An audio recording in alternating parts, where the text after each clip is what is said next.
给本小姐狠狠的抽。表小姐，他好像没气了，闹出人命恐怕不好交代。哼，怕什么？天塌下来还有表哥担着呢。啊，我呸！害死全姐姐，还妄想要嫁给表哥，表哥当真是心慈，还给这个贱人准备了棺材。要我说呀，千刀万剐都不为过。你们把他拖到一边去鞭尸，抽烂了就扔棺材里头，给元安侯府送去。几分钟前，他还是22世纪暗榜上有名的毒液烈士，在任务途中被流弹炸死。一个和他同姓名的少女冤魂将他扯到了这里。我送你重生，要你替我得偿所愿，嫁给誉王，在他面前洗刷冤屈，否则我咒你穿肠烂肚，比前世惨死之状更甚几分。冤魂凄厉的声音仿佛还在耳边回荡。南洛清倒吸一口凉气，周身传来的剧烈疼痛让他两眼发黑，一些杂乱的记忆也零星浮现。原主乃是当今元安侯嫡女，亲娘早逝，若不是外祖一家显赫，她也不会安然长大。元安侯继世不敢动原主，便就捧杀她长大，因此养的性子有些骄纵。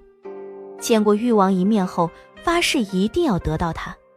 今日本是他如愿和誉王大婚之日，但誉王心肩上的女子忽然死了，尸首无存。誉王压根就没细查，只因原主爱慕纠缠，又与那女子不和，加上婢女指认，就直接武断惩罚，令原主被活活打死。可在原主的记忆里，他根本就是被诬陷的。你们还愣着干嘛？赶紧把这个贱人给我拉下去打死！别过来，不然我弄死他！你这个贱人，你要是敢对我怎么样，我表哥一定不会放过你的！吵死了！闭嘴！贱人，小老蹄子，我一定会让表哥伤！南洛清眼神冰冷，一个手刀将他劈晕后扔进了一边的棺材里。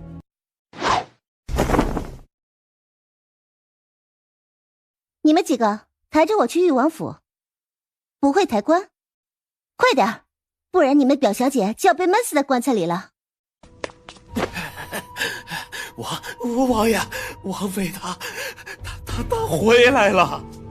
不是死了？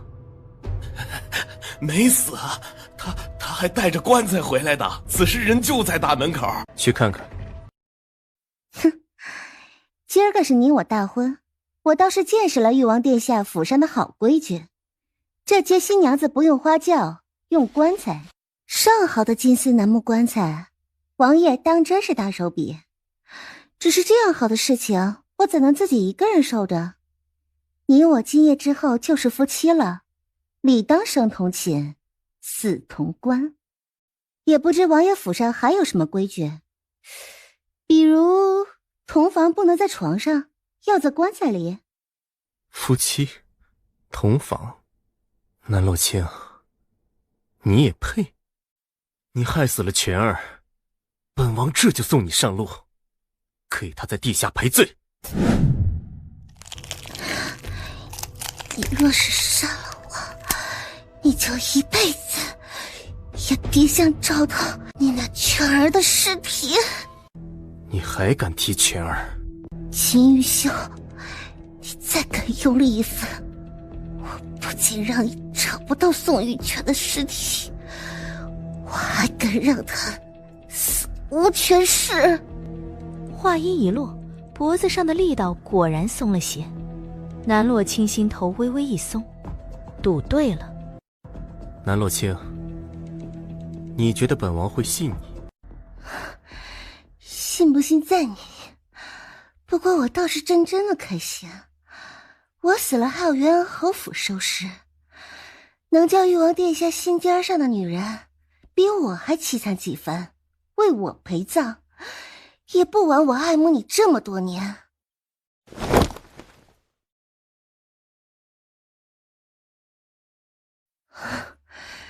别急着恶心啊！你若是想找到他的尸体，我要你和我照旧举行婚礼。既然你这么想嫁给本王，那本王成全你，召回宾客，把他拖进去，大婚依旧。滚开！我有腿，自己可以走。李管家，表小姐还在棺材里。什么？还不赶紧把表小姐放出来！你们都干什么吃的？现在才说！这誉王是怎么回事？今天不是他与元安侯府嫡女大婚吗？怎么将王府布置成了这个鬼样子？阴气森森的，还有个棺材，哪像是成婚呢？不是办丧事吗？嘘，你小声点儿，叫誉王听去，你小命不保啊你！别看他如今残疾了，但手中兵权可不是开玩笑的。他怎么安排，我等就怎么做就是了，别管那么多。我知晓，就是元安侯府的这嫡女，恐怕日后在京城都要抬不起头来，沦为笑柄了。吉时到，王爷身子不适，拜堂就不来了。皇妃，这堂就委屈你自己拜了。随意，拜就拜。南洛清淡淡摆手，他的目的已经达到，管秦玉修来不来。没想到你这个贱人这么不要脸，哪怕是沦为笑柄也要嫁给表哥。哟，这不是表小姐吗？怎么，棺材还没有睡够？你给我等着，我可是给你准备了一份大礼呢。是吗？那我可就拭目以待了。哼，拜堂王爷不愿意来，洞房王爷倒是积极啊。这路才走了一半呢，就迫不及待来接我了。你不配进本王的院子，今夜你就去全儿的灵堂好好忏悔。你们等会儿进去，那个小贱人可是高门贵女，便宜你们了。嘿嘿嘿，多谢周妈妈，我们兄弟仨肯定会好好疼爱她的。去吧，做得好，表小姐是重重有赏，我就不进去了。南洛清心中一凛，楚轩儿准备的大礼来了。你没给楚轩儿反应的时间，南洛清直接出手敲晕了他，然后扛着人回了灵堂。这么大的礼，他不还给楚轩儿可惜了。周婆子不是说人在这里吗？哪儿去了？不会跑了吧？不可能，门口有周婆子守着呢，指不定是躲哪儿了，找找。啊！你们是谁？嘿嘿，原来在这儿呢。小娘子别怕，哥儿几个好好疼疼你，保管让你知道做女人的乐趣。哼，不愧是高门贵女，瞧瞧这细皮嫩肉的。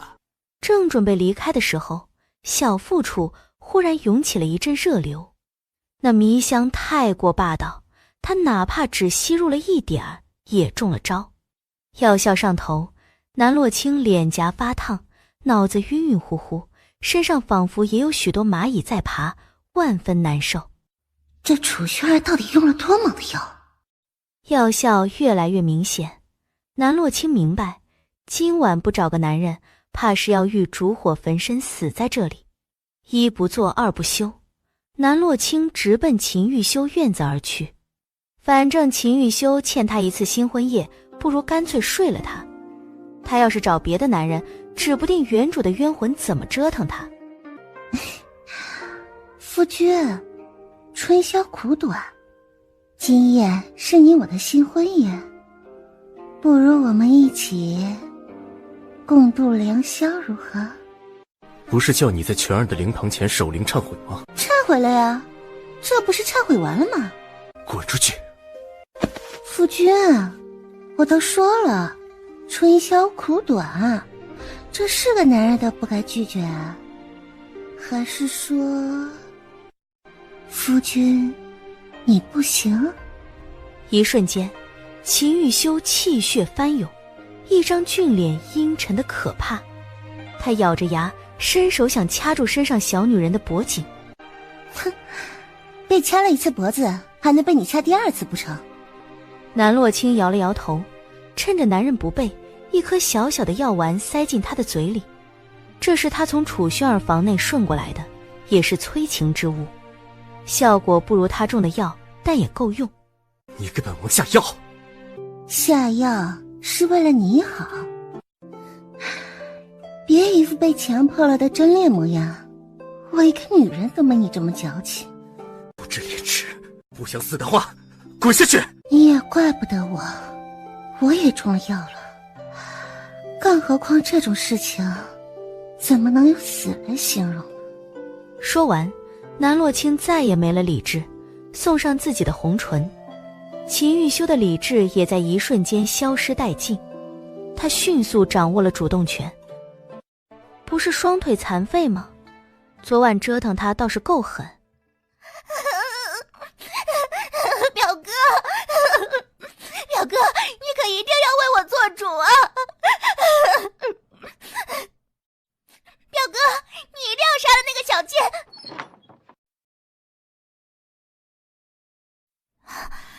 怎么会是你？你怎么在表哥的院子里？昨个是我和你表哥的新婚夜，我不在他的院子里，还会在哪儿？反倒是你，怎么这副鬼样子？看来昨晚楚轩儿找来的那几个男人伺候他伺候的不错。贱人，是你！这一切都是你做的，对不对？我杀了你！我做了什么了？我昨夜可是一直都和你表哥在一起的。贱人，你害我失身，我定要杀了你！看来表小姐还在昨晚的梦里没有清醒过来。既然如此，我来帮你清醒一下。你又打我！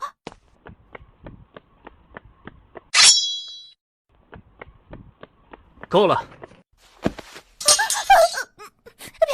哥，这个贱人害死全姐姐不够，还害得我失身。表哥，你一定要杀了他！楚轩儿，说话做事可要讲究证据的，可不是长着一张嘴就能空口白牙的诬陷人。怎么回事？表哥，这个贱人心思很多，越王府怎能留他？来人，把他给本王拖下去，杖责50。慢着！哼，不分青红皂白的治罪，这就是誉王殿下的行事风格。本王的行事风格，还轮不到你来智慧。打！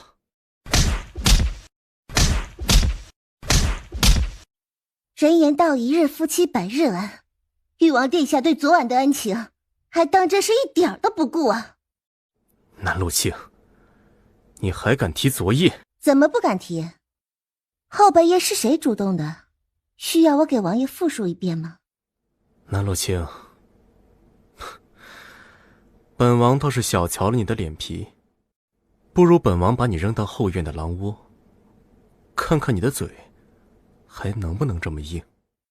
后院的狼可全部都是表哥从战场上带回来的，听说都是参师引械的恶狼，若是这个贱人被送过去，怕是连骨头渣子都不会剩下。尽管试试，只会对个弱女子动手，看来誉王殿下也就只到这里了。好，把他丢去后院。是。王爷，宫里来人了，指明要您与王妃一起出去接旨。今日算你走运。表哥，难道昨晚的事就这么算了吗？你还想如何？这个毒妇害得我……楚轩儿咬了咬嘴唇，羞于启齿，只恶狠狠地瞪了一眼南洛清。总而言之，不能就这么算了。你既然一口咬死昨晚的事情是我做的，那正好。宫中现在来了人，不如我们现在一同出去，请他回宫上报，叫京兆府尹仔仔细细的查上一番。你这件事情到此为止，你先回去。是，表哥。秦玉修率先出去。王妃，您还是稍微换件衣裳再出去吧。谢李伯提醒，我这就去。怎么，王爷这是良心发现，所以等我一起？闭上你的嘴，等会儿见了人，什么话该说，什么话不该说，本王想你心中有数。王爷不针对我的话，我这张嘴自然不会胡说八道。老奴见过玉王殿下，见过王妃娘娘。朱公公不必多礼。玉王殿下，老奴这次来，一是奉了圣上的命令来恭贺玉王殿下大婚。圣上说了，希望玉王殿下和王妃恩爱偕老。朱富红这话说的面上是恭维，内里却是在敲打秦玉修。这门婚事皇上盯着呢。是吗？那公公回去可要替本王好好的谢谢皇叔。南洛清站在秦玉修的背后，心中将目前的关系捋了一下。原主的父亲是当今元安侯，保皇一派。原主痴恋秦玉修，皇帝直接指婚，怕是存了要原主盯着他的心思。加上原主心机不深，好拿捏，秦玉修又厌恶于他，皇上这赐婚既能监视他，又能恶心他，可谓是一举两得。要是秦玉修直接杀了他，皇帝就更好做文章了。只可惜他穿越了过来，怕是没那么容易领盒饭。好说好说，这还有一件事儿，就是王妃娘娘的表哥顾景化顾小将军大破虎烟关，凯旋归来，圣上在宫中设宴，到时候玉王殿下可一定要带着王妃娘娘一同赴宴。这可是好事啊，本王一定会带着王妃前往的。既如此，那老奴也就不打扰玉王殿下和王妃娘娘了，先行告退。待到朱富红离去，南洛清松开秦玉修的轮椅，和他拉开距离。怎么，表兄有了军功，就以为能拿着鸡毛做令箭，玩这些欲擒故纵的把戏了？欲擒故纵也要王爷上钩才是。王爷不上钩的话，我离你远些不是正合你意。不如去后院陪本王的2匹爱宠玩玩。他口中的爱宠正是那2头恶狼。王爷，识时务者为俊杰，皇宫里头既然盯着，王爷最好还是表面上过过场。要是皇上知道了你苛责王妃，怕是要问责下来吧。你在威胁本王？大家都是夫妻，王爷说话真难听，有什么威胁不威胁的？我不过是在陈述事实罢了，这当中的利害关系，想必王爷比我清楚。是吗？那本王倒要看看他们能护你几时。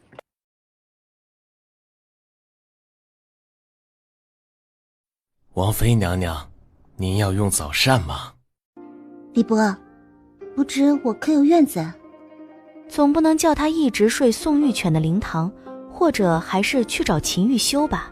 王妃娘娘，老奴已经给您准备好了，随老奴来吧。李伯，你可比那秦玉修靠谱多了。王妃娘娘慎言呢。知道了。秦玉修那个狗男人还真是没脑子，痛死我了。骂完秦玉修，他的心情也一点没放松，因为他在自己的胸口看见了一个如同蛛网一般红色印记。虽然只有指甲盖大小，但南洛清清楚，这是原主留下来的诅咒。要是不能完成他的遗愿，这蛛网会越长越大。等到包裹住心脏，他就会如同原主诅咒中所说，穿肠烂肚而死。一瞬间，南洛清只觉得万分心累，他真是造了个大孽。还是现代好啊！正在他感慨万分的时候，忽然表情一凛，有血腥味。他前世作为毒医猎手，对血腥味绝不陌生。这味道是秦玉修院子那个方向传来的。我靠！哟，我这来的不凑巧啊，看见了王爷这么狼狈的一面。哎呀，你这么看着我干嘛？想杀了我灭口？滚！你安慰呢？秦玉修嘴唇现在已经开始隐隐泛着乌青，他知道他中了毒。昨晚在亲密接触之后，南洛清就已经有所察觉，秦玉修的体内中了一种慢性毒，恐怕已经有数十年之久。这种毒每个月都会发作一次，且一次会比一次痛苦。主子，属下无能，剩下的那个刺客逃走了。见人就要打要杀，是你们誉王府的传统吗？王爷果然是御下有方啊，交出来的暗卫跟自己一个样。放肆！你怎敢与主子这么说话？喂，你管不过你手下的暗卫了？指望明天皇帝质问你，怎么纵容手下杀了自己的王妃是吧？他说完，安宇一愣，这是王妃。趁着安宇愣神的空档，南洛清一个漂亮的花腿狠狠地踹在了他的胸口上。啊！你干什么？你不是南洛清，说，你究竟是谁？就在南洛清大脑飞速运转思考该如何糊弄秦玉修的时候，身上的男人眼眸倏然变得通红起来，两人贴得极近，南洛清能感受到男人的呼吸滚烫，嘴唇上的乌青色也更浓，眸色血红，是发狂之势。秦玉修毒发了！不好，主子毒发了！安宇，快去拿陆神医的药箱！杀了你！他小手摸到男人精壮的后背，在某一处穴位上狠狠一点。完了，安凤，陆神医留下来的药没了。陆神医去找药材给主子制药，他分明说主子下个月才会毒发，这突然提前，存药也没了，怎么办？我现在去找陆神医。你知道陆神医在哪吗？怎么找？赶紧想想办法，哪里还有信得过的大夫？就算你们现在去找大夫，回来也准备给他收尸吧。秦玉修这毒因为运了真气冲撞，导致提前发作，来势汹汹。要是得不到压制释放，不出3炷香就会直接嗝屁。你在这里胡说八道什么？再敢咒主子，我怎么就咒他了？我是实话实说。你们要是想要你们主子活的话，赶紧把这房间的尸体处理了，再去准备热水。说着，南洛清蹲下身去，在安宇丢掉的药箱里成功找到了一副银针。啊，你要干什么？还能干什么？给你们主子压制毒素啊，不然我拿银针把它扎成筛子嘛。都什么时候了，你还这样胡闹？行，那现在你有什么更好的办法吗？你主子这个情况，横竖都是死，不如死马当活马医嘛。更何况，比起你们，我更不希望他死。南洛清这话说的可是比珍珠还真。要是秦玉修死了，原主的诅咒没地方完成，他也要跟着死。那就请王妃竭力一试。要是主子死了，你也得跟着陪葬。秦玉修身上的毒很奇怪，南洛清敢打包票，除了他，整个天下能救他的人不出1掌之数。而鬼佬的针法以诡谲多变闻名，每每都能置之死地而后生，十分费心费神，南洛清轻易不用。喂，你可得好好的活着，你若是死了，我可怎么办啊？她漂亮的小脸上一片凄苦，和这样一个病秧子的生命绑在一起，她真的很苦恼的。你们2个给他洗个澡，他已经脱离危险了，今夜我在此守着。那个女人竟然还有这种本事！安宇，慎言，她是王妃，这件事情一定要瞒下来，不可被外人知晓，尤其是宫里的。我知道。王妃娘娘，今日这件事情，还请您一定要守口如瓶。你放心吧，我没有那么蠢，你就在外面候着，过了今夜他就暂时安全了。天将将翻起鱼肚白的时候，床上的秦玉修倏地睁开双眸，他警觉地看向床边，发现竟然是南洛清。少女跪坐在地上，趴在他的手边睡得正香。秦玉修才动了动手指。你醒了？你要做什么？你就是这么跟你的救命恩人说话的？你是不是有被害妄想症啊？我要是真的想对你做什么，昨夜你早就死在我手里了。放手！我是要给你把脉，你死了还要我这个做王妃的手势，麻不麻烦？是你救了我。不然呢？这里还有其他的人吗？你那个陆神医的药早就没了，不信的话，你把你身边的安慰叫进来问问不就行了？你放开，我给你把完脉就走。你是不是忘了，今天是成婚的第3天，我还要回门呢。你绝对不是南洛清。说，你究竟是谁？又是何人派你冒充南洛清，潜藏在本王身边的？你就算是不感谢我这个救命恩人，也没有必要对我动粗吧？狼心狗肺放在你身上，就好像找到家了。你这是在质问我？那我问你，你又有几分了解南洛清呢？闻言，秦玉修沉默下来，他抿着唇，死死盯着南洛清。你从来就没有正眼看过南洛清，也从来没有试图去听过南洛清一丝一毫的解释。无论出了任何事情，你都心安理得的将所有的罪名都按在南洛清的身上。誉王殿下，宋玉泉到底是不是南洛清害死的？你心里真的就一点都不清楚吗？这一番话是南洛清替原主质问的，他替原主感到不值。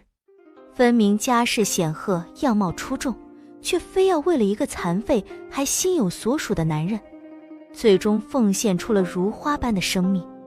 显然，秦玉修没有想到南洛清会说出这样一番话来，愣住了。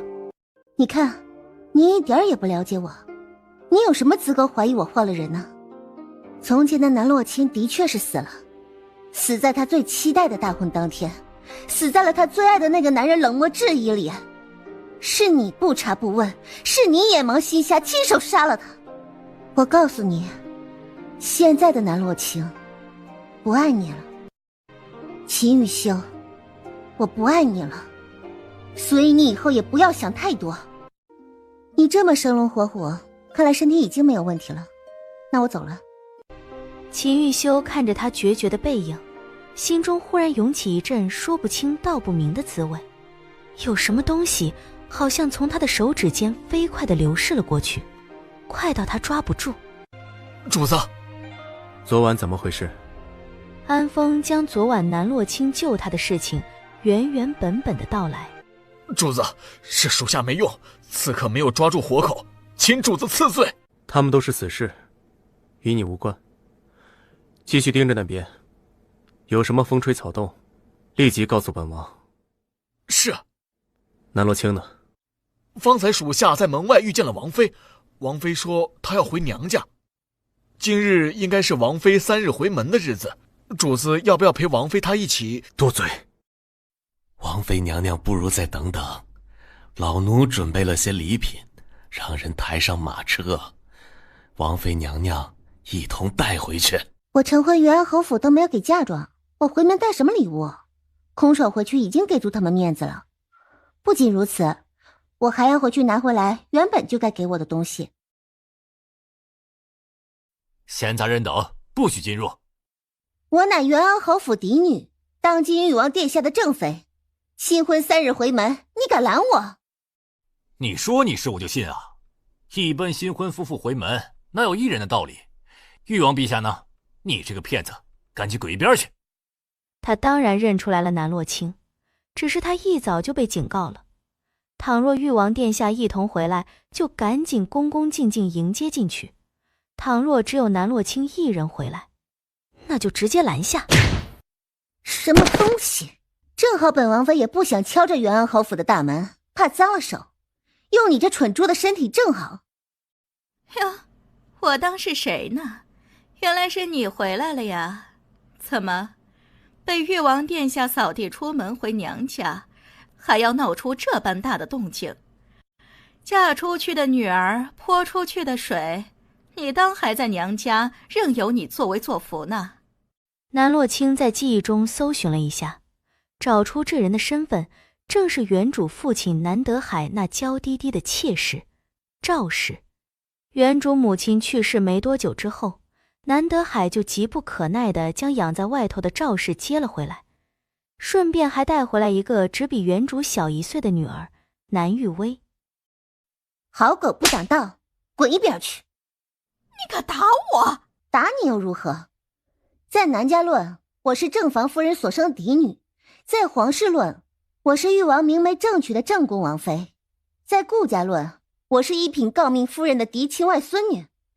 你不过是区区一个姨娘，敢拦我的路，我还打不得你了。你给我等着，我这就去告诉老爷去。都一大把年纪了，还搞告状这一套啊！大小姐，您可算是回来了，您快去看看唐月姐姐吧。唐月是原主身边的丫头，对原主忠心耿耿。新婚夜那天，她被楚薰儿找麻烦，唐月回元安侯府搬救兵，之后再也没回来。她怎么了？回大小姐的话，唐月姐姐那日回来就被二小姐带走了，关在了院子里头。奴婢也不知道发生了什么事情，只是今早奴婢去修剪二小姐院子外的花丛时，还听见了唐月姐姐的惨叫声。大小姐，奴婢和唐月姐姐是老乡，有几分交情，所以才来告诉大小姐这些。倘若等会儿大小姐去找二小姐要人，可否不要说是奴婢告诉您的？我知道了，多谢你。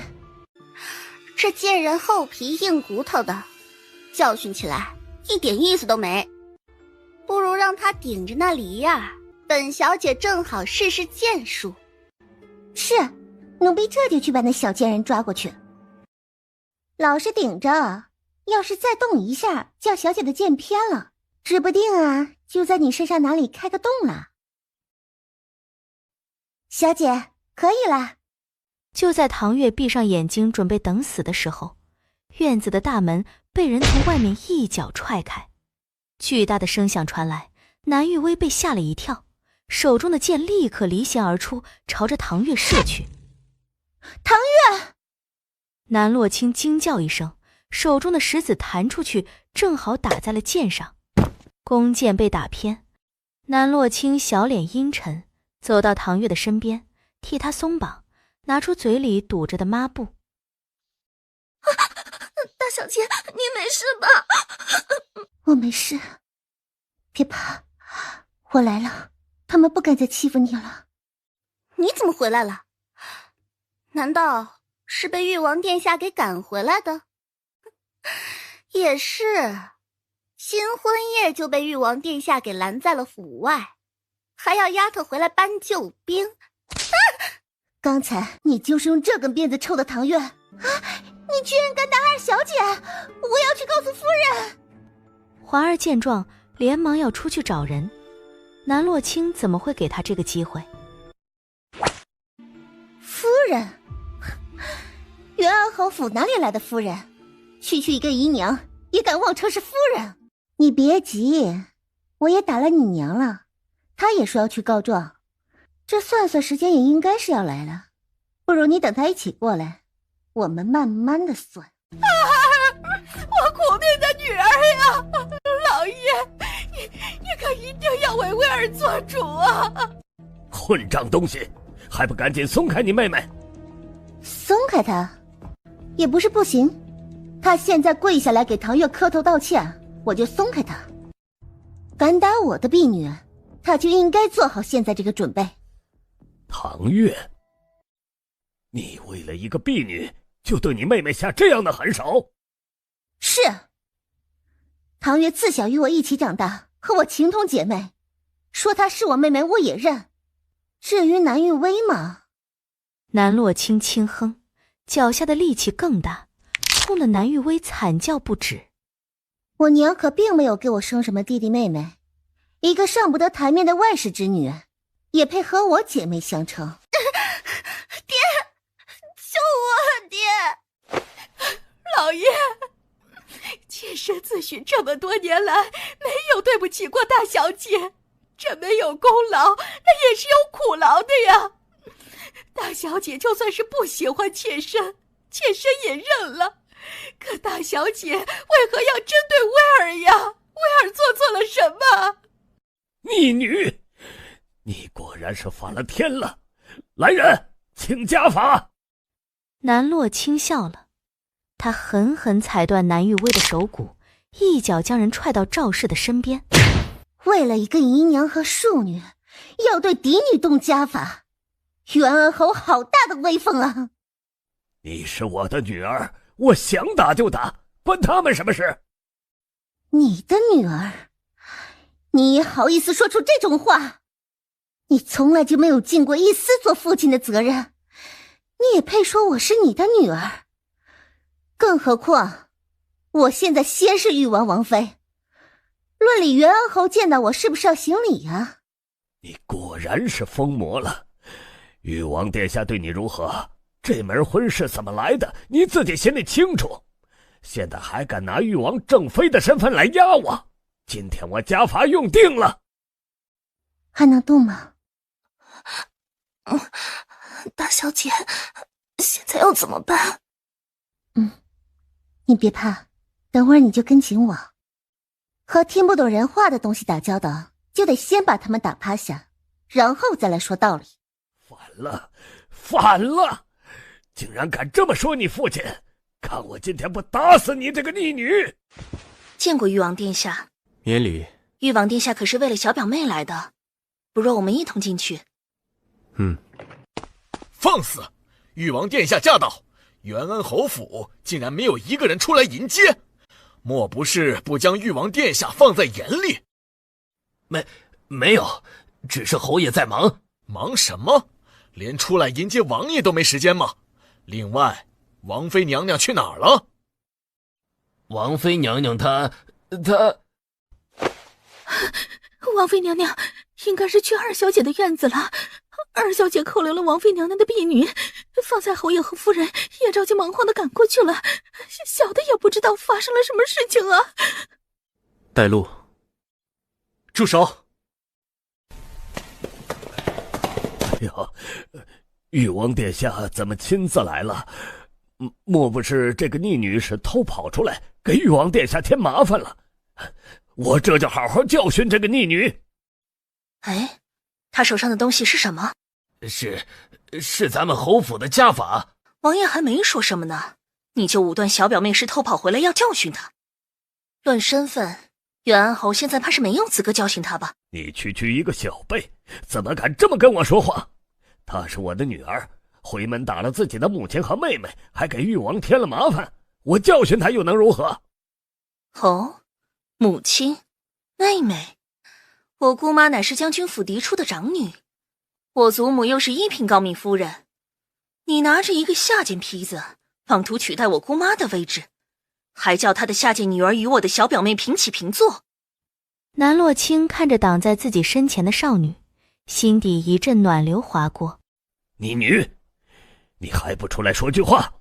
誉王殿下都亲自来了，赶紧跪下来道歉。青儿，早上本王只是不许你贪嘴多吃糯食，担心你积食，你怎么就与本王闹脾气，还自己一声不吭地回了娘家？在场的众人都愣住了，南洛清像是看见鬼一样看了秦玉修一眼。这狗男人是怎么回事？别不是昨晚他给他扎针扎错了，把他脑子扎坏了吧？这是玩的哪一出？快过来，你看，不等本王一起回来，是个阿猫阿狗的都能欺辱你，叫外人瞧见，还真以为是本王失了势，连自己的王妃都护不住，能叫人随意作践。南洛清依旧没动，他实在是猜不透秦玉修葫芦里是卖的什么药啊。你呀，祖母从前就说你任性，现在成了婚，怎么还因为一些诺事跟夫君置气呢？袁恩侯，你可知罪？请誉王殿下明示。一些上不得台面的东西，青儿打就打了。你不问是非，胆敢越俎代庖，教训本王的王妃，这是罪一。大婚当日，你袁恩侯府礼节不足，私吞嫡女嫁妆，比穷苦人家嫁女儿还要寒酸，一点都没有把本王放在眼里，这是罪二。余下的还需要本王一一为你列出吗？是我误会了王妃娘娘，但嫁妆可是王妃娘娘自己不要的呀。胡说八道！姑妈在的时候，我顾府就为小表妹准备了一份丰厚的嫁妆，小表妹怎么可能会不要嫁妆？你不要嫁妆？南洛清当即明白过来，这个狗男人怕是良心发现，就是来给他撑腰要嫁妆的。当然不是，只是父亲说这些嫁妆都是给南玉薇的，说玉王殿下家大业大，看不上这点东西，所以父亲叫我大方些，还说他是我爹，嫁妆如何处置，何该他说了算。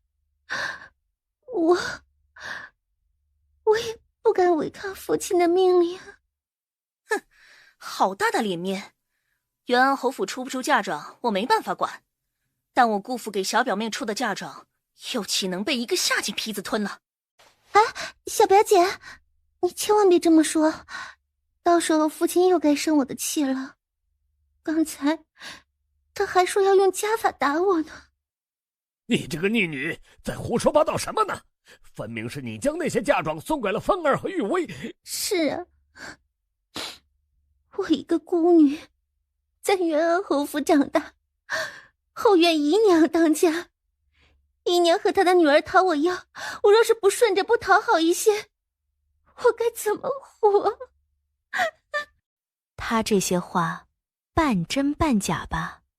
嫁妆东西确实是赵氏和南玉薇瓜分了，只不过是原主蠢笨被骗走了罢了。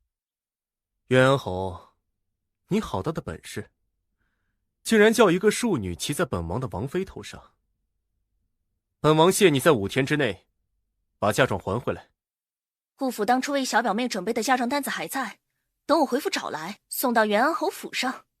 若是少了一件东西，玉王殿下可要为小表妹做主啊！方才就是他们2人欺负你。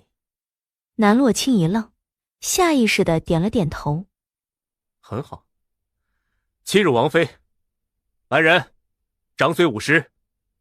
安风，你盯着，等到嫁妆还回来，日后若是没事，青儿也就不必再回来了。王爷不留下来吃顿便饭，哪有回门不吃饭的道理啊？不必了，你好好的把青儿的嫁妆还回来便是了。祖母担心你今日回门受欺负，所以叫我来看看你。多谢外祖母和小表姐挂念。对了，玉王殿下，祖母的意思想让小表妹回顾府一趟，不知玉王殿下……本王自然是陪同。小表妹，你要回去看看祖母吗？祖母很想你呢。我当然愿意。那走吧。哎，等等，恰好安风这个时候出来。你帮我把唐月送回去，找个大夫好生照看着。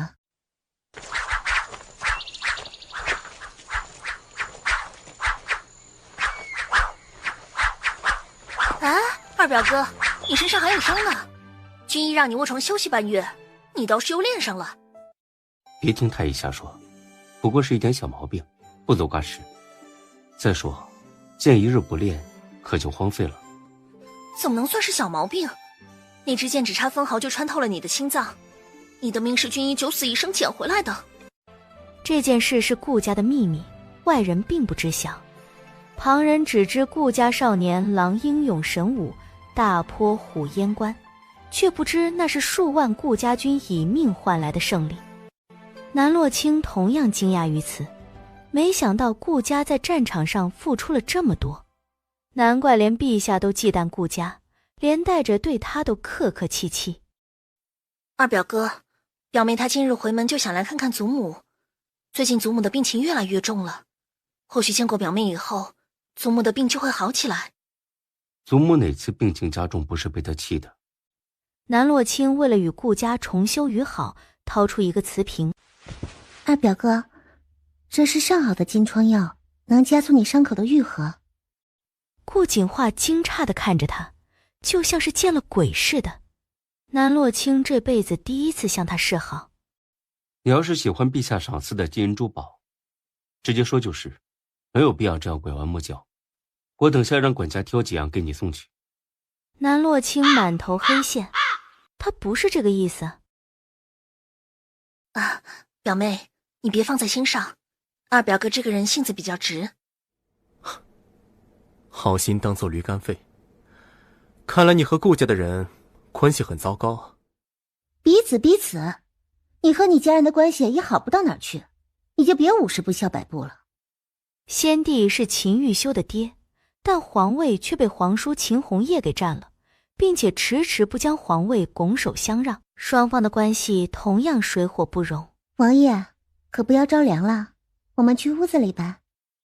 唉，许久没听你叫我一声祖母了，我这不是怕你回侯府受欺负，就让蓉儿去帮你，没想到你还愿意来见祖母一面。我这身子骨啊，只怕是见一面少一面了。不会的，祖母定会长命百岁。祖母要是想我了，我就经常来见祖母。你都已经嫁人了，怎么还是小孩子脾性？出府不得问你夫君同不同意？夫君对我宠爱有加，定然会同意我出府的。祖母要是不信的话，那就问夫君好了。我们正准备要孩子，恐怕是不能经常走动了。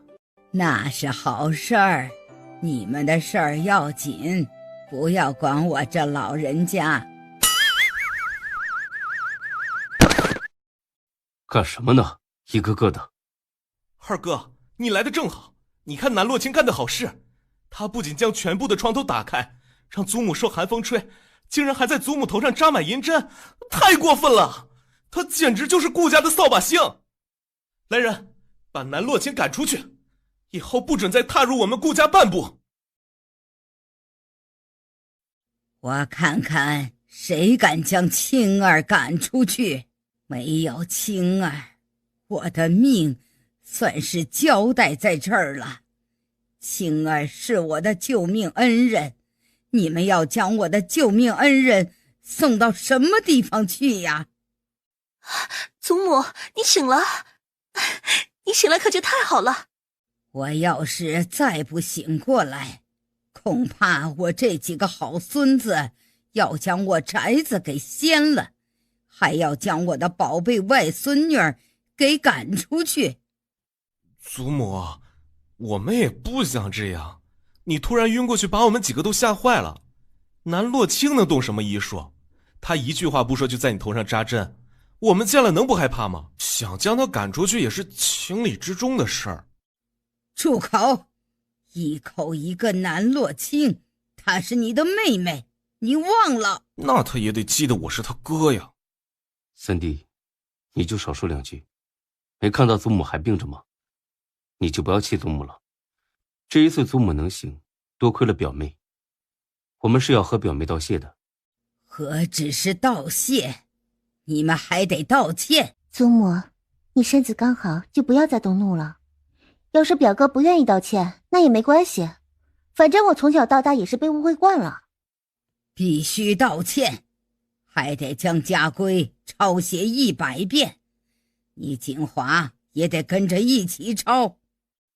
哎呀，祖母，你就别生气了，2位表哥也是关心则乱嘛。我以前也确实做了不少荒唐的事儿，表哥们对我印象不好，那也是情理之中嘛。再加上祖母，你想要让我们兄弟姐妹几个相处的好一些，那就更不应该罚他们了，要不然到最后他们记恨的还不得是我呀。行，就按照你说的办，便宜这2个小子了。祖母，还是让太医帮你诊断一下吧。老太君啊，你这身体竟然好了不少，还真是奇特呀。哦，竟有这种事，难道是青儿的医术帮的我？应该是，没想到王妃的医术竟如此了得，之前还从未听过。不知王妃的医术是师承何方？梦里学的，那个大师并未透露姓名。我还以为有机会能见上一面，切磋一下医术。祖母，我得回去了，我下回再来见您。下回啊，我给您带一些治疗手疼脚疼的药来，保证用几次以后药到病除。你到底是谁？我还能是谁？不正是你的王妃吗？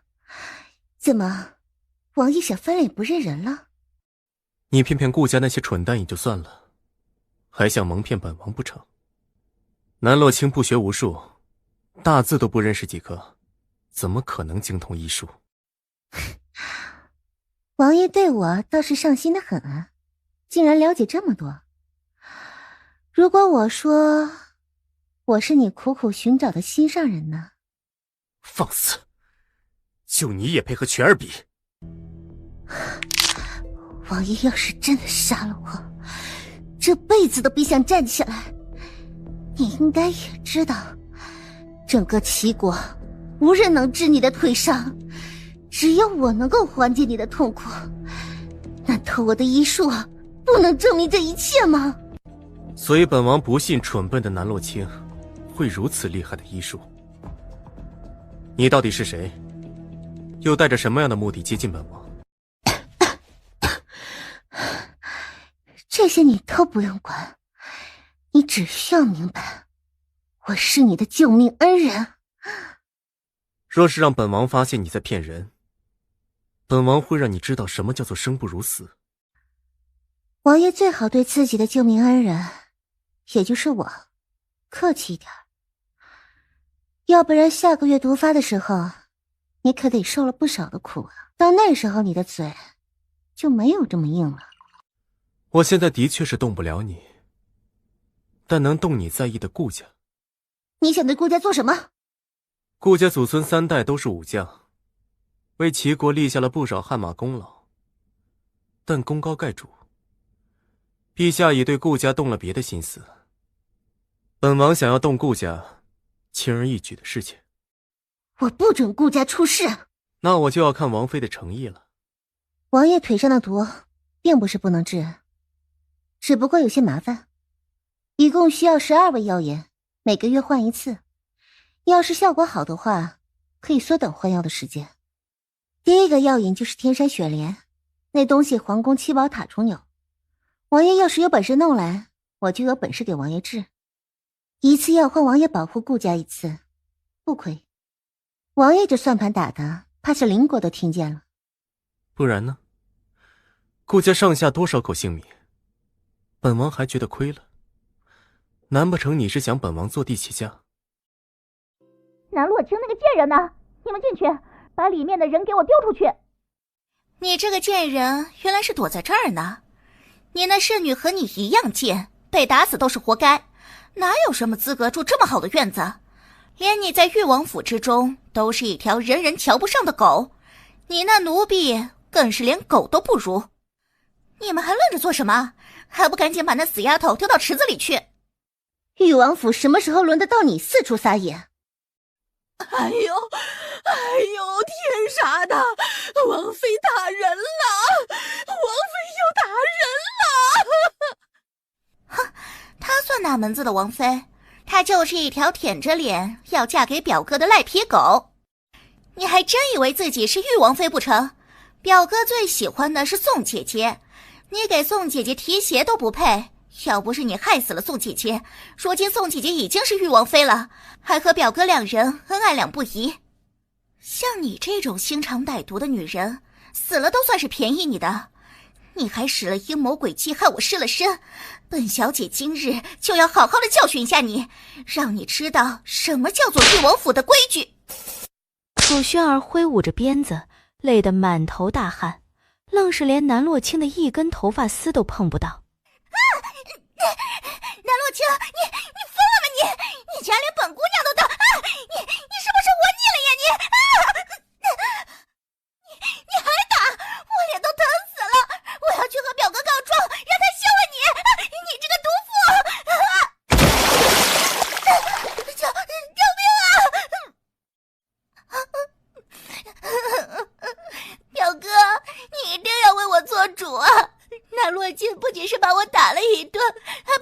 池子里去，企图是把我淹死。你当真这么做了？那是自然，表哥，你还不信我的话吗？而且这么多人看着呢，都看见他打我了，这种事怎么可能做得了假嘛？表哥，你可不能因为她是你的王妃你就包庇她，你要是真的包庇她的话，我就找陛下说理去。大人，妾身可没有这么做，全是楚轩儿一派胡言。你这个贱人竟然死不承认，这么多人都看见了，你竟然还敢不承认？那到底是打了还是没有打？自然是没有，不然王爷可以看一看楚轩儿身上到底有没有鞭痕。你身上可有鞭痕？自然是有的。楚轩儿信誓旦旦地掀开自己的袖子，白白净净，什么痕迹都没有。南洛清早就料到是这种结局，毕竟他打人的时候用了巧劲，伤的是皮下，并不会直接表现在皮肤上，自然是看不出来。痕迹在哪儿呢？既然没有痕迹，那你的话就是作假，还请王爷明鉴。王爷明鉴，王妃请下来给奴婢治伤，楚姑娘冲了出来，二话不说就对着王妃一顿打。那鞭子到底是谁的？一问不就清楚明了了。除此之外，楚姑娘落水完全是她自己不小心，与王妃一点关系都没有。还不赶紧退下，是嫌不够丢人吗？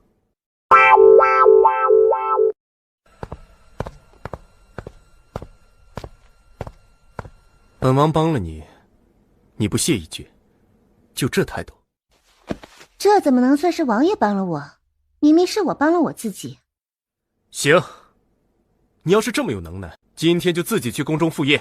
参见王爷。王妃呢？回禀王爷，王妃已经独自前往宫中。进宫。救命啊！救命啊！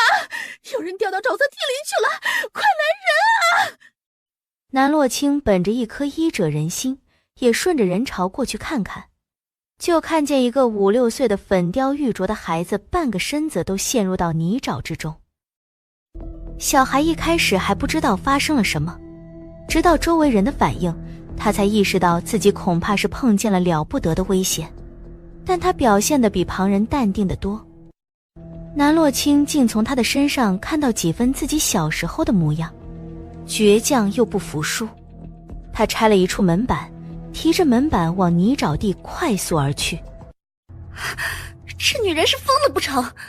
竟然自己往泥沼里跑，不要命啊！可能是想逞英雄吧，就连大内侍卫都没有办法将那孩子救出来，他凭什么本事能将人给救出来啊？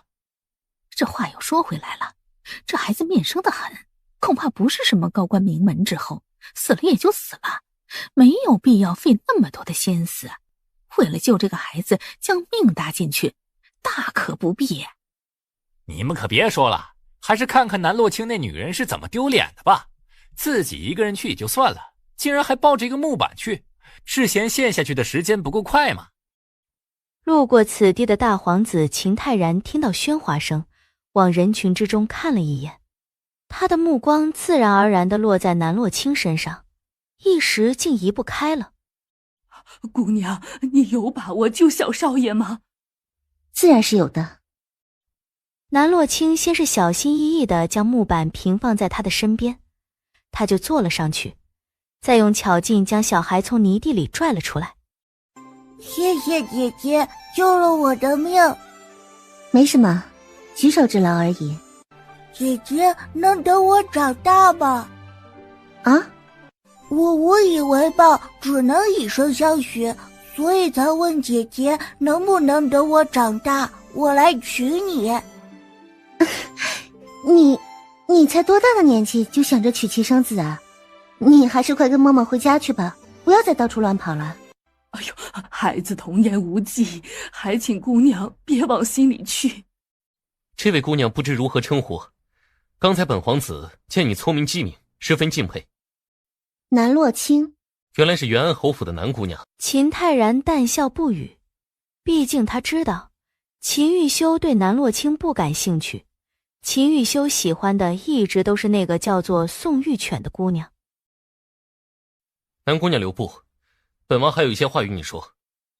大皇子和小女子第一次见面，能有什么话好说的？本王就想问问南姑娘，是如何得知在泥沼地里救人的方法？书上看的。哪本书？不记得了。王妃，你在做什么呢？闲聊，王爷看不出来吗？闲聊什么？让本王也听听。这个你就得问大皇子殿下了。皇兄误会了，刚才见皇嫂不费吹灰之力的将一人从泥沼地里救出来，皇帝就多问了2句。再加上皇兄刚与南姑娘成婚，竟然没有一起来宫中，皇帝同样好奇不已。本王不过是给王妃取衣裳去了，耽误了点时间，倒不知道在旁人眼中竟然这么多层意思。夜深路重，王妃可得保重身体。秦玉修又整什么幺蛾子？是要在秦泰然面前宣布占有权吗？本王还以为誉王并不喜欢新娶进门的王妃。本王喜不喜欢，何须与你们知会。宫宴即将开始，皇帝这就先过去了。王爷，你要的东西属下已经取来。御林军那群废物，必然是拦不住你的。安宇收好装着天山雪莲的锦盒。王爷，您的披风呢？小心着凉啊！还请王妃将披风送还。王爷身子弱，受不得风。这披风是王爷亲自送的，既然已经送了出来，就没有要回去的道理啊！要不然被世人知晓，还以为堂堂的誉王殿下小气至此。你和秦泰然是什么关系？不就是萍水相逢的关系吗？还能是什么关系啊？可本王却见不得秦泰然是那样看待你的，真没看出来，你还挺有本事的。同为男人，秦玉修看出来秦泰然对他极有兴趣，他可不想自己的东西被人染指。妾身有没有本事？那天晚上，王爷难道不知道吗？记住你的身份，最好安分些。那就要看王爷的表现了。你真以为秦泰然会看得上你？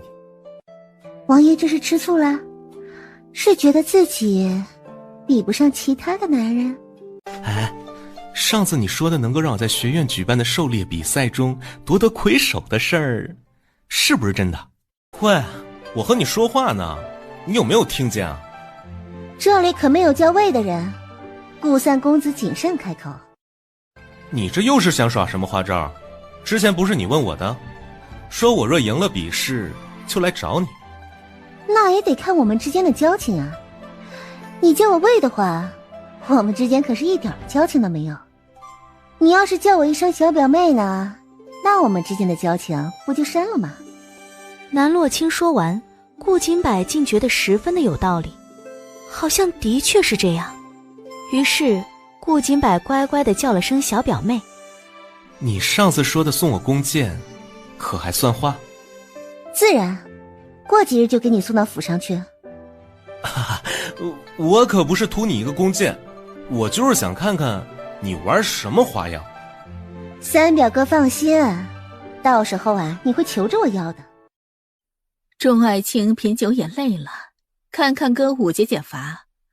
不过为了让大家看得尽兴，本宫添了个彩头，也就是百年难得一见的龙血汁，是疗伤圣药。本宫一直珍藏着，舍不得拿出来。既是高兴，就不存在什么舍得和不舍得的。钟爱卿高兴最好。那龙血汁可是治王爷腿上的第二个药引，过了这个村可就没有这个店了。既然是第二位药引，就得你去取来。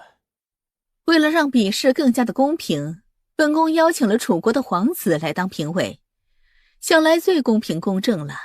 如果没有异议的话，现在就可以开始。众人不必猜测妙楚国皇子在何处，他就在那帘幕之后。你们虽看不清他，但他却是可以一清二楚地看到你们的。如果大家准备的差不多了，就可以上来表演，不分先后。龙血汁本王势在必得，你要是拿不回，那么誉王府你也别回了。王爷未免太高看妾身了吧，妾身有多少能耐，王爷难道不知道吗？让我上台，这不仅会输了比赛，到头来王爷脸上也无光啊。你说那龙血只是第2位要引，若是弄不来，难不成让本王等死？若是本王死了，你也得跟着本王陪葬。无论如何，今天这比试，你都必须得上，而且只能赢，不能输。萱儿，你不是最厌恶南洛清那个女人吗？如今她倒成了你的嫂嫂了，如今你天天与她在府中相处，难道就不会难受的很吗？你以为本小姐想和她相处不成？明明表哥最喜欢的是宋姐姐，那个女的抢了宋姐姐的一切，我见她就来气。要是宋姐姐还在的话，本小姐也不用受这么多的委屈。南玉薇不愧是上京第一才女，这一首琵琶弹得技惊四座。陛下所言极是，玉薇除了琵琶弹得好，也极有才华，而容貌也是上层，就是不知道时候是谁家的公子有幸娶了她。元侯与朕说过多次，这种事还得皇后娘娘多用点心。陛下既然都已经这么说了，臣妾明白的，近日就会将玉薇的婚事提上日程。本宫倒是有些好奇，到底是什么样的才艺能够令皇子满意呢？回禀皇后娘娘的话，皇子认为玉薇姑娘的琵琶技艺已经炉火纯青，世上无人能出其右。但皇子还是能从那曲风之中听出几分力气。皇子以为玉薇姑娘以后得好好的修身养性，这样琵琶曲才能更上一筹。多谢皇子提出玉薇的不足之处，从今往后玉薇会勤加练习，一天都不敢耽搁，就是为了报答皇子的教导之恩。玉薇还年轻，本宫相信下一次玉薇的表演必然能名动京城。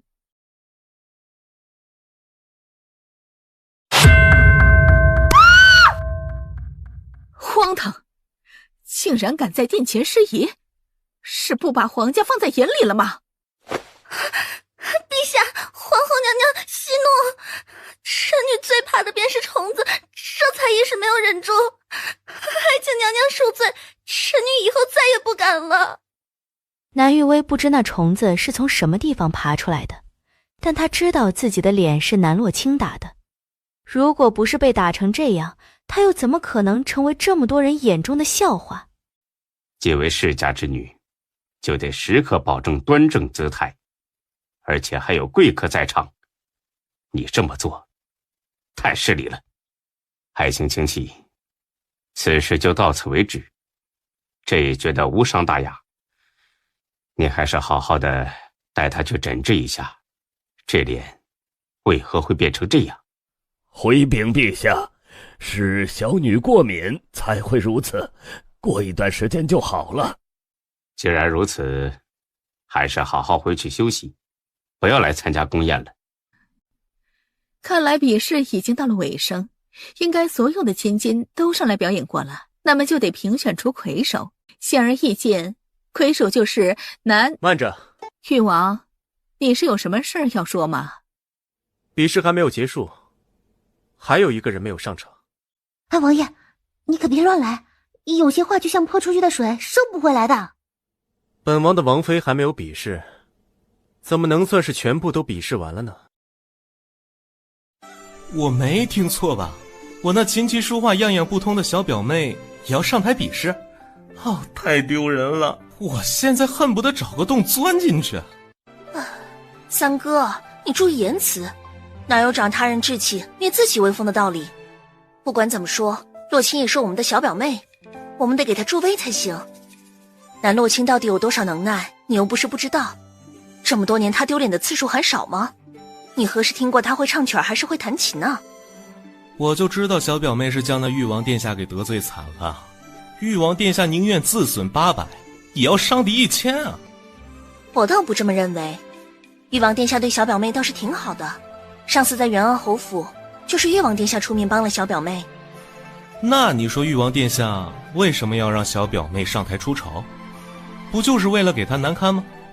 之前我就听说誉王殿下对这门亲事十分的不满，如今看来那些传言一点错都没有。誉王殿下哪是对这门亲事不满，他根本就是对南洛卿恨之入骨啊！可是，哎呀，你就别可是了，你就信我一句吧，毕竟这世上只有男人最懂男人。这死丫头还真以为自己有本事与玉薇叫板了不成？也不掂量自己有几斤几两。哼，有南洛卿当垫背的，旁人很快就会忘记女儿刚才所出的糗。刚才那事你也别放在心上，这段时间你就先在闺阁之中不要出去，等时间久了，风波过了，旁人也将此事忘得一干二净后，你再出来。到那个时候，你还是名震京都的第一美人。多谢父亲，父亲的心意，女儿都明白的。不知道誉王妃要表演什么才艺？南洛卿可不喜欢被人嘲讽，既然话都已经说到这个份上了，他可不会一味的退让。他猛地站起，冰凉的视线落在秦玉修身上，而他的手从侍卫安宇的腰间抽出了一把佩剑。你是恼羞成怒，打算杀了本王？妾身是要王爷好好的看看，妾身是如何惊艳四座的。他的确是不懂琴棋书画，但他倒是18般武艺样样精通。不知道誉王妃需不需要配乐？若是大皇子方便的话，求之不得。自然是方便的。秦泰然的乐声一起，南洛卿就伴随着乐声起舞。当然，仅仅是一个剑舞而已，竟让人感受到战场上的金戈铁马。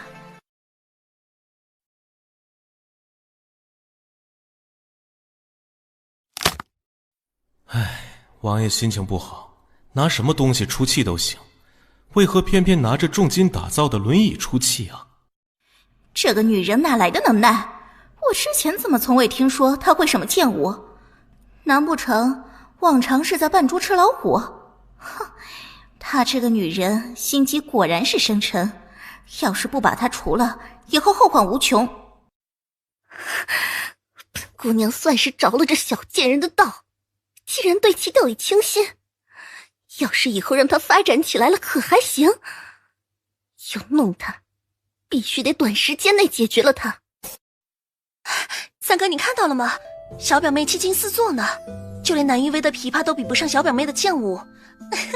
小表妹真的做到了。哎，瞧见了，小表妹还真是次次令人惊喜啊！不知道下一次还能碰到什么样的惊喜。剑舞结束，皇后娘娘例行询问楚国皇子的意见。皇子觉得如何？誉王妃能拿个什么样的成绩？就在众人期待楚国皇子的回答时，一个粉雕玉琢的小娃娃从太师椅上跳下来，将自己的小手挤到他的掌中牵着，众人惊得下巴都要掉下来了。楚国皇子竟然是个屁点大的小孩，难怪要待在帘幕之后。而这样一个小孩竟然能听出来乐声才艺的好坏，还真是稀奇。姐，我觉得假的都配不上你了，你的剑舞是我这辈子见过最好看的。我就是知道。皇子与誉王妃之前认识？前不久，小殿下在泥沼地里出现了危险，四周无人敢上前一帮，只有誉王妃娘娘愿意出手相救，小殿下这才得以脱困。泥沼地可不是一般人能进的，就算能将人救出来，也是九死一生。没想到誉王妃还有这种能耐。不过是碰巧在书上见过，陛下谬赞了。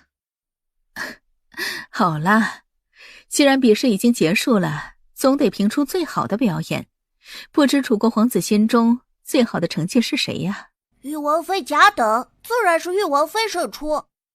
既然是玉王妃胜出，这些彩头都送到玉王的府上。之前还从未听过玉王妃会剑舞，怎么藏着掖着这么多人？回禀陛下，其实洛清的剑舞是微臣教的，毕竟微臣是个武将，也经常在家中舞剑。洛清看久了，耳濡目染之下，自然就会了。陛下误会了，元安侯哪有什么舞剑的能耐？若是真要和元安侯学，恐怕学的也只是如何阴奉阳违、宠妾灭妻之道。南洛清，你别忘了本侯是你的亲爹。原来元安侯记得我是你的女儿，那怎么连女儿的嫁妆都贪呢？你要的东西，明日就会送到府上。本侯那不是贪你那点嫁妆，本侯是担心你年纪小，管理不好那些财物。这样啊，侯爷放心就是。娘亲留给我的东西，就算是烂在我的手中，那也是我的，绝不可能被旁人夺了去。爹爹可看清南洛清这女人到底有多么的恶毒了吧？当着这么多人的面，根本不顾爹爹的情面。从今以后，爹爹可别再心软。就算你将她当女儿，她可并未将爹爹当作父亲。爹哪知晓这丫头现在变得如此厉害，是一点亏都吃不得。既不是从元安侯身上学习的剑舞，你一个小姑娘，是从何所学？回陛下，臣女外祖家乃是顾家，顾家满门忠烈，耳濡目染之下，自会学一点剑舞。说的也是，若不是顾家，这一场战役还没有胜算。顾家重赏。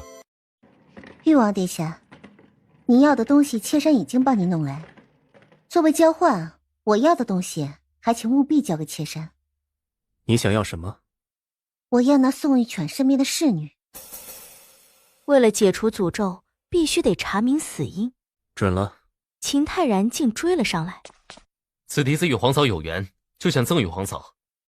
皇帝是觉得我们玉王府连一只玉笛都没有不成？再说，本王的王妃收其他男子的礼，不合适。啊，皇兄说的极是，是在下欠考虑了。秦泰然对你倒是上心。秦玉修从未觉得秦泰然如此惹人厌过。并不是所有人都像王爷这样冷心冷肺。你是觉得秦泰然比本王好？王爷怎的如此没有自信啊？南洛清这个女人就是淫荡，竟然敢当众对表哥做这种事，她到底有没有羞耻心？话虽如此，可玉王殿下也没有避开呀，所以说玉王殿下也是十分享受的。享受什么享受？是干净纯洁的表哥被那个女人给玷污了。你刚才在做什么？若不是妾身，那天上雪莲就被人发现了。王爷不感谢妾身就算了，怎么还质问上了？你不是说那味药是用来做药引，怎么就这么吃了？最好激发药效的办法当然不是这种，可事态紧急，这样吃了也是一样的。而妾身的后槽牙还藏着好几种药呢，自然是妾身来吃才能喂王爷啊。在马车上，南洛清给秦玉修的腿针灸了一番，又放出点毒血。秦玉修竟觉得腿上阴寒沉重的感觉轻了很多。在给他施针的时候，南洛清离他很近，秦玉修的视线就不由自主地落在他的红唇之上，他的喉结不由得滚动一下。让开！玉王爷，妾身好心给你施针，你没必要把我当杀父仇人吧？去哪儿？睡觉啊。王爷好兴致不想睡，妾身可困得要命。王爷不用如此心急，等时机到了，妾身自然会为你医治的。天山雪莲还没有完全消化，就直接用龙血汁的话，只会适得其反。王爷是否觉得王妃太过于奇怪？她那剑舞并不像是随便舞的，反而更像一种奇特的武功。的确如此，她身上藏着不少秘密。王爷，属下担心他是陛下安插在王爷身边的人，属下就是担心王妃给王爷用的药有问题。那药若是有问题，最先毒死的不应该是他吗？王妃的刻意亲近或许是伪装，目的就是为了获取王爷的信任，所以关于王妃的事，属下认为不得不防。那就派人盯着，看他能搞出什么花样来。皇后娘娘有令，传召玉王妃入宫。属下以为皇后娘娘是想拉拢王妃，又或者是想借着王妃之手对付王爷。王爷打算怎么做？盯着南洛清，他若真的是细作，就没有留的必要了。洛清也不必紧张，当初你娘亲在的时候，本宫与你娘亲的交情就不浅。一眨眼，你都这么大了。昨日你在宫宴上表现得极好，就连楚国皇子都对你赞不绝口，你还真是令本宫惊讶啊！皇后娘娘谬赞了。你娘亲去得早，女儿家的事情也没怎么与你说过。本宫瞧见你，就像是瞧见了自己的孩子。你与誉王刚成婚，许多为人妻的事儿，你心里还没有谱，可以与本宫说说，或许本宫也能帮帮你，也说不定。洛清多谢皇后娘娘。南洛清再次说话点到为止，皇后的试探无功而返，她的笑已经有些挂不住，语气也严厉了几分。你应该知道，这凤栖宫能来的没有几个，你是其中一个。皇后娘娘念在娘亲的份上，待洛清不薄，洛清已记在心中。行吧，本宫乏了。本宫给你做了几身衣裳，你一同带回去吧。皇后娘娘之所以赏你东西，完全是看在你誉王妃的身份上。没有誉王府，皇后娘娘才懒得搭理你。既然皇后娘娘送了这么多东西，那自然是见者有份，我就先挑几件走。俗话说，山鸡穿得再好，那也当不了凤凰。皇后娘娘把这些衣裳送给了你，简直就是暴殄天物。楚小姐未免太过分了，那些明明是娘娘的东西，她竟然先挑。不急，你很快就会知道什么叫做搬起石头砸自己的脚。王爷来所谓何事？是担心妾身将王府烧了不成？这些可是皇后赏赐给你的衣裳，你说烧就烧了。既然是皇后娘娘赏给妾身了，那这东西就是臣妾的，臣妾想怎么处置就怎么处置。这烧了取暖，不也是一种用途吗？为什么将皇后送你的衣裳烧了？那衣裳留着会害人性命，烧了有何不可？害人性命？从何说起？那衣裳都被涂了雷公藤粉，而且那些药粉透在丝线当中，整件衣服都透着粉末，让人避无可避。而雷公藤在上京并不多见，南方倒是不少。雷公藤有什么危害？最明显的危害就是让人无法怀孕。看来王妃很想给本王生子嗣，对那沾有雷公藤粉末的衣裳避之不及。王爷未免太过自信了一点儿，王爷在那方面如何，自己心里清楚。难道那天晚上舒服的不是你？反正妾身不太满意。青儿，快让祖母瞧瞧，几日不见，怎么感觉青儿又瘦了？没有瘦，孙女天天都吃得很多。祖母要是不信的话，就问我身边的侍女好了。多吃些好，来年祖母也能抱上个重孙。祖母，你最近感觉如何？手脚酸痛的症状可是好些了吗？好了不少。之前呢，无论请多少大夫都没用，说是年纪大了，都这样。可祖母当年呢，可是能跟着你祖父上阵杀敌的，怎么老了就不中用了呢？听说昨日你参加宫宴，一场剑舞名动上京，之前却不曾听你说你会剑舞。哈，舞剑那东西只要用心就会学会的。我背地里也花了时间偷偷的学过，就盼着有朝一日碰见了危险，能够靠着用剑来救自己一命呢。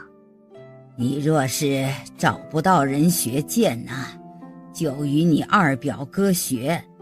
他要是敢不耐烦教，你就说与祖母听，祖母肯定扒了他的皮。可祖母得先将身子养好，孙女才能够安心的练剑啊。唉，上了年纪后啊，腿脚越发的不方便起来。但说来也奇怪，被你的银针扎完后，竟然能起来走2步。等孙女给祖母治好了腿，祖母想去什么地方就去什么地方。真能起来走动？自然是能的。现在祖母的腿不就比以前好上许多了吗？来啦，怎么不和你表妹多说说话？祖母，10余年我都没有与南洛清有什么话说，现在更是没有什么话说。青儿能来一趟，就说明心里记挂着我们顾家。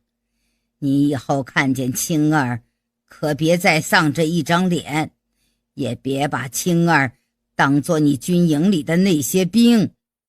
祖母，你不觉得南洛清突然变了个性子，很古怪吗？有你这样说表妹的吗？青儿来了这么多次，可有求过你帮什么忙？难道不是青儿帮我们解决了很多次麻烦？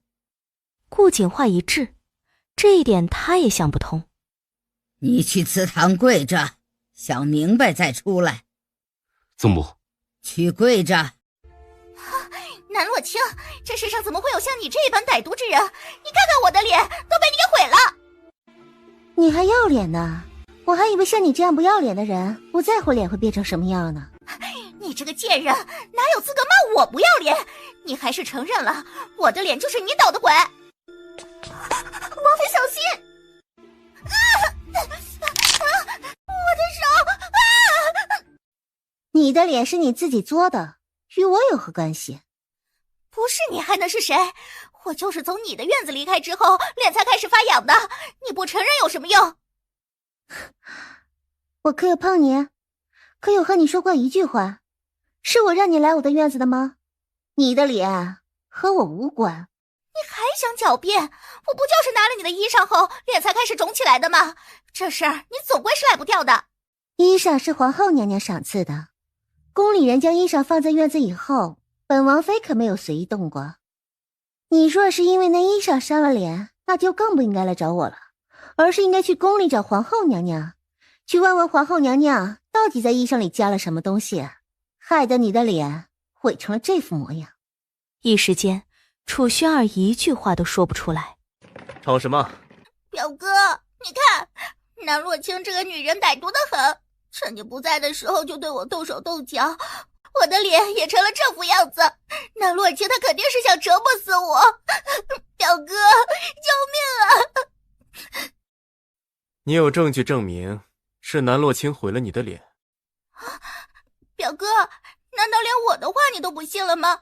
我这张脸都成这样了，以后没脸见人了。我怎么会拿自己的脸开玩笑，来陷害南洛清这个贱人？你来说。妾身刚回府就被楚轩儿劈头盖脸的一顿骂，说是妾身毁了他的脸。可今日妾身连话都没有与他多说一句，更莫说碰过他了。除了他早上来院里抢了妾身在宫中封赏的衣裳以外，也没有过多的接触。楚轩儿非说是我害了他的性命，妾身实在是冤枉。你抢了宫中给王妃的封赏？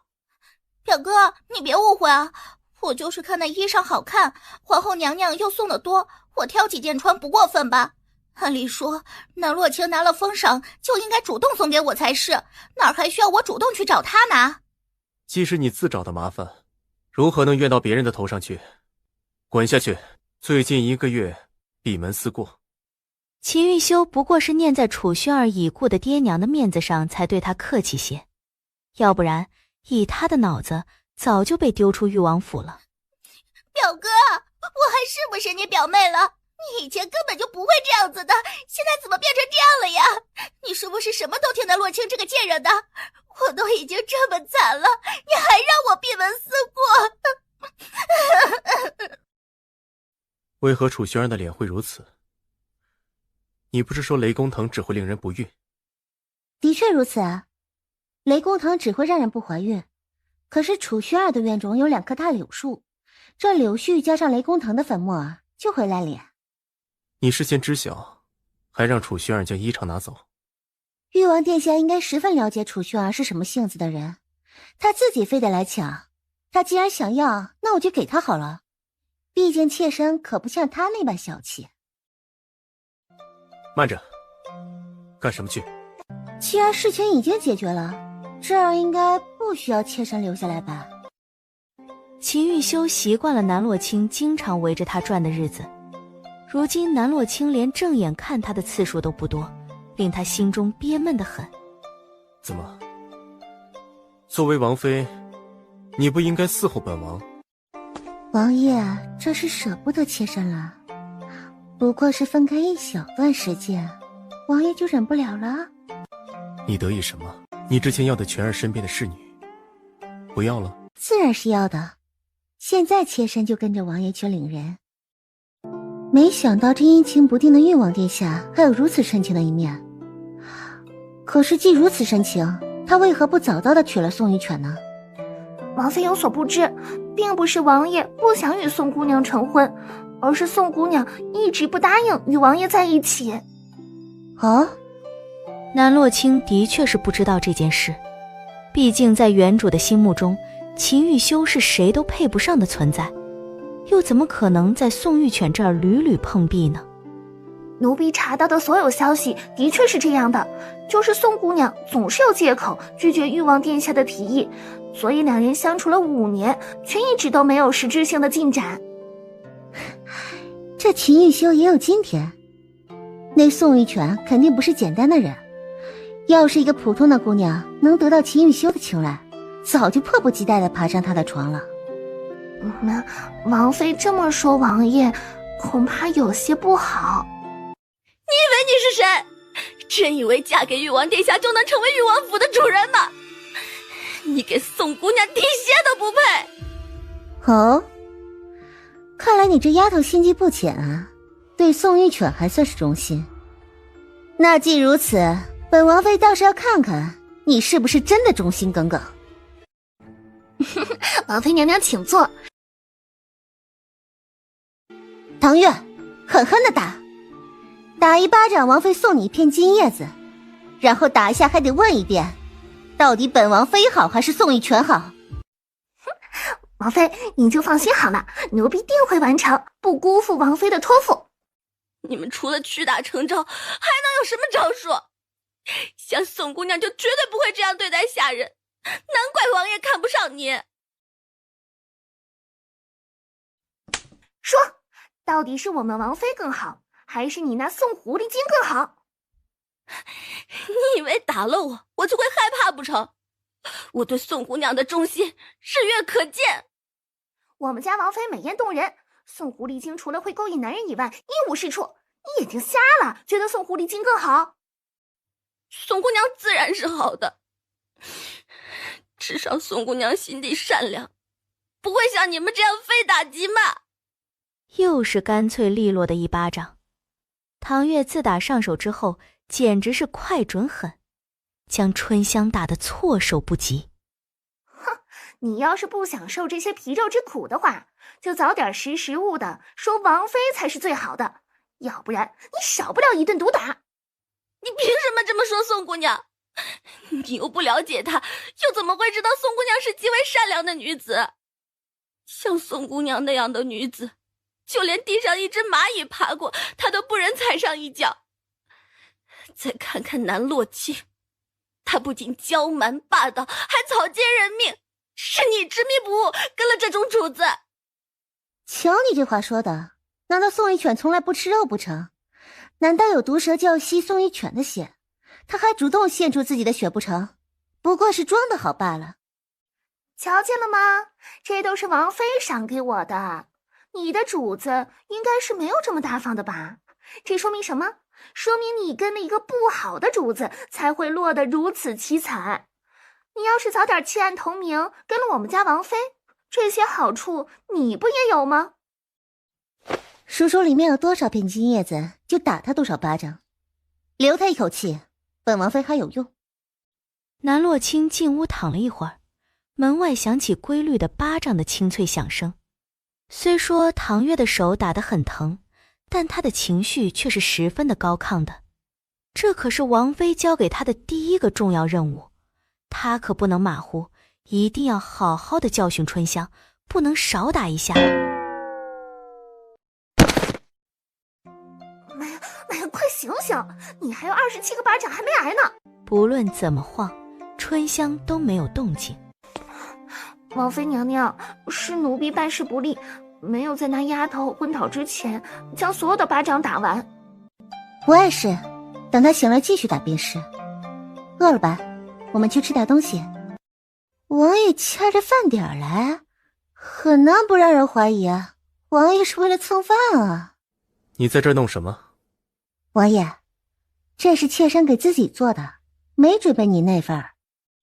秦玉修假装没有听见，尝了一口之后就停不下来，一口接着一口。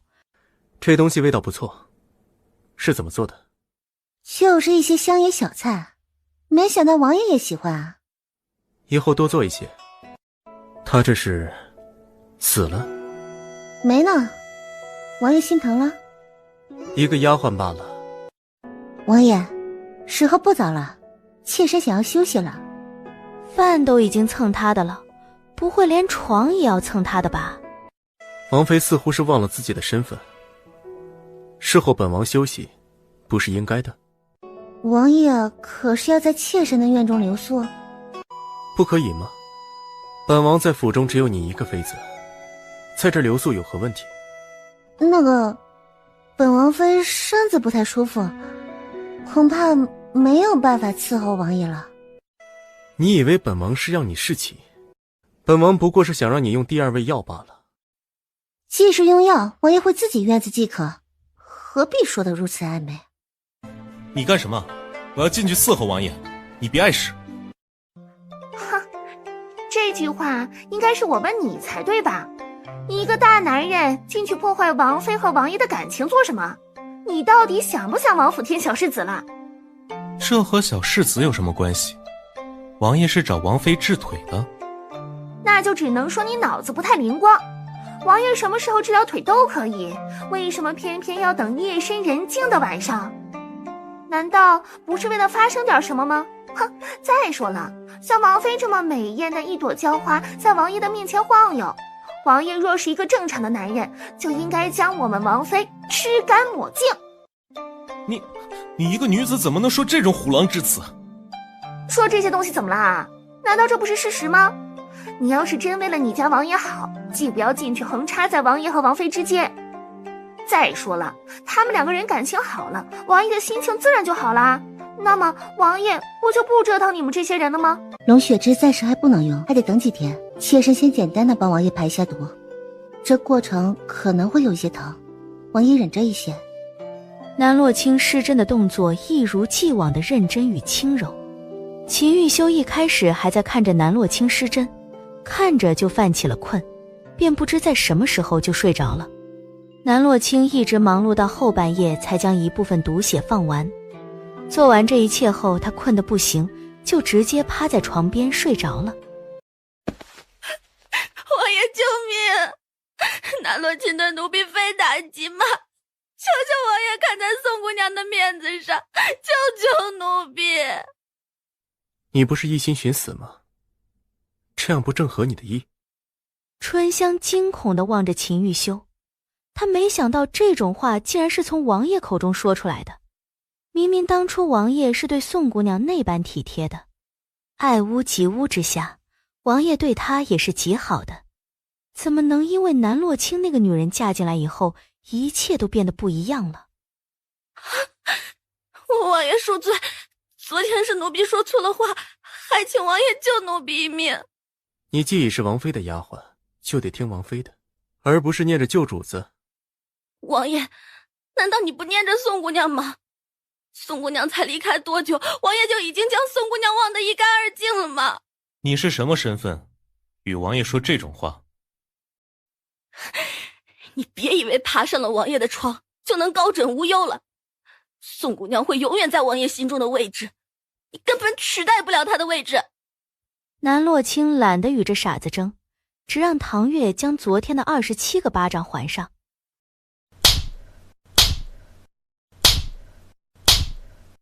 王妃娘娘，昨晚王爷是不是太厉害了，折腾的你连路都走不动了？瞎说什么呢？我那是睡觉姿势不好，腿麻了才会这样的。哎呀，娘娘不必不好意思，奴婢都懂的。只盼着以后王爷能经常来娘娘这儿，这样一来，以后就没人会欺负娘娘了。这种事让奴婢知晓，奴婢也不会到处乱说的。哎，今日娘娘想吃一些什么，奴婢这就去准备。娘娘可别劳累太过，养精蓄锐才是要紧事。南洛清意识到怎么解释都行不通后，他也不在这个话题上继续。随便吃点就好，反正这院子里只有我们2个人。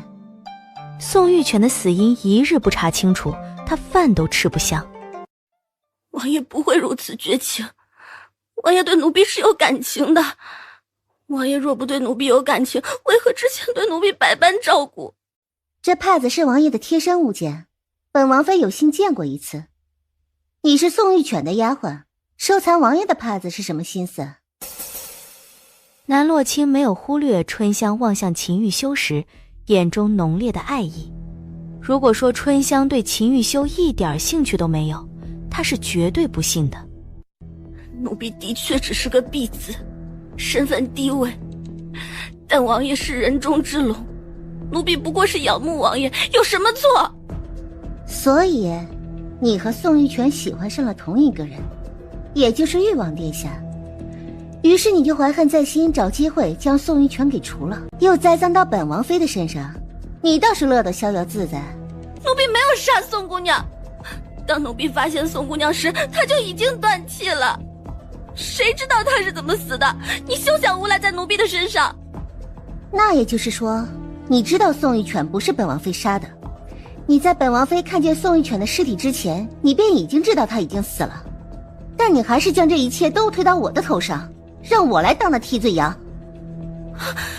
不是的，奴婢不是这个意思。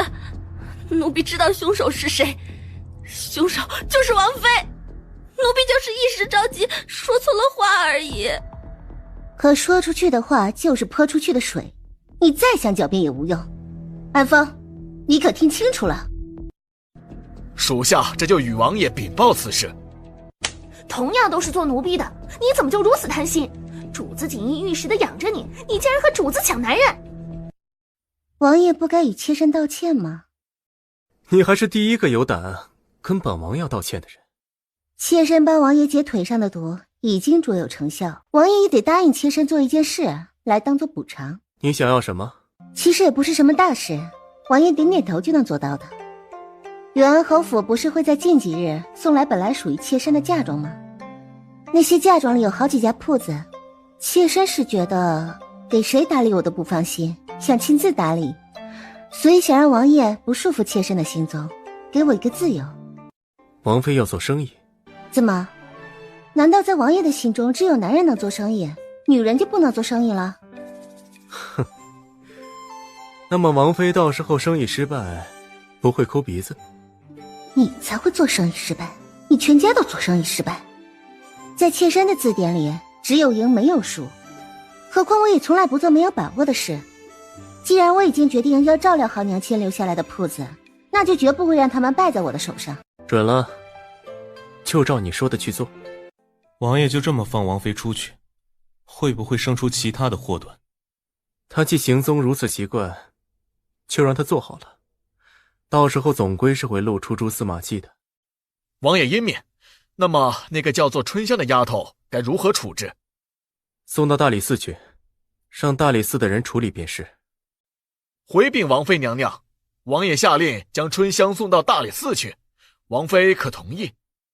你们直接带走就是了。等等，王妃可还有什么事儿吩咐？吩咐倒算不上，就是你要送人去大理寺的话，本王妃与你们同去。大理寺是个煞气重的地方，王妃要是去的话，恐怕会引起身体的不适。像春香这样的丫头，属下将人送去就是了，不需要王妃专门跑一趟。我倒不是专门为这丫头去的，只不过我的大表哥顾景天乃大理寺少卿，我只是想顺便去见一见他。其实是为了拉近关系，他昨天买了不少好东西，想送到大哥，缓和一下双方的关系。原来如此，那属下去给王妃准备车马。小表姐怎么也在这儿？小表妹怎么来了？这种地方不适合你这样柔弱的姑娘来。那小表姐不也是来了？既然小表姐也能来，那我就能来。小表妹来这儿做什么？哈，其实也不是什么大事，就是有个丫头不懂事，送来大理寺教训一下。然后我就寻思着，这大表哥也在这当差，我就买来几件不错的补品，亲手送给大表哥。大哥他恐怕是没有什么心情收礼的。可是发生什么事情了？没什么事儿，就是一些顾家的私事而已，与你没什么关系，就不需要你操心了。小表姐这样说就不对了，不管怎么说，我也是顾家的子孙，无论顾家碰见什么样的麻烦事，我也是有责任来管的。那么这件事情可就说来话长了。你知道那个楚国的小皇子楚云染吧？他来齐国主要是为了谈一笔兵器的生意，陛下向楚国买了一批价值不菲的兵器，却没想到楚国竟然坐地起价。然后呢？这件事和顾家和大表哥又有什么关系啊？若是以前的话，关系肯定是不大的，但现在不同了，陛下将谈生意这件事情交给了大哥来办。若是国库充盈的话，价格贵点也没什么，但如今这情况你也是知道的，灾情四起，还有东都对我们虎视眈眈，国库的银子不够，就只能给出一个相对低的价格。如果说掏空顾家的家底，能补上这5万两黄金吗？顾景荣手头上还有一些攒的嫁妆钱，如果大哥真的已经无路可走了，他可以将这些钱拿出来。表姐，你这个想法是不对的。掏空顾家凑够5万两黄金的话，顾家一大家子该怎么活？让祖母那么大年纪喝西北风吗？而且就算真的凑够了5万两银子来填补这个亏空，可有一就有二，那下一次呢？下一次若是需要50万两黄金呢？小表妹你说的对，这么想是不对，可大哥进退两难，楚国皇子又不愿让步。小表姐先别急，总归是有办法的，让我好好的想一想。小表妹，你素来是有办法的，你好好想想，看看有没有什么办法帮帮大哥，最好是既不用高价，也能将兵器买下来。松手，这不是你任性的地方。我有办法救他，把他交给我。你什么时候学的医术？你别乱来，他是楚国皇子，身份尊贵，要是在你手上出事，你这辈子就完了。我自然知道其中的利害关系，但是楚云然若是真的在大理寺出了事，大表哥也脱不了干系。既然结局都不可能会好，大表哥为何不信我一下？万一我真的有办法救楚云然的命呢？你有把握救他？5成把握。5成把握就算了，免得将你搭进去。大表哥不会真的以为能够等来御医吧？你这话什么意思？你不觉得这件事非常的巧吗？既然楚国皇子会在你的手上出事，那就说明有人乐见其成。既然有人乐见其成的话，又怎么可能让你等来御医呢？你看，小皇子的温度已经越来越低了，你若是再等一会儿，那就真的没有机会了。洛清，你别胡闹，你就算不喜我这个表哥，也不要在两国大事上乱来。顾景天依旧觉得南洛清在胡言乱语，毕竟以往不学无术的小表妹怎么可能懂得高深的医术？大表哥，小妹真的没有胡闹，你若是不相信的话，可以问一下小表姐，祖母的病是不是我治好的？蓉儿，你来说，洛清的医术如何？蓉儿的确是瞧见小表妹将昏厥的祖母治好，祖母也因为小表妹的治疗，身体逐渐好转。当时太医也来过，说是小表妹的医术惊人，就连温太医也无法做到这种程度，可见小表妹的医术应该是不错的。洛清，我信你一回，你若是能将楚国皇子治好，表哥欠你一个天大的人情。大表哥言重了，我们是一家人，做这些事都是小妹应该的。哪来的小丫头，竟敢对着尊贵的楚国皇子动手动脚？你是不想活了不成？我看不想活命的是你，这是玉王妃，你还不跪下？顾大人，下官这是有眼不识泰山，不知玉王妃大驾光临，只不过此事关乎楚国皇子，自是体大，您可得三思而后行啊，不能让玉王妃的冒失害了大家呀。此事无需你担心，不论出什么事，都有本官罩着。可是玉王妃哪懂什么医术啊？这不是瞎胡闹吗？没有什么可是。洛清，你别管其他，就照着你的想法做就好。王妃娘娘，你若是真有办法救小皇子，奴婢以后给您当牛做马。王妃娘娘想要开什么条件都可以。本王妃试针的时候不喜欢有人打扰，你去将闲杂人等拦在门外即可。没想到临死之前还能够瞧见仙女姐姐。先别说话，我不会让你死的。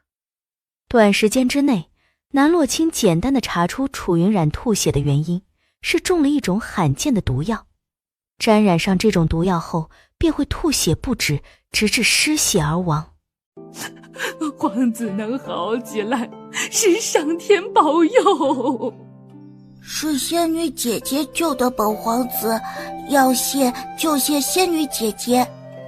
哼，如今楚国皇子的病好了，你怎么反而是一副郁郁寡欢的模样？难道皇子的病好了，不是你所想瞧见的吗？怎么会呀？顾小姐，你可别血口喷人呐！本官那是开心的不太明显而已。楚国皇子的病情能好，本官高兴还来不及呢。哼，你最好是这样想的。小表妹，我是真没想到你有如此能耐，连那般危急的情况都能淡定地医治好小皇子。要是没有你，我们顾家恐怕是凶多吉少了。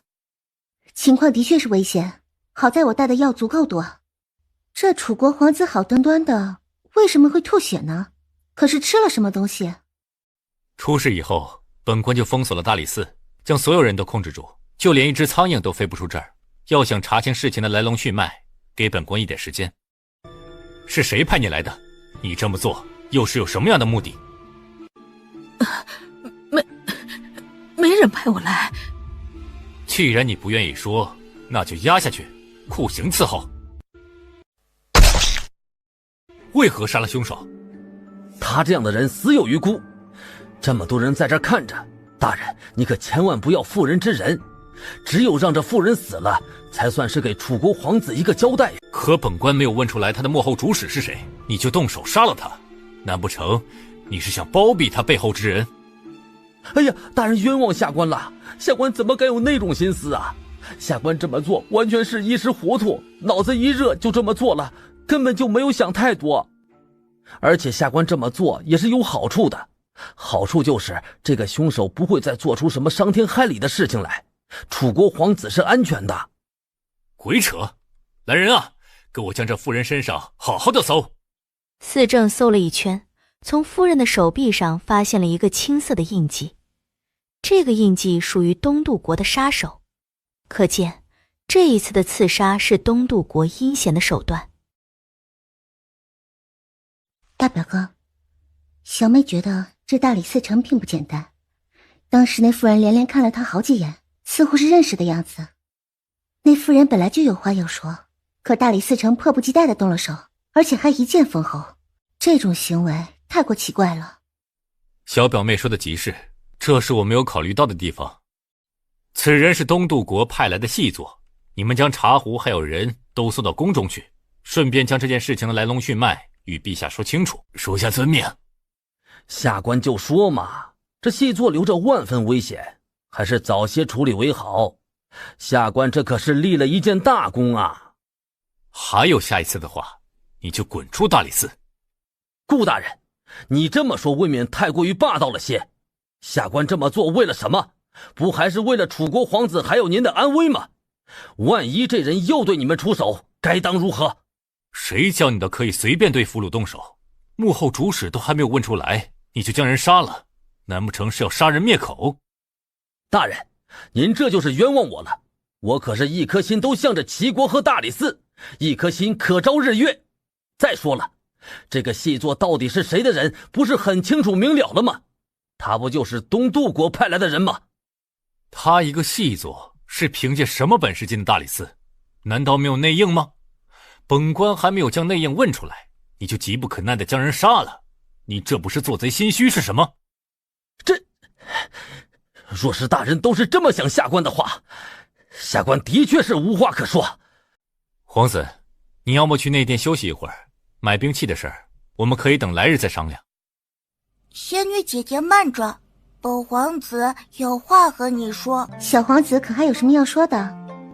仙女姐姐又救了本皇子一次，本皇子不知要如何谢仙女姐姐。要么仙女姐姐和我提一个要求，不过这个要求必须是本皇子力所能及的，这样才好报答仙女姐姐的救命之恩。让你帮我个忙？你这么问的话，我一时间可还真没想到让你帮什么。仙女姐姐和这个大哥哥是亲人吗？是啊，怎么了？如果大姐姐不介意的话，本皇子愿意把那一批兵器送给你。啊？可以如此草率？本皇子说话一言既出，驷马难追。既然本皇子决定把那些兵器送给仙女姐姐，那么本皇子绝对是好好考虑过的。小表妹，你是怎么想的？小表妹，你既有能力解决顾家的燃眉之急，求求你千万不要拒绝。这批兵器对于顾家来说太重要了。大表哥是怎么想的？这批兵器我们齐国势在必得，可国库拨给我们的银子没有那么多，就只能与楚国讨价还价。可谈了好几天，还是不见楚国皇子让步，还以为楚国皇子在大理寺受了伤，这笔生意是谈不成了。倒是没想到楚国皇子对小表妹你如此依赖。小妹懂你的意思。你若是真的愿意将那些兵器无条件的送给我，那我也会帮你一个忙。你怎么会知道？这可是我们皇族的秘密。因为我把过你的脉，这样一来我们也不算是谁亏欠谁的，如何？南洛清在给楚云然把脉之时，意外地发现他身上还藏着一种不治之症。对于当下的大夫来说是不治之症，但对于南洛清来说却不是什么疑难杂症，只不过是需要费点功夫而已。那我们说好了，仙女姐姐帮本皇子治病，本皇子帮仙女姐姐解决燃眉之急。兵器的事儿算是谈妥了吗？姐姐你就放心吧，等下你们弄个文书，本皇子签字即可。这皇后楼的厨子都有读心术吗？竟然能猜到我喜欢吃的是什么菜色。小表妹这就误会了，其实是大哥一直都记得你的喜好，这么多年都没有忘记。好了，不过是一点小事，不足挂齿。倒是小表妹今天帮了表哥一个大忙，请你吃一顿饭是不够的。我们都是亲兄妹，说什么谢不谢的，未免也太见外了。堂兄，您就别取笑小女了。小女的才学在大皇子面前就是班门弄斧，哪有卖弄的必要？哎，堂妹，你这么说可就太过于谦虚了。纵观整个上京都城，你的才学是众人有目共睹的。你若是敢认第二，可就没人敢认第一。小女也就只有在堂兄眼中才学还算不错。哎，此言差矣。除了在下之外，大皇子同样觉得你的才学十分的好啊。等下刚好有花灯会，堂妹不如露两手，让大皇子更加深入了解下你。哈哈，南姑娘的才学的确极好，就连本皇子都自愧不如。大皇子不必谦虚，小女子就十分仰慕大皇子的才学，就盼着有朝一日，大皇子能点拨小女子一二。参见大皇子殿下。你们不必多礼，既然是在外面，就不需要这么多的繁文缛节，叫本皇子秦公子即可。姐姐怎么也在这吃饭？不得不说，小女子十分羡慕顾公子还有顾小姐。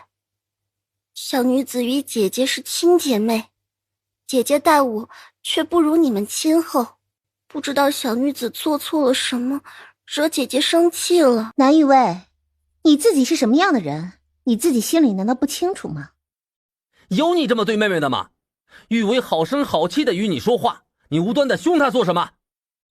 我既是她的姐姐，教训她那就是天经地义之事，轮得到你一个外人插嘴？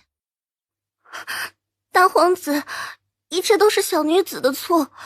姐姐之前便不喜欢小女，是小女惹姐姐生气了，是小女的错。不是你的错，还能是本王妃的错不成？我在这儿好好的吃着饭，你非得上前阴阳怪气的，难不成是觉得你有赵文这个废物当靠山，就可以无所畏惧了？你既是长姐，就不能让着妹妹点儿？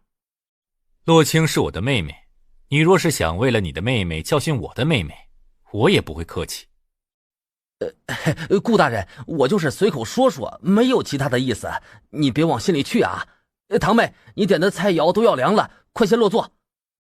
没想到皇嫂还是如初见时那般英姿飒爽。大皇子谬赞了。哎，小表妹，你有没有感觉到大皇子一直在盯着你看？他要是喜欢看就看好了，反正我又不亏钱。小表妹，你近来的性子果真是愈发有趣起来，与你说话呀，我总是不自觉的开心。小表妹，你的医术是从什么地方学的？之前怎么从未听说过你会医术啊？你把小表妹当成什么了？不会是把小表妹当成你大理寺的犯人来审问了吧？医术呢，是小妹自学的，当时就在地摊上买了几本书，那书瞧着平平无奇，可里面记载了多种医术，我随便挑了几样来学，没想到竟然是失传已久的技艺。嗨，也只能说小妹我运气太好了，不是自通就学了这些。哎，原来从小摊上买书就能买到厉害的医术啊！看来下回我也要去小摊上看看，能不能买到一些经商的书籍。说起经商啊，我之后可能需要在这方面向小表姐好好的取经了。啊，你也对经商感兴趣？啊，算了，你还是别和我学经商了。你也知道，在齐国商人是最末等的，你要是学了经商，可没有机会出人头地。我已经是王妃了，何须要出人头地来证明自己？南洛清倒是被他的说法给逗笑。他之所以想经商，完全是为了赚钱，毕竟一分钱难倒英雄汉，这世上也就只有无比清高的人才看不上银子。既然小表妹想学，我肯定会知无不言，言无不尽的。对了，洛清，你与楚国皇子到底是怎么认识的？南洛清又将在宫中碰见楚国皇子，并且意外救了他的事儿给说清楚。宫中那边泥沼地已经有不短的一段历史了，只不过许多人不知道如何处理。先皇又说那地方其实是个福地，不能随便用沙石给填了，就一直荒废在那儿。大多数人是不会去那儿游玩的，也就只有像楚国皇子这样不懂事的孩子才会跑到里面玩耍。还好你将他救了出来，要不然我们齐国可摊上麻烦了。也对，楚国皇子若是在齐国境内出的事，楚国必然不会善罢甘休的。如今齐国看着强大，其实早就已经内忧外患了。若是再被楚国摆上一道，齐国的处境怕是会更加困难。所以说呀，你不仅是我们顾家的福星，也是我们齐国的福星。其实以前小妹做了不少荒唐的事情，好在大哥没有放在心上，这过去了也就过去了。小妹在这以茶代酒，和大表哥道歉。好，一笑泯恩仇。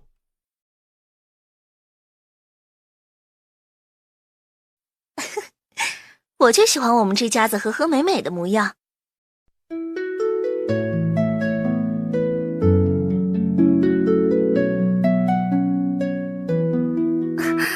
大皇子殿下，小女子有些头晕，大皇子能不能送小女子回府？赵文不就在这儿了？既然你的表哥就在这儿，不需要本皇子吧？毕竟本皇子总归是要避嫌的。大皇子说的是。皇嫂，好巧啊，我们又见面了。大皇子怎么只和小表妹打招呼？我们几个人难道都不配得到大皇子的问好吗？只不过是与皇嫂更加亲近些，就先问皇嫂了。顾景天又与秦泰然寒暄了几句，就提出要送南洛清回府。我一个人回去就好了，我们两个府邸之间距离太远，大表哥又忙了一整天，没有必要专门送我一程的。你一个姑娘家走夜路不安全，还是让大表哥送你回去吧，我们多绕一些路没什么的。我有侍卫的，这个安风就是王爷给我的贴身侍卫，他武艺高着呢，回去的路上安全得很。大表哥，你就随我的意思吧，我真的可以一个人回去，不需要有人陪的。而且这离誉王府也没有多远的距离，能有什么不安全的？那好，你路上小心。其实皇宫与誉王府的方向是一致的，本皇子可以送皇嫂回去，绝对安全得很。小表妹，既然大皇子提出送你回府，你意下如何？不用了，这么晚大皇子还是早些回去吧，不用送我。大皇子，既然小妹她都这么说了，那就随她心意即可。皇嫂是在担心什么？本皇子难道会对皇嫂做什么不好的事吗？我可没有担心什么，只是不想平白欠别人人情罢了。哎呦，好妹妹，你这是做什么？为了南洛清那个贱人哭，值当吗？凭什么大皇子对南洛清那个贱人青睐有加？明明我比南洛清那个贱人好那么多，为何大皇子眼中就不能有一个我？哎呀，表妹你先别急，男人就是这样的，越是得不到的越是感兴趣。其实啊，就是一时的新鲜劲儿。那个南洛清总是那副死人脸，或许大皇子啊觉得有点意思，等时间一长呢，大皇子就对南洛清没了兴致，到时候那整颗心不还是你的？可南洛清已经成婚了，南洛清还是大皇子的皇嫂，大皇子为什么宁愿看南洛清都不愿意看我一眼？为什么？你先别急，这不是还有办法吗？到时候直接将南洛清解决了，不就永绝后患了？表哥有办法？嗨，有的，我认识一些亡命之徒，到时候只需要……赵文俯身与南玉薇耳语，南玉薇的神情逐渐狠辣。还是表哥的办法好。那么这件事就拜托表哥了。事成之后，妹妹不会忘记表哥的恩情。到时候表哥想要的，妹妹也会想方设法的帮你拿到手。皇嫂不必紧张，本皇子不过是担心皇嫂的安危，这才骑马护送。等将皇嫂送回誉王府，本皇子自然会回宫中。南洛清嫌弃聒噪，偏头往秦泰然的方向扫了眼，随即不满地皱起眉头。他搞不懂秦泰然在想什么东西，为什么缠着他不放。就刚刚在黄鹤楼时，秦泰然就一直盯着他不放，那眼神中的侵略感他并不喜欢。王妃娘娘，大皇子倒是心善，竟然这么晚了还要送娘娘回府。可不见得是这样。若是大皇子真的心善，那他就应该知道男女有别，更何况是堂嫂子和小叔子呢？大皇子不可能不明白这个道理，非要上赶着送我回府，那不是陷我于不义吗？是奴婢欠考虑了，没想到大皇子的心思这么深，那该如何是好啊？总不能将大皇子驱逐走吧？不用，反正没有多少路了。南洛清倒是没将这件事放在心上，毕竟他从来不在乎旁人的眼光如何，只看自己愿不愿意。夜深路重，危机四伏，这么晚了，皇嫂还没有回去，皇兄应该会担心的吧？其实作为男人，应该陪伴在心上人身边才是应该做的。皇嫂，你也觉得本皇子说的有理？大皇子平时都这么闲吗？连别人的私事也感兴趣？倒也不是闲，本皇子其实对旁人并不会涌现出这种想要窥探的欲望。除了皇嫂令本皇子十分好奇以外，本皇子还从未对谁如此过。看来大皇子认识的人还不够多呀，应该多认识一些，就会有不一样的感受。可上京众多女子，可没有几个人能有像皇嫂这般英姿飒爽，殿上的一舞剑舞，令本皇子念念不忘。大皇子此言差矣，这上京上千名千劫，会舞剑的不在少数，未必是本王妃舞的最好。这倒是皇嫂不知情了，就算旁人剑舞舞得再好，也比不上皇嫂的一根头发丝。所以说，大皇子殿下和南玉薇也是说同样的话。皇嫂肯定误会了，本皇子从来不会对旁人说这种话。再说，本皇子对玉薇并没有什么其他的感情。你们两个人的关系，大家不是有目共睹吗？要不然怎么会一起来黄鹤楼呢？其实，并不是玉薇邀请本皇子来的，是玉薇的表哥赵文所邀请。在邀请之前，本皇子也不知道玉薇会来，但都已经来了，自然是一起吃一顿。若是皇嫂觉得本皇子与玉薇吃饭，皇嫂不高兴，那么本皇子下一回便不与他们一起。大皇子想和谁在一起，那就和谁在一起。我这个做堂嫂子的哪有资格指指点点呀？殿下还是用心看路吧，免得跌了跟头。其实本皇子与皇兄相比并不差，就不知道皇嫂为何对皇兄执迷不悟。殿下为什么要问我这样尴尬的问题？若是大皇子真的想知道答案，不如去问玉王殿下。想来玉王殿下是很乐于告诉你真相的。皇嫂说笑了，听说皇兄不喜欢热闹的场面，过几天的花灯会，不知道皇嫂愿不愿意来看。若是皇嫂喜欢的话，本皇子愿意代替皇兄照顾好皇嫂。不必。娘娘，可是发生了什么？有刺客。娘娘不必担心，这有奴婢呢，只要奴婢还有一口气在，奴婢就不会让娘娘出事。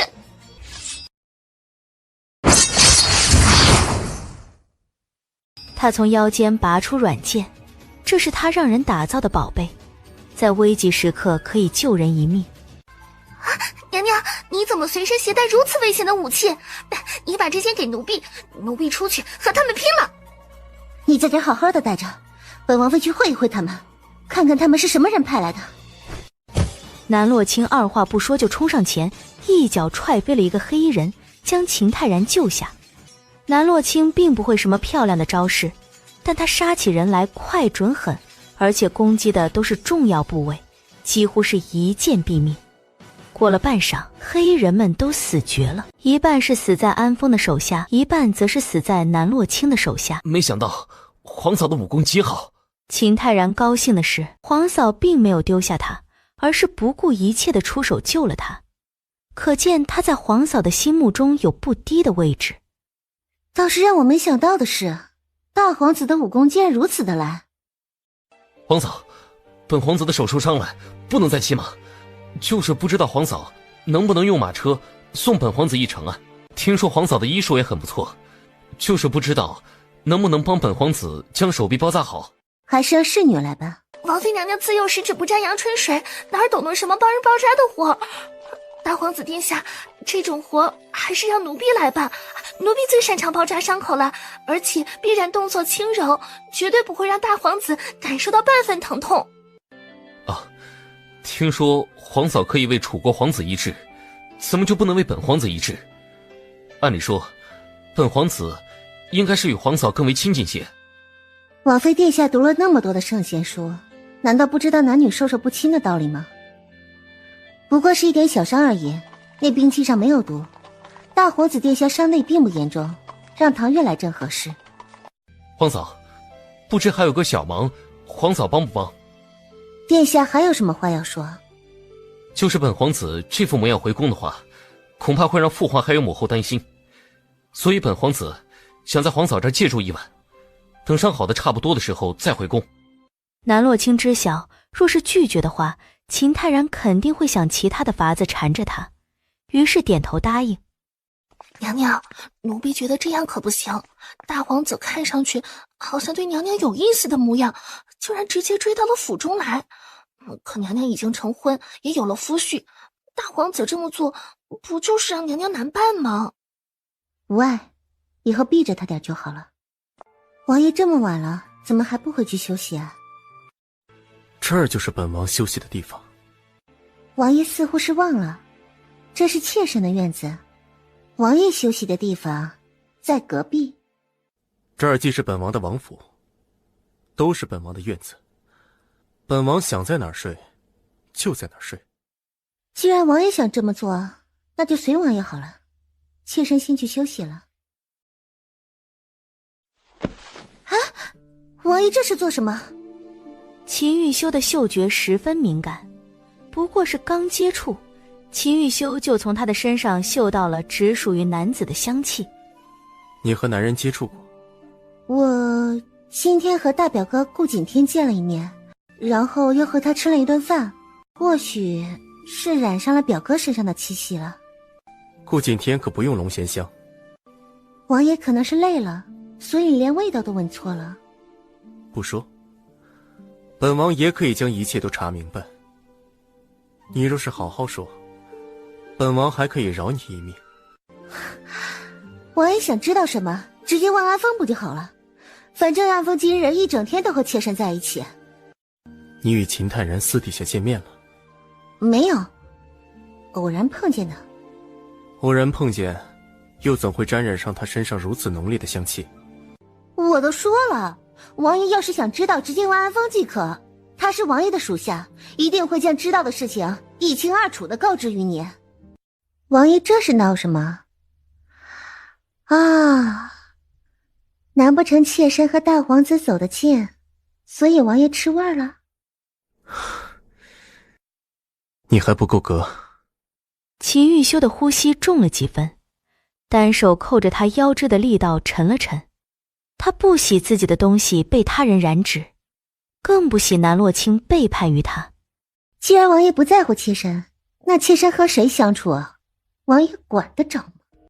秦玉修从他的眼中看不到分毫的情意，他的心竟然生出一阵慌乱，就像是一件对自己很重要的物件要从掌中流逝。南洛清说不爱就不爱了，那会爱上谁？秦泰然吗？他也配？启禀王爷，大皇子来了。接来。秦玉修收敛神色，勾唇浅笑，不等南洛清反应，便扣住他的脖颈，往自己的方向压。两人贴近，唇齿交融。南洛清根本没想到，刚才那眼神还恨不得杀了自己的秦玉修，竟然毫无预兆地吻了上来。他倒是想逃，可根本不是精通武艺的秦玉修的对手。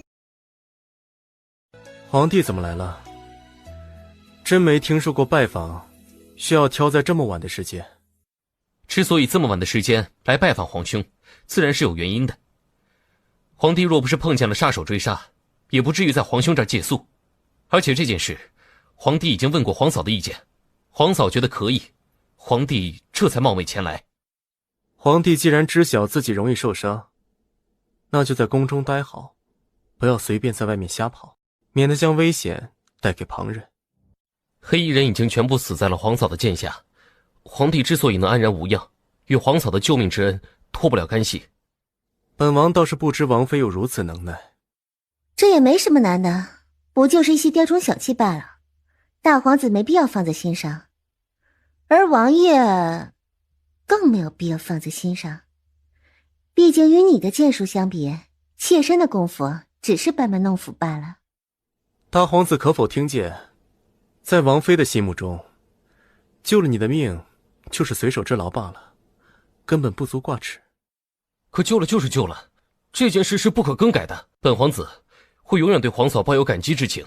夜深了，皇帝还是早些回去休息，本王也要与王妃歇下了。我们二人新婚燕尔，总会有些如胶似漆些。你在叹什么气啊？奴婢就是在替娘娘苦恼一件事，人太有魅力也不是一件好事。刚才玉王殿下与大皇子都差点为娘娘大打出手，好在大皇子有点自知之明，知晓自己不是玉王殿下的对手。你是从哪儿看出来他们两个为抢我大打出手的？他们两个人啊，关系本就不和，对上以后少不了唇枪舌战，跟我可没有什么关系。没有王妃娘娘，你对这种事情未免太过于迟钝了些。那王爷盯着大皇子看的眼神都差点没有喷出火来。还有啊，大皇子无时无刻不在看你，他之所以住到誉王府里来，都是为了得到王妃娘娘的青睐。在容貌气度上，大皇子是远远不及誉王的，可大皇子身份高，腿脚也利索，与娘娘倒是挺般配的。若是誉王殿下的腿没有受伤就好了。皇家都是龙潭虎穴，一个誉王我都对付不过来，哪里还能想着获得大皇子的青睐啊？我呀，就盼望大皇子早些识趣，不论他付出多少努力，也改变不了我是他堂皇嫂的事实。奴婢自然是知晓娘娘如今的身份，奴婢就是这么一说而已。说起大皇子的身份，其实若不是当年出了一点意外，真正登上95之尊的应该是誉王殿下才是。当年发生了何事？好像是说先皇突然暴毙，而誉王殿下尚在襁褓，即使在襁褓就没有办法管理朝政。这个时候丞相提出了一个建议，说是让当今陛下暂且当摄政王，等到誉王殿下16就将皇位还给誉王殿下。后来誉王殿下逐渐长大，最后长成了一位翩翩少年郎，不仅十分有能耐，还继承了太上皇的骁勇善战，16岁就已经是战功赫赫。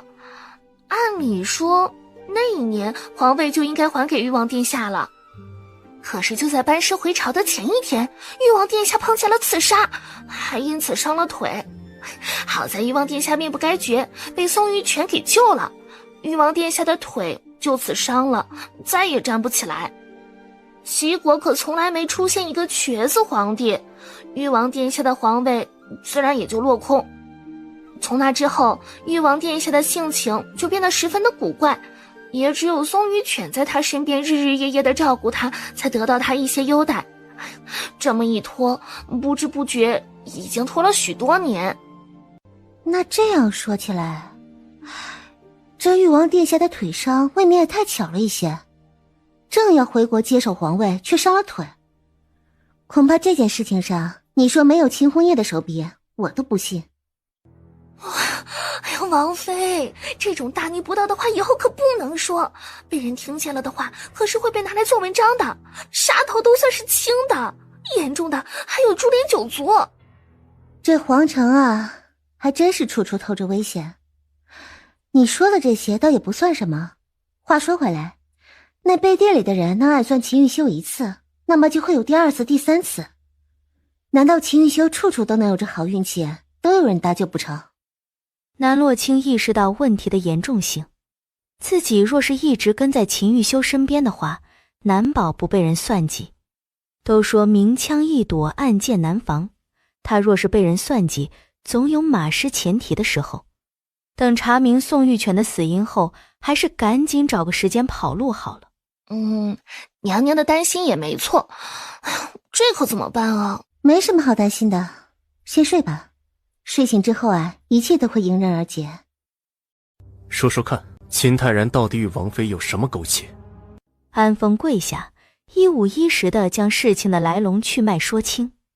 那些黑衣人，可查出是谁的人？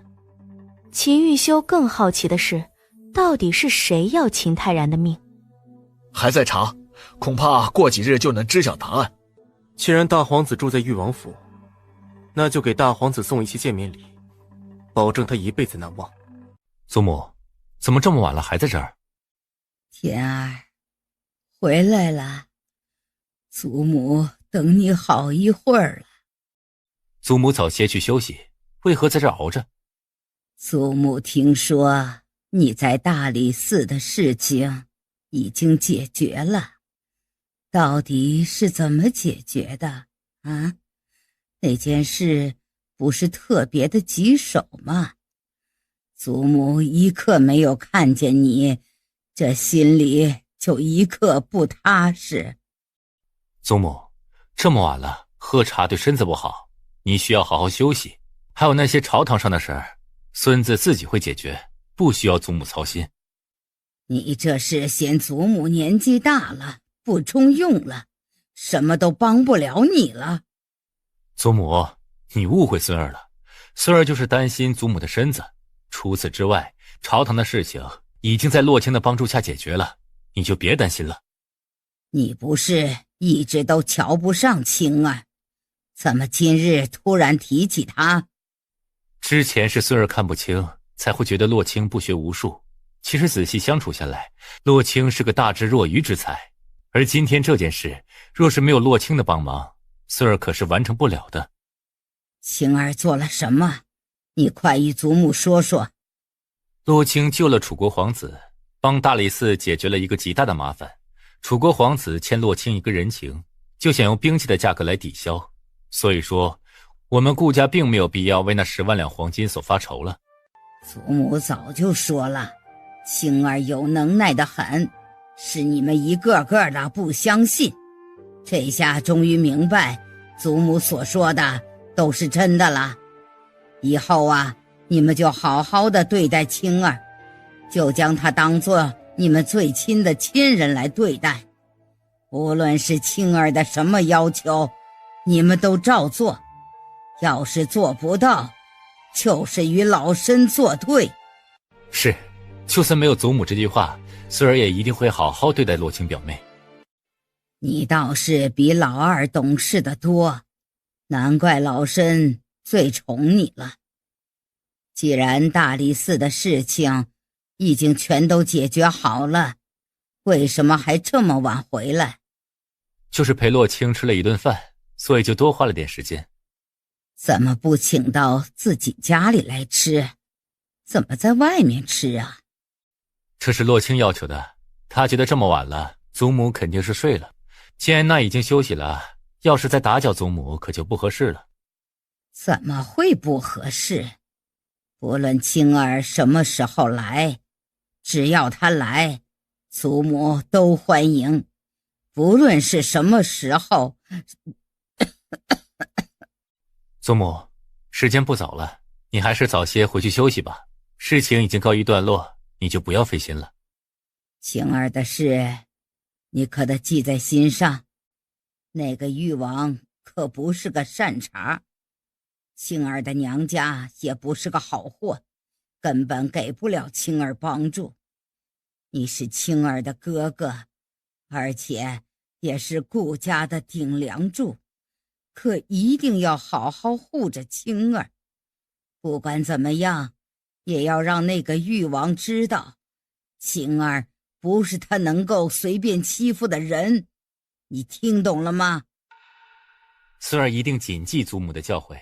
有你这句话，老身也就放心了。来日老身要是真的驾鹤西去，好歹还有你这个当大哥的照顾可怜的青儿。祖母万万不可如此想，您的身体硬朗得很，听说洛清给您诊治过身子，已经好了不少。再怎么硬朗，年纪也到这儿了，没几年好活的。祖母就算是不为自己着想，也要为洛清着想。他搜寻那么多的良药，不就是为了让祖母的身子更好些吗？祖母若是这么想，恐怕是得辜负洛清小表妹的一片心意。老身的身子，老身自己清楚。你们一个两个的都不成婚，反倒是让青儿先成婚，老身可盼着抱重孙呢。你们可都得抓点紧。记得你二弟还在祠堂跪着，你有空将他带出来。怎么在祠堂？老二总是对青儿有偏见，让他跪一跪祠堂，也好让他的脑子清醒些。过去的青儿的确是不懂事些，可他年纪小，不懂事点儿怎么了？反倒是你们这些做哥哥的，平常就不能让着点妹妹。还有啊，作为男人就得心胸宽广些，不要老是对那些小事斤斤计较。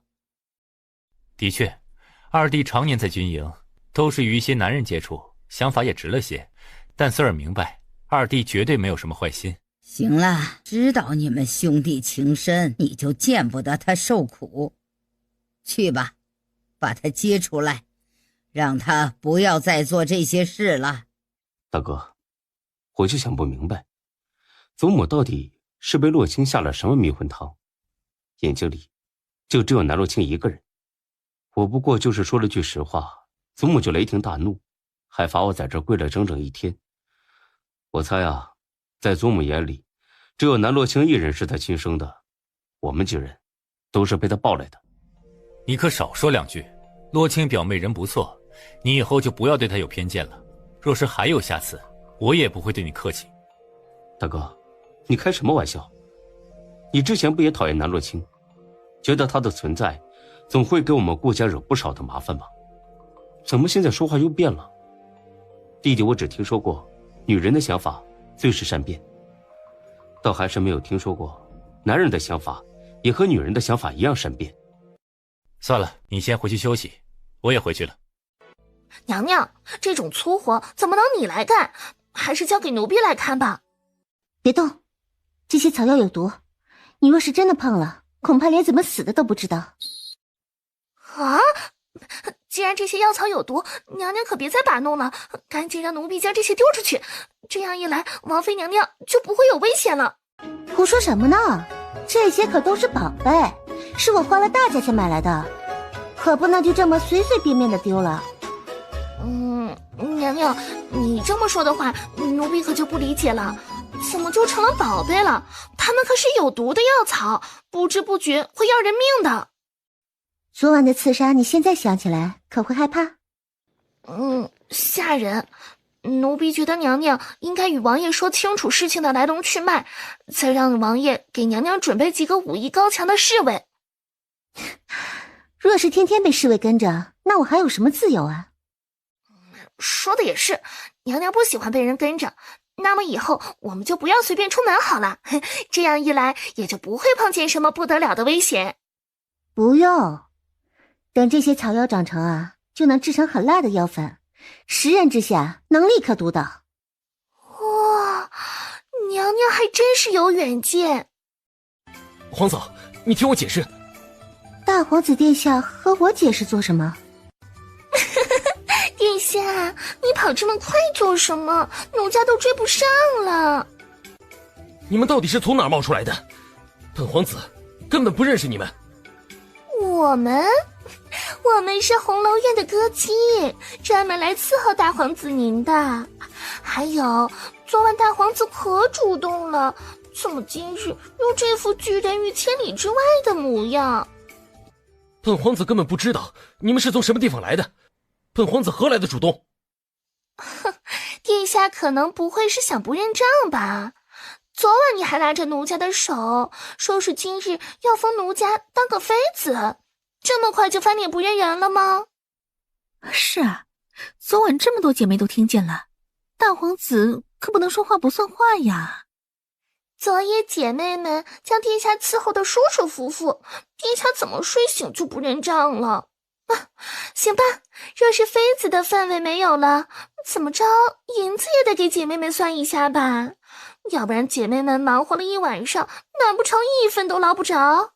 皇嫂，你听本皇子解释，其实本皇子并不是这样一个人，不过是酒后乱性罢了。皇嫂，殿下解释这些做什么？我根本就不在乎这些。娘娘，大皇子这副模样，我们是不是要出手帮一下啊？你觉得我能帮大皇子做些什么？就是想问问娘娘，愿不愿意帮大皇子将这银子出了？唐月，你有没有听过一句话？哦，娘娘请说，奴婢洗耳恭听。那就是心疼男人倒霉一辈子，为男人花钱倒霉3辈子。调资这种东西就应该让未来的大皇子妃来付，若是我付的话，岂不是愚蠢至极？娘娘说的极是奴婢想的简单了。大皇子，一大清早的，这是闹什么？皇兄，这些女人到底是怎么回事？他们是本王给大皇子安排的，毕竟这是大皇子第一次在本王的府邸做客，本王又怎么能不好好的招待大皇子？原来是皇兄设计陷害本皇子。昨晚大皇子十分享受，这是提上裤子就不认人了。本王让大皇子舒服了，大皇子倒是认为是本王的不是。王妃可还是觉得大皇子非常好。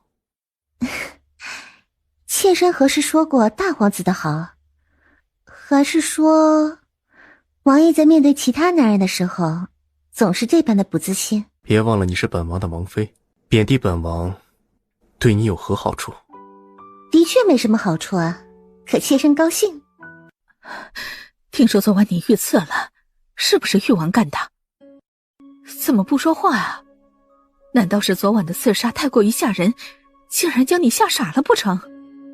母妃别急，昨晚的刺杀并不危险，凶手是谁的人，儿臣正在查，想来过不了多久就能够得到答案。刺杀哪有不危险的？也就只有你性子好，才觉得没什么。本宫就只有你一个孩子，你要是出了事，本宫该如何是好啊？你就算是不为自己考虑，也要为本宫考虑一下，不是？还有啊，你昨晚既然碰见了刺杀，为什么不早些回宫？为什么睡在誉王府呢？母妃是在儿臣的身边安插了眼线。什么眼线不眼线的？你的安危那么重要，出了事，你身边的人自然会告知本宫。难道你是想将本宫永远的都蒙在鼓里不成？也就是那些奴才喜欢瞎操心，根本就不严重，传到他们嘴巴里就成了十分严重的刺杀。对方派了8个人来，但是你身边并没有护卫，要是有个什么3长2短的，岂不是便宜了钱玉修那人？你是齐国的大皇子，只要你不出事，陛下的皇位总归是要传给你的，到时候你就是95之尊，还有谁敢忤逆你？誉王腿伤严重，近来伤腿疼得愈发厉害，好几次都差点没熬过去。每一次腿伤复发，从誉王府端出来的都是大盆大盆的污血。誉王能不能活到明年还未可知呢，母后担心的太过了。哪儿是本宫忧思太过，实在是你太不懂得这人心险恶的道理了。就算不知誉王能不能活到明年，反正他在意时，你这位置就坐得不稳当，本宫的心里也不踏实。母后就不要为了这种小事所操心了，要不然老得快。你看，额头上多了好几条纹路呢。本宫若是多了条皱纹，也绝对是被你气的。好端端的去那誉王府待着做什么？誉王府中哪个是善茬呀？什么时候被吃的连骨头都不剩了，恐怕连你自己都不知道。儿臣不就是想探查一下誉王的虚实吗？也想看看誉王府有什么秘密。行了，下去休息吧。瞧你这副模样，本宫也心疼得很。参见皇后娘娘，娘娘有何吩咐？你是本宫亲自挑选，从小培养到大的大内侍卫，更是大皇子的左膀右臂，也知道你给大皇子解决了不少的麻烦。可昨日夜里还是发生了刺杀，后来他又住进了誉王府，到底是有什么猫腻啊？当时殿下碰见誉王妃，两人聊了一路就碰见了杀手，再后来殿下为了感谢誉王妃的救命之恩，便住进了誉王府。下去吧。那个南洛卿是怎么回事啊？既已嫁给了誉王，为何还与泰然牵扯不清？泰然只字不提南洛卿，看来是处处护着这个心机颇深的女人。他贸然接近泰然是图什么？难道是图那太子妃的位置？奴婢瞧着那南洛卿不是个善茬，大皇子又秉性纯良，奴婢以为南洛卿会把大皇子玩弄于股掌之间。所有对泰然不轨的女人，都是本宫的眼中钉。看来给泰然选妃的事儿得提上日程了。先去将消息放出去，下个月的百花宴，本宫要好好的挑个儿媳，给泰然当正妃。奴婢明白，这就去安排。哦，对了，到时候再将南洛清请来，本宫要好好的敲打他一番。娘娘可谓是为大皇子操碎了心，大皇子要是知晓娘娘的良苦用心，必然在政事上会更加勤勉。本宫就这一个儿子，能不为他着想吗？既然王妃娘娘都查看过了，没有问题的话，老奴就先退下来。慢着，本王妃怎么记得除了这些物件以外，娘亲还留下不少铺子、地契呢？都怪老奴年纪大了，记性不好。这些地契是夫人早就让老奴准备好的。早就准备好，怎么会忘？那么老奴就回去复命去了。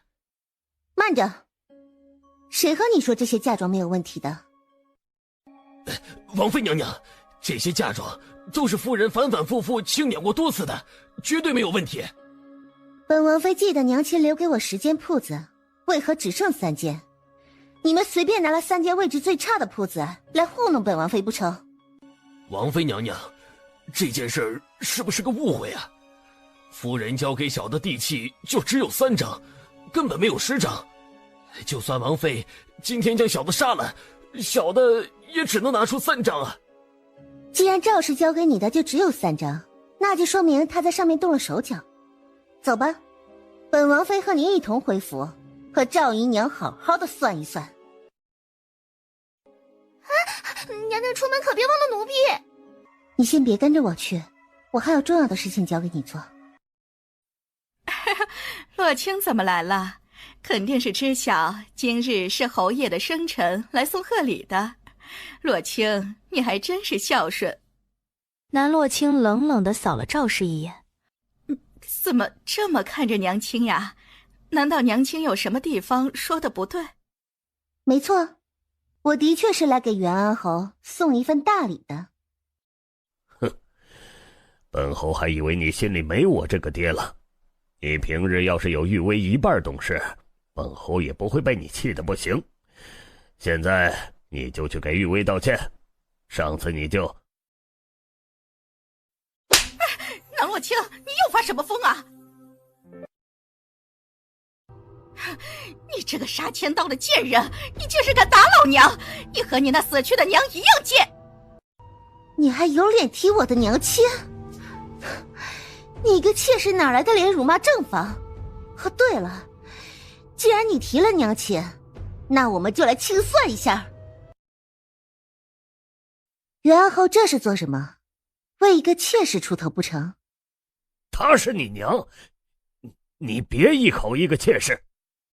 我娘亲早就死了，她只是一个狐狸精罢了，也只有你才会看得上这种不入流的女人。我今天就是来找你们好好的算个账。算什么账？这么多年你在侯府吃的喝的都不要银子不成？你要和我们清算什么东西？这些都是娘亲当年留给我的嫁妆，你们在陛下面前答应过将所有嫁妆都还给本王妃，如今怎么又在账目上弄虚作假？难道你一个偌大的侯府连银子都没有吗？须得日日趴在本王妃背上吸血才成？你要的嫁妆早就全部还给你了，你还想要什么东西？今早不上管家，这扛了10箱金银珠宝给你了吗？你还有什么问题？珠宝是还了，可娘亲留给我最值钱的并不是珠宝，而是那10间经营极好的铺子。那几间铺子根本就没你想象中那么赚钱，早就已经卖了，而卖出去的银子大部分也都花在了你的身上。你现在找我要银子，这哪来的银子呀？那好，既然7间铺子卖了，那卖出去的银子也是我的。你们将银子清点清楚，送到誉王府。早就与你说过了，那几间铺子卖人了，而且根本就没卖多少银子，你让我们上哪儿去拿银子给你呢？南洛清，你最好适可而止。你要的嫁妆我们已经悉数奉还，你还想要什么？多得我们元安侯府也拿不出来。来人呐，将玉王妃赶出去，以后不准玉王妃再踏入府中半步。本王倒要看看，谁敢对王妃动手。哎呦，王爷怎么大驾光临了？属下就是在教训一下不听话的孩子，还请王爷不要插手。本王的王妃，什么时候轮得到你来教训了？今日不将铺子的钱还给本王妃，你们也休想好过。如今有这么多人，你们应该不想这丢人的事情传出去吧？你这妇人怎么回事啊？不是早就答应陛下将所有的嫁妆还给洛清吗？那7间铺子的银子是不是忘了？的确是忘记了，府中事情多，一不小心忘了也是常有的事儿。赵氏呜呜咽咽地解释了一通，话里话外都在推卸责任。反正不是自己的错，有错也是别人的错，赖在他的身上。谁准许你将7间铺子在没有得到我的准许情况之下就卖出去呢？而且我怎么知道你是不是贱价卖出去的？具体卖了多少银子，民妇已经不记得了，但的确是不多的。本就是几间不值钱的铺子，你还盼着能卖多少银子呢？好了，这件事你还想闹成什么样啊？人你也打了，骂也骂了，银子夫人也答应全部给你，你还想怎么样啊？反倒成了我的错处不成了？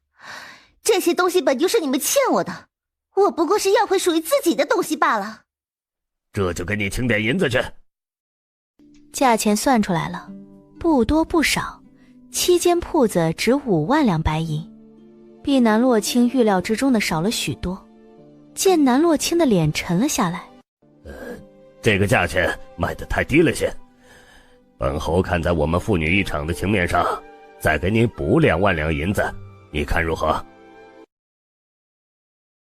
？3万两，不能再多了。陛下说追加5万两。如果一共10万两白银你能接受，本侯这就去仓库拿5万两白银给你，你拿了就走。唐月，你还愣着做什么？还不赶紧把银子带回去？奴婢这就去，绝对一枚铜板都不会算错。侯爷未免太冲动了些，南洛清那小贱蹄子一句话，你就给了他10万两白银。我们仓库总共是有多少银子呀？你就分了一大半给他，还不是你做的好事儿。再说你不把那银子给他，他绝对会将元安侯府闹得鸡犬不宁，这日子你还要不要过了？侯爷把银子都给了南洛清，那以后玉薇成婚的嫁妆该怎么办？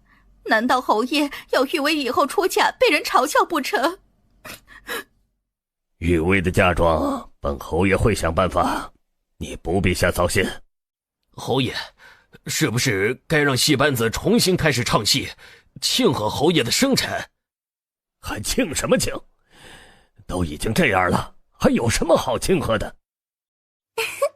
娘亲，你猜女儿从宫中听到什么好消息？这都什么时候了，你满脑子还在想着玩乐。娘亲，你今日到底是怎么了？到底是谁惹你生气了？你与女儿说，女儿保证帮你教训那人去。对了，宫里传来的好消息是与大皇子有关的，说是皇后娘娘决定给大皇子找个正妃，物色的时间就定在下个月的赏花宴。女儿是上京第一美人儿，在赏花宴上入了皇后娘娘的眼，应该是不难的。不过要与那么多的闺女相比，行头肯定是不能少的。不如娘亲再给我买一身行头吧，衣裳就买云锦制的，头面就纯金镶百来颗珍珠的发冠即可。有了这一身行头，女儿到时候轻轻松松艳压群芳，没有人能是女儿的对手。你屋中那么多柜子的衣裳头面还不够用吗？还得重新做一套。我屋中的头面才多少啊？而且之前都已经穿过见过人了，现在还穿的话只会被人笑话。女儿可不想被京都贵女笑话，而且一套衣裳和头面根本花不了多少银子，娘亲怎么就不同意呢？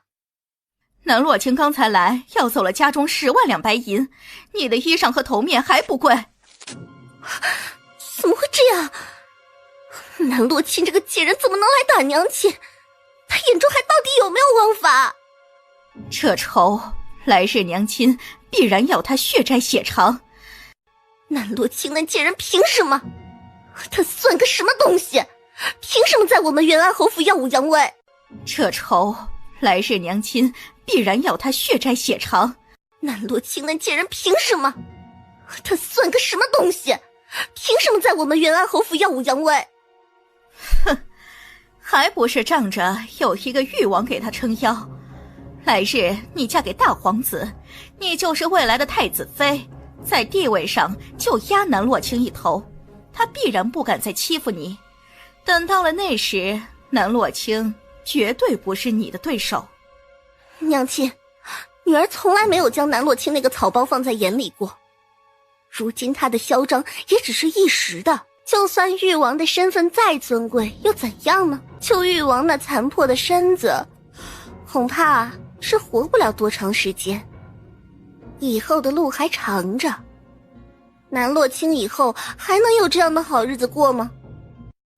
哎呀，好了好了啊，不提那个晦气的，短时间之内他也不会再来元安侯府闹。倒是你与大皇子的事儿怎么样了？听说大皇子前不久刚约你用膳，你们2个应该聊得不错吧？自然是聊得很好。大皇子殿下觉得女儿的才情极好，对得起京都第一才女的名头。这就好。这些日子南洛清再发疯的话，你就忍一忍，等到以后你飞黄腾达了，再好好的与南洛清算总账。给表哥传个信，就说上次我们商量的事儿就不要再等了，现在就可以动手。我一刻都等不及了，我让南洛清挫骨扬灰。看来王妃不是个诚信之人。本王若不是看上王妃所承诺的那笔银子，本王才懒得跑这一趟。他腿脚不便，自然是不喜欢东跑西跑的。王爷此言差矣，王爷既已经富可敌国，哪看得上妾身那点嫁妆啊？看得上，3七分账，你3我7。王爷，那些银子都是妾身的嫁妆，千辛万苦才从姨娘手里头要回来的。我这手头还没捂热呢，王爷若是这么分走了，妾身恐怕会夜不能寐，寝食难安啊。55分账，本王的底线。王爷又不缺这5万两银子，但这些银子对妾身确实很重要。妾身还有3间铺子要打理，若是没有这银子，这铺子的生意又怎么能好起来？银子不要了。那个便是本王妃的铺子，趁热打铁过去看看，你们先回府吧。之前唐月就将铺子的大致情况都调查清楚，3间铺子分别是药铺、胭脂水粉铺和一家兵器铺。按理说，这3间铺子应该不会生意惨淡才是，可惜被赵氏经营得一塌糊涂，生意自然是一落千丈。现在这3间铺子完全是凭借着位置好才吊着一口气，但已经入不敷出了。小姐，可算让奴婢找到您了。银子都送回去了？都已经送回去了，娘娘不必担心。而且奴婢在仓库里面来来回回数了好几遍，一点错都没有，就是10万两整。不得不说，还是娘娘厉害，竟然还能从抠门的赵氏手里弄来这么多的银子。弄来这些银子还只是我们的第一步。你看，那些赵氏的铺子是什么来历？南洛清可不记得朱雀街上有什么赵氏的铺子，而且很巧的是，姨娘赵氏就是姓赵，这几间铺子也是姓赵，两者是不是有什么关系？唐月歪着脑袋盯着那铺子看了半晌，总觉得很眼熟，但是一时之间又想不起来在什么地方见过。对了，小姐，奴婢想起来了，这铺子不就是以前夫人的铺子吗？怎么现在叫做赵氏了？所以说赵氏将娘亲的铺子卖给了自己的娘家人。小姐你看，从铺子里出来的那人不就是玉燕小姐的表哥吗？他就是赵氏的亲侄子。他既然与这家铺子有关系，那就说明铺子与赵姨娘有关。小的手里拿的这几个都是铺子里最好卖的。哼，这些胭脂水粉也是最贵的吧？当我们家小姐是冤大头？这位小姑娘的性子还真是直爽。不瞒你们说，这胭脂水粉不能卖便宜了，不然脸烂了，可是有很多银子都换不回来的。再说了，小的乔姑娘这身衣裳首饰，应该不是个缺银子的主。小的若是拿了这些残次的胭脂水粉来，你们会不会觉得小的是在看不起姑娘呢？我们家小姐喜欢的可不一般，那些旁人都追捧的大众货色，我们家小姐根本就瞧不上。你少拿这些东西来忽悠我们家小姐，我们不吃这一套。小姑娘，你这话可不是这样说的啊！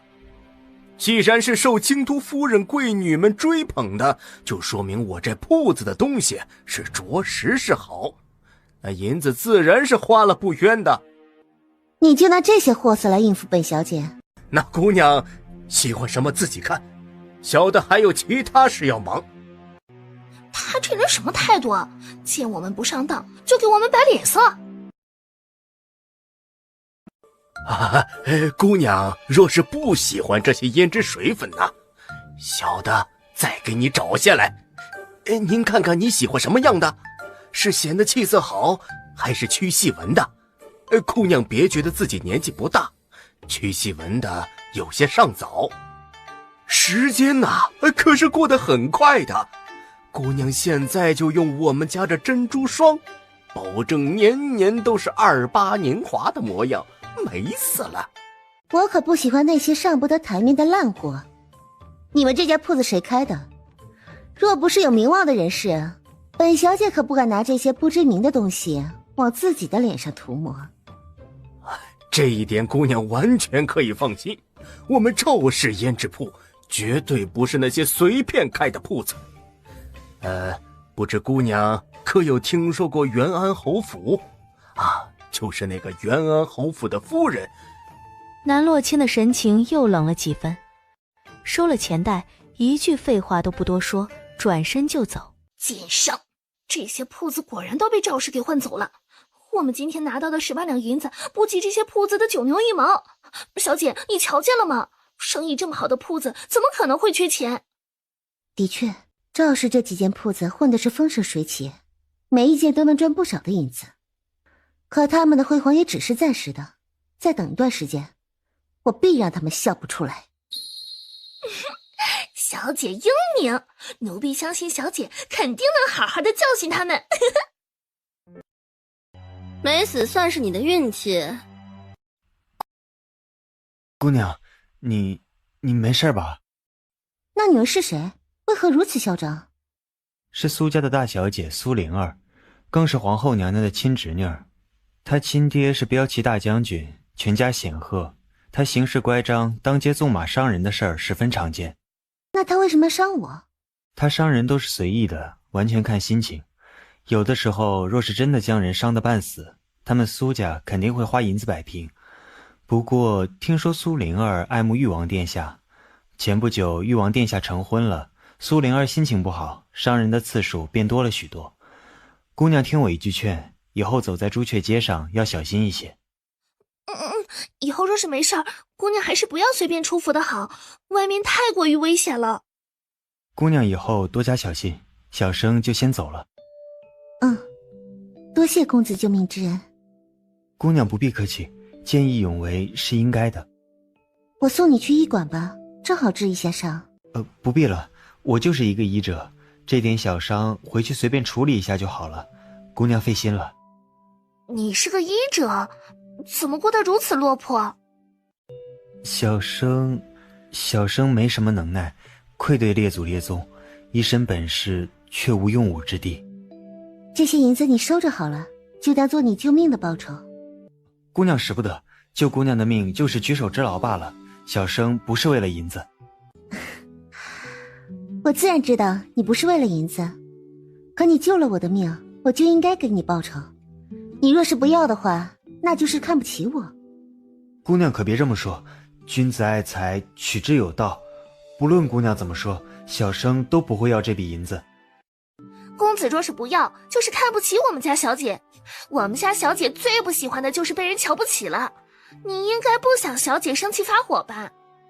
姑娘们还是不要为难小生了，这银子小生不会要，无论姑娘们怎么说，小生都不会同意。不过姑娘们的好心，小生会牢记在心中。那总得让我表达一下谢意吧。不如这样，你跟着我来。那当然啦，我家小姐可是京都第一美人儿。哦，难道姑娘是元安侯府的南玉薇南姑娘？这还真是令我这铺子蓬荜生辉呀！切，蓝玉薇那个女人怎么能与我家小姐相比？她给我们家小姐提鞋都不配，就是个狐狸精妾室生的小贱人，怎么配当京都第一美人儿？这些都是京都瞎传的，能有几分真实？再说姑娘这般美，肯定是南姑娘比不了的。给这位公子做几件衣裳，春夏秋冬各2套，还有那件成衣也随便改一改，先给这位公子换上。姑娘未免太破费了，若是给小生买衣裳1件即可，没必要这么多件。哼，小姐财大气粗，别说是买几件衣裳了，就是将这家铺子买下来都不成问题。多谢姑娘的救命之恩。难道不是我该谢你的救命之恩吗？其实小生已经3天没有吃过一顿饭了，身上更是1分银子都没有。本来是想着饿死街头算了，没想到还能碰见姑娘。其实你这好手好脚的，也不至于找不到活来。而且听说京都的大夫诊金都不低，你……是啊，你这么年轻，身强体壮的，哪儿找不到活？这是小生的私事，暂时还不想说。啊，好，还请顾公子帮我去拿一壶女儿红来。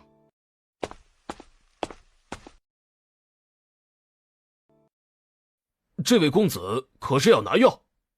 不是，我听说你们这儿招大夫，我恰巧学过几年的医术，可以来当大夫。我们的确是要招大夫，你去里头与我们掌柜的谈吧。既然如此，我觉得你不错，就留下来吧。哦，对了，你叫什么名字呀？顾锦书。顾锦书？你也敢来我们这儿干活？你难道不知道整个朱雀街都没人会要你吗？滚出去！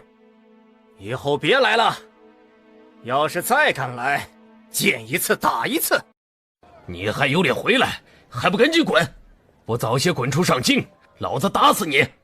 哎呀，烂货！住手！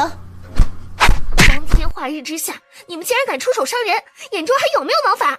赶紧住手！哪个女人不长眼，来多管闲事？信不信老子也教训你一顿？不知天高地厚的东西！姑娘可是要救这个穷酸的男人，要救他也不是不可以。你陪小爷玩一玩，玩舒服了，小爷就放了他，如何？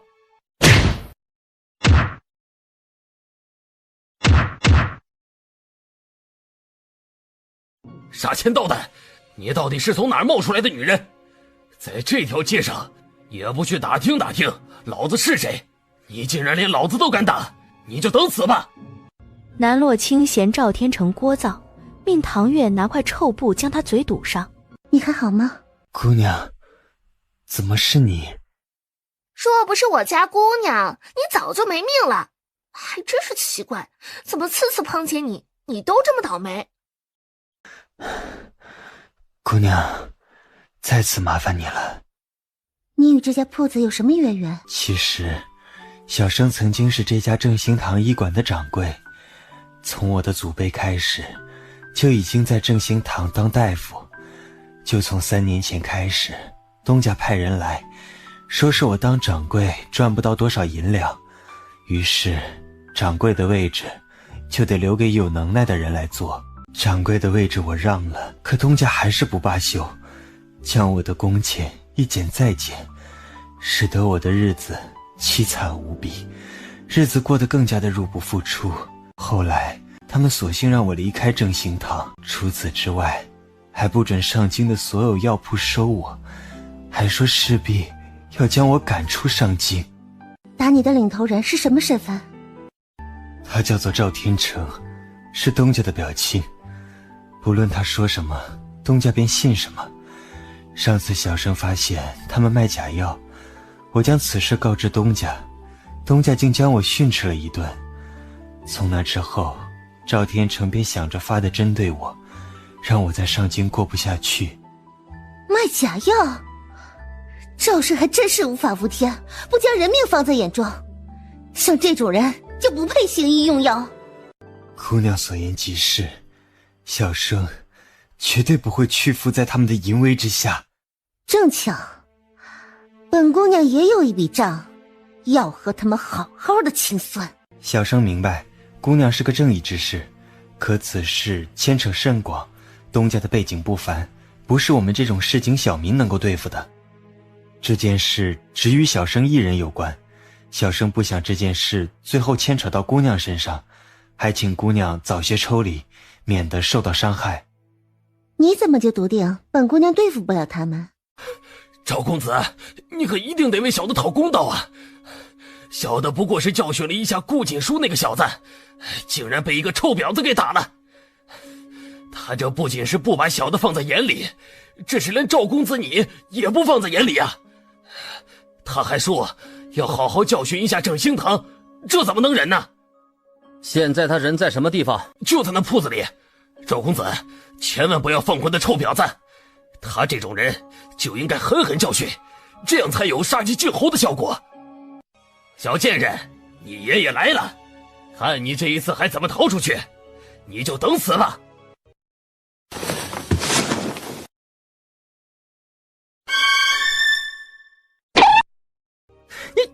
你惹谁不好？你惹这个姑奶奶做什么？啊，赵公子，你这话什么意思？小的可没有惹这丫头，是这丫头上来就和我们正兴堂过不去啊。赵文，你躲什么？见到本王妃还不行礼？拜见玉王妃娘娘，就是不知道哪阵风将娘娘吹到这儿来了。可是身子不适，若是身子不适的话，可得早些回去休息，在这儿待着没什么好处啊。顾锦书愕然地张着嘴，玉王妃？难道救了他2次的气度不凡的姑娘就是玉王妃？这是本王妃的地盘，我想来就来，想走就走。赵天成不懂事，伤了我的人。赵文，你看看该怎么处理吧。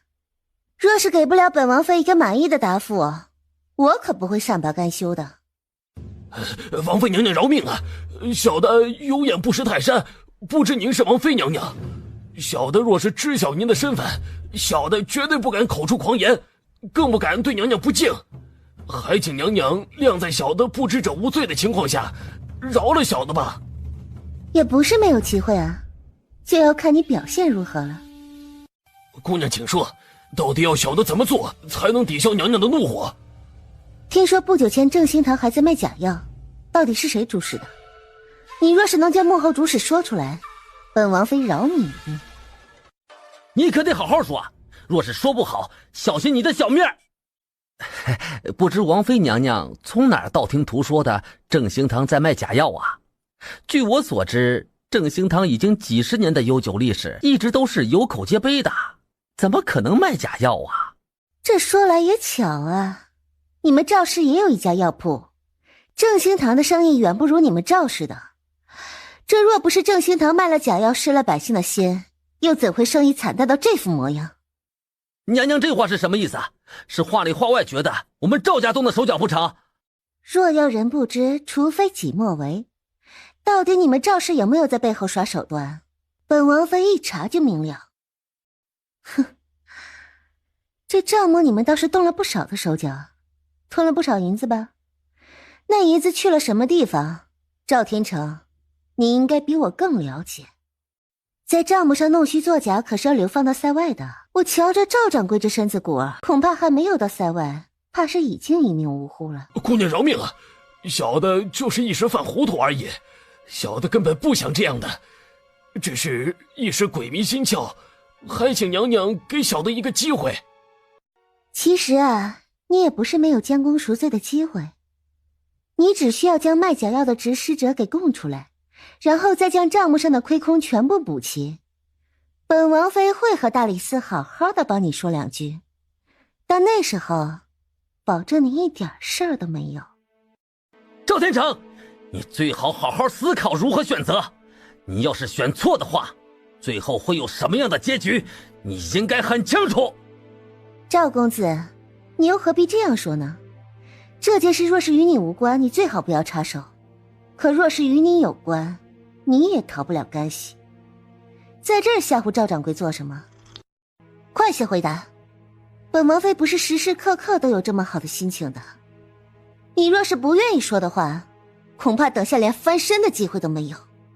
娘娘先别动怒，小的说，小的会把知道的一切都说出来。让小的卖假药的是元恩侯府的侯爷夫人，她让小的这么做的。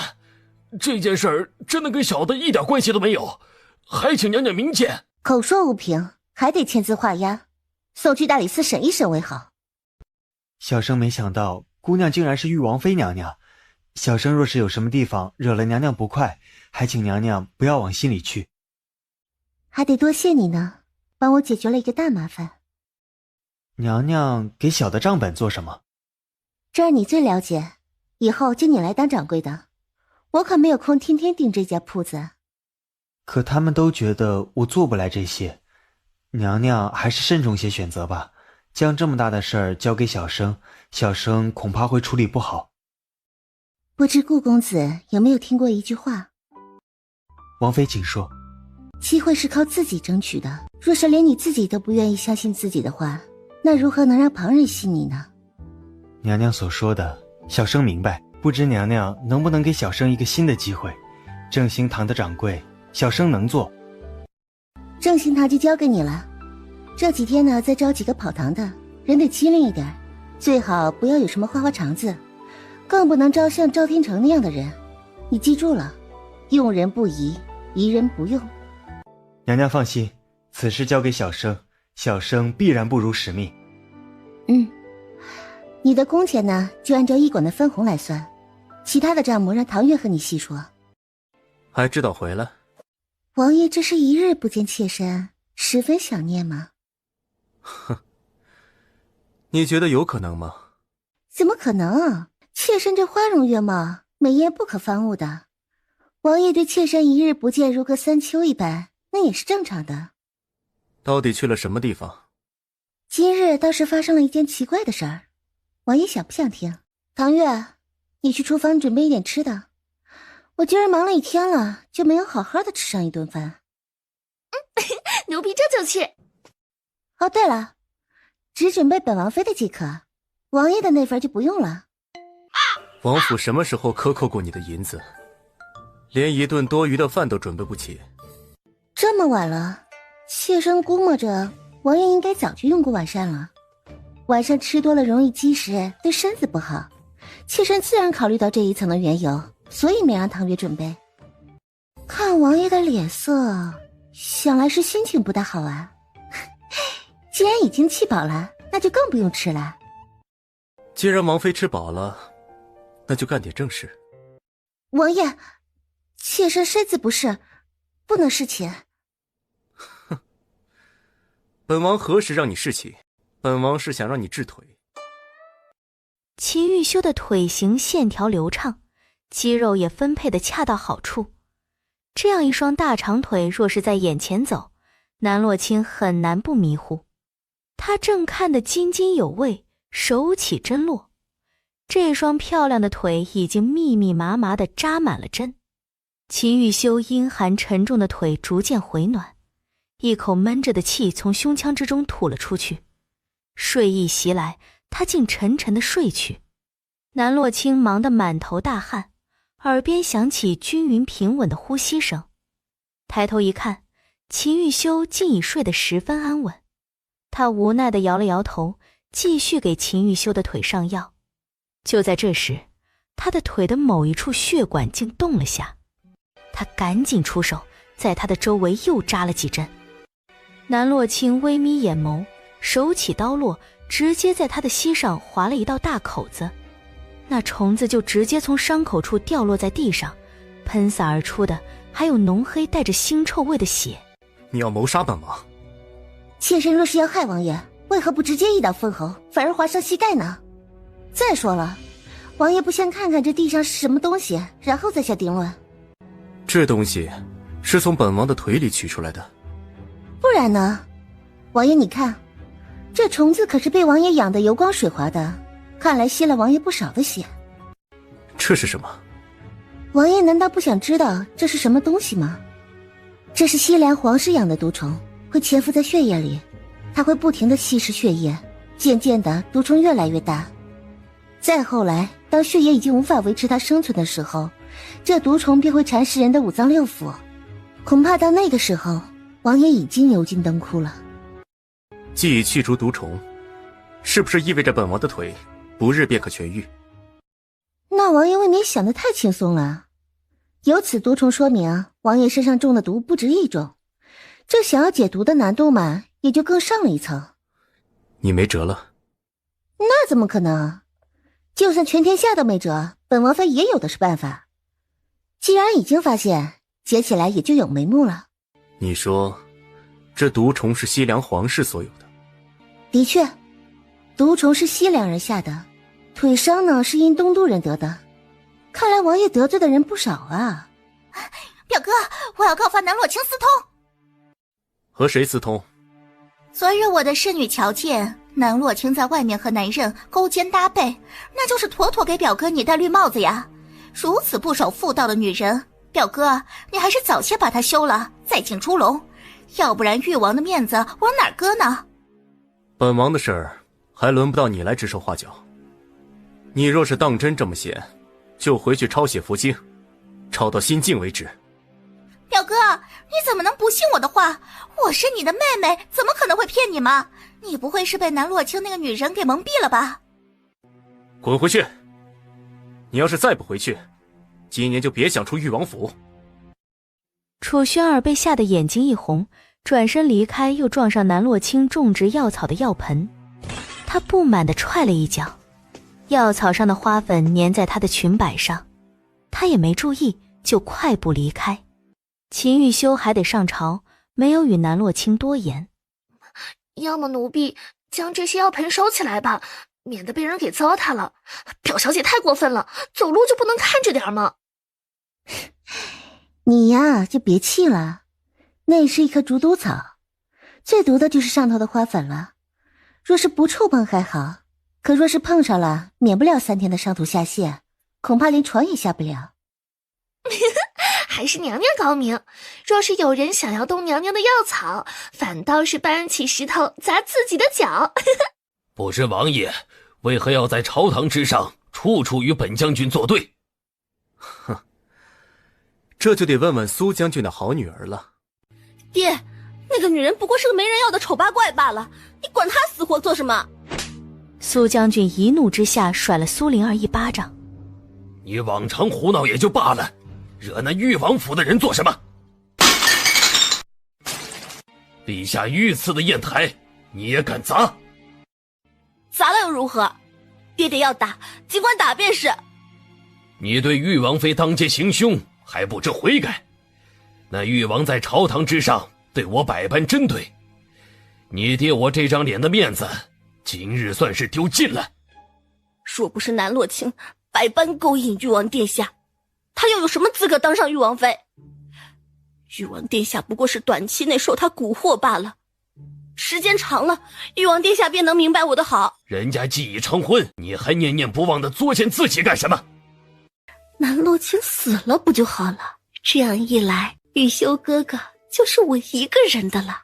你还嫌这一次的事情闹得不够大吗？那南洛卿不过是擦伤了点皮，誉王就能在朝堂之上让我下不来台，那南洛卿真有个什么三长两短，后果你负啊！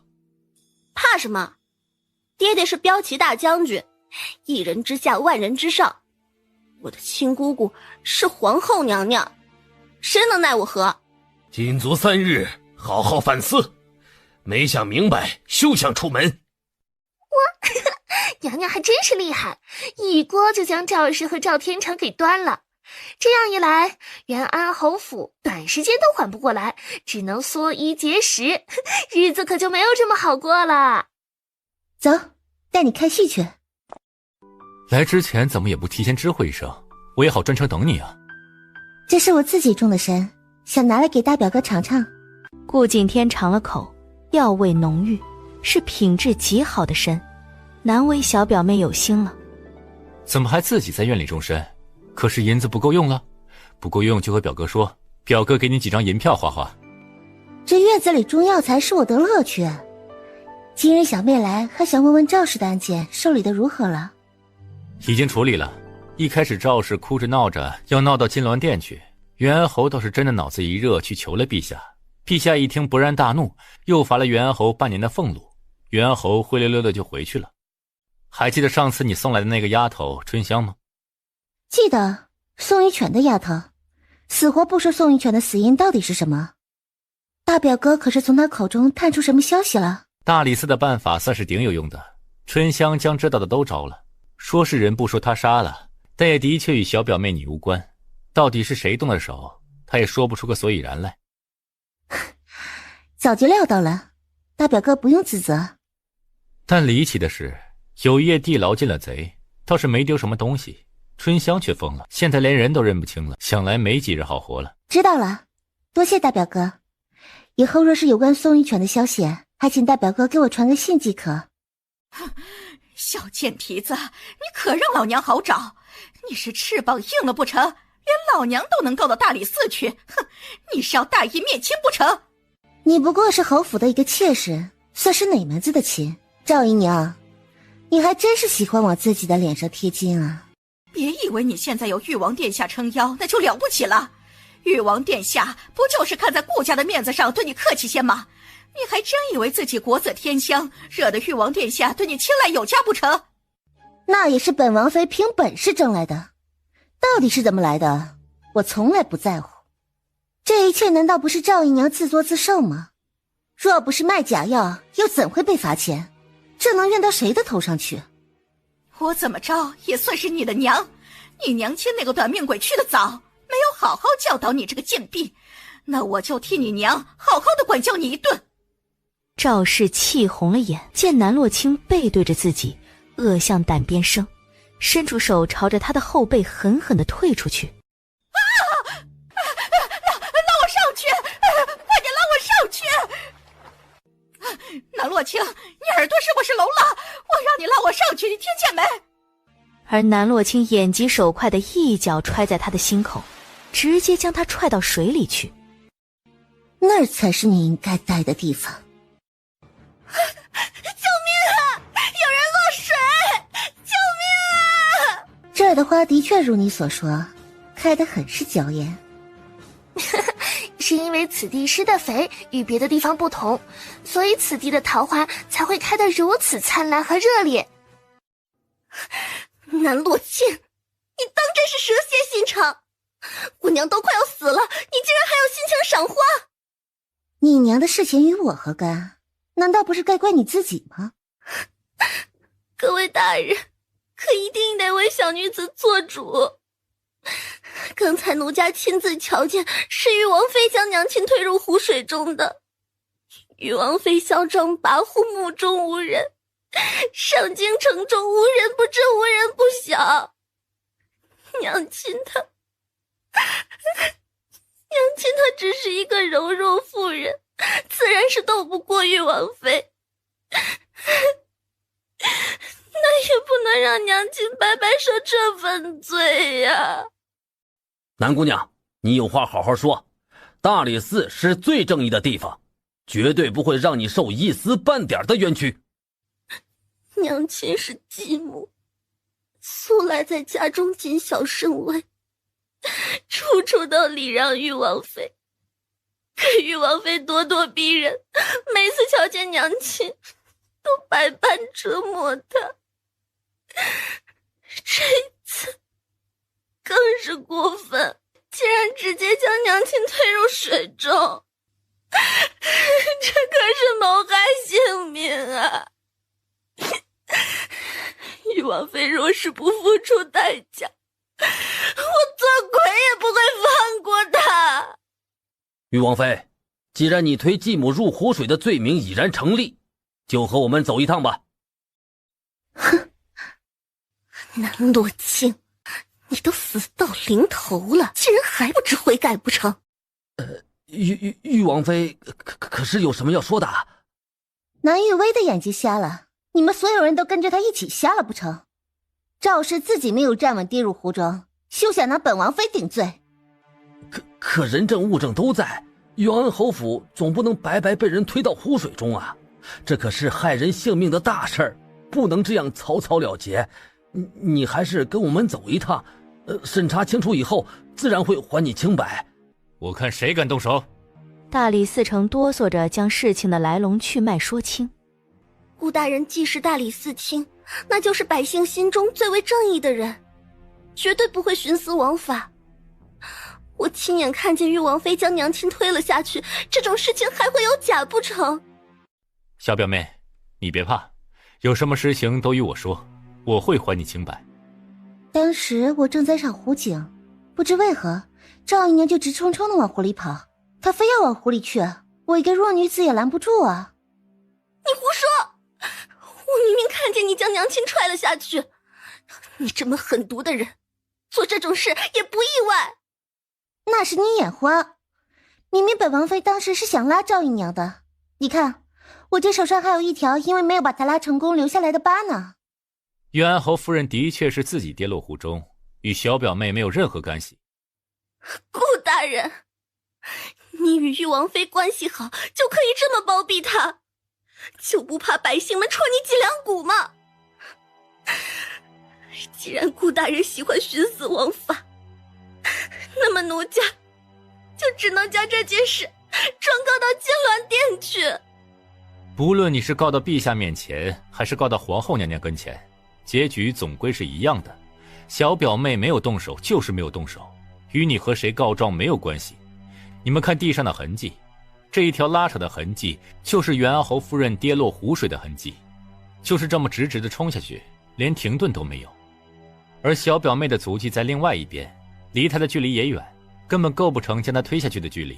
你们还有什么话要说？大理寺当差的人怎么可能连这么简单的常识都不懂？你还有什么话要说？下官自然是没有什么话要说的，既然证据摆在眼前，我们都知道玉王妃娘娘是清白的，而元安侯夫人为什么想不开直接往湖水里跳，还得等元安侯夫人醒来以后问一问才知道具体的情况。好了，你们都别围着了，赶紧散了。难道院中没有事情要做了吗？伤口呢？本来就不是什么伤口，是我自己画的。怎的去了这么久？玉王妃说是身子不适，这才耽误了功夫。怎的就身子不适了？可是碰见了什么烦心事啊？有什么话都与本宫说，本宫当你是自家姐妹。近来也不知是怎的，就是容易感到疲累，多休息一下就好了。近来王妃与玉王的关系如何？皇后娘娘又不是不知，玉王殿下有病在身，再加上他公务繁忙，哪有那么多的心思花在臣妾的身上？有什么话你直说就是了，本宫会为你做主的，断然不会让你受委屈。有本宫给你撑腰，没什么好怕的。皇后娘娘若是有什么话直说便是了，您这样说，杏儿着实听不懂。看来你还不知道实情，但这件事本宫也不想瞒你，就是上次刺杀你与大皇子的凶手已经查明了身份，就是誉王身边的贴身侍卫程毅。背后真凶是谁，应该不用本宫解释了吧？怎么会这样？王爷他怎么可能做这种傻事？刺杀大皇子是什么罪名？天子犯法，自然是与庶民同罪。陛下大怒，已经将誉王关进了天牢，但陛下仁慈，明白这件事情与你没什么关系，再加上本宫求情，这件事不会牵连到你。可王爷未免太傻了一点，为何要伤害大皇子呢？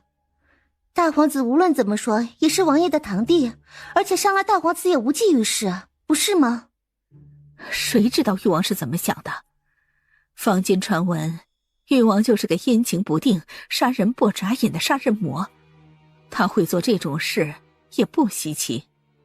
你也别太难过了，若是誉王出事了，你还有家可以回。等过几日殿审，你就说几句实话就行了。娘娘指的是什么样的实话？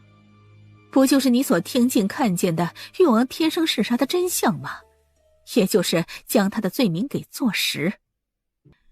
你若是不想和这件事扯上关系，到时候就在殿审上将事情推脱得一干二净即可。你若是想不开，非要护着誉王，到时候会产生什么样的后果，本宫可就不敢保证了。皇后娘娘的教诲，青儿谨记在心。姑娘可是病了？倒也不是病，而是皇后娘娘在茶水里动了手脚，茶水里放了迷惑心智的药，吃多了就会变成傻子，任人摆布。啊，皇后她上次是送染毒的衣裳，这一次是给娘娘喂药，下一次还会有什么样的花招？恐怕没有下一次了。若是秦玉修就此倒台，那本王妃以后就没有了靠山，不需要皇后动手，我自会过得无比惨淡。皇嫂可是为了誉王的事而进宫？的确，誉王的事情想必大皇子已经知道，这具体发生了什么，大皇子能与我说说吗？哎呀，本皇子之前也不知道皇兄竟然是这种人。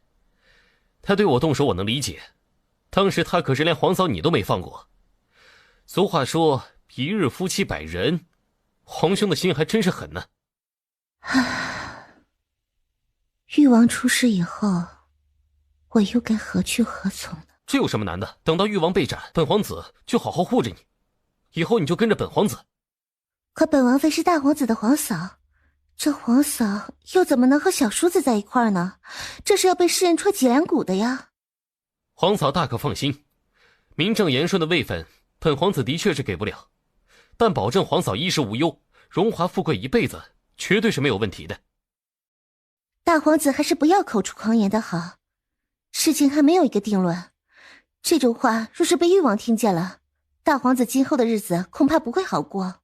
皇嫂，此事已经是板上钉钉的事儿了，证据确凿，若是没有变数的话，3日后就会宣判结果。谋杀皇子可是大罪，就算他是誉王又能怎么样？皇嫂是个当机立断之人，想来不会在这种事情上犯糊涂。而且誉王他连你都杀，想来是没有将你放在心上，皇嫂又何必对他念念不忘呢？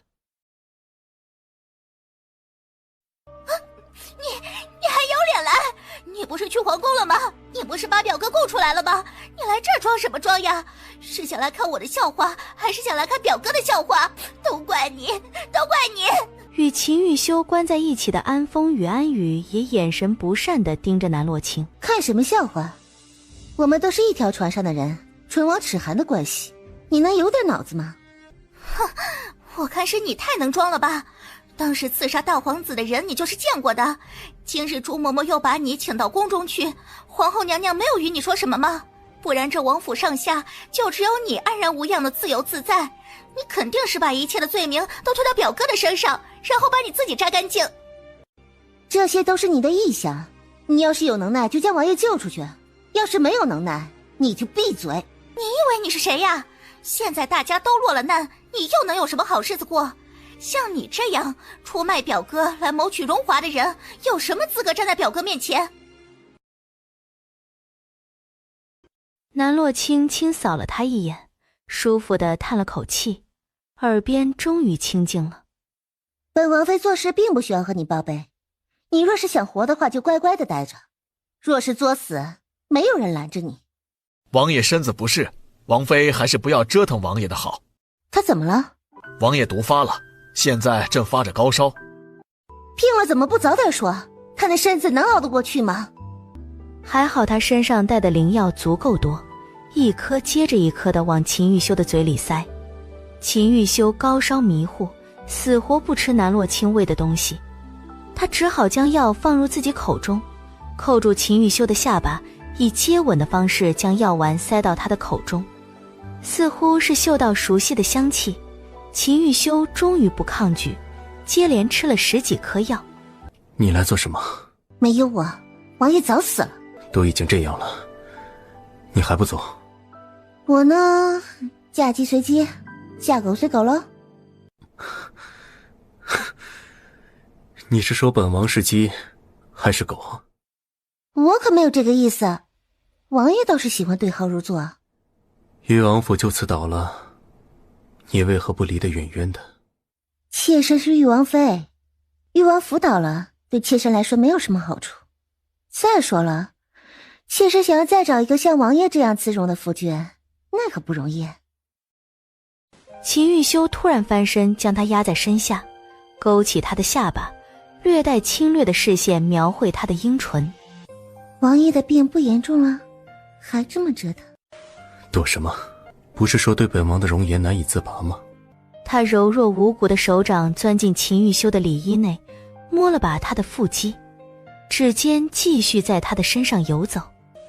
你是想在这天牢被人看成一场活春宫？王爷若是不介意，妾身自然乐意的。秦玉修推开他，继续保持一开始靠墙的姿势，缓缓闭上了眼。看在你救了本王的面子上，饶你一命。若有下次，小心你的小命。王爷还是不要说大话的好，能不能活着出去才是重要的，要不然王爷头上会不会绿，妾身可不敢保证。你敢？只要锄头挖得好，就没有挖不到的墙角。这怪只能怪啊，妾身太过天姿国色，让他们无法自拔。恐怕也就只有王爷眼睛下，放着妾身这种大美人不爱，去爱一个干巴巴的小豆芽。这天牢其实也挺好的，王爷还能在里头好好的修身养性，妾身自然会想办法帮王爷洗刷冤屈。你能想到什么办法？怕是得将自己的命也搭进去。想不到大表哥的琴艺竟是如此高超。修身养性罢了，以后你若是想住，就一直在顾家住着都行。难道大表哥也觉得誉王回不来了吗？隐约听说过一些传闻，说是誉王派人追杀大皇子，当时你也在，好在一切有惊无险。可那杀手竟是誉王身边的人，刺杀大皇子的罪名可不轻，证据确凿的情况下，翻身的概率不大。那大表哥可知道他们是如何定罪的？要想救秦玉修，就得查明皇后他们是在哪儿动的手脚。3日后就得3堂会审，时间紧迫，他的走动必然被多双眼睛盯着，总归会打草惊蛇，留给他试错的机会不多了。小表妹，难道你还想为秦玉修平反不成？表哥怎么不谈了？小妹许久未听到如此高山流水之乐了。大表哥的琴艺高超，乐声沁人心脾。表哥觉得，若是小妹去劫狱的话，胜算有几分？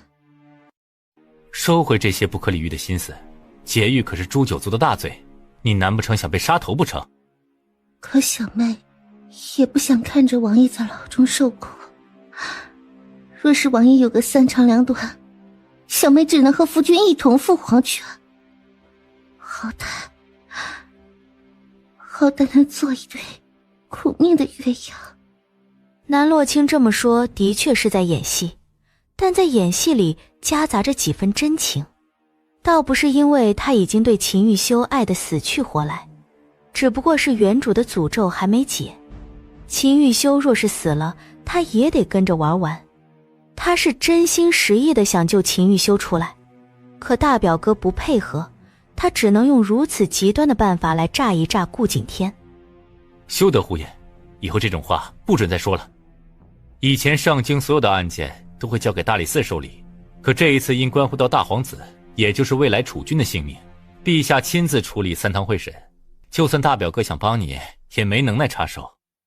他们说凶手当中有一个是王爷的贴身侍卫，所以才断定是王爷动的手。小妹能不能去看一眼那贴身侍卫？不行，必须有陛下的口谕才可以见他们。但在这紧要关头，陛下又怎么会让你见如此重要的证人呢？除了陛下，除非大皇子能同意。知道了，大表哥放心吧，小妹不会做傻事的。本是想派人去接你的，但我们的关系还是暂时不要让人知晓的好。母后那人就是喜欢小题大做，我担心他会阻止我们的交往。南洛清嘴角挂着一抹浅笑，既不承认，但也没有否认。他若想拿到证据，最快也最有效的办法便是从秦泰然身上入手，再加上秦泰然对他存着别样的心思，他办起事儿来更加的方便。大皇子的心意我自然明白，只是没想到这样的事情会发生在我的身上。本来我只是想过平淡的生活而已。话可不能这么说，这件事根本就不是你的错，而是皇兄他欺人太甚罢了。父皇给他的绝对不少，他还有什么不知足的？竟然还派人来刺杀我。皇兄的杀人成性，性子也不好，能娶到洛清你这样的姑娘，简直是他8辈子修来的福气。大皇子客气了，我哪有你说的那么好？不，你比任何人都好，你都不知道你有多么的特别。你和那些养在深闺的世家千金全然不同，你勇敢无畏，想法也新奇，而且还有能耐。你跟了本皇子，在本皇子身边出谋划策，本皇子还愁着江山坐不稳吗？南洛清佯装娇羞地将手抽了回去。女子在这世道本就不好活，大皇子可愿给我名分？若是没有名分，我岂不是成了众人耻笑的对象？你是本皇子的女人，谁还敢嘲笑你？不过名分短时间内是给不了你，但本皇子肯定会对你好的。再说了，你有本皇子的心就好了，在乎那么多虚假的东西做什么？大皇子，你喝多了，喝点茶醒醒酒吧。我没有喝多，我就等你一句话，你觉得好，我就将你带入东宫。可誉王的事还没有一个结果，我若是真这么做了，可是会受万人唾弃的。誉王的事儿不就已经有结果了吗？再等2日他就会被处刑，我不过是提前2日照顾你罢了，又有什么不可？一日夫妻百日恩，我和誉王怎么说也是有点交情的。不如这样，你让我去关押重犯的地方看一看，让我去见见那人，也就信了誉王的谋逆。那可是关押重犯的地方，闲杂人等都不能进去。你去那儿做什么？原来大皇子说的那些深情的话都是用来哄骗我的。这么小的事都不愿意做，我可不信大皇子会护我一辈子。这事儿的确是难办，你身份特殊，母后不会允许你见那几个重要人证的。那就不能让我乔装打扮去见一面吗？又不会有外人知晓。行，到时候本皇子偷偷带你进去，绝对不会有外人知晓。哎，姑娘，您不能进去，里面的可是贵客，你若是冲撞了贵人的话，小的也担待不起。哼，滚开呀，老东西！我这是去捉奸，里面和男子私会的可是我的嫂子，你要是耽误了事儿，姑奶奶我就把你整个酒楼都给拆了。哎，姑娘，哪有什么你嫂子啊，里面的是贵人，小的我真的得罪不起，你就行行好吧。别废话，本小姐的消息绝对不会错。楚轩儿得意洋洋地冲到门外，一脚踹开房门。他得到的消息是南洛清会情郎，可他万万没想到，南洛清会的情郎是他的心上人大皇子秦泰然。秦泰然就盼着将南洛清灌醉后好亲热一会儿。这酒过3巡，竟然被楚轩儿这个丫头给搅乱了。大皇子，你怎么能做出这种事呢？你怎么能与南洛清这个贱人私会呢？她是我表哥的女人，你也不能饥不择食到这种地步吧？你别胡言乱语，我与洛清是清白的关系。再说了，本皇子的事儿，什么时候轮到你来管了？你管好自己就行。大皇子，我这是为了你好。南洛清这个女人奸诈狡猾得很，任何人靠近她都没什么好下场。我这是在帮你，你怎么就不懂我的良苦用心呢？这儿被本皇子包了下来，请你出去。大皇子，你怎么能对我这么狠心？而且还是为了南洛清这种女人，她到底是有什么好的？她有的我也有，她没有的我也有，我比她好上1000倍。表哥受她蛊惑也就算了，怎么大皇子你也受她蛊惑了？竟然敢诅咒本皇子，岂有此理！既然出了这等事，我还是先回去了，免得对大皇子名声不好。表哥，你知道南洛清那个女人在外面背着你做了什么事儿吗？她真的在外面私会情郎，而且情郎你还认识，就是大皇子。你和大皇子是堂兄弟，南洛清竟然也敢与大皇子勾勾搭搭，多恶心呀！这不是明摆着离间你们兄弟之间的感情吗？你说南洛清私会谁？就是大皇子呀！我今天亲眼瞧见的。我早就与表哥说了，南洛清长着那么一副狐妹子的脸，肯定是不甘寂寞的。表哥，你前脚刚被抓进天牢，后脚他就和大皇子勾搭上了。他把你当什么了呀？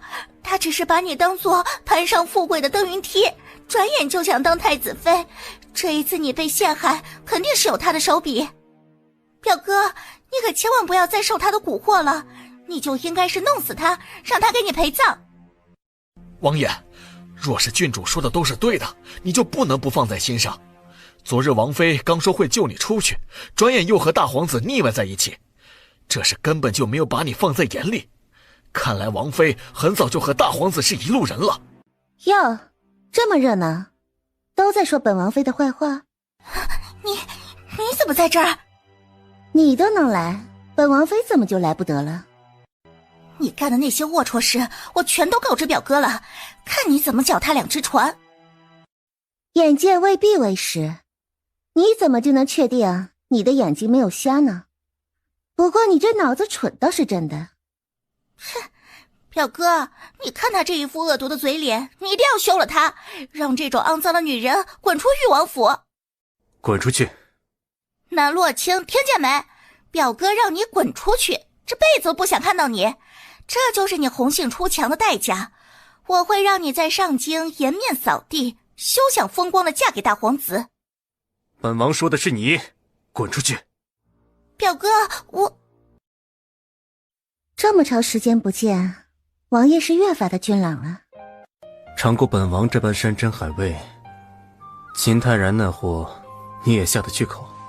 大皇子温柔体贴，对妾身又上心，更是那上京女子的梦中情人。妾身和大皇子走得近一些，也是情有可原的。住口！你还当真是越发的无法无天了？秦玉修猩红着双眼，抬手掐上他的脖颈，连他自己都不明白妒意从何而来。他心里没有南洛清的位置，却不想看着他冲着其他男人巧笑倩兮。他的东西谁都不准染指。若你真的敢与秦泰然勾搭在一起，顾家上下会为你偿命。本王一天不死，你就休想逃出本王的手掌心。难道说王爷已经忘了宋玉泉，已经被我迷得神魂颠倒了？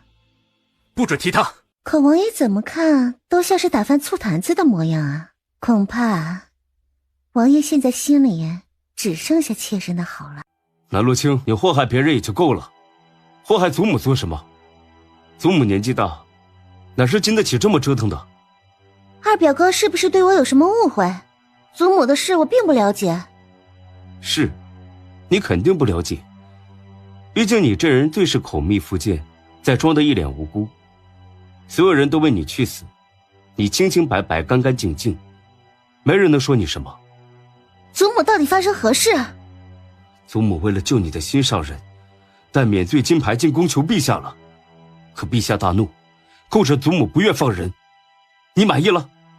小表妹，你别怪二哥说话难听，他这人呐，在军中带兵打仗习惯了，说话就是不好听的，你别往心里去。免死金牌是什么东西？我之前从未听祖母提起过。那是顾家的传家宝，顾家为了大齐立下赫赫战功，先皇为了赏赐顾家，便给了祖母一块免死金牌。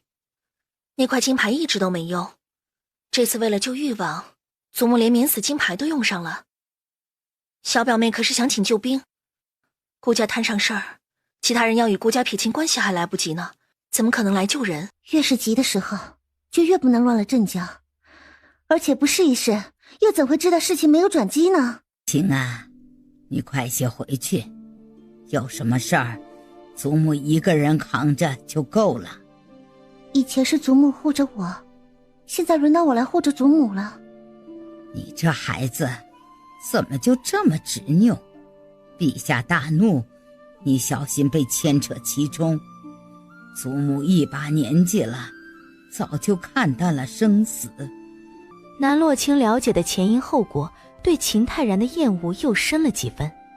还真是最是无情帝王家，顾家二郎为了大齐出生入死，血溅沙场，却成了秦红叶眼中的反贼，这得寒了多少忠臣的心？再加上让旁人跪着也就算了，让祖母这七老八十的年纪跪着，不就是想要他的命吗？哎呦，玉王妃娘娘，您这是做什么呀？是要抗旨不成？陛下要罚就让我跪好了，我身子够硬了，祖母身子不好，还请让她先回去。哎呦，玉王妃娘娘这是说的什么话呀？陛下的旨意什么时候听你一人之言了？陛下让顾老太君跪着，那自然是有陛下的道理，怎么能说换人就换人？难道是想抗旨不成？朱公公，别把那一套罪名扣在我的头上，本王妃要面圣。玉王妃娘娘倒是从始至终的狂妄啊！别怪老奴没有提醒你，你这样可没命活到明日。朱公公放心好了，本王妃活的肯定比你命长。唉，罗琴，祖母知晓你就是这性子，眼里揉不得沙子，在宫中行差，踏错一步，那可是万劫不复的境地。这件事是祖母引起的，就不应该将你卷进来。祖母，一家人可不能说牵连之类的话，若真要说牵连，也是我牵连了顾家。如今事已至此，逃避也没有用，还不如去会一会陛下。南洛清，你可知罪？陛下，我们何罪之有？朕让顾老太君跪着，你凑什么热闹？是想抗旨不成？秦红叶从未将南洛清放在眼里过，一个被元安侯放弃的草包女罢了，还能翻出什么浪来？没想到这草包倒有几分不知者无畏的精神，连他都敢顶撞。臣女并不想顶撞陛下，只是想问一下，为何要罚跪祖母？誉王罪不可恕，顾家竟想用免死金牌救人，难道不是与誉王一伙的？陛下，誉王爷是不是有罪？这不是再明显不过吗？南洛清，你知道不知道你自己在说什么东西？朕的话你也敢忤逆？臣女不敢，陛下是误会臣女的意思了。免死金牌乃先皇所赐，先皇说可以救任何人，陛下这样做才是真正忤逆先皇的意思。强词夺理，来人呐，将他们押下去。陛下不可，陛下如果这么做的话，就会引起民怨，到时候怨声载道，可是对我们大齐不好啊。你怎么来了？这件事和你没有关系。老臣不过是不想看到陛下做错事而已。顾老太君既然手上有免死金牌，那就顺他的心意好了。不然这免死金牌岂不是一点用处都没有？这不就是违背了先帝的旨意吗？好啊，你们一个两个的是想要造反不成？朕说什么东西你们都不听，别人说什么你们都听，要不然朕的龙椅给你们来做。朕不管你是因为什么来帮顾家和誉王的，这件事可不是普普通通的事，而是谋逆。大皇子差点就没命了，你让朕怎么放过他们？陛下可能是误会老臣的意思了。其实并不是来为誉王求情，而是想为顾家说上两句话。这么多年顾家为了朝堂尽心尽力，如果没有顾家，就没有我们今天的太平盛世。难道我国就只剩下顾家能打胜仗不成？你们一个两个都听顾家的话，朕懂你们的意思。既然赵大人都来了，朕就各退一步。你们顾家把免死金牌带回去，誉王的事儿你们不要插手。陛下一言既出，驷马难追，我现在就将祖母带回去。若不是赵大人及时赶来，恐怕老身没办法全身而退。以后赵家有用得着顾家的地方，烦请开口。老太君误会了，老夫不仅是看在梁家的交情上来相助，还是因为誉王妃写了封信，说是能帮在下大忙，老夫才舔着老脸上来劝上一劝。好在陛下还是给了老夫一个面子，没有继续为难老太君呢。老身倒是不知此事与他有关。誉王妃修书一封给老夫，说是能治好孙儿的病。孙儿今年已3岁，却迟迟不能开口说话，更是表现出一副痴痴呆傻的模样。老夫，我愿拿自己的性命去换我孙儿的性命。誉王妃可得言而有信，何时去救我那乖孙？今日即可。这年头哪有女子当大夫的？赵大人没有将实情告诉夫人吗？这种事情没必要说，能将孙儿治好就行。瞧你说的轻松，从古至今就没有女子当大夫的。这位姑娘能治什么？这不就是将我家的孙儿往火坑里推吗？你能舍得，我是万万舍不得的。人家誉王妃都已经来了，怎么着也得让人家试上一试。是什么事？一个女大夫能有什么能耐？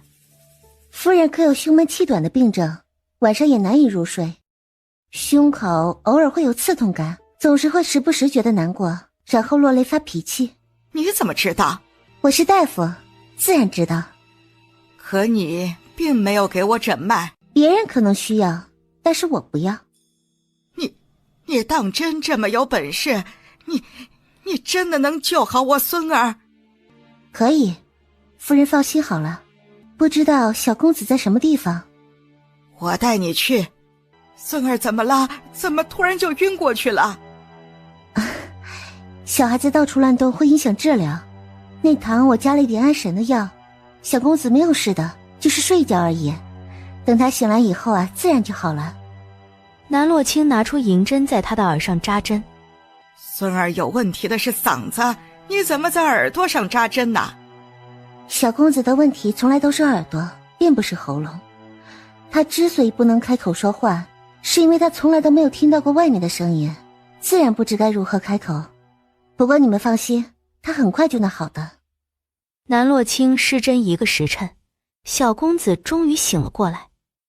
你这算是哪门子的大夫？什么都不懂还胡说一通。我看在顾家的面子上不责罚你，但也请你出去。誉王妃，那就请您还是先回去吧。玉王妃的医术举世无双，赵家小公子能得玉王妃就职，是他的福气，你们怎可翻脸不认人？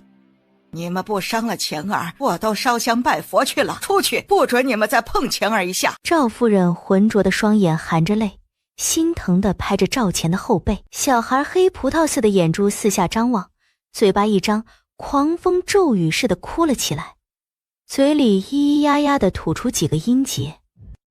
晴儿的喉咙这是好了。钱儿，你再说一句，给祖父听听。赵钱再次被吓到，这一次哭得直打嗝，这是之前从未出现过的。赵夫人，你是长辈，哪有您归我的道理呀？若不是你治好了晴儿，她这辈子可就毁了呀。刚才是我口不择言，你别往心里去啊。赵大人也帮了我一个大忙，这样说的话，我们之间算是扯平了。小公子的病在耳，我施针以后，他便可以听见声音，只要耐心的教，便和常人无异。你治好了我的孙儿，那就是我们赵府永远的恩人。有什么需要帮忙的，尽管提。如果有需要的话，我自然不会客气。赵家小公子久不能言，世人都会觉得问题出在喉咙，为何王妃觉得问题在耳？我们交谈的声音并不小，可是小公子只顾着把玩着玩具，连头也不回一下。那这就说明他听不到声音，而且是先天性的失聪，所以他自然不知如何开口说话。原来如此。你为何要当街撞死？你这样的年纪死了岂不是可惜了？我若是不死，就要被姓苏的禽兽给糟蹋了。女孩惊恐地回头一扫，说曹操就到。他口中姓苏的男人正是皇后娘娘与苏大将军的亲弟弟苏龙。幼年时与人打斗伤了腿，性情乖张变态，喜欢折磨妙龄少女为乐。因其身份高贵，京中无人敢得罪他，对其所犯之事大多是睁一只眼闭一只眼。小娘们儿，逃？你能逃到什么地方去？还是乖乖的跟小爷我回去，保证让你爽得找不着北。哟，今儿运气不错，还能一箭双雕。美人儿，你也跟小爷我回去爽爽。南洛清抬脚踹上他的腹下3寸，他疼得在地上打滚。大胆刁民，竟连苏大人都敢上，活得不耐烦了。睁大你的狗眼看看，本王妃岂是你们能随便动的？南洛清取出烫金令牌，差点闪瞎几人的眼。令牌上赫然写着玉王妃3字。苏大人，此人不是普通人家的姑娘，而是元安侯府的嫡女，玉王的王妃，我们动不得。玉王府又如何？明日之后世上再无玉王，到时候我一定要把你弄到手上，折磨得你求生不得，求死不能。你现在猖狂又有什么用？到最后还不是得乖乖跪下来舔小爷的血？明日的事谁又能说得准？万一明天苏家就得为你收尸了呢？娘娘怎么出门这么久？大皇子的人已经等候多时了。走，汇回去。这是一套侍卫的衣裳，已经完全更改为娘娘的尺寸。等娘娘将衣裳换完，就随在下一起去见大皇子，剩下来的事儿大皇子自会安排。这身衣裳很适合你，以后你入了东宫，就能一直穿着这衣裳陪在本皇子左右，这可是皇子妃都得不到的待遇。多谢大皇子出手相助，时间不早了，还是去地牢看看吧。别急，我好不容易见你一面，上次的饭还没有吃完呢。这一次我们安心的吃上一顿，我再带你去地牢。大皇子，我们之间时间多的是，以后安心的一起吃饭不好吗？去地牢看那些证人是小女子的心结，若是见不到他们，这饭我是一口也吃不下。既然大皇子不愿意带我去，那我就不耽误您的时间了。慢着，我何时说了不带你过去了？行，我这就带你去地牢看看那几个证人。不过下一顿饭可得安心的与我吃完。皇后娘娘有令，闲杂人等不能入内。你一个小小的侍卫，去看重犯做什么？他是本皇子的人，本皇子命他查验证人，这种小事你也要管？小的不是那意思，实在是证人太过于重要，皇后娘娘专门吩咐过，若没什么事儿，还是不要接触证人，恐怕有变故。哼，本皇子的事儿，什么时候轮到你来指手画脚了？你的意思是，本皇子要见一个证人，本皇子还得专门去一趟凤栖宫通报不成啊？大皇子息怒，小的不过是秉公办理而已。母后那边，本皇子自然会处理。滚开！地牢里放了下冰床，几具尸体摆在上面，目的是为了不腐败。南洛清先是看了眼他们的胸口，的确是留有剑伤，是那日他们几个留下的。人没有错。他看向几个人的脸，因放着冰块，他们的尸体没有一点腐烂的痕迹，五官还是十分的清晰。对于其中几人，南洛清有印象，曾经在秦玉修身边见过。这几个人都是秦玉修的亲卫，难怪说他们几个都是听了秦玉修的命令来刺杀大皇子的。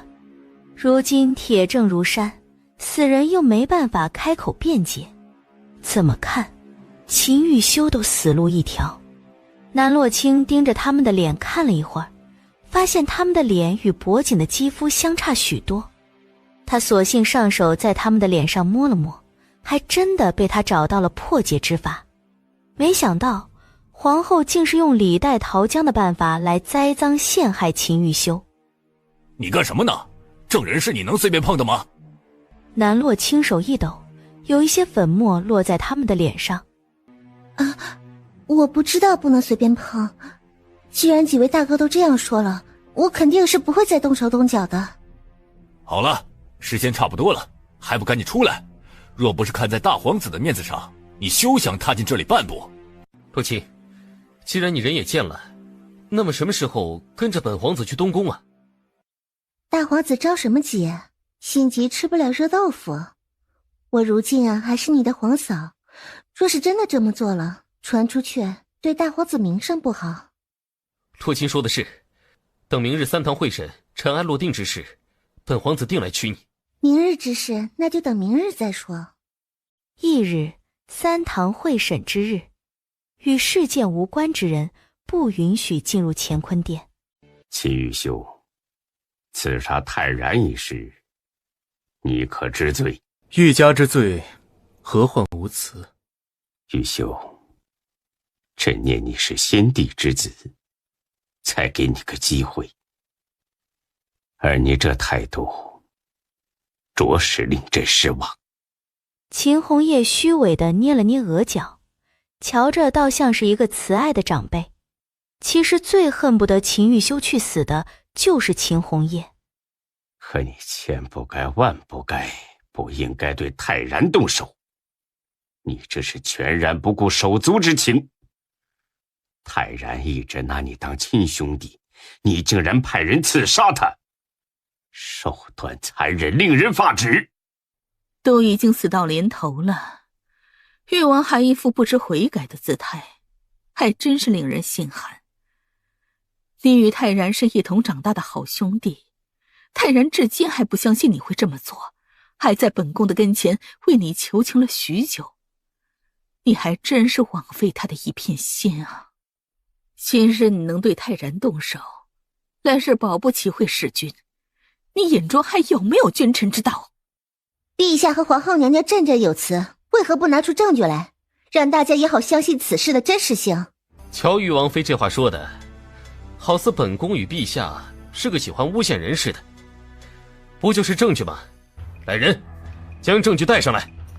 这几人对于玉王妃来说应该熟悉得很，他们的胸口还有你们打斗时留下的伤口，这可做不了假。你们再看他们的脸，不就是誉王身边的亲卫吗？铁证如山，你们休想继续狡辩。皇后也就是让那几具尸体走个过场，等几人看清了，她就命人将尸体带下去。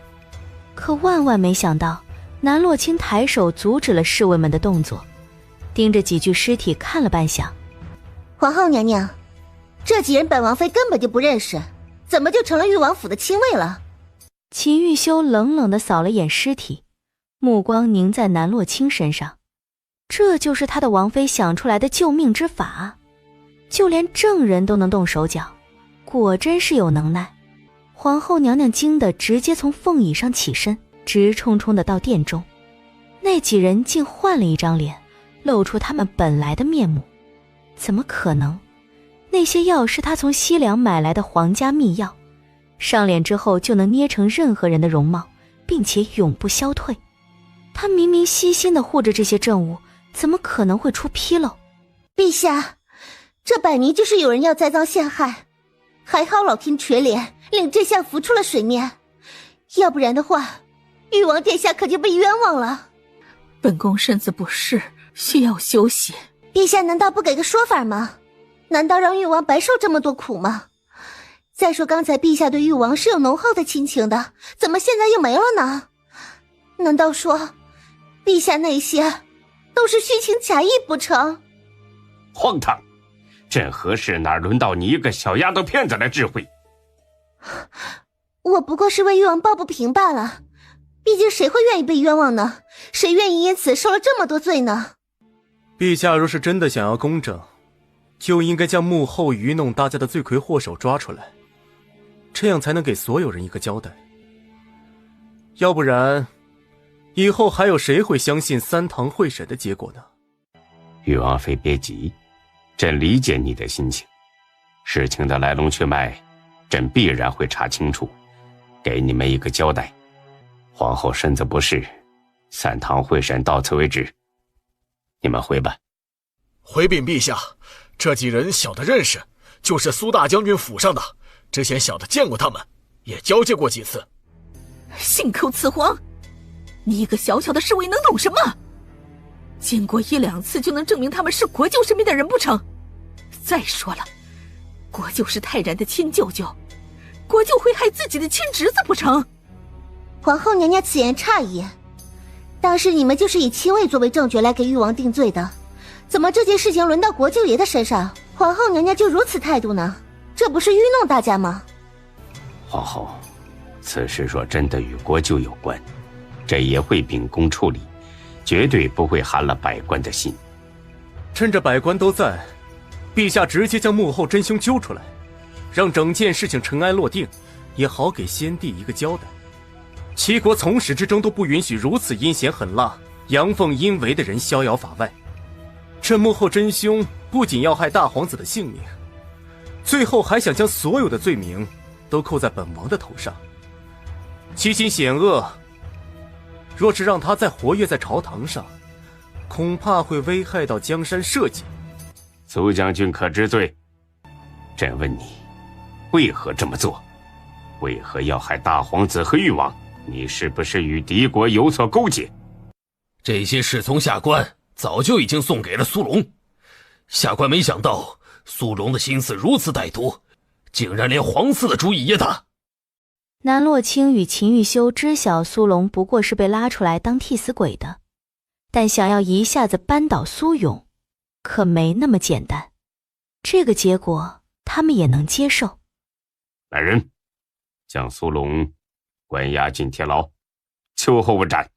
可誉王白白的受了这些罪，陛下怎么说也得给些补偿吧？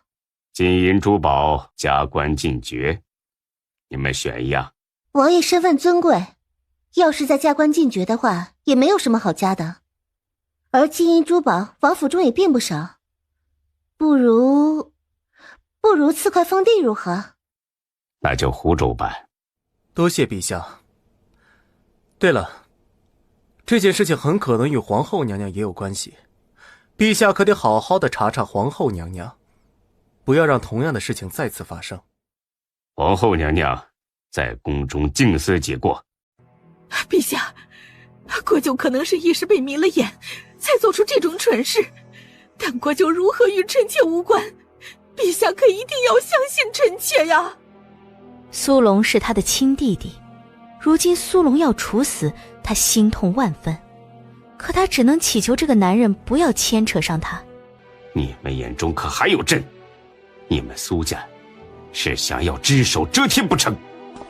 母后，你怎么能做出这么蠢的事儿呢？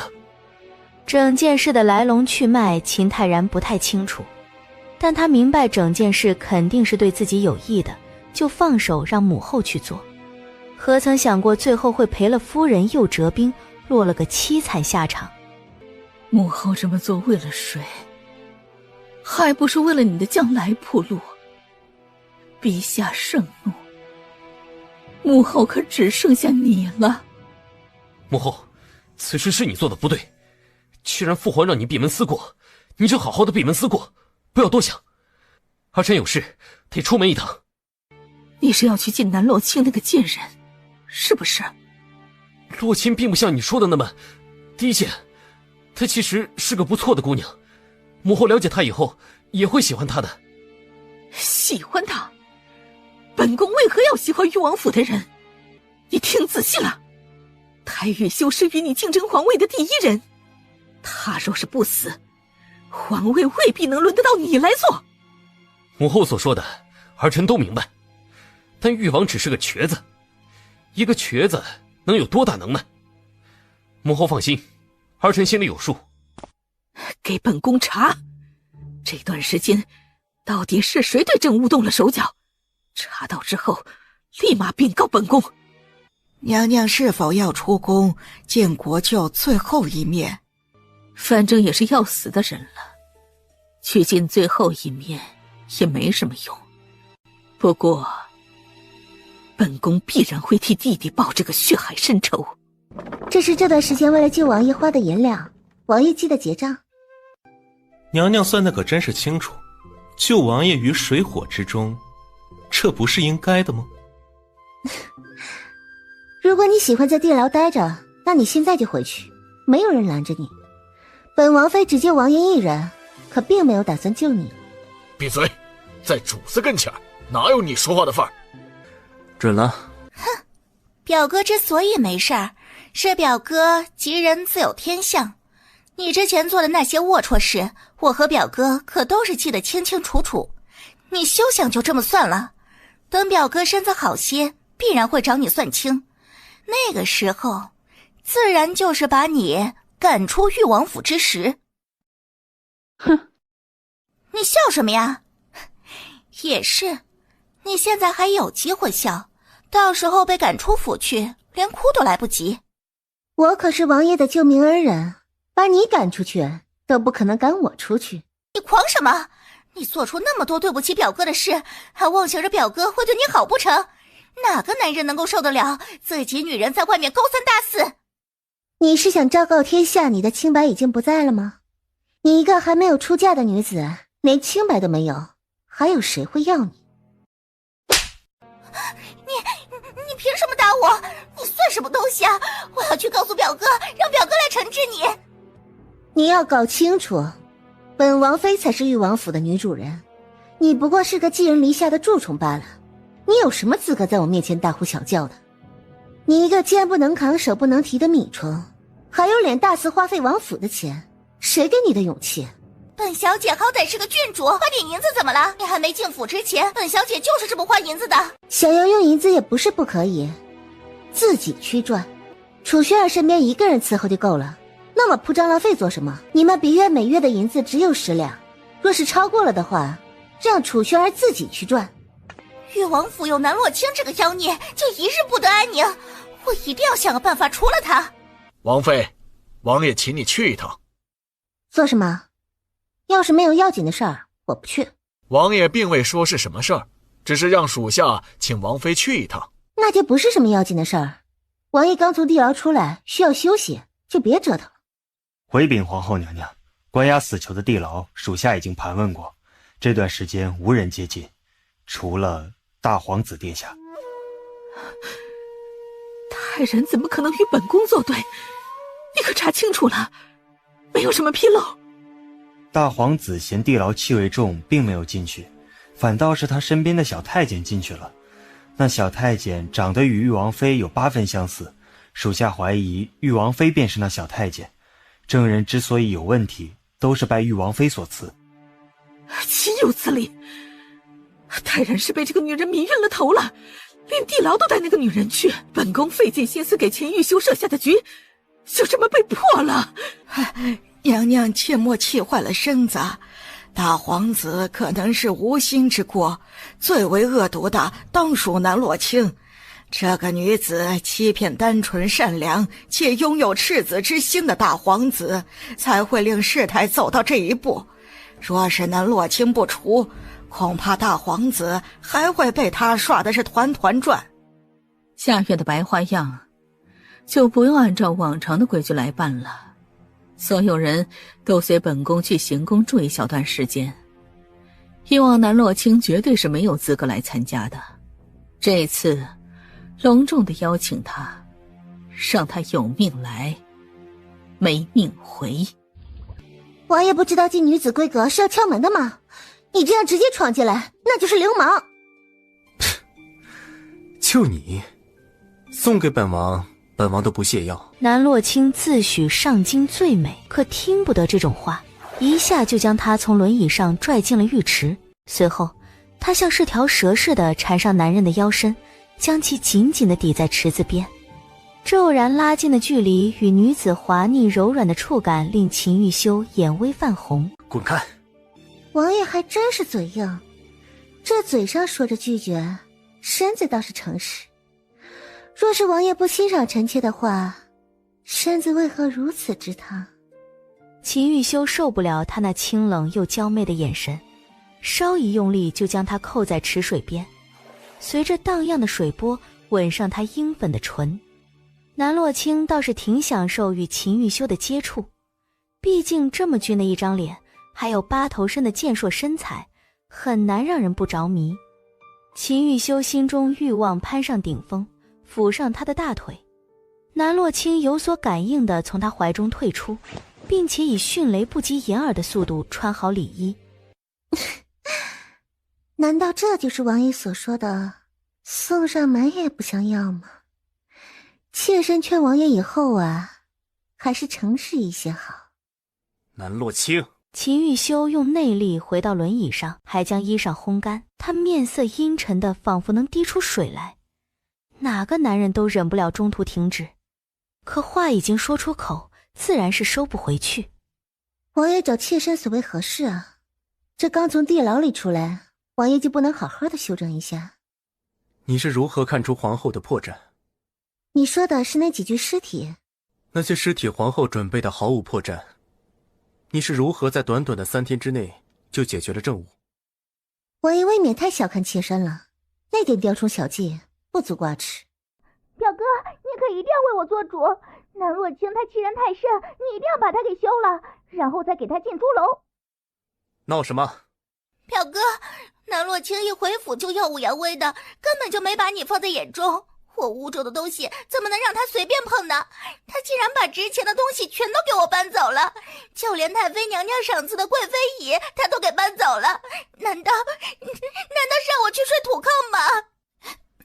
还有那个女的还说让我卖身去赚钱，我好歹是个郡主吧，怎么可能和南洛卿一样去犯贱，是个喜欢爬床的贱婢？闭嘴！南洛卿是王妃，岂是你能一句贱婢一句犯贱的叫她？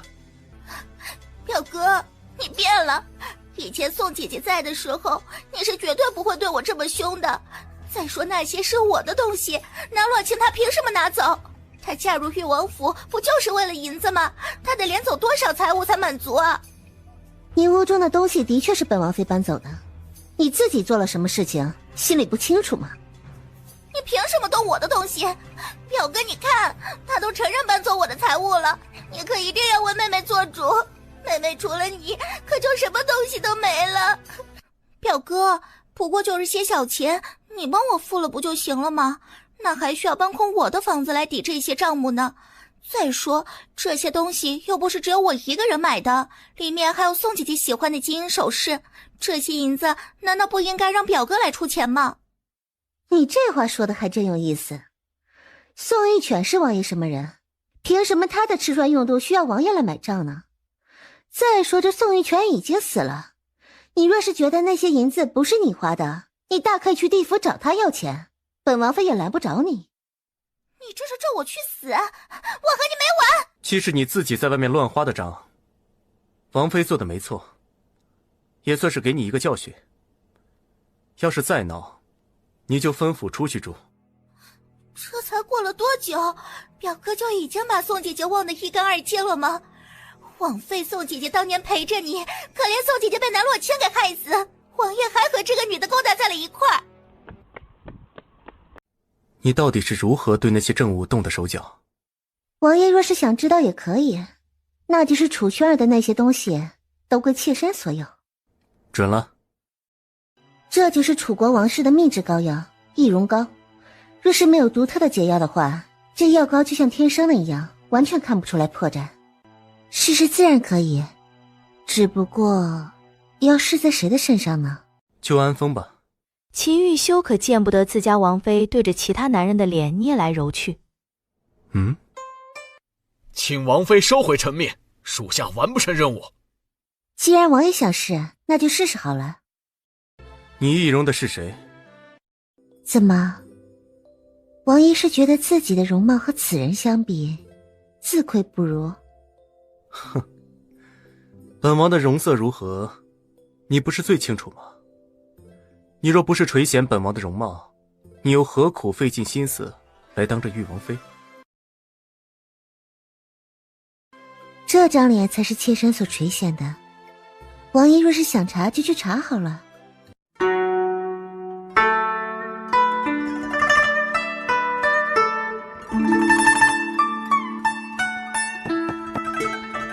娘娘，大皇子来寻你。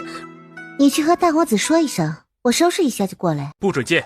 难道王爷想要见大皇子？这个也不是不行，就是王爷这副模样见人，恐怕会再生出其他的祸端来。王爷三思而后行。王爷若是再不放妾身出去，大皇子恐怕要闯进来了。秦玉修眸色一暗，在他脖颈处狠狠咬了一口。南洛清疼得脸都红了，这副暧昧的模样就像是刚经了人事似的。哎，王爷难道属狗的吗？见人就咬。你是本王的，本王想如何就如何，记住你的身份。秦泰然一瞧见南洛清，就发现他脖颈处暧昧的咬痕，仅仅是一个痕迹，他就联想到他在秦泰然身下是如何承欢。洛清，那证人可是你的手笔。大皇子这是什么意思？陛下不是说了吗？这件事是国舅爷的手笔，那既然是国舅爷所做，怎么可能和本王妃有关系呢？我说的是，当时你说过要去地牢看证人，你接触了证人，后来证人就出事了，是不是？你无心之中对证人做了什么？大皇子，我当时就是远远的看了一眼，也没有瞧见什么东西。大皇子这样问，难道是知晓栽赃陷害王爷的不只是国舅爷一人不成？本皇子怎么可能与此事有关？难道本皇子还会雇人来杀自己不成啊？荒唐！大皇子说的是，既不是大皇子，也不是玉王殿下，那就一定是苏龙了。大皇子可还有其他的事情？若是无事的话，那就请回吧。皇后娘娘可不喜你在玉王府待太久。洛清，你别这样跟我说话，太过于疏离。大皇子想本王妃如何待你？男女授受不亲如此简单的道理，大皇子不可能不懂。李伯，送客。洛清，本皇子懂你的苦衷，是不是皇兄强迫你与我划清关系？别怕，你给本皇子点时间，本皇子一定会接你来身边的。这时间不会太久。装什么深情？不过是觉得别人的东西更香罢了。该娶的皇子妃一个也不落。本王妃不过是到后宫3000佳丽当中最不起眼的那一个。王爷没走，转眼看见他脸上的易容膏还没拆。早就说了让旁人来试，王爷非不听。你看，这不是白白的遭了罪吗？脸都红了。弄掉。这易容膏是西凉的秘制药，你是如何得知的？王爷对我未免太过好奇了吧？这可不是个好现象。难道说王爷在不知不觉当中已经对妾身情根深重了？娘娘，王爷怎么走了？奴婢还以为王爷今日会留下来用膳呢。留他做什么？他整天就摆个臭脸，还请他吃饭。娘娘，王爷其实对您挺好的，刚才见您的簪子坏了，还说去库房给您取10个簪子呢，可见娘娘在王爷心中也是十分重要的。那你是不知道，他整个库房的首饰都是为那宋玉泉准备的。如果不是宋玉泉没了，哪还轮得到我呀？不过他既然要送，那就收着好了。他送的东西也总不至于太差，能卖不少银子呢。南洛清时时刻刻为以后跑路做准备。兵荒马乱的时代，银子不能少，有了银子，以后的路会好走得多。等他攒够足够多的银子，能够在世外桃源之处有一处别院，再带几个伺候人的丫鬟嬷嬷。娘娘，你可不能再将王爷给气走了。您是玉王妃，若是没了王爷，旁人可就不管不顾的欺辱你了。娘娘可不要再这么想了。本王妃之前怎么没觉得你这么会说呀？你呀，就放心好了。王爷那人就这性子，你越是不给他脸，他就越高兴。娘娘所说，奴婢可就不明白了。世上男子都喜欢温婉贤淑的女子，怎么会如此奇怪？收拾一下，去库房取些药材给祖母送过去。好的，奴婢这就去。怎么满头是汗的？拿了这么多？是王爷说的，只要是娘娘要，无论多少都给。奴婢也不知道具体需要多少，就全部都搬来了。那倒是找个人帮你一起拿呀。奴婢倒是想啊，凑巧碰见了表小姐来拿药送礼，还说什么要送给太妃的礼不能散漫了。哼，说来说去，还是奴婢手里的这批货最好。表小姐就打起了这些礼品的主意。奴婢寻思着，这些东西都是给娘娘准备的，怎么可能给她？奴婢呢就灵机一动，撒腿就跑，野狗都追不上奴婢。拿，喝点水休息一下。不过这个太妃你可有印象？太妃是曾经的淑妃，也是玉王殿下的养母。玉王年幼凄惨，是由淑妃养大的。先帝故去后，太妃就一直在慈云寺住着，鲜少回上京。不过太妃与王爷的关系很好，而表小姐也是太妃看着长大的。太妃膝下无子，自然是将两人视作自己孩子般爱护。表小姐突然去见太妃，心思不纯。她呀，何止是心思不纯，简直是将脚靠山写在脸上了。啊，那这太妃若是回上京，岂不是对娘娘不利？娘娘可得想个法子。不急，到时候会一会这个太妃，自然就有对策了。你滥杀无辜，就不怕遭天谴？无辜？皇后娘娘与苏将军可并不觉得你无辜。你在胡言乱语什么？我的罪难道与皇后娘娘有关？皇后将暗算本王的罪名都推到了你的头上，你就是个替死鬼。本王好心让你在黄泉路上死得明白一点，做鬼也得明白去找谁报仇。哼，什么杀你的罪名与我有何干系？苏家人设计害王爷，王爷命不该绝，还戳穿了苏家人的阴谋诡计，这罪名总得有人来扛。苏家人心照不宣地将你推了出来替死。不，你们胡说，我也信苏家人怎么可能不顾手足之情？哼，你以为我们没有陛下的口谕敢来抄你家？苏家想让我死，我死也要拉一个垫背的。行，你可一定得这么做，不做的话，本王有千百种办法折磨你。王爷，王妃来了。谁带她来的？看样子应该是李伯，属下这就带王妃回去。怕了？还有许多你还没有见识过，现在怕是不是太晚了？南洛清不理解他的别扭从何而来，倒是拉过他的手臂开始处理伤口。这点小伤有治的必要？我可不想年纪轻轻就守寡。哼，你不会以为本王最近待你不错，你就在本王心中很重要吧？王爷想多了，王爷爱喜欢谁就喜欢谁，反正啊，妾身对王爷没兴趣。按理说秦玉修听见这话应该是高兴才对，可他不仅不高兴，心里还堵着一团火，扣住南洛清下巴，欺身上前。秦玉修压着南洛轻滚到软垫上，突如其来的接触令秦玉修冰冷的身体变得火热起来。对本王没兴趣？王爷这是做什么？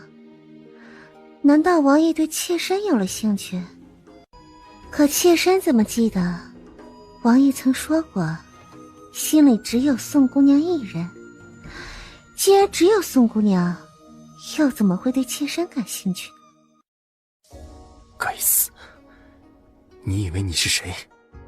秦玉修盯着他一张一合的红唇，大手扣在他的肩膀，五指收紧，不顾南洛清的感受。松手！看着南洛清衣衫凌乱的姿态，秦玉修眸色渐深，眼底是一片赤红。苏龙的话响在他的耳边，说他一个瘸子怎么能给女人痛快爽利的鱼水之欢？作为他的女人，却硬生生的要守活寡。秦玉修自是不认同苏龙所说的话，但作为男人，听到这种话，自然是想要证明自己的能耐。不过是鱼水之欢，他又不是不行，他只不过是不屑于碰除了喜欢的人之外的女人。秦玉修回味起曾经与南洛清的接触，那蚀骨滋味很难让人忘却。欲火从腹部烧上了脊髓，他再看南洛清的眼神已经变得不再清白。不感兴趣？你是本王的王妃，哪有资格说出这种话？对于这种事，南洛清倒是从善如流，可秦玉修就像是发狂了似的，不折腾的他够呛誓不罢休。在马车外守着的安风与安宇倒是听得面红耳赤。怎么觉得王爷是真心稀罕王妃？要不然怎么能如此动情？曾经宋姑娘在的时候，王爷同样是疏离且克制，也就与王妃接触时，才会从寒冰烧成一团火。你难道不觉得是王妃故意勾着王爷吗？这儿可是马车上，还是大白天的，白日宣淫可不是什么好话。再说王爷身子本来就不好，这么折腾可遭得住？你还没有娶媳妇儿，自然不知这各种滋味。再说王妃是王爷明媒正娶的，两人也是极为正常之事。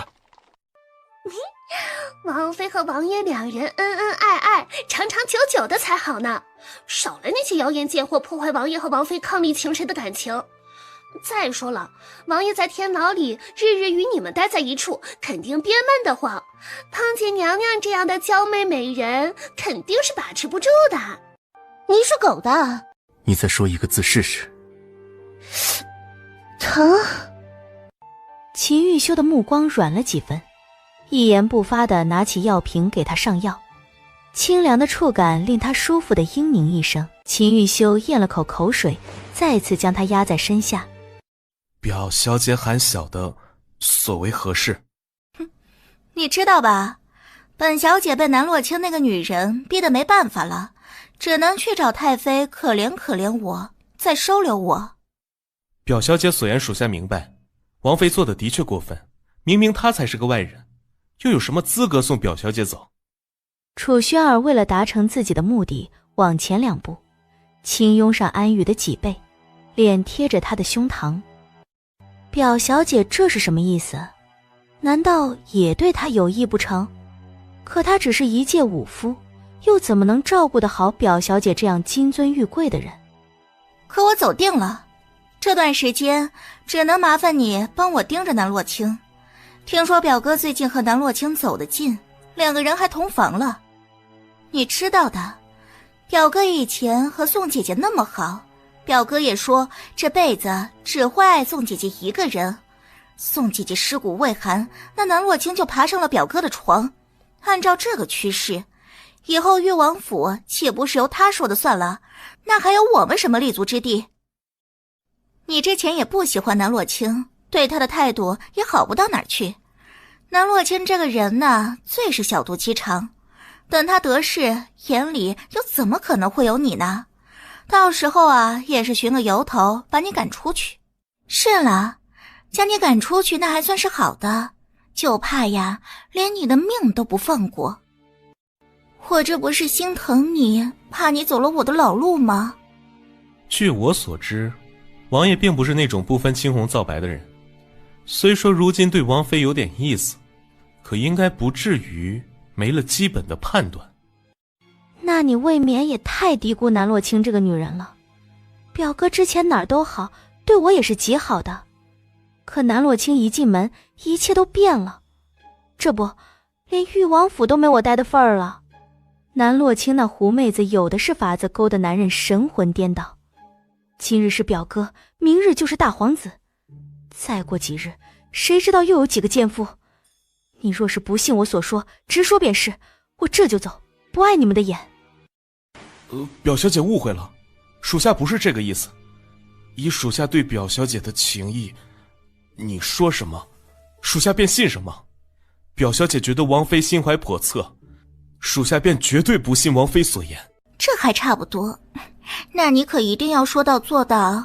既然你觉得南洛清这个人不可信，你不应该要做点什么表示一下吗？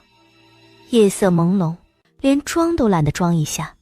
反正这二愣子根本不会察觉到有什么异样。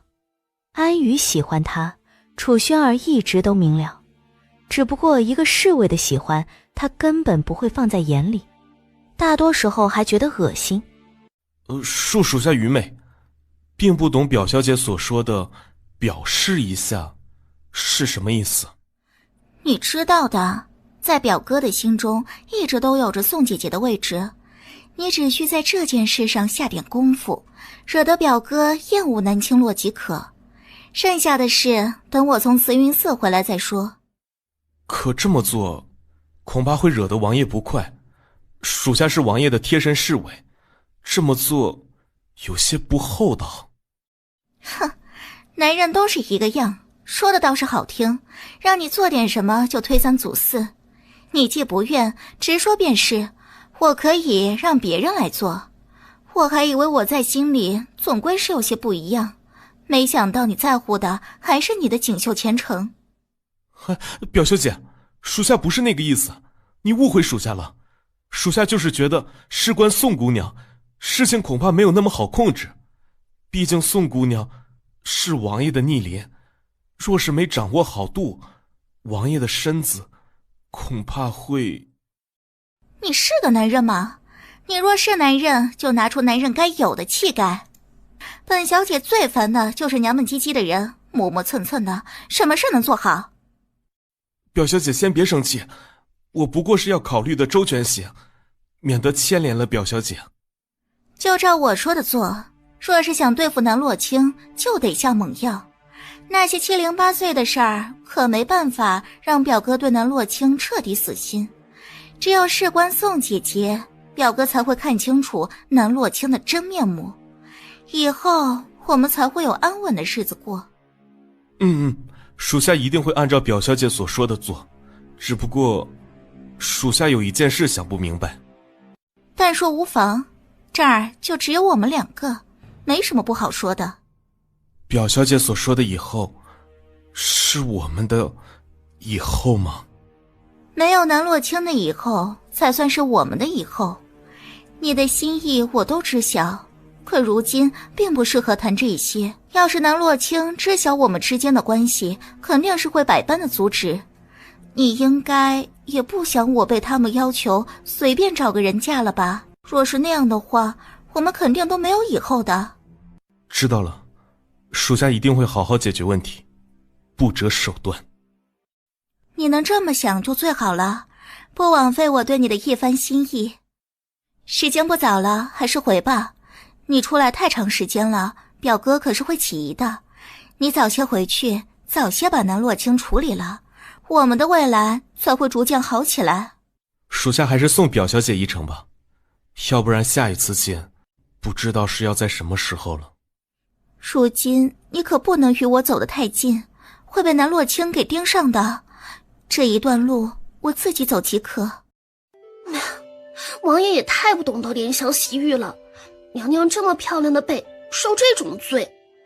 南洛清深表赞同的点头，那鲁莽的倒不像是经验丰富的男子，但也强势的不像是断了腿的瘸子。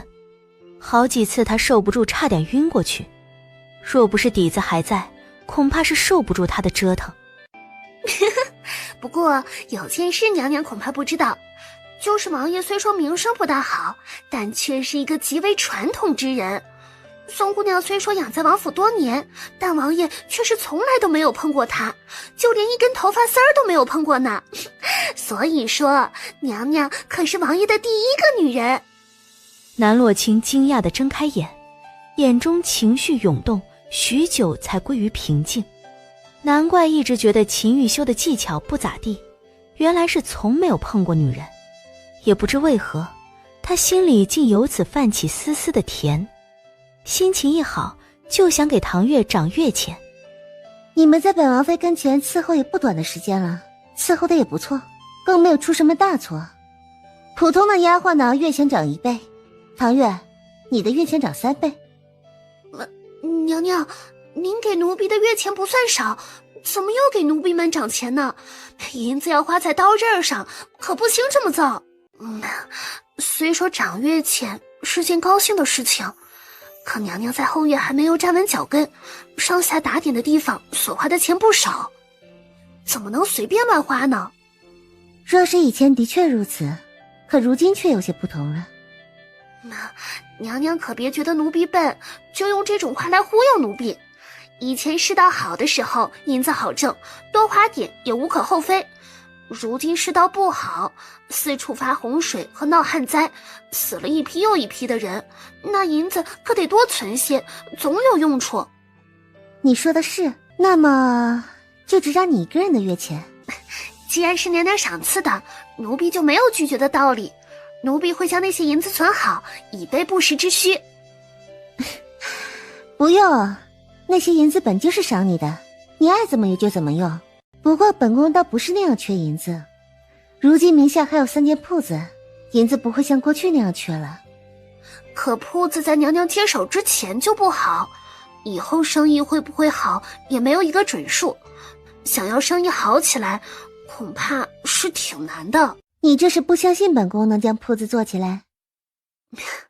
奴婢自然是相信娘娘的，可是女子做生意从未有过成功的案例，就连顾家4小姐对生意还是一知半解的情况。那你就瞧瞧看，看本宫能不能将3间铺子给做好。奴婢相信娘娘要做的事情一定能成，有什么是需要奴婢做的？等这几日宫中的风波停了，本宫得好好的规划这些铺子，争取让利益翻个10倍。不是吩咐你给娘娘准备晚膳吗？菜呢？不是吩咐你给娘娘准备晚膳吗？菜呢？娘娘这不是折腾老奴吗？早在饭点的时候，老奴就给娘娘备好了吃的。你说娘娘在睡，老奴不敢多说，就一直热着饭菜，一天得热个7、8回。娘娘只说不吃，老奴这就要去休息了。娘娘又说要用膳，这不就是故意折腾是什么呀？想着娘娘恐怕是不想吃，老奴也就机敏的没做。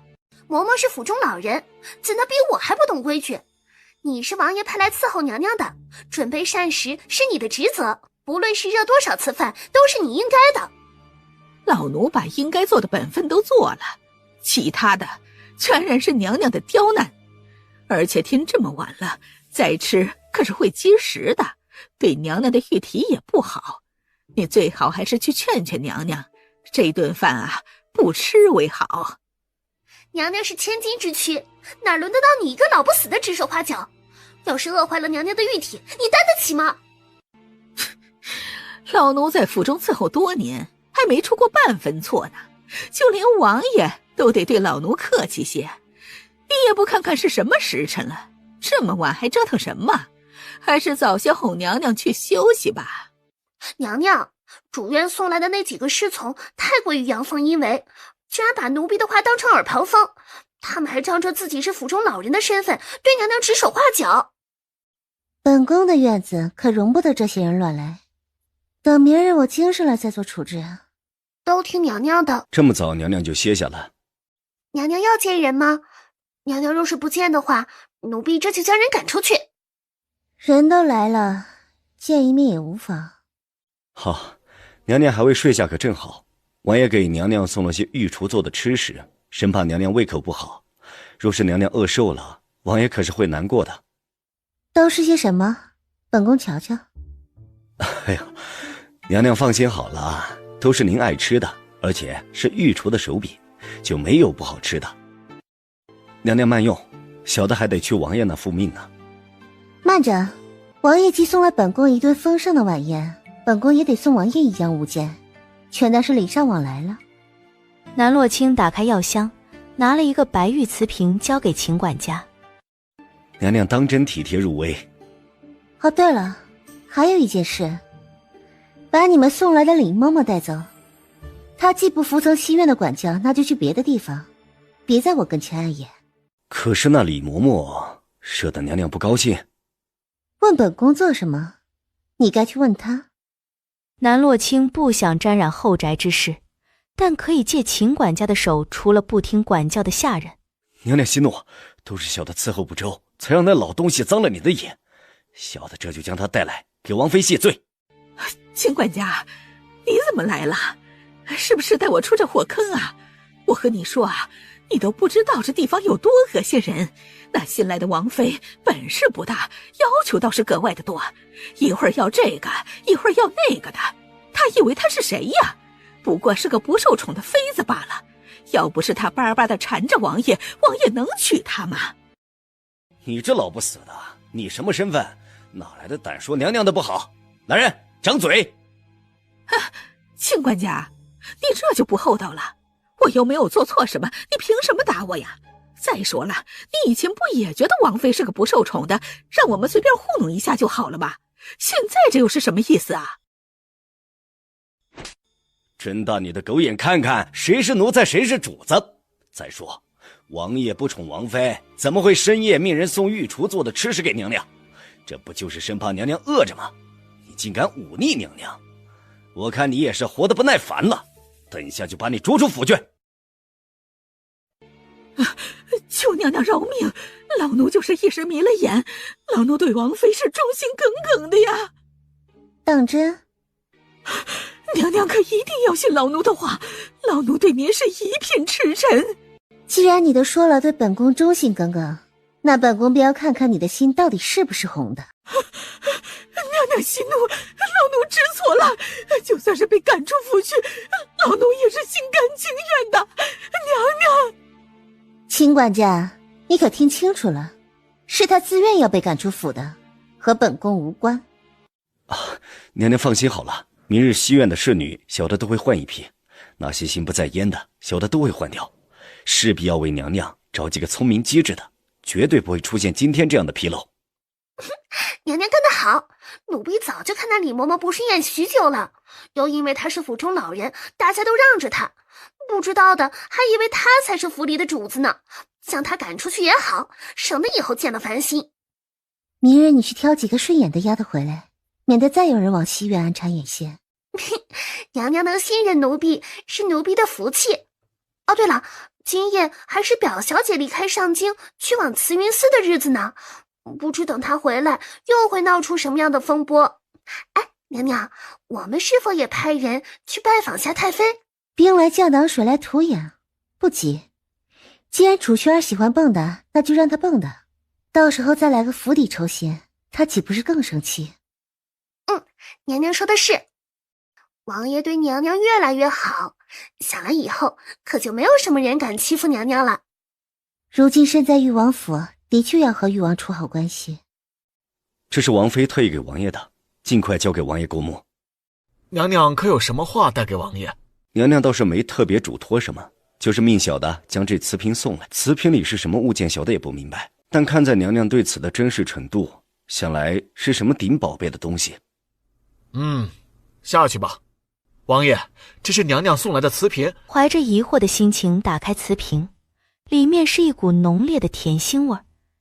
他阴沉着脸将盖子盖上，里面装的正是补阳的鹿血丸。无论多么虚弱的人吃了这药丸都能生龙活虎，还能在床上再战几个回合。而南洛清送着药来，显然是不安好心，是嘲讽他虚。好样的，他记住了。传令下去，让王妃搬来主院住。这么晚了，娘娘已经歇下了，安丰侍卫有什么事儿，明日再找娘娘说。王爷有令，命王妃即日搬出西院。什么？王爷要将娘娘赶出去？何时说要将娘娘赶出去了？不是你说王爷有令要将娘娘赶出西院吗？王爷说的是让王妃搬出西院，去主院住。太好了，王爷终于想通了，终于让王妃回去住了。秦玉秀又闹什么新花样？娘娘，这可是天大的喜事，王爷让您从西院搬出来住到主院去。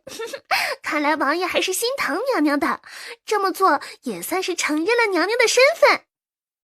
这么说的话，本王妃岂不是要陪吃陪喝，还得陪睡？这样娘娘也能早些产下小世子，那样一来，在府中的地位可是会越来越高。明日再搬。看来娘娘送的礼深得王爷的心，礼刚送过去，王爷就要接娘娘回去。南洛清右眼跳了跳，那礼是他故意送的，目的就是为了让秦玉修保重身体，不要掏空了底子。言外之意就是少来烦他。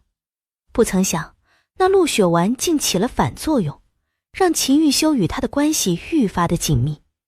哎呀，娘娘可是身子不适，若是不舒服，奴婢这就命太医来给您把脉。这是心病，太医治不了。皇后不敢睡，毕竟一闭上眼就想起自己的弟弟。苏龙不知他的谋划，却要因此而丧命。不管怎么说，苏龙终究是他的亲弟弟。那吃点安神药，身子总归会爽利不少。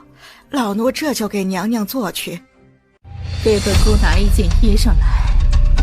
身后没有回答，皇后正觉得古怪，回头一看，一个满身是血的男人笼罩着她，手里还拿着一根绳子。苏龙，你怎么会在这儿？苏龙喉咙中发出怪的声音，咯咯咯的响声在夜色中听得瘆人的很。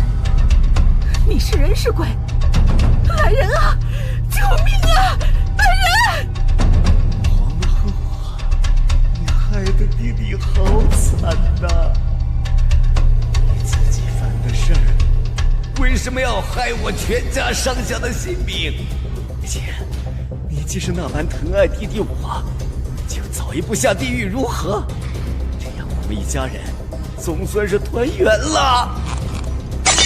来人啊！救命啊！抓刺客！皇后娘娘要不行了！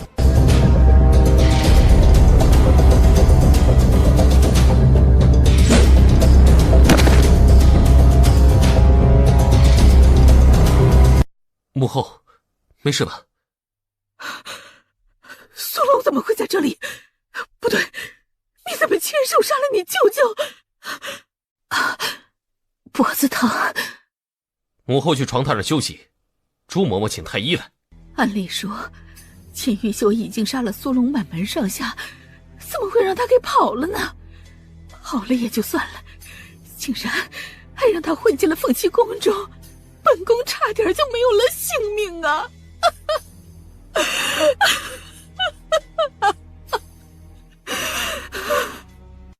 皇儿，这一切都是秦玉秀的阴谋。你一定得找个机会除了他。秦玉秀一天不除，本宫就一日不得安宁。母后还是好好养病，不要思虑过重，要不然病可好不了。若是除了秦玉秀，本宫的病自然就好了。秦玉秀一日不出，本宫就一日难安。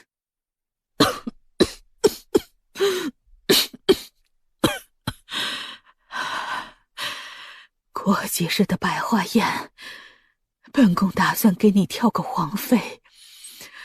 如今你势单力薄，不是秦玉秀的对手，但你有了皇子妃就不一样了，你就多了一脉支持，想来很快就能将秦玉秀解决了。有好几个姑娘，本宫瞧着不错，模样与品性都好，等你生出了皇孙，陛下必然会更加的偏爱于你。儿臣的事，你就不要太过于操心了，儿臣心里有数。你是不是还对南洛卿那个死丫头念念不忘？母后，你别这么说，洛卿其实很好的，你若是与他接触的话，他不像是传闻中那样。你脑子里在想什么东西？南洛卿除了那张脸能看，还有什么能耐？再说了，她是秦玉秀的女人，难道你还要与她偷偷摸摸的不成？你最好是收了这些心思，好好的找一个皇子妃。你若是不挑，那本宫会帮你选一个最适合当皇子妃的人。母后为何非要这样逼儿臣？儿臣不过是想找个自己喜欢的姑娘而已，为什么如此苦呢？再说了，洛卿对儿臣也有意，不过是誉王在从中作梗，横刀夺爱罢了。什么叫做誉王从中作梗？你难道不知道，当初就是南洛卿非要巴巴的嫁给誉王为妃吗？如今见你不过，这才巴巴的勾搭上你。这种女人，本宫绝对不会允许你与她有过多的往来。母后，你这样做对你又有什么好处？再说了，洛卿会的东西可不少，只是你对她有偏见而已。这一次没能弄死秦玉秀，反令她的气焰更盛。我们不能出其锋芒，你竟还满脑子都想着如何将南洛卿抢到手，这不就是明摆着和秦玉秀争个高下吗？秦玉秀有能耐又如何？儿臣并不觉得自己有什么地方比秦玉秀差。儿臣与那秦玉秀相比，在各方面是有过之而无不及。而且洛卿在秦玉秀这种人身边，没有什么好日子。大皇子殿下还是少说两句好，皇后娘娘身子不适，可受不得气。母后既然身子不好，就该多多休养，而不是管太多儿臣的事儿。或许少管些事儿，身体自然就好了。母后担心的不过是皇位旁落罢了。此事您放心，除了儿臣，没人能坐稳皇位，就连秦玉秀也不行。我要轻敌。你当真就那么喜欢南洛卿吗？既然你喜欢，那就随你。若是真能将秦玉秀扳倒，到时候就让南洛卿来伺候你。你也知道，等你坐上那95之尊的位置，天底下所有的女人都是你的。母妃是同意让洛卿入东宫了，那么儿臣会说动洛卿与誉王和离的。不可因一女子坏了我们母子之情。一个南洛卿罢了，即使都依你，不过得等百花宴后，等本宫给你安排一个正妃之后。继南洛卿的事儿上，本宫依了你，正妃的事儿得本宫做主。母后好生歇息，等明日儿臣再来请安。秦泰然刚离去，皇后立马就变了张脸。南洛卿非杀不可，留给你的时间不多了。百花宴之前，他必须得死。你去安排。皇后娘娘英明，如此一来，既不会伤了娘娘与大皇子的母子情，又能解决了一个大麻烦。老奴觉得绝佳的动手机会就是百花宴，那时人多眼杂，最好浑水摸鱼，又不会怀疑到娘娘的身上。王妃又去什么地方野了？王爷有所不知，今日王妃来了主殿，与张嬷嬷起了冲突。张嬷嬷是太妃身边伺候的老人，在府中更是伺候王爷多年，都没有出过什么差错。可王妃来了以后，先是对张嬷嬷用了刑，还辱骂张嬷嬷。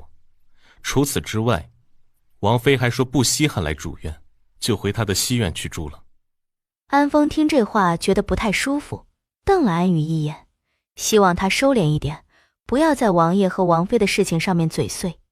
可安宇就像是瞎了一样，根本看不见安风的眼神，只顾着一个劲儿地说：他又闹什么脾气？王爷息怒，其实我们早就应该知晓王妃就是这种性格，而且还有一件事，属下不知当讲不当讲。说。王妃不仅回西院去住，还在院子门口挂了一个牌子，写的是王爷与狗不得入内。那还愣着做什么？还不赶紧把他抓回来，本王要亲自质问他。王妃竟然还有心情吃着呢。你自己不想吃，也不能阻止别人吃吧。今夜管家来，所谓何事？王妃刚从外面回来，身子不舒服，如果不是什么要紧的事的话，还是改日再说吧。娘娘现在需要的是休息。这可不是小的说的算的。王爷说要问罪娘娘，娘娘还是去主院一趟吧，小的也不敢耽搁太多时间，免得被王爷怪罪。秦管家阴阳怪气地瞪着南洛清。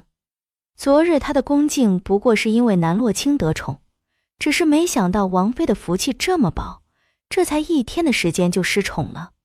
可惜他昨天为了这个王妃忙前忙后。问罪？难道王妃自己不知道自己做了什么事儿吗？门外的牌匾写了那么清楚的几个字，王爷怎么可能不知道呢？小的劝王妃还是不要挑衅王爷的尊严，要不然可没什么好果子吃啊。王妃就别再耽误功夫了。我怎么就不懂王爷和王妃之间的关系了？王爷是主，王妃是仆，王妃得听王爷的命令，又有何错？如今王妃竟敢公然唤王爷为狗，王爷又怎能忍下这口气？今夜王妃恐怕是活不到明日了。你可别忘了，前不久王妃刚救了王爷的性命，对于王爷来说，王妃是王爷的救命恩人。你觉得王爷会因为王妃的一句话就要了他的命？救命恩人，就算没有王妃相帮，王爷也不会有事。这件事你也是知道的。王爷的腿疾多年未好，若不是王妃，王爷得多受多少罪。从这一方面来看，难道王妃不是王爷的救命恩人吗？谁知道他用了什么把戏来治疗王爷的腿疾？或许一切都只是他说的大话呢？你到底是王爷的属下，还是王妃的属下？你为何处处都在维护那妖女？我懂了，你之所以处处维护南洛清，就是因为你也被那个妖女所迷惑，也着了她的道。王妃是主子，可不是你一口一个妖女能叫的。你最好清楚自己的身份，这样才能在诡谲的京中捡回来一条命。我去请王妃，你回去。你对管家做了什么？秦玉修就是这样教你规矩的。你一个侍卫，竟然敢对娘娘动刀，不想活了不成？那属下也想问问娘娘，为什么对秦管家动手？他又做错了什么？秦管家出言不逊，娘娘不过是浅浅的教训了他一下，还仁慈的留了他的性命。听你的语气，难道你是想为秦管家打抱不平？王爷让娘娘走一趟，为何娘娘还没有动？本王妃也得吃饱喝足才有力气去见王爷啊。再说了，不过是迟了一些，有必要这样催吗？南洛清起身，安宇还以为他终于要出门了，没想到他竟然是转身去了浴池。你做什么？我可不能这样风尘仆仆的模样去见王爷，自然是要梳洗打扮一番啊。难道你是想王爷体验感不好？那么还请王妃快醒。小侍卫，你怎么在这儿？是王爷派你过来救我的。王爷看你久去不回，就命我来找你。你这东西从什么地方得来的？自然是从你额头上拔的。完了，这拔了可是要人命的。完了！安分一些，你若是死了，还能这么活蹦乱跳？可这是王妃说的，这银针不能取下来，会没命的。你别听他胡说，他就是为了吓你的。王爷敢杀妾身，别忘了，王爷的腿可只有我一人能治，除非王爷想和妾身同归于尽。什么时候本王请王妃，还得派几个人去催，王妃才愿意来。他的腿索性就缠上秦玉修精瘦有力的腰身，这个动作一回生二回熟。南洛清倒没有什么特别的想法，可对于秦玉修这个血气方刚的男人来说，就见不得他这副姿态。放开！王爷说的这是什么话？需要放开的难道不是王爷吗？妾身还被王爷掐着喉咙呢。秦玉修的脸色愈发的黑沉，索性甩开手，愤愤地坐在太师椅上。王爷觉得妾身来得晚，为什么不问府里人是怎么伺候的？一来就对妾身一顿骂，妾身心里有气，又不想发泄到王爷身上，所以就沐浴更衣去了，等消了气才来的。你在门上挂了牌子，说是不让本王进西院。牌子的确是挂了，可是没有侮辱王爷的意思。西院毒虫毒蚁多，王爷若是去了，恐怕会因此生病的。妾身这是为王爷考虑。你西院是本王与狗不得入内，在你眼里，本王与狗一样？秦玉修问得认真，南洛清一时没忍住，竟笑出了声。你还敢笑？王爷误会了，这句话其实是见仁见智的。妾身不喜狗，所以就随意把狗加了上去，可没有侮辱王爷的意思。你心里可不是这么想的。王爷怎知妾身心里是怎么想的？本王不是让你搬回主院，为何又搬回去？西院住习惯了，再说王爷厌烦妾身，妾身也不想天天在王爷面前碍眼。其实你是嫌本王碍眼吧？王爷说的这是哪儿的话？妾身可不敢嫌弃王爷。看来你是不想要名下这3间铺子了。王爷这话什么意思啊？那铺子是妾身从姨娘手中讨回来的嫁妆，那既是嫁妆，那就是妾身的东西，王爷凭什么染指？要么搬回来，并且将那牌子撤了，再和本王道歉；要么，本王就处理了这几家铺子。王爷何苦为难妾身一个小女子呢？王爷日理万机，需要处理的事情有那样的多，为何偏偏和臣妾过不去啊？早先王爷就说过，绝不可能爱上妾身的，让妾身千万不要痴心妄想。妾身如今一切都照做了，一个人搬回了西院，这冬凉夏热的，妾身可说过一句受不住。王爷为何非要强迫妾身搬回主院呢？难道是觉得这是对妾身的恩赐吗？谁给你的胆子质疑本王？再说，你能活下来，自然是本王的恩赐。要不然本王要弄死你，就和弄死一只蚂蚁一样简单。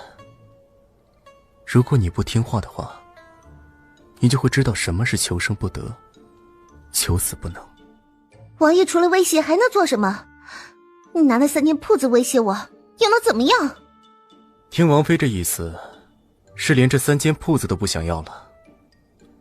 那行，明日就命人砸了。铺子我要。王爷说的事儿，妾身不能答应。妾身又没有错，为什么要道歉？是说打张嬷嬷的事错了，还是教训秦管家的事错了？看来你还是不想要这几间铺子。王爷除了会威胁人，还有什么本事？妾身做生意碍着你了吗？本王不过是要教教你规矩罢了。你既是誉王府的人，自当是事事听从本王的安排。本王让你回到主殿去住，你就得回来。王爷当妾身是什么？招之即来，挥之即去的牵线木偶。当初王爷既不愿意让妾身踏足主殿，如今王爷又在装什么深情？难道说王爷已经爱上妾身了，所以才迫不及待地将妾身留在王爷身边？不可能。既然王爷不喜欢妾身，那妾身走就是了，没必要这般阴阳怪气。王爷可是要用膳，厨房的饭菜已经热过好几次了。撤了，不吃。王爷是否需要属下去将娘娘追回来？一次这么宠着，2次也这么宠着，难道要王爷次次都如此宠着王妃不成？在大齐只有女子听男人的命令，可从来没有男人听的女儿的命令这一回事。若是王爷此次低头了，王爷的面子往哪儿搁啊？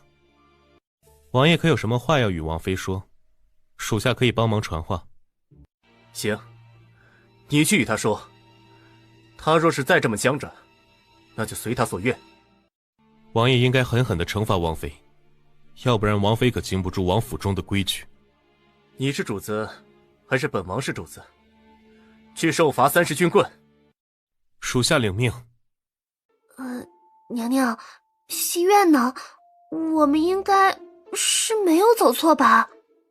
齐玉修是疯了吗？他把我西院给拆了。王爷为什么将院子拆了？唐月寻思着，这不会是王爷想要娘娘搬回去主院住的办法吧？可见王爷的脑回路太过于奇葩。对于其他男子来说，哄姑娘的法子不都是送宅子？怎么到了王爷这儿，哄姑娘的法子倒成了拆家？临时搭建起来的戏台唱得热火朝天，南洛清一听这咿咿呀呀的声音就震得头疼。他立在秦玉修前，刚想质问他为何拆了西院，秦玉修拉着他坐在腿上听曲儿，南洛清睁不开，便随了他。刚好这亭子凉飕飕的，靠着秦玉修这人肉垫子还挺舒服的。你为什么认真听曲儿？南洛清听得直犯困，好不容易打起精神来，就瞧见戏台上的当家花旦一个劲儿地朝着秦玉修抛媚眼，没一个扭腰与甩袖，似乎都是为了挑逗秦玉修。更可气的是，秦玉修还看得挺起劲儿。王爷可听过女子无情，戏子无义？王妃这是吃味了。妾身来找王爷是为了正事。南洛清瞥了花旦一眼，花旦吓得连步子都迈错了。花旦哪儿敢搔首弄姿，吓得跪倒在地，连连告罪。他寻思着王爷喜欢听戏，而王府只有一个王妃，并无侧妃与妾室，他就生出飞上枝头变凤凰的想法。能入得了王爷的眼，他也就脱离了下九流的贱籍，当上人人羡艳的王妃。于是他在台上舞得起劲，恨不得将浑身解数都使出来。滚出去！他本是想听曲儿解乏，可碰上这操心事，听曲儿的心情瞬间消失得荡然无存。王爷还当真是不懂得怜香惜玉啊！那花旦明显对你有意，你就这样将人赶出去，未免太过冷酷无情了些。本王玩你一个还不过瘾，哪儿还想再弄个麻烦精？王爷当真是有钱没地方花，把西院拆了玩。西院本就是本王的地儿，本王想怎么玩就怎么玩。王妃有意见？我既是王爷明媒正娶回来的夫人，那么誉王府的地怎么着妾身也占一半，王爷就不应该挪动那部分属于妾身的。南洛清气得小脸绯红，亏他还为了秦玉修买了3000里的灵丹妙药。秦玉修听到夫人2个字，眉眼间的狠戾被冲淡了许多。他和南洛清还在冷战，他可不能先低头。若是南洛清愿意低头，他愿意考虑2人的关系缓和些。南洛清见秦玉修走神，愈发的气不打一处来。这人到底有没有认真在听？唐月，走。眼看着南洛清离开，秦玉修的脸再次沉了下来。这女人怎么这么不好哄？她把西院拆了代表什么意思？她会不知道？不就是让她来主院住？要不然能有什么其他的想法？王爷可千万不要误会我们家娘娘，她今日出去是为了给你找治腿的药啊！这幽檀鲜花是娘娘花了大价钱买下来的，娘娘一心只记挂着王爷，王爷可千万不要误会了娘娘的好心。花儿留下。娘娘对王爷是真心的，奴婢还从未见过娘娘对谁如此上心过。跟着他，不要让他有危险。娘娘，我们去哪儿啊？眼看着天就要黑了。去顾家，正好有点想祖母了。王妃且慢，媚儿有话要说。王妃岂是你一个戏子能够搭得上话的？还请娘娘帮小女子在王爷面前美言几句，小女子万分感谢。你若是有话要和王爷说，那就自己去说，来找本王妃做什么？娘娘误会奴婢了，实在是小女子与王爷之间颇有渊源，王爷待小女子极好，小女子也给王爷唱了好几次的戏，小女子没想到会冲撞了王妃。你在台上搔首弄姿的，就没想到冲撞到本王妃？还是说你本就喜欢脱衣服给男人看？娘娘误会小女子了，小女子哪敢当着娘娘的面对王爷有心思啊？小女子就是因为此次失误，才导致被戏班子责罚，以后应该是没机会上台了。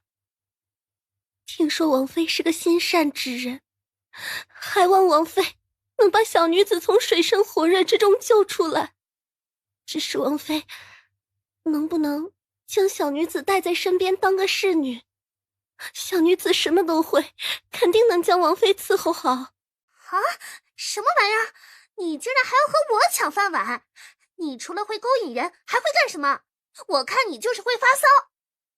娘娘明鉴，小女子只是为了在娘娘身边伺候罢了。既然是王爷喜欢你，那你就去王爷面前献殷勤。本王妃可不吃这套。你们这一个两个的呀，都仔细着点儿。王妃的话可一定要听，王妃让你们怎么做，你们就怎么做，可千万不要偷奸耍滑，惹得王妃不高兴，要不然有你们好受的。这女儿想爬王爷的床，本王妃给她个机会，让她好好的唱个够。盯住了，别让她停下来。她若是敢停下来，就用长箭射穿她的心脏，让她死在戏台上。南洛清对绿茶可没什么好脸色，在他跟前装柔弱，他可不会买账。王妃误会小女子了，小女子根本就没有要冲撞王妃的意思，更没有想着要与娘娘抢王妃。小女子不过是觉得娘娘一人伺候不来王爷，小女子便寻思着帮娘娘减轻点负担罢了，还请娘娘宽恕小女子。瞧你这话说的，本王妃倒成了坏人了。不过我的用心良苦是你不懂罢了。不是喜欢勾引男人吗？你不脱得一干二净的，该怎么勾引呢？本王妃不过是顺道帮了你一把，你若是真当上了侧妃啊，那也是你的本事。哼，别以为自己足够不要脸，就胆敢与王妃比。我家王妃可是天仙似的人物，你充其量就是一个跳梁小丑，给娘娘提鞋都不配。上不得台面的戏子，也妄想攀附上誉王府，哼，简直是不自量力。娘娘没有动手要了你的命，都是慈悲为怀了。我知道你在心里想些什么，无非就是谩骂王妃的话。你最好积点德，要不然王妃放过你，我都不会放过你。把那戏子的腿打断，送去当军妓。王妃回来了。王爷误会了，王妃并没有回来，她反而在顾府过得很开心。先是和一众世家公子比拼射箭，后来又与大皇子有说有笑。属下还听到大皇子邀请王妃去东宫坐坐。安宇又偷偷地看了眼王爷，发现他不仅是衣上有点绿，头上也有点绿，就连脸都是绿的。他敢！让他回来。安宇恨不得他在外面玩就别回来了，反正回来也是惹王爷生气。你下去领20军棍。王爷，属下可是做错了什么？秦玉修挥了挥手，连理由都不给了。哼，这才半年不见，怎么这副为情所困的样子？你都不知道我这半年走遍大江南北，才给你找来这治腿的药，能保你初一15不会疼得晕过去。不会说话就把嘴留下。许久未见，你不感谢就算了，还对我下杀手，你这脾气怎么比半年前还要臭啊？容我猜猜，难道是病情更严重了？还是说因为女人？怎么哄女人？我没听错吧？你不会是被精怪上身了吧？竟然问出如何哄女人的话来。没想到你也有被女人拿捏的一天。让我猜猜是谁呢？总不能是宋玉犬吧？这女人也死了有一段时间了，难不成是苏灵儿？那女人脾气差是差了点，但长得还行，对你也是一片真心。就是他们苏家上上下下呀，不是个省油的灯啊。难道说你已经对新王妃情根深重了？若是这样的话，我可得好好认识认识她。能让誉王殿下牵肠挂肚之人，必然非同寻常啊。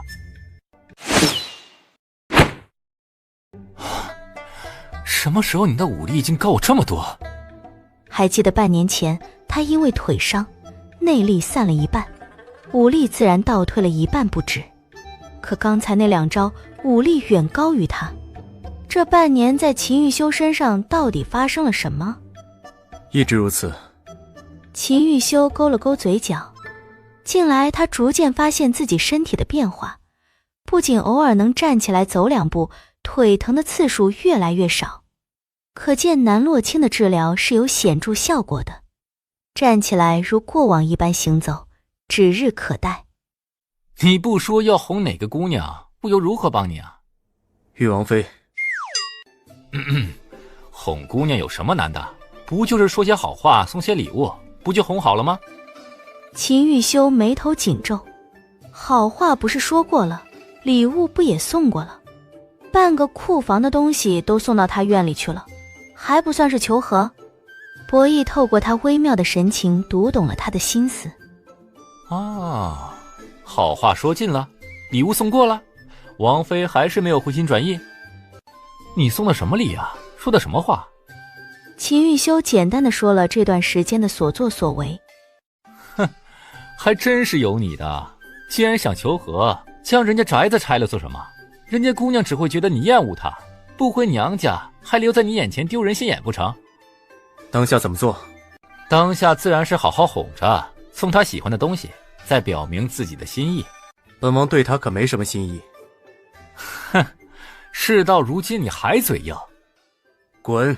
你筹备了这么多时间，打算什么时候动手夺回属于你的东西？等一个时机。的确，若是现在起事，成功概率只有1/10。我了解你的性子，你素来只喜欢做100%能成的事儿。我也想快些让秦红叶付出代价，只是片刻都不愿再等了。博弈乃前任骠骑大将军之后，却因秦红叶上位，给他们家安了个通敌叛国的罪名。一夜之间，将军府血流成河，还是秦玉修亲自将唯一的幸存者博弈救了出来。庞大的家族在一夜之间倾倒，只留下连个不足5岁的孩子。博弈浑身是血，吓得连话都不敢说。秦玉修却比博弈还要年幼，他眼中闪着坚定的光。博弈也在一夜之间成长，将自己修炼成最快最利的道，势必要让秦红叶见血封喉。一转眼10来年，他们羽翼渐丰，眼看着就要名正言顺地夺回皇位。玉修偏偏在这个时候伤了腿，落了个终生残疾的下场。齐国有个不成文的规矩，那便是身有残疾者不能成为齐国之王，毕竟有损国体。玉修的腿一日不好，一日就无法成为皇储。秦红叶这法子简直杀人诛心。最缺的不还是银子？不论是养丝兵还是兵器，那都得要钱。你的腿近来可好些？过几日我再去西凉转转，听说西凉有位圣女，能治所有疑难杂症。就是那人高傲清高的很，不容易见着，但人总有弱点，到时候我碰碰运气。不必，本王的腿再过一些时日就能治好，不必再去西凉大费周折。是哪儿的神医治好你的腿？找了这么多大夫，个个都说没办法。玉王妃的医术不错。看来我得找个机会好好会一会这个玉王妃，不仅让千年铁树开了花，还有绝世无双的医术。你这王妃娶得好啊，比那宋玉犬强了不知道多少倍。想死就直说。难道不是如此吗？你既有了王妃，对她也有益。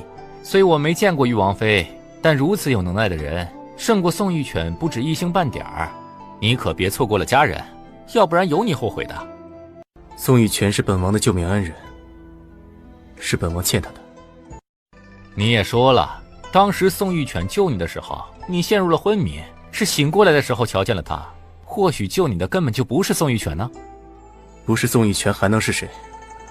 在那荒郊野岭的，不会有人去那儿。反正宋玉泉死了，也死无对证了。说起来，偌大的齐国，也就只有曾经打遍天下无敌手的钱玉修能让我侧目。除此之外，齐国没有一个值得一见的。花溪回想起曾经惊鸿一瞥的秦玉修，至今念念不忘。少年应当是他那模样，鲜衣怒马，酒醉春风。曾经他还想将秦玉修带回神医谷，就和养一只鸟儿一样养着他。可秦玉修竟不解风情，要用他那长枪杀了他。如今想起此事，依旧恨得咬牙切齿。大齐玉王在3年前伤了腿，差点没了命，现在还是个瘸子呢，丝毫没有当年惊艳天下少年郎的模样。华西神医还是不要念念不忘的好，这人根本就配不上神医记挂。哦，瘸子啊，那岂不是带回去更不会跑了？神医谷不会收外来人的，更何况是大齐的皇室。聒噪！华西不满地弹了一声凌厉的琴音，只见侍女痛苦地捂住耳朵，而在她的指缝之间，有殷红的血流下来。是奴婢错了，恳请华西神医饶奴婢一命。秦玉修，只能我说，容不得你们说。什么时候大齐也有如此厉害的医者了？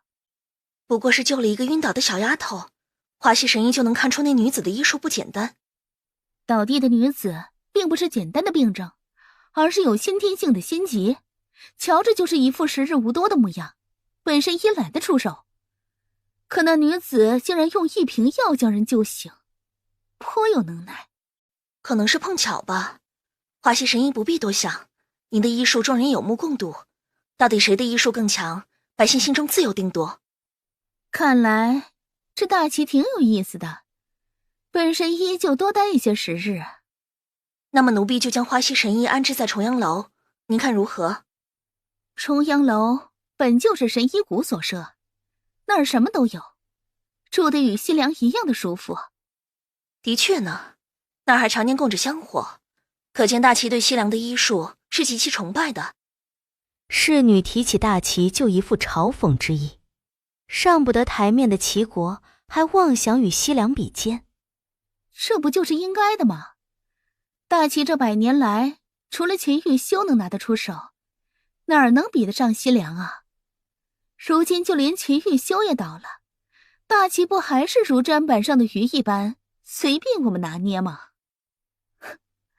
话说回来，等西凉彻底把大齐蚕食了，我就和陛下说，要了秦玉修当面首。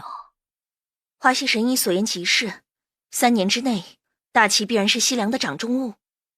南洛清在路上走着，敏锐地感受到一阵杀意，他的手搭上腰间的软剑，回眸准确地凝视着阁楼。可惜阁楼外有帷幔飘荡，隐隐绰绰地瞧见里头坐着人，但看不真切。干什么呢？怎么停下了？难道说是突然发善心，不送我去国子监了？哎，你可真是我的亲妹妹，好妹妹，比锦荣还亲。你去查一查，那阁楼上坐着的人是谁？你自己身边的侍女可以使唤，你偏偏不用，为何使唤我的小厮？顾锦柏双手抱胸，很是不满。南洛清瞥了他一眼，那眼神就像是在看地主家的傻儿子。你都是我的跟班了，你的小厮那就是我跟班的小厮，有什么使唤不得的？哎，行，你别杵着当门神了，赶紧上楼去看看，上面坐着的是什么人啊？娘娘，可是有什么事儿？无碍，就是碰上一些臭蟑螂罢了。等了好一会儿，小厮回来说是一个姑娘，不过那姑娘已经走了，掌柜的并不知道那姑娘的身份。果然是蟑螂，连脸都不敢露。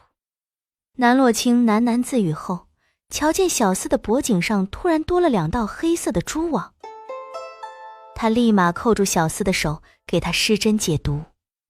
你咋回事啊？你是不是看我的小厮不满很久了？你不满就不满，动手做什么呀？人家虽然是下人，但好歹也是个人。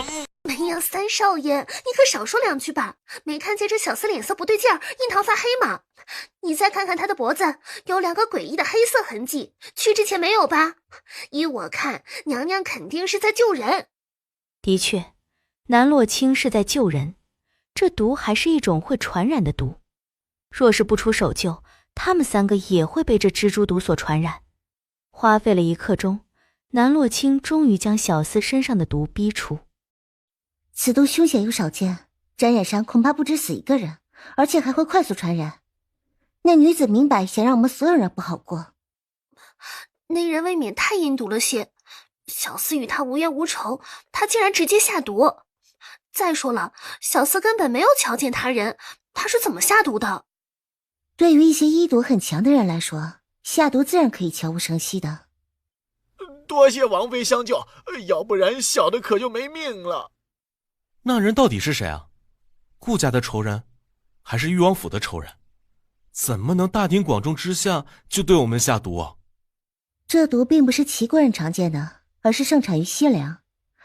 如果我没有记错的话，那人应该是西凉人。可我们与西凉也还算和平，西凉人为什么追杀到此地啊？谁知道呢？哎，走吧，赶紧的，免得那人又追上来了。各位爷，可曾听说明日的比试，就是赵氏铺子的东家南玉威与振兴堂的东家南洛清比试？喂，现在多少人买娘娘赢啊？0，没有1个人买王妃胜，倒是已经有上千人买南家2姑娘胜了。欺人太甚，这不是根本就不把我小表妹放在眼里吗？小表妹放心，他们不买，哥哥我买，买，全都拿去买，就买小表妹赢，气死他们！啊，你是要买南玉威南姑娘胜吧？那个南洛清、玉王妃，可是1个买的人都没有啊！我就是要买南洛清、玉王妃胜，你给我画上，这里足足有1000两银子，不要记错了。哎呦，这都是什么事儿啊？竟然有人傻的来送钱，1000两银子，是哪个脑子不好的公子哥呀？有钱没地方花呀！玉王妃比南玉威不知道强上多少倍，你们到底有没有长眼睛啊？是谁家公子银子多得烧得慌啊？赌玉王妃赢，这银子岂不是和肉包子打狗似的，一去不复回啊？哼，你可真别说，这些有钱公子哥们儿的想法呀，就是奇葩，非得赌一个毫无胜算的人赢。哎，你们说，那玉王妃到底哪来的自信跟玉薇姑娘比试啊？就这么不怕丢人吗？那玉王妃还有什么脸面剩下？她自己都不怕丢人，我们还替她担心什么？这些人个个眼睛都不好，连娘娘这么有才能的人他们都看不出来。若是看过正兴堂的胭脂水粉，保证能够闪瞎他们的眼。不急，很快就可以看到他们被打脸了。小表妹，你好好的医术不钻研，去学什么胭脂水粉啊？想来三表哥是没有听过这样一句话。什么话？自然是这世上啊，女人的钱最好赚。可说实话，上京长得俊俏的姑娘没几个，她们自己长得不咋地，怎么可能花心思在胭脂水粉身上？这就是你的不懂了。这世上啊，只有懒女人，可没有丑女人。如果再加上出神入化的装束，就算再普通平凡的脸，也能化成天仙的。你当真有这能耐？依我之见，你要是有这通天的能耐，以后上京城所有的银子都会流向你的口袋。表哥错了，区区的上京城啊，我可瞧不上。你可别说大话，要不然到时候啪啪打脸的就是你了。听说三表哥最近手头紧，零花钱也被祖母克扣了不少啊。哎，可不是嘛，都是因为那讨人厌的国子监孟夫子，与祖母说了我的坏话，祖母便认为我玩物丧志，就克扣了银子。但你也别觉得三表哥我对你不好啊，唯一剩下来的1000两银子都投到那赌局里了。反正这些银子就没指望拿回来，哄小表妹开心，值了。那表哥可记好了，这1000两银子，明日能10倍帮你赢回来。你知不知道你自己在说什么？1万两白银，唾手可得。当然知道，不能吗？唐月，把我们全部家底都投进去，等到了明日，记得雇人来收银子。我投誉王妃上。唐月低着头找银票，掌柜定睛一瞧，苦口婆心地劝着：小姑娘是不是说错了？赢面大的是玉薇姑娘，玉王妃根本就不是那块料，你可别浪费银子了。等到明日一切揭晓，你就明白我的良苦用心。哼，谁说玉王妃不是那块料的？你瞎胡说什么？你见过玉王妃吗？你知晓正兴堂的胭脂水粉有多少吗？你既然什么都不知道，为什么敢下玉王妃一定会输的结论？外人都这么说，你爱信不信。你非要买玉王妃胜，那就买呗，反正到时候所有银子都亏进去的人是你又不是我。我要买玉王妃胜，你为什么无视我？你这小丫头还真是敬酒不吃吃罚酒，知不知道我这算盘什么价儿？赶紧赔钱！哼，赔钱可以，但你必须得和玉王妃道歉。道歉？为何要与玉王妃道歉？我哪句话说错了？难道不是玉王妃自己不自量力，非要与玉薇姑娘比试吗？若是玉王妃当真有那么大的赢面，为什么全城的人都投玉薇姑娘胜？难道全城的人都眼瞎了不成？哼，可不是吗？可不就是全城的人都瞎了眼吗？可不就是全城的人都受了南玉薇的蛊惑，才全都买她胜？你要是不赔这算盘的银子，我就拉你去见官。掌柜的，别因为一个没见过世面的丫头气坏了身子，既然损坏了我们铺子里的物件，就抓她去见官。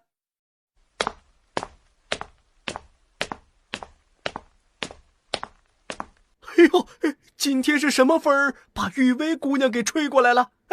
里头请。好生没素质！难道洛清姐姐往常就是这么教你的？玉薇姑娘说的姐姐可是玉王妃？可不就是嘛！那玉王妃刁蛮任性，次次都与玉薇小姐作对，这一次更过分，还妄想与玉薇小姐比试。没想到丢人的是她自己。你说什么呢？比试还没有开始，谁赢谁输还不一定。你没有必要这副高高在上的赢者姿态。哼！再说了，这些年来欺负娘娘的人，不一直是你们吗？此话怎讲？我处处让着姐姐，反倒成了我的错了。若是姐姐输不起，我倒是愿意退出这场比试。谁说娘娘输不起？应该怕的人是你们才是。还是说你们发现自己必输无疑，所以才找借口解除比试？哼，你们自己什么情况？你们心里没点数吗？瞧瞧，杜玉薇姑娘赢的是比你们玉王妃的多得多，玉薇小姐胜券在握，何必退出比试啊？好了，那算盘的银子我出了，不要为难姐姐的丫鬟。姑娘，你未免也太过于好心了，明明就是野丫头摔坏的算盘，与您何干啊？您竟还要为这样的人付银子善后，这事儿要是被玉王妃知晓了，指不定说你什么难听的话呢。你呀，你就是心地太过于善良了，才处处受人欺负。那又能如何呢？谁让玉王妃是我的亲姐姐，我自然是要让着她点儿。她处处针对我，我却不能那样对她。她心中没我这个妹妹，但我心中却有她这个姐姐，更有这份姐妹之情，只求姐姐能够明白我的苦心。玉薇姑娘何苦要委屈自己呢？玉王妃时常挑衅于你，你越是退让，他们越是会骑在您的头上耀武扬威。玉薇姑娘如此贴心懂事，小的着实是感慨万千呐。呸！你这脏东西可别来沾边，一口一个姐姐的，谁是你姐姐啊？王妃是元安侯府嫡出的姑娘，而你只是一个妾室所生，就是一个庶出的。娘娘宽宏大量，不与你这不上台面的庶妹计较，反倒是你总是在各方面打压娘娘，来彰显你的能耐，真恶心。你一个下作的胚子，哪儿来的脸说玉薇姑娘的不是啊？这些话肯定都是从玉王妃的嘴里流出来的，才使得你敢在姑娘跟前放肆。本王妃的人你也敢动？姐姐别生气，要怪就怪妹妹管教不好身边的丫鬟才会如此，姐姐可千万别往心里去。妹妹一直很敬重你的。姑娘何错之有？要怪就怪这丫鬟口无遮拦，竟然如此的羞辱姑娘，奴婢一时看不下去才会动手。姑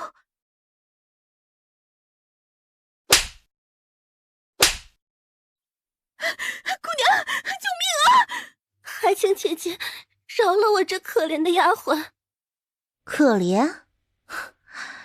若不是本王妃来得及时，唐月怕是也要被你们教训了。我不过是以其人之道还治其人之身罢了，万事的起因是你们挑衅在先，还不滚出去！南洛清，你别欺人太甚啊！人家玉薇姑娘都已经道歉了，你还想怎么样？苏家好歹是将门之后，怎么连个娇弱女人的剑都拦不住啊？看来苏家也是徒有其名嘛。可笑至极，苏公子还盼着能在玉薇姑娘面前露个脸儿，看看能不能得到玉薇姑娘的芳心，不曾想倒让自己成了个笑话。恐怕此刻呀，玉薇姑娘心里对他是恨极了。俗话说得好，没有金刚钻，别揽瓷器活。没那本事，逞什么英雄？姐姐若是有什么火气，冲着妹妹来就好了，不要为难旁人。南玉薇冲着苏公子一笑，多谢公子，千错万错都是我的错，姐姐不会有错的。玉王妃就算身份尊贵，也应该讲讲道理，不应该当街对人大打出手。玉薇姑娘能有什么错？不过是在赌局上比玉王妃有人气而已，玉王妃怎么能借此发难呢？我们这儿可不欢迎玉王妃这种人，你还是赶紧离开，不要再欺负玉薇姑娘了。你们一个两个眼睛都是瞎的不成？一开始不就是南玉薇身边的丫鬟对唐月冷嘲热讽，后又想对唐月动手，如果不是南玉薇允许的，彩云敢动手吗？归根结底，这件事就是南玉薇怂恿的，怎么就和他没关系啊？再说他如今不就是怂恿你们为他出头吗？你们可得想好，要不要为了这个虚伪的女人和玉王府、顾府作对？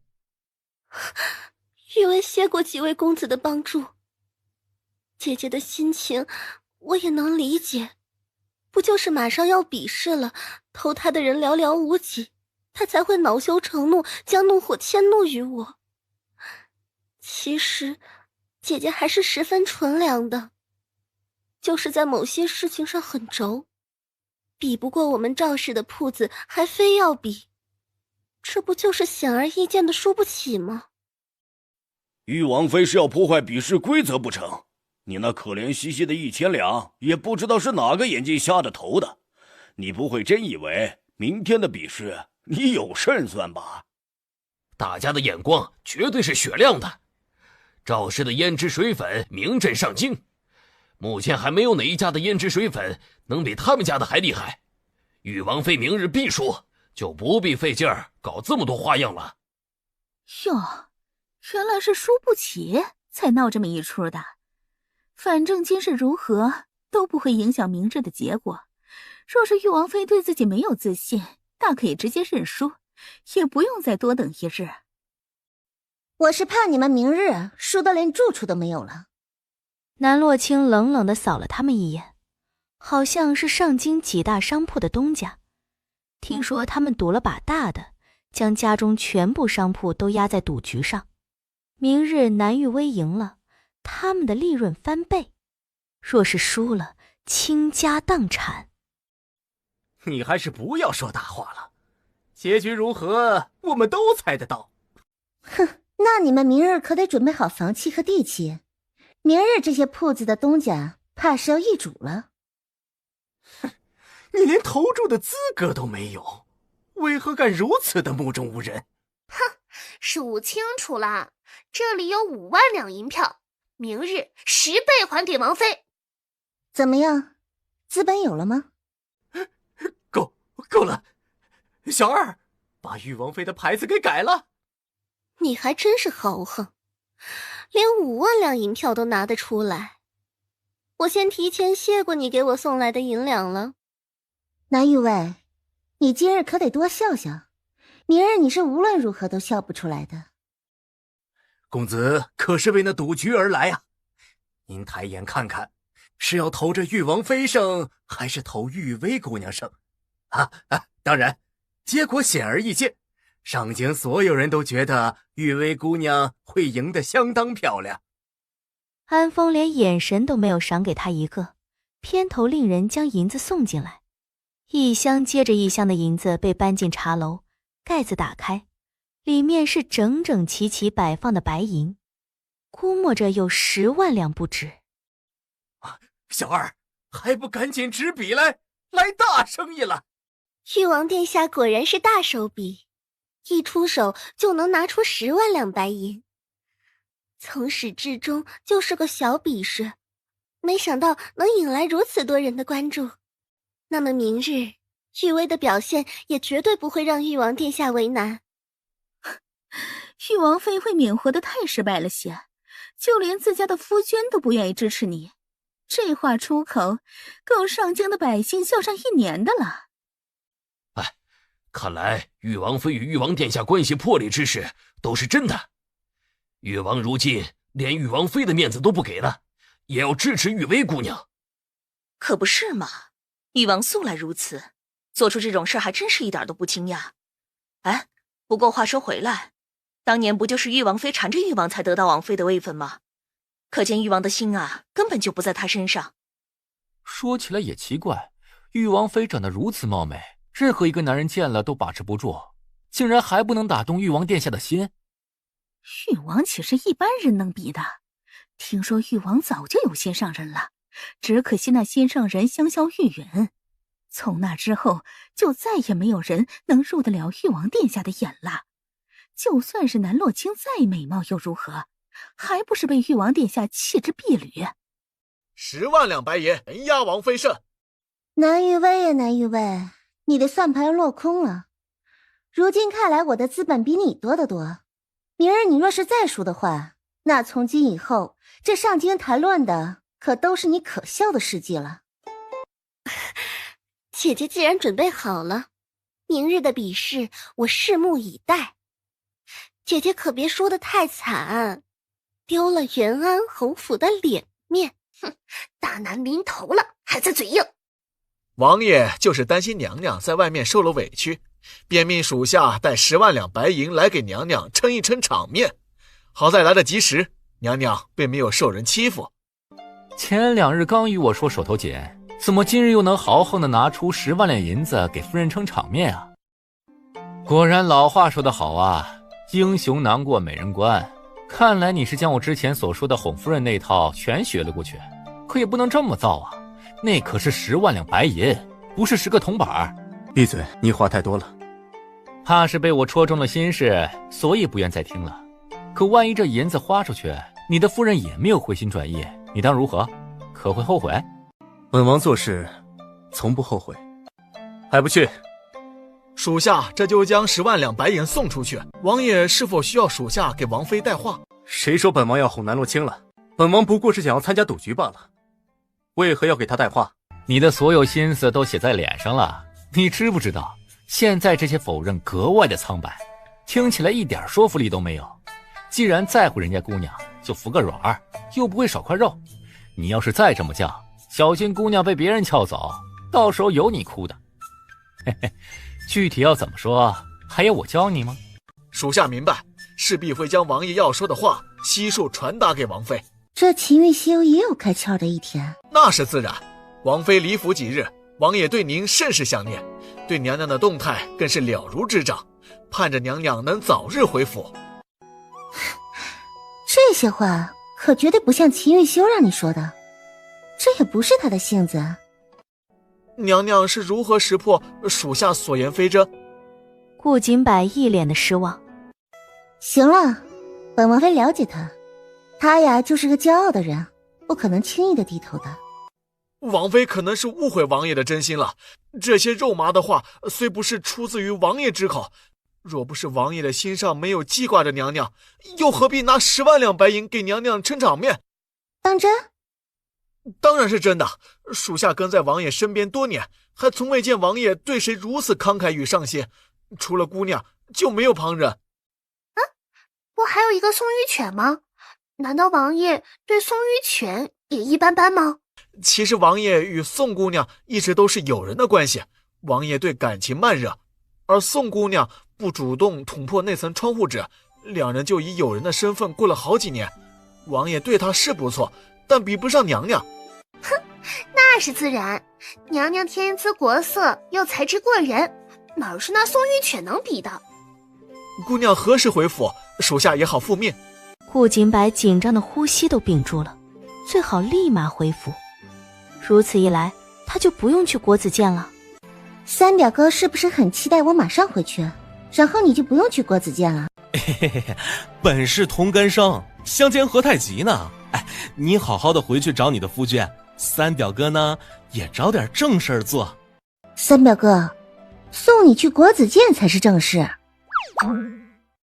娘娘为何不愿回府？可是属下有什么地方说错了，惹得娘娘不满？本王妃还有要事要办。娘娘的意思是，等要事办完回去。明日可得多派一些人来，要不然我怕100万两银子你扛不动。有没有看见一个穿白色衣裳的姑娘闯进你楼里？她身上还有伤。我这万花楼上下严防死守，就连一个母苍蝇都飞不进来，更别说是漂亮的女人。公子若是想要找个漂亮姑娘伺候，那也得按照规矩来。黑衣人给了他1块银子。给我找，就算是把万花楼给掀了，也得把人给我找出来。几位公子慢慢找，我还有事儿忙。他一转身就正巧见南洛清出门。这个女人是谁？这位可是我们万花楼的花魁玲珑姑娘，一舞动上京，特别是掌上舞美得令人心醉。若是公子连玲珑的名号都没有听过，那可真是孤陋寡闻了。老鸨盯着他的脸时愣了一刹，随即笑开。哎呦，今日这妆好，比往常美得多，不枉费我等你这么长的时间。好了，快些去吧，贵人们要等着急了。因南洛清戴着面纱，又花了不一样的妆，老鸨着急赶他上台，竟连人都认错。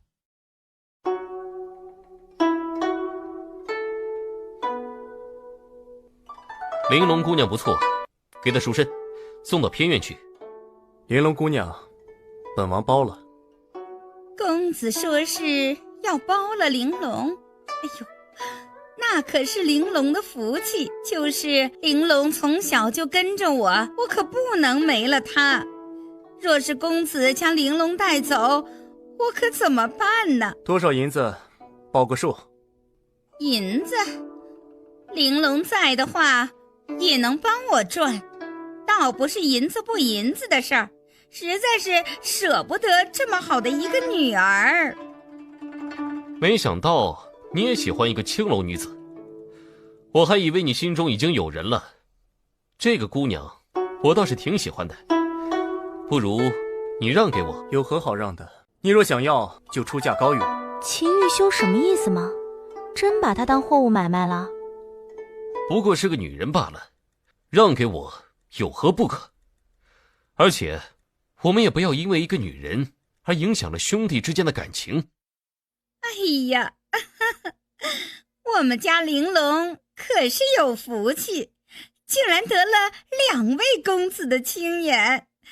只不过我也不该为玲珑选怎么样的东家，只能是价高者得了。不知这位公子能出多高的价钱呢？若是给不出，就只能让玲珑跟这位公子走了。我再追加1座山庄，够吗？哎呦，那就银子加山庄，将我们家玲珑姑娘带走吧。不过今夜可得留在我这望花楼中，等明日我瞧了公子的山庄后，再将玲珑这丫头双手奉上。不曾想皇兄也是个极尽风雅之人，为了个青楼女子，竟连城郊别院都能送出去，当真是令人惊奇。可惜台上的姑娘脸上戴着一块面纱，面容瞧不真切，不然还真想看看到底是什么样的天姿国色能令皇兄坐不住。本王愿意也就做了。哼，既然皇兄今夜宿在这儿，那我就不打搅了，毕竟春宵一刻值千金嘛。你们万花楼的姑娘气性都这么大，本王花了千金万两来为你赎身，你还这态度？那还不是您自个儿愿意？誉王殿下，听说誉王已经有王妃了，怎么还留恋着烟花之地呀？你吃醋了？奴家什么没见过，又怎会吃醋呢？当真什么人都见过，本王倒是还没见过王妃你这般风尘的模样。你既早已知晓是我，为何还要飞那山庄？本王倒是好奇，王妃为何会对青楼女有兴趣？我这哪是有兴趣啊？我这根本就是迫不得已。南洛清掀开袖子，玉臂上有几道触目惊心的伤疤。谁弄的？顾府就是这么照顾你的。早就和你说了，不要在外面乱跑，非不听。谁知道那杀手是不是冲你来的？我这伤啊，是因为你而受的。秦玉修从怀中拿出伤药帮他涂抹。别动。就上个药嘛，我自己可以。你背后也有伤，难道也能自己上？怎么不行？你未免也太小瞧人了吧。秦玉修懒得与他争辩，扯开他的衣裳，上手涂抹药膏。秦玉修指尖就像是点了一团火似的，心底某些渴望便喷涌而出。南洛清抓着裙摆紧了紧手，又松开，寻思着还是找个时间跑了算了，要不然他真不知道如何与秦玉修共处一室。还想跑？我这怎么能算是跑？我本来就不是玲珑。再说了，你让我守在这儿，那也不是个事儿啊。皇兄，你睡了吗？我在隔壁听见皇兄您的房内有争执声，我便想来看看。难道我们在床榻上如何，你也要看？这是大皇子的什么特殊爱好？有陌生男子在，不着寸缕的南洛清往秦玉修的怀中缩了缩，他差点要被秦玉修的行为气死，明知有人进来还扒他衣裳，生怕旁人瞧不见。既然皇兄无碍，那我就放心了，不打扰皇兄的情绪。秦泰然的目光四下扫了几眼，没有发现任何异常的地方，看来是他想多了。南洛清起身，却又跌回秦玉修的怀中，而在两人的触碰中，秦玉修浑身滚烫，俯身轻轻地吻了他一下。烛火摇曳，南洛清也沉溺在秦玉修所制造的温柔海中。之前不是说得很清楚了吗？怎么又来了？南玉薇对自己是格外的自信，不需要过多的心思就能将南洛清对付得无力还手。倒是冯依依这副紧张兮兮的模样，他很是看不上。又不是什么要紧事儿，至于吗？玉薇姐，你可知我听到了什么好消息？能有什么好消息啊？你就别卖关子了。我在顾府听说南洛清好像是碰见了刺杀，如今下落不明，就连顾景华都派人出去找了，也不知道能不能找到。若是找不到的话，明日的比试玉薇姐姐赢定了。其实就算南洛清不失踪，我也不会输。啊，是，瞧我嘴笨的，但南洛清失踪了，岂不是大快人心？的确，他这人就是这样，得罪了不知道多少人。这不，阴沟里翻船了。哎呀，瞧你跑得满头大汗的，这副风尘仆仆的样子，我看着心疼。我那儿有上好的蜀锦，你若是喜欢，就拿去做几身衣裳。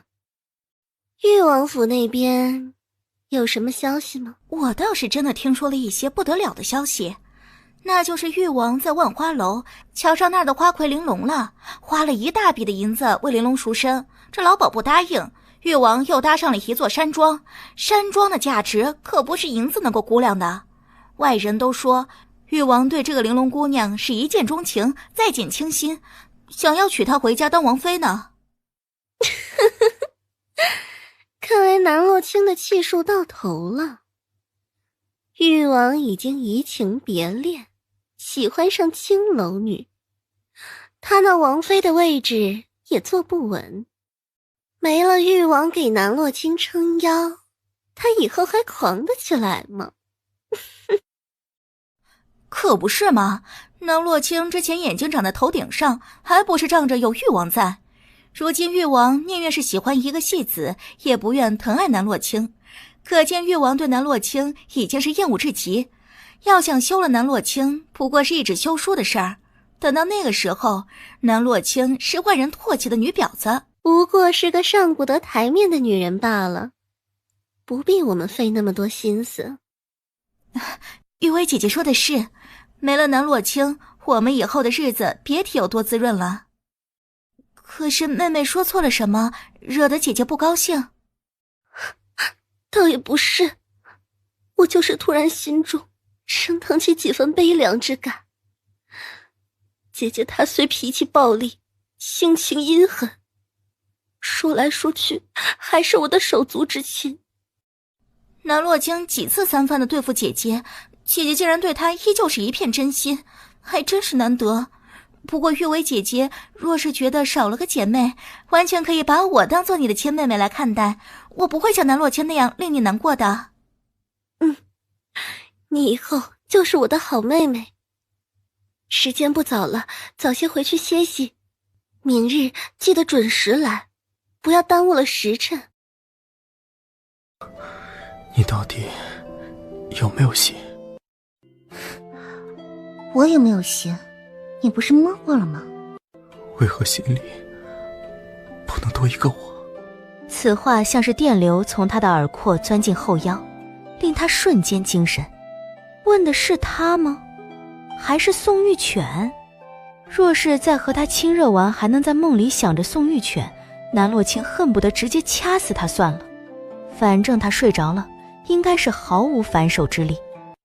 洛清，糟糕，因为秦玉修的一句话，他差点忘了当富婆的高远理想。都说红颜祸水，有的时候男人太美也是祸水。你也会怕失去吗？那怎么还天天叫宋玉犬挂在嘴边？啊，这上京许久没这么热闹的比试了，今日可以大开眼界，一饱眼福啊！别以为我不知道你的心思，你那是喜欢看热闹吗？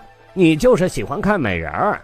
谁不知道今日被誉为上京第一美人的南玉薇会来啊？能见誉薇姑娘一面，此生无憾。你再怎么看人家誉薇姑娘，天之娇女也瞧不上你，你可就死了那条心吧。我和你们所有人都不一样，我是来看那个声名狼藉的誉王妃的。听说誉王妃长得丑，能耐差，性情更是阴狠。这样的人与誉薇姑娘相比，简直就是天壤之别。真不知道一个元安侯府怎么会出两个差距这么大的姑娘。我们这么多人围着，不就是要看戏的吗？邻里乡间的妯娌打起来，无外乎骂人扯头发。南玉薇与玉王妃吵得如此激烈，不知道他们两人会不会打起来啊？若是真的打起来，那可就有好戏看了。别做梦了，玉薇姑娘性情温婉，怎么可能会对南洛卿动手呢？依我看啊，肯定是玉王妃输了比试，心里不平衡，对着玉薇姑娘破口大骂，这样的可能性才高呢。玉王妃何止是会破口大骂，她在赌局里也投了10来万两白银呢，这可是一大笔银子。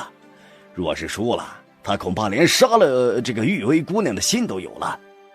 这话说回来，这么多人来看，是不是多多少少都赌了些啊？哎，你还真别说，我把我全部身家都押进去，投玉薇姑娘胜了。等比试结束，我就拿个麻袋去装银子，能在朱雀街买一栋3进的房子。唉，还以为能一睹芳容，没想到玉薇姑娘包得这么严实。大清民风开放，不至于出门还得带这么长的帷幔吧？你若是不看，走就是了，又没人逼你看。再说了，玉薇姑娘这么做肯定是有原因的。她长得那般美，若是出现在台上，免不了引起一阵骚动。她戴上面纱就是为了安全考虑。你们这些人就是不懂她的良苦用心。哎，小姐，您都不知道，那些男人看您的眼神都痴迷了。不过奴婢有一件事儿不明白，小姐如此美貌，为何要让这纱幔挡住您的美貌？那些人怎么配天天看本小姐的美貌？让他们看一眼就够了。小姐说的是奴婢没有考虑周全。怎么就顾姑娘一人，没有瞧见青洛姐姐？不知姐姐准备的怎么样了？还不露面，是有什么压轴的玩意儿吗？哟，打探敌情来了呀？怎么对自己这么没有自信？顾姑娘还会说夫家吧？嘴上要是这么得理不饶人的话，可就没婆家要了。你可别怪我说话直接，我这是为你考虑。你最好还是注意这些。今日来了许多王孙公子，你可别错过机会。哼，你以为谁都和你一样，整天想着怎么攀龙附凤和当男人的玩物？我与你不同，我志存高远，不屑于玩那一闸那一套。这些话都是南洛卿教你的？哼，你急着对号入座做什么？还有啊，你若是有能耐，就把上京所有的王公贵族都嫁一遍，这样也好知晓哪个男人伺候得你舒服。一双玉臂万人枕，一点朱唇万人尝。南玉薇果然是好姿色。放肆！我家小姐岂是你能污蔑的？你得跪下与我家小姐道歉。放肆的是你，我是陛下御赐的4品中正，你又是什么品阶？敢在我面前叫嚣，侮辱朝廷命官是何罪？你可知晓？敢问元安侯府的庶出姑娘是什么品阶？敢放任庶女侮辱朝廷命官？还不跪下赶紧给顾大人赔罪！往常本小姐是这么教你的不成？你自己对朝廷命官不敬，可别拉上本小姐。您大人不计小人过，还请大人饶恕奴婢，奴婢不是有意的。侮辱朝廷命官可是得斩杀的。还请大人放过奴婢，奴婢什么都不知道，不知者无罪，还请大人再给奴婢一个机会。小姐，求求您帮奴婢美言2句，奴婢真的不想死。彩霞，你我好歹主仆一场，你自己犯的事儿就不要扯上我。你家中兄弟也是因为你在元安侯府当差才有的这泼天的富贵。你若是想要兄弟依旧有这荣华，应该知晓怎么做吧。来人，拖出去发卖了。南姑娘果真如传闻中的那般大公无私。哎呀，如此重要的时刻，小表妹还没来，都已经1天了。没有消息传回来就是好消息啊，不是吗？说明小表妹目前并没有什么危险。眼看着比赛就要开始了，可得碾压南域卫，不能让他嚣张。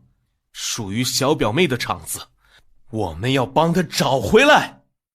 正心堂是小表妹最为重要的产业之一，我不会让她在上京城所有人面前丢人的。两人正说着话，正兴堂的梅姨还有赵江和尚前来，为了给南洛清撑场面，两人都穿了最为隆重的衣裳来。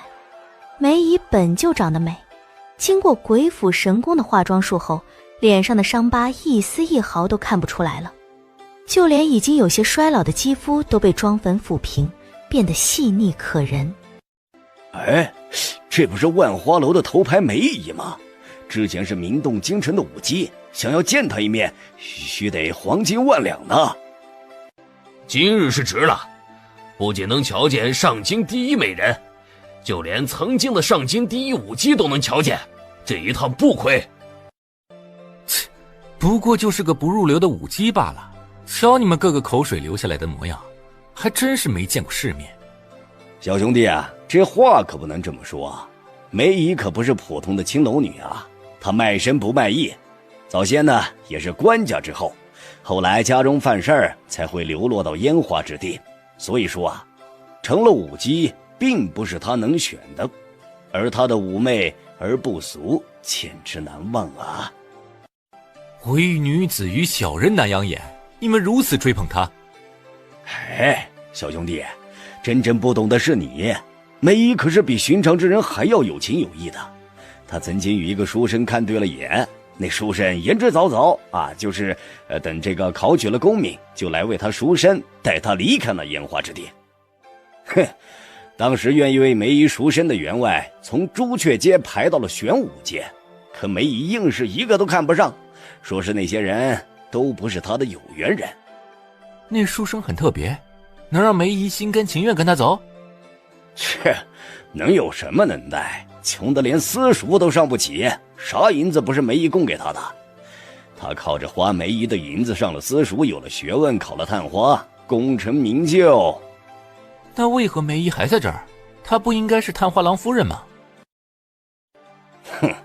那林平当上探花的第一天就娶了国子监学的这个嫡女，俩人亲上加亲，哪还有梅姨的位置呀？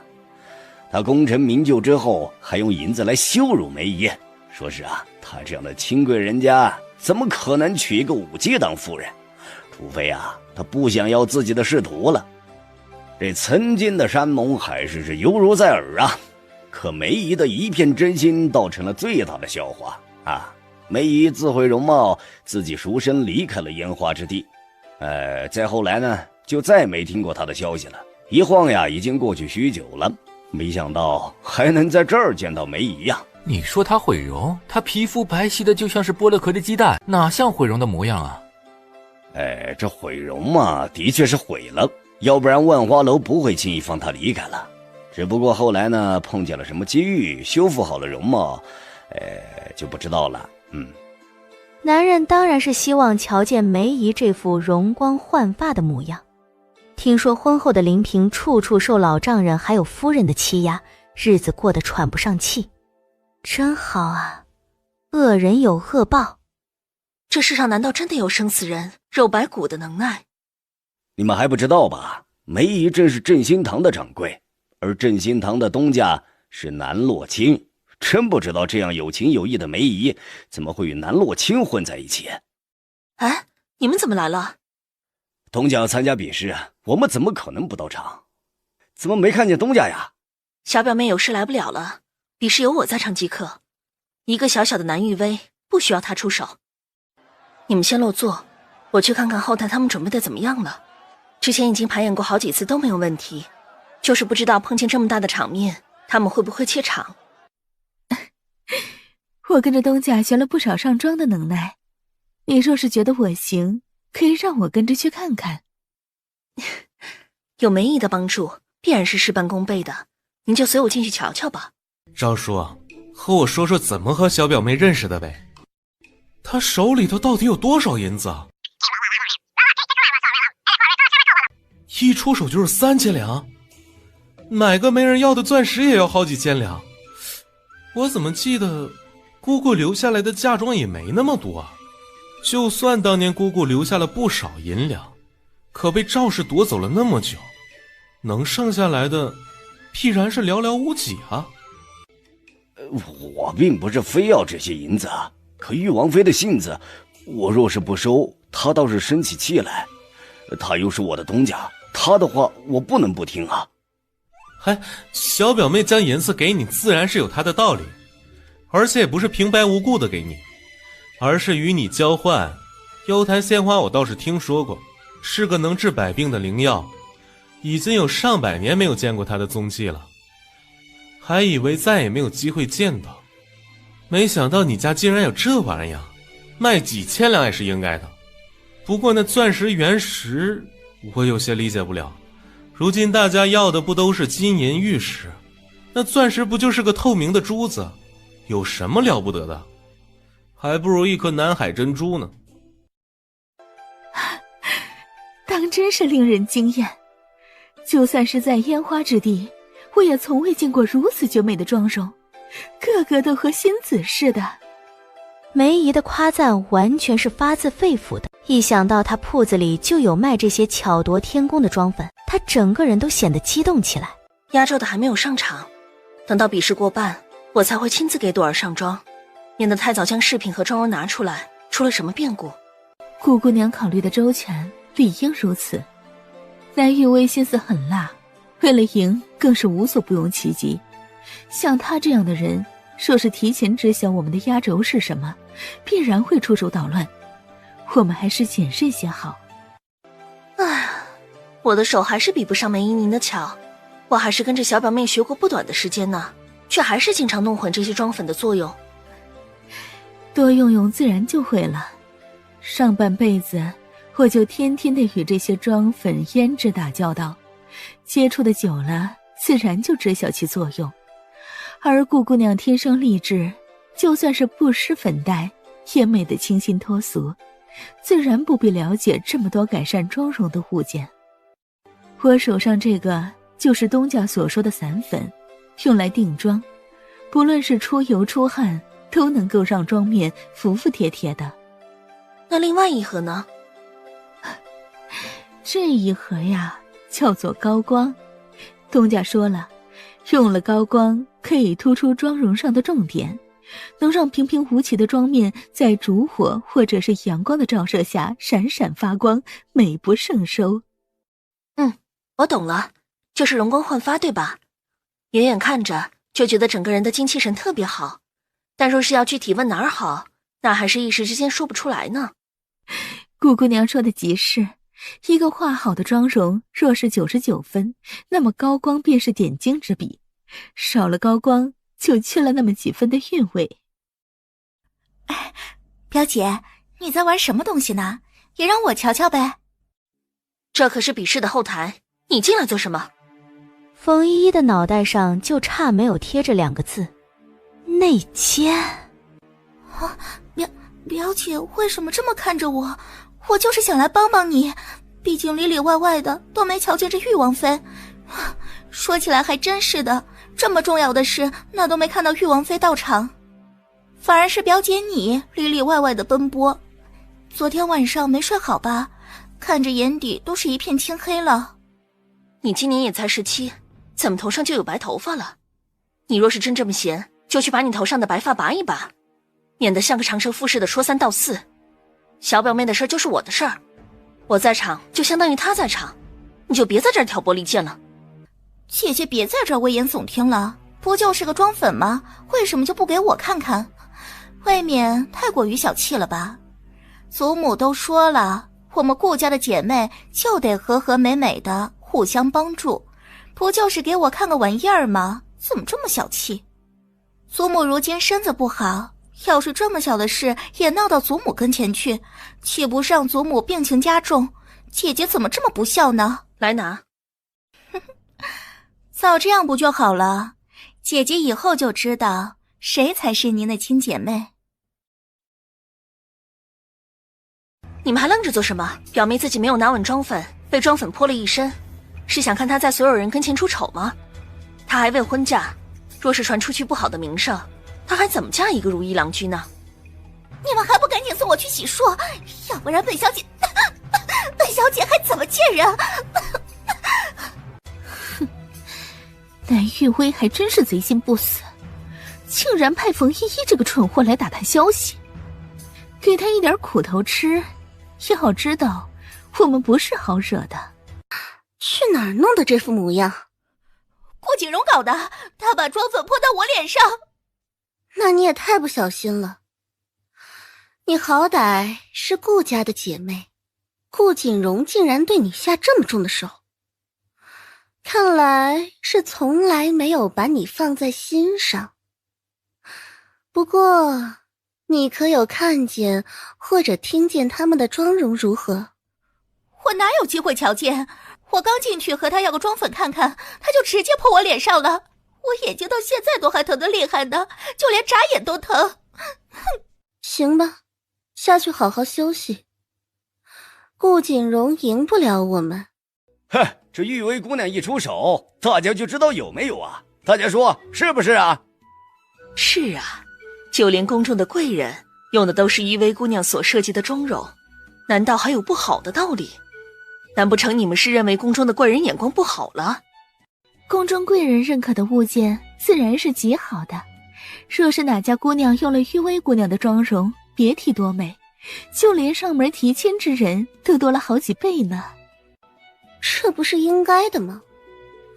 反倒是与南洛清那名不经传的铺子丢人的很，与他们比试几乎没有什么悬念。其实这场比试从一开始就是个笑话，还难为这么多人来看热闹。本来定下来比试的时间大概是2个时辰，我连手帕交的打叶子牌的邀约都给拒了，就为了来给玉薇你捧场。不过瞧着应该不需要那么多时间，半个时辰就能结束比试，我还能去打2把。杨夫人，你能来是玉薇的荣幸。我那儿有一副金镶玉的叶子牌，你若是不嫌弃的话，明日就让丫鬟送到你的府上。杨夫人是户部尚书的夫人，也是此次专门邀请来给妆容评分投票之人。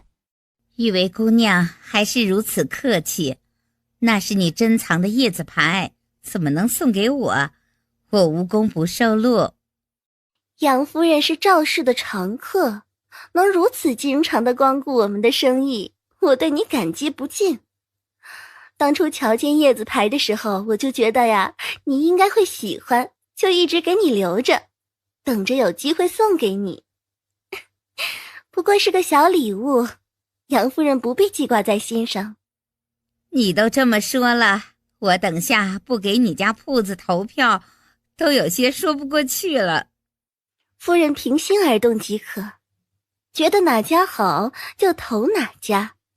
我那金镶玉的叶子牌也不是为了让杨夫人投票我才送的，我就是想和杨夫人交个朋友。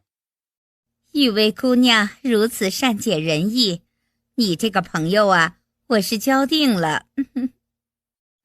玉薇姑娘年纪轻轻就有如此心胸，还真是难得，你们赵氏不赚钱都难。话说回来，与南洛清比有什么难的？反倒是玉薇太过于紧张，弄得声势浩大的，这不就是请人来看玉王妃的笑话吗？嘘，小点声，可别被玉王殿下的人给听见了，那可是不得了的大事呢。这姑娘瞧着还真是喜庆，一瞧就好生养。我儿媳有体弱之症，每次见人脸色难看的发青，若是涂脂抹粉，那么脸色更是白惨惨的吓人。晚上的时候啊，可千万不能碰见她，要不然3魂7魄都能吓没。可若是能用上正兴堂的这桃花妆的妆粉，不就解决了这个问题？哼，这种刁民就是眼拙，就连谁好谁坏都看不出来。那桃花庄哪儿有那么好啊？哪儿有我们赵氏的妆容矜持？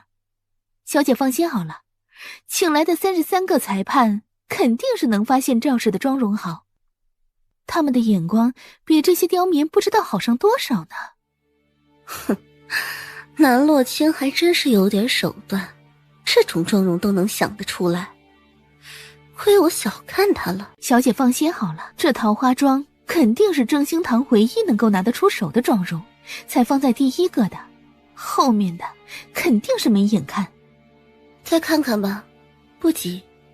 若是南洛清当真有点手段，那就只能用杀手锏了。奴婢明白。若是比试过半，正兴堂的妆容越来越好，你就动手，万万不能手软。你这辈子没见过女人吗？像是个没吃饱的恶犬。不枉费你伺候本姑娘一场，本姑娘也不能让你吃亏，不是？官人呐，昨夜玲珑伺候的您可还舒服？您看，这都已经日上3竿了，是不是该兑现昨日的承诺了？誉王殿下也是你能催的，赶紧滚！誉王殿下教训的是，奴婢就在外头候着您。哎呀，玲珑啊，你不在王爷的房间里待着，在这儿做什么？妈妈，我昨日碰见一个姑娘，她打了我一拳，我就失去意识了，现在才醒呢。昨晚是我登台的时间，没出什么乱子吧？我也不想的呀，实在是那个女人太过可恶了。听说昨晚来了几个贵人，贵人在什么地方？今晚我再跳一场掌中舞，你看还有机会吗？你说昨晚伺候贵人的不是你，那是谁？妈妈，你往日最疼我的，具体是个什么样的情况，你与我直接说，别这么不说话干瞪眼的吓唬我。昨夜你被人敲晕了，并没有在舞台上表演飞天舞。什么飞天舞啊？我会什么舞？妈妈你不是最为了解吗？我跳得最好的是掌上舞啊。你这死丫头，昨晚去什么地方了？那么多贵人等着你的舞，你竟然还能随便找个地方就睡，还睡得天昏地暗的，你是不是找死啊你啊？妈妈掐我做什么？我又做错了什么？错的难道不是昨天打我的那个女子吗？她好像是受了伤，在躲别人的追杀，赶紧在万花楼里里外外找一圈，一定要找到她，我要刮花她的脸。你要刮花谁的脸？大皇子恕罪，老奴在教训这丫头呢，这丫头什么都不懂，就在这儿胡言乱语。你们自己做的事，与本皇子何干？秦泰然抱袖而立，阴郁的心情直接写在脸上。昨夜隔壁的动静不小，他还以为是秦玉修与烟花女子干柴烈火，可不曾想，秦玉修揽在怀中压在身下的女子竟是他的心上人。秦玉修肯定是早就知晓了南洛清的身份，故意在他面前演戏。他感觉自己再次被秦玉修所羞辱。这时安风推门而出，跟在他身后的是一身肃杀的秦玉修。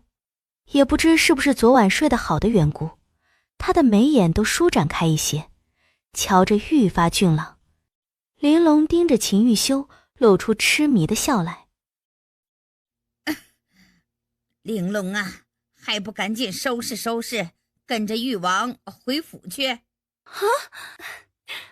妈妈放心好了，玲珑一定会将誉王伺候的妥当。玲珑，你们万花楼竟然随便弄了个女的来糊弄殿下，是觉得殿下眼睛瞎了不成？昨夜伺候王爷的根本就不是玲珑，你还妄想将玲珑送到誉王府去？谁给你的胆子糊弄王爷？活得不耐烦了。老奴错了，昨晚不是玲珑伺候的王爷，具体是哪个姑娘，老奴也没查出来，还请王爷饶了老奴一命。老奴不是想骗王爷，实在是玲珑这姑娘啊，着实不错。老奴就想着让玲珑去伺候王爷，这也是老奴的一片真心。秦玉修扫了安风一眼，王爷大发慈悲，留你们2个小命。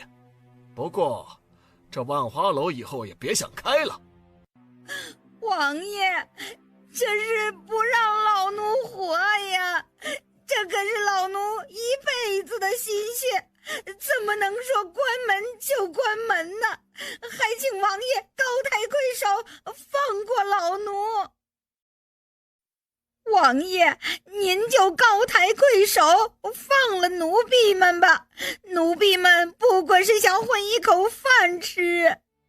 哼，近几年来，大气灾害频发，国库紧张，而你们这销金窟日日一掷千金，穿最好的绫罗绸缎和最好的玉叶琼浆，你们配吗？皇兄这么说可就有些不厚道了。昨日刚在这儿舒服完，转头又将万花楼给卸了，过河拆桥的没你快啊！昨夜与皇兄一夜春宵之人，本皇子倒觉得有几分眼熟，好似是玉王妃娘娘。话说回来，玉王妃娘娘又怎么会在青楼？本王说的不是玉王妃，你们谁敢说是？秦泰然尴尬地扯了扯嘴角，气得挥袖离开。玉王妃金尊玉贵的人，怎么可能会出现在万花楼？那女子肯定不是玉王妃。去找南洛清。听说今日是玉王妃娘娘与南洛清比试胭脂水粉的日子，估摸着时辰比试都快要结束了。你怎么对南洛清的事如此了解？属下不是刻意要关注玉王妃的消息，属下这么做就是为了王爷记着，这样王爷想要找王妃娘娘的时候，属下能立刻答上来。谁说本王会在乎她在什么地方？她就应该自己滚。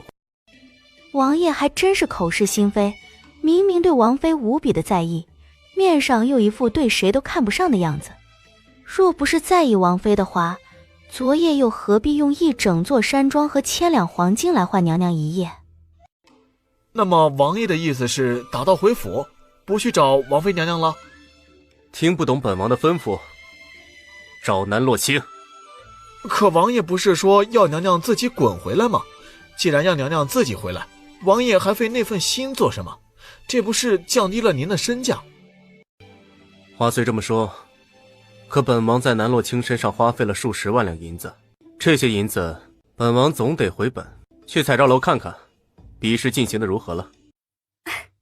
大皇子殿下，您来了，是来给玉薇捧场的吗？算是吧。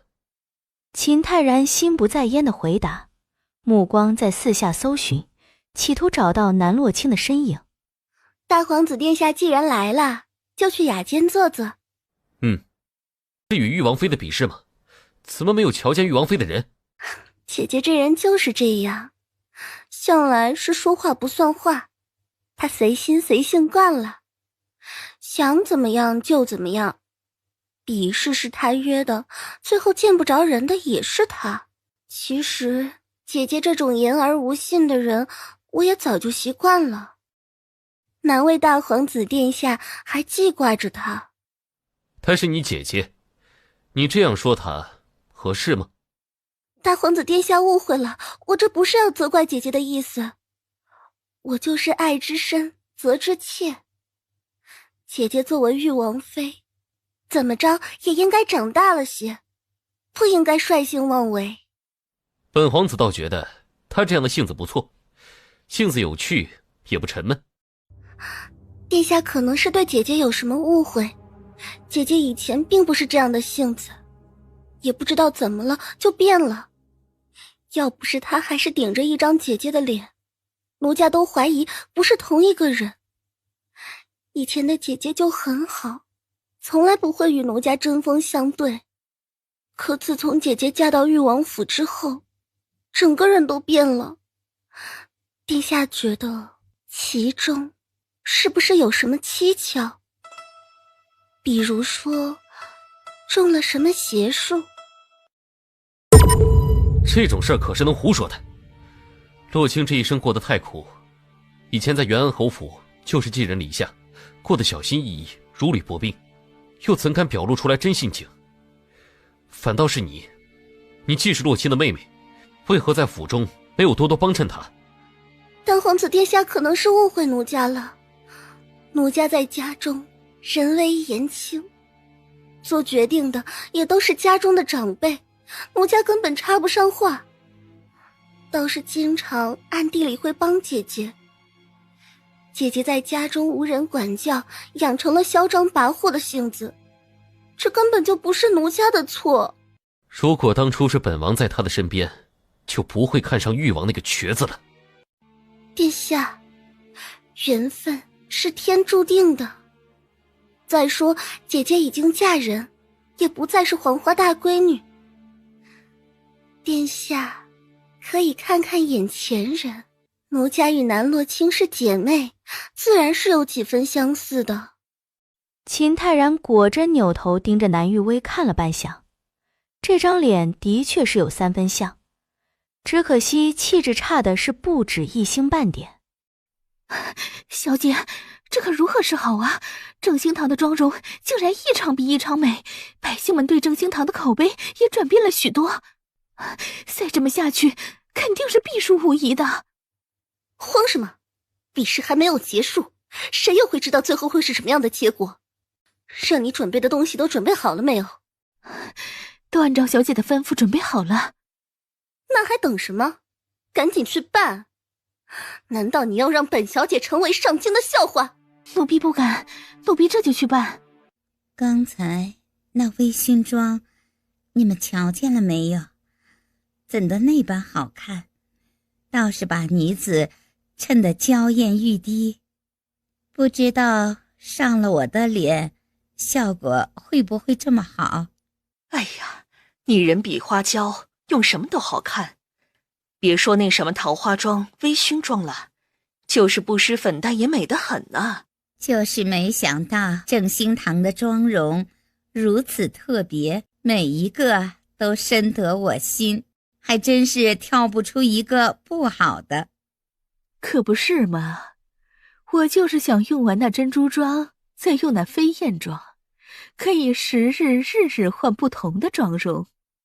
说的也是，一直用一种妆容总归会沉闷的，若是日日能换，那就是日日新了。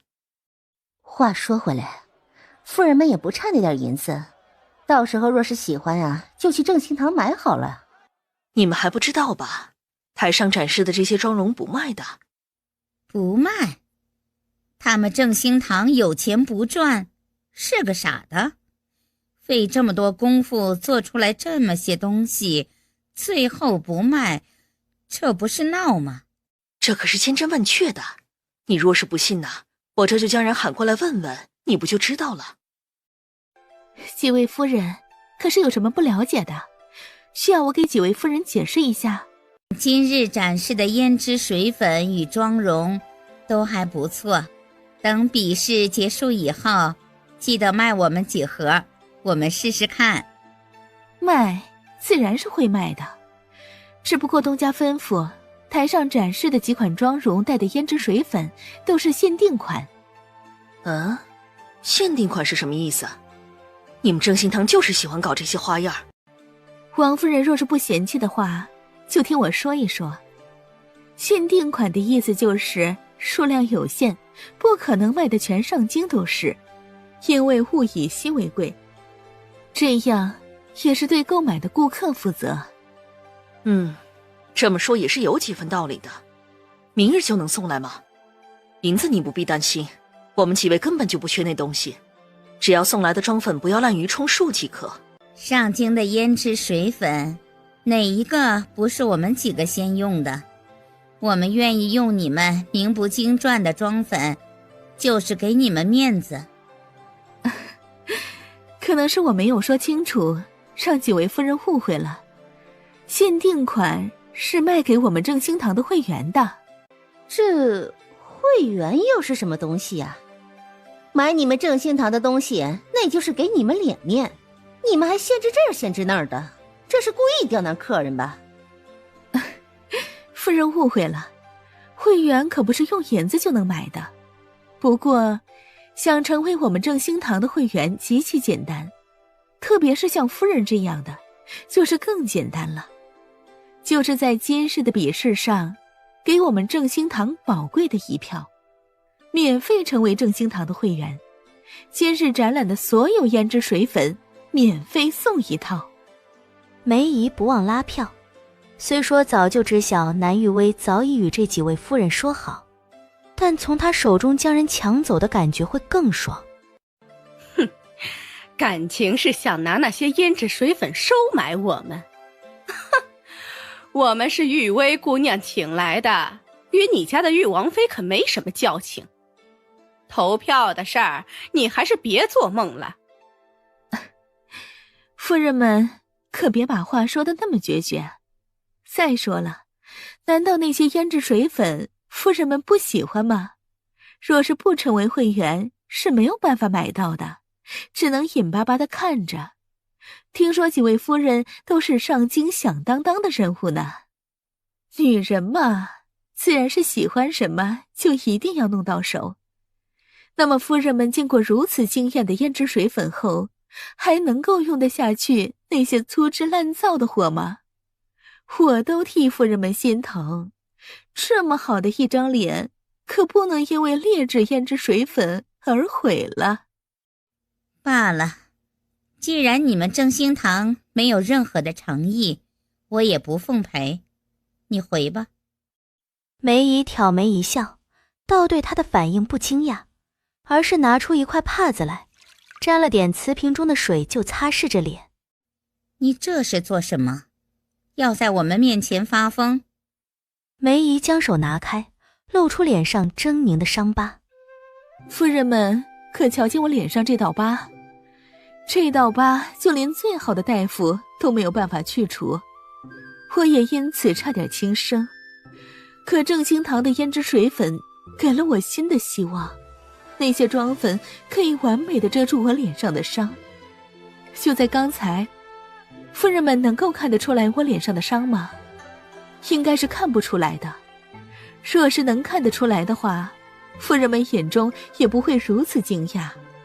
所以啊，这妆粉可不是你们想的那么简单的。就连我脸上的伤都能遮得严严实实，让夫人们回春也是能办到的。梅姨又拿出妆粉，妆粉盒上有个小镜子，就对着小镜子将脸上的疤痕继续遮挡好。不一会儿的功夫，那张脸就白嫩的像是脱了壳的鸡蛋似的。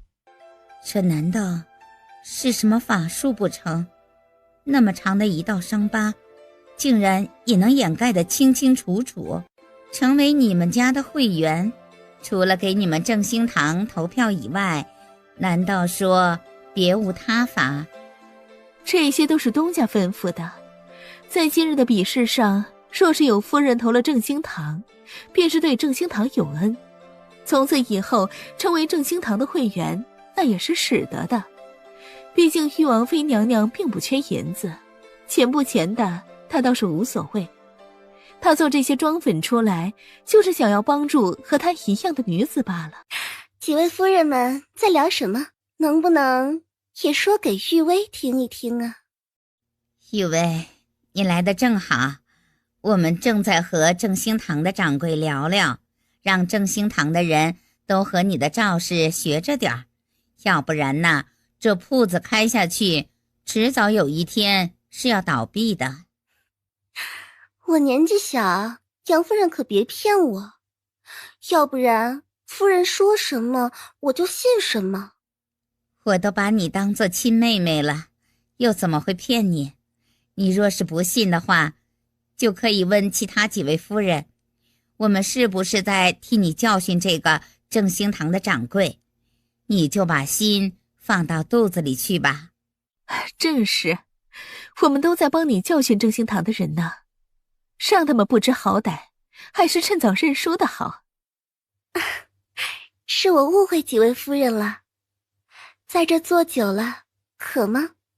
我命人给你们泡了一壶上好龙井，你们尝尝。几位夫人说的那些我都记在心里，那我们就一言为定。什么一言为定啊？正兴堂的掌柜说话怎么和达雅弥似的？这我就不懂了。梅姨的事迹你也是听说过的，他这人呢，就是如此奇怪，喜欢说一些大家都听不太懂的话。你这茶水倒是不错，在这儿待久了，倒有些闷得慌。比试即将结束，不知几位夫人觉得谁能赢呢？自然是赵氏，赵氏能赢，必然是毫无悬念的。是啊，刚才大皇子殿下也在我那儿坐了一会儿，他也觉得我们赵氏能赢，所以那梅姨不论是耍什么样的花样，都比不上我们赵氏。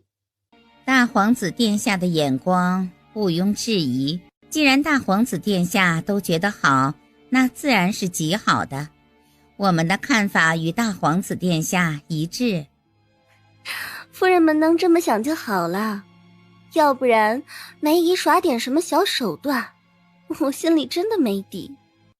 话说回来，玉薇呀，你与大皇子殿下已经走到哪一步了？我们都已经这么熟了，你不会连我们都要瞒着吧？南玉薇神情缓和，娇羞地低头一笑，此时一言不发，反倒是胜过千言万语。听说最近皇后娘娘要设立百花宴，目的就是为了给大皇子找个合适的正妃。玉薇，你不仅模样好，家世好，还得了大皇子殿下的青睐，以后有了好归宿，可别忘了我们几个。哎呀，还没有到那一步呢。夫人们这么说，我可就羞得慌。哎呀，还是不要说了，要不然我要不好意思了。这有什么的，反正你是女人，总有那一天，早一步晚一步又有什么分别呢？不得不说，大皇子的眼光是真的好，一眼就相中了你。你如此优秀，是个男人见了你呀，都会被你迷得神魂颠倒。大事不好了！哎，三哥，出什么事儿了？朵儿不知道被谁推了一下，跌在石坑里了，脸都刮花了。别说是上台走秀了，就连能不能醒过来都难说。小姐，如果将朵儿送走，谁来走最后一场呢？我们这些人里，只有朵儿最适合最后一场的妆容和风格。若是换成旁人，不仅时间不够了，效果也会大打折扣的。人命关天，先送他去治伤吧。他这副样子，我也不放心让他上台呀。当时有谁在场？有谁瞧见是谁将朵儿推下去的？当时我去拿首饰，回来的时候就看见朵儿倒在地上，还有个女人正打算离开。奴婢不知那人是不是害得朵儿跌下台之人。可有看清他的脸长什么样子？奴婢不敢乱说，但瞧衣裳有点像南玉为姑娘身边的侍女彩云，不过没有瞧见她的脸，奴婢一时之间也没有办法确定她到底是谁。南玉薇，哼，竟然使用如此下作下三滥的手段，眼看着比试就要输，就弄伤我们的人，他还能再贱一点吗？啊，锦荣，素来是你办法多，快想想办法，把这最后一个空缺的人补上啊！如果你们都不行的话，我也愿意牺牲一下，毕竟他们都觉得我人比花娇。然后你再看我这高大的身材，必然是穿什么都好看。哎，赶紧的，不要让人看笑话了。三哥，你别说笑了，都已经到了这个时候了，我们定然输了。顾家姐姐是碰到了什么麻烦事儿吗？妹妹我倒是想帮你个忙，就是不知道姐姐给不给这个机会呢？哼，你还有脸来？姐姐这话我就听不明白了。你的人受伤与我这个外人有何干系？还是说姐姐明知道自己要输了，心里气不过，就在言语上对我不客气？可我又何其无辜呢？收起你那副假惺惺的嘴脸，别人不知道你是什么货色，我可是清楚得很。不是你在背后用这种肮脏的手段，还能是谁？姐姐这么说，可就伤妹妹的心了。妹妹专程来见姐姐一面，就是来看看有没有什么地方能帮得上来的。可姐姐非但不领情，还见人就骂，真是伤人心。你当真以为你可以无法无天了不成？全天下的人都会被你耍得团团转。你的所作所为终要付出代价，不是不报，只不过是时候未到，你且等着。姐姐可别这么和我说话，惹我生气可没什么好结果。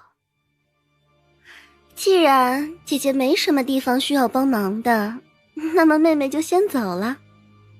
等下我们赵氏赢了比试，会在楼里大摆宴席，你要是喜欢的话也可以来。毕竟我这人呢，就是喜欢以德报怨。滚！姐姐输了比试，心情不好，妹妹能理解。就是这副狰狞模样实在吓人，妹妹都要看不下去了。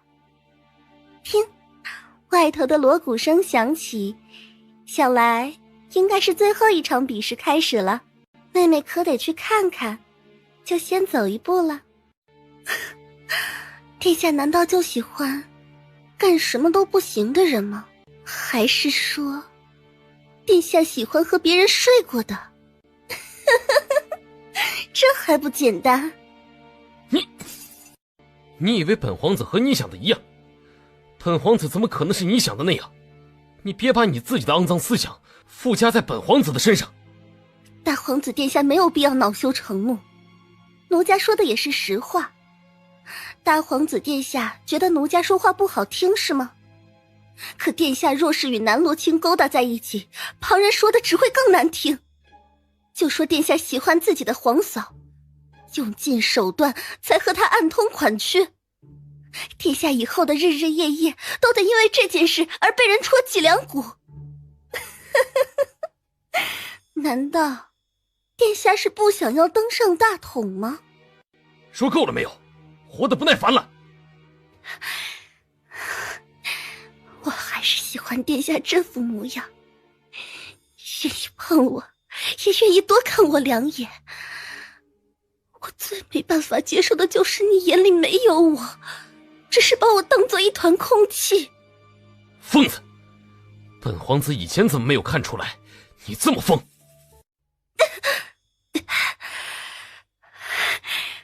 我之所以变成这副模样，殿下心里难道没有数吗？我如今这样，就是拜殿下所赐。我要是疯了，也是被殿下给逼疯的，也难逃其咎。南玉薇对秦泰然的心意，秦泰然又怎么会不清楚？可放着她这么好的姑娘在这儿，秦泰然不仅连正眼都没有看一眼，还不可救药地喜欢上南洛卿那个贱人。他哪儿比南洛卿那个贱人差？你与本皇子说这些，就是为了给自己找点痛快。可本王告诉你，本王如今喜欢的人只有洛卿，你还是趁早死了这条心吧。那殿下可曾想过，与南洛卿勾勾搭搭，你最想要的皇位，可能就此失之交臂吗？皇位？那位置除了本王，还会有什么人能够坐得稳呢？皇位和女人，本皇子全都要。恐怕没机会了，因为南洛卿他已经……最后两个字还没有落地，惊变也在这个时间发生。站台上突然响起乐声，有一抹倩影从高处飘落。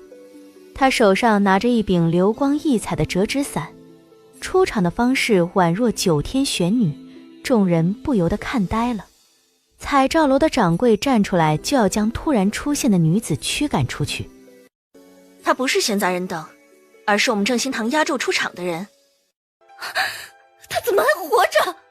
哇，这人不会是九天玄女吧？而且从天而降的模样，未免也太好看了。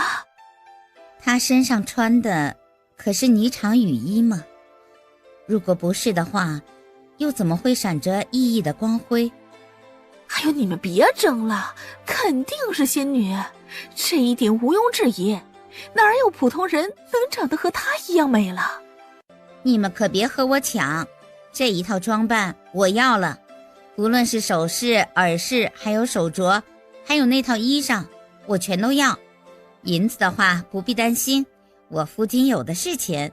可那衣裳你可穿不下，与你的身材不符，还是我合适。这一套啊，不论多少银子，我都要拿下。整场看下来，也就这件衣裳，本夫人挺满意的。你们若是喜欢，大可喜欢其他的几套，为什么还和本夫人抢？我们怎么会有与夫人抢的意思呢？不过是看见喜欢的东西就不愿意错过，到时候怎么卖还没个定数呢。杨夫人你先别急，先看看结束以后怎么说吧。那我丑话先说在前头，我们好歹是姐妹一场，就别闹得太难看，到时候不管是谁买到，大家还是好姐妹。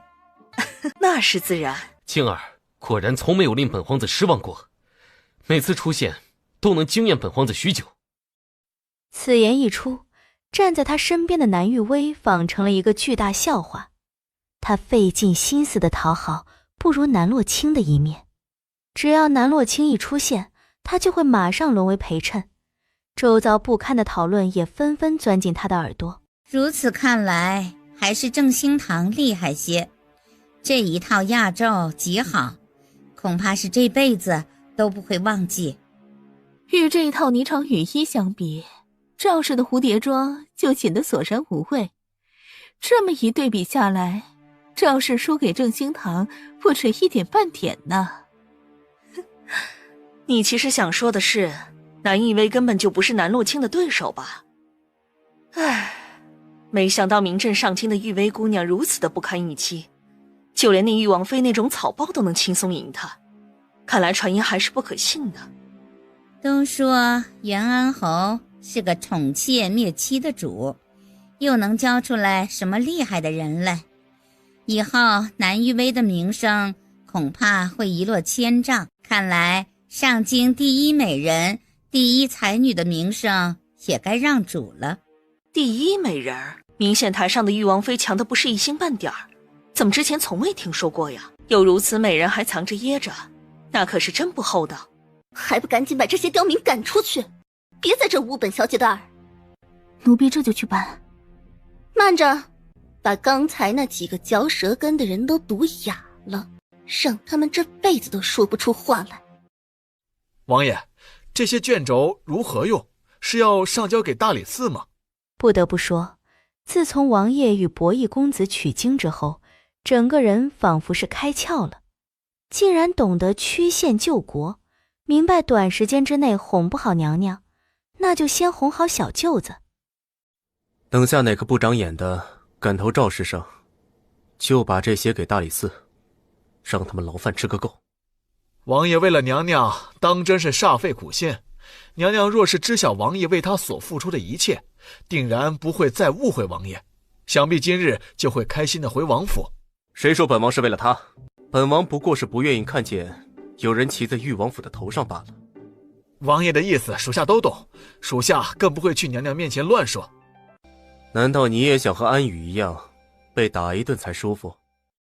接下来就请赵氏的东家南玉薇姑娘，还有正兴堂的东家玉王妃娘娘一同站在台前，来为自己所设计的妆容与首饰简单的解释一下。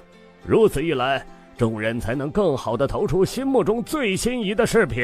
赵氏相信大家都耳熟能详，赵氏为了做出让大家都喜欢的妆容，费了许多心思，每一年都在改良，相信诚心你们也都看得见。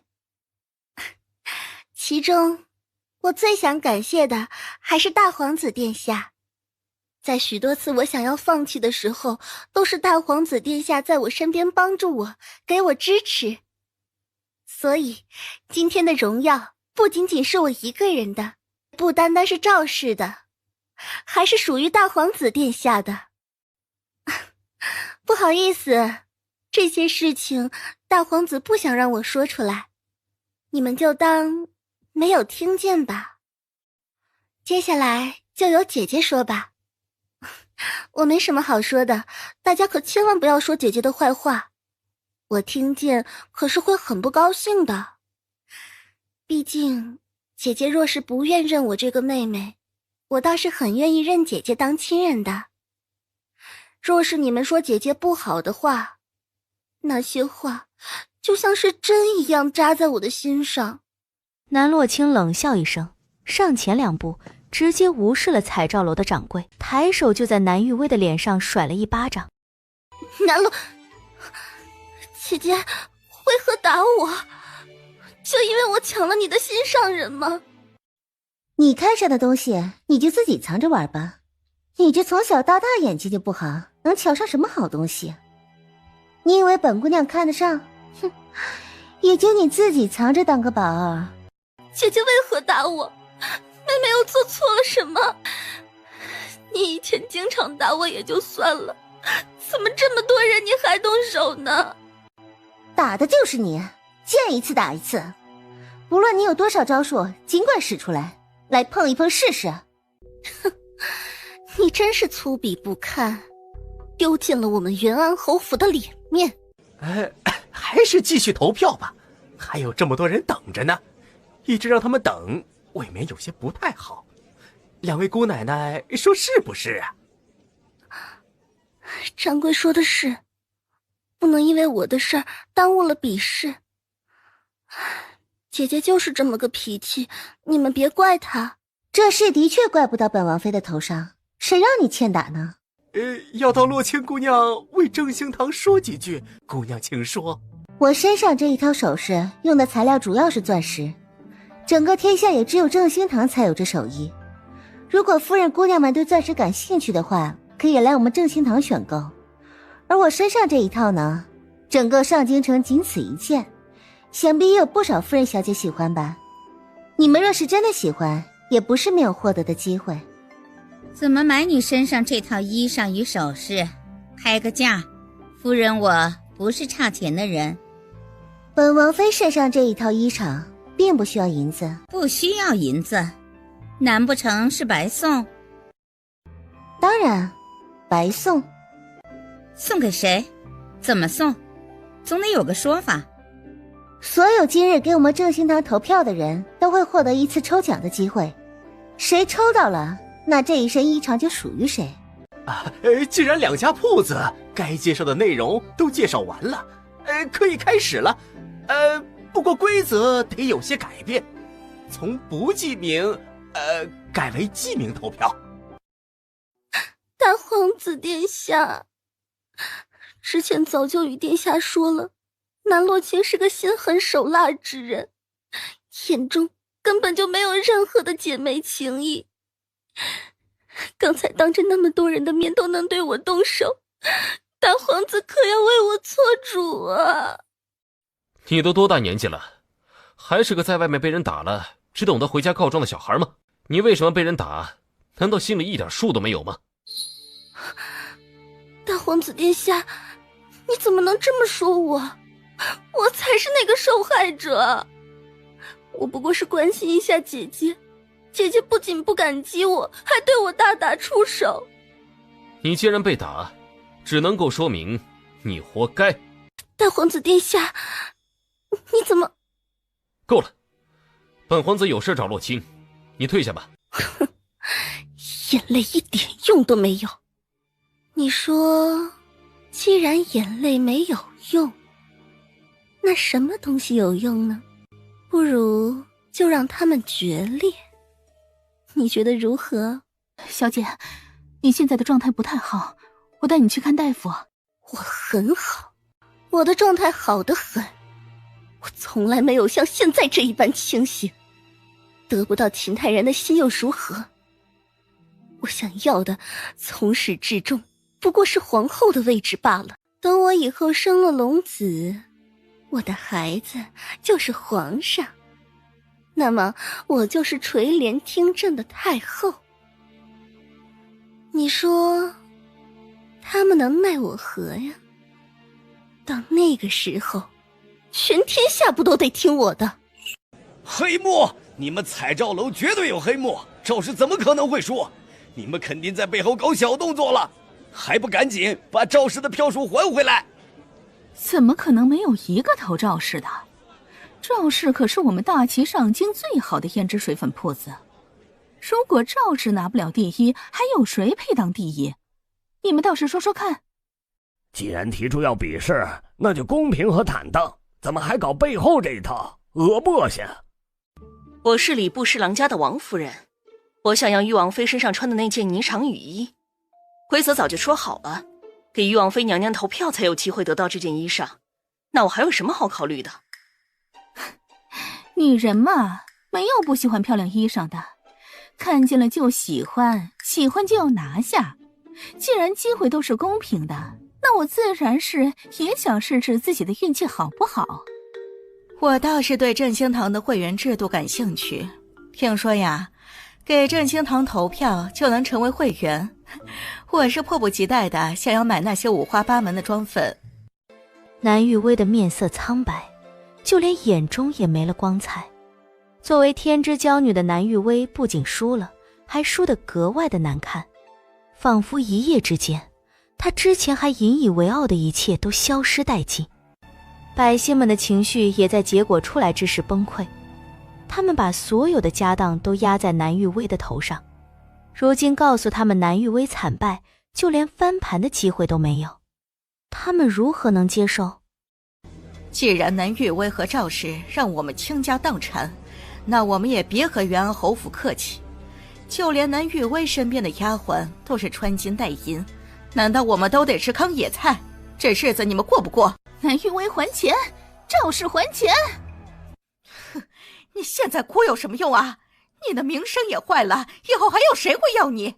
早知今日，何必当初？你放心，皇子妃的位置，除了我，没人能坐。你以为你现在的名气还能够让皇后看上你？她看不上，那就杀了她。哎，这种话是能随便说的？你是真的不怕被株连九族？富贵险中求的道理，娘亲会不知道吗？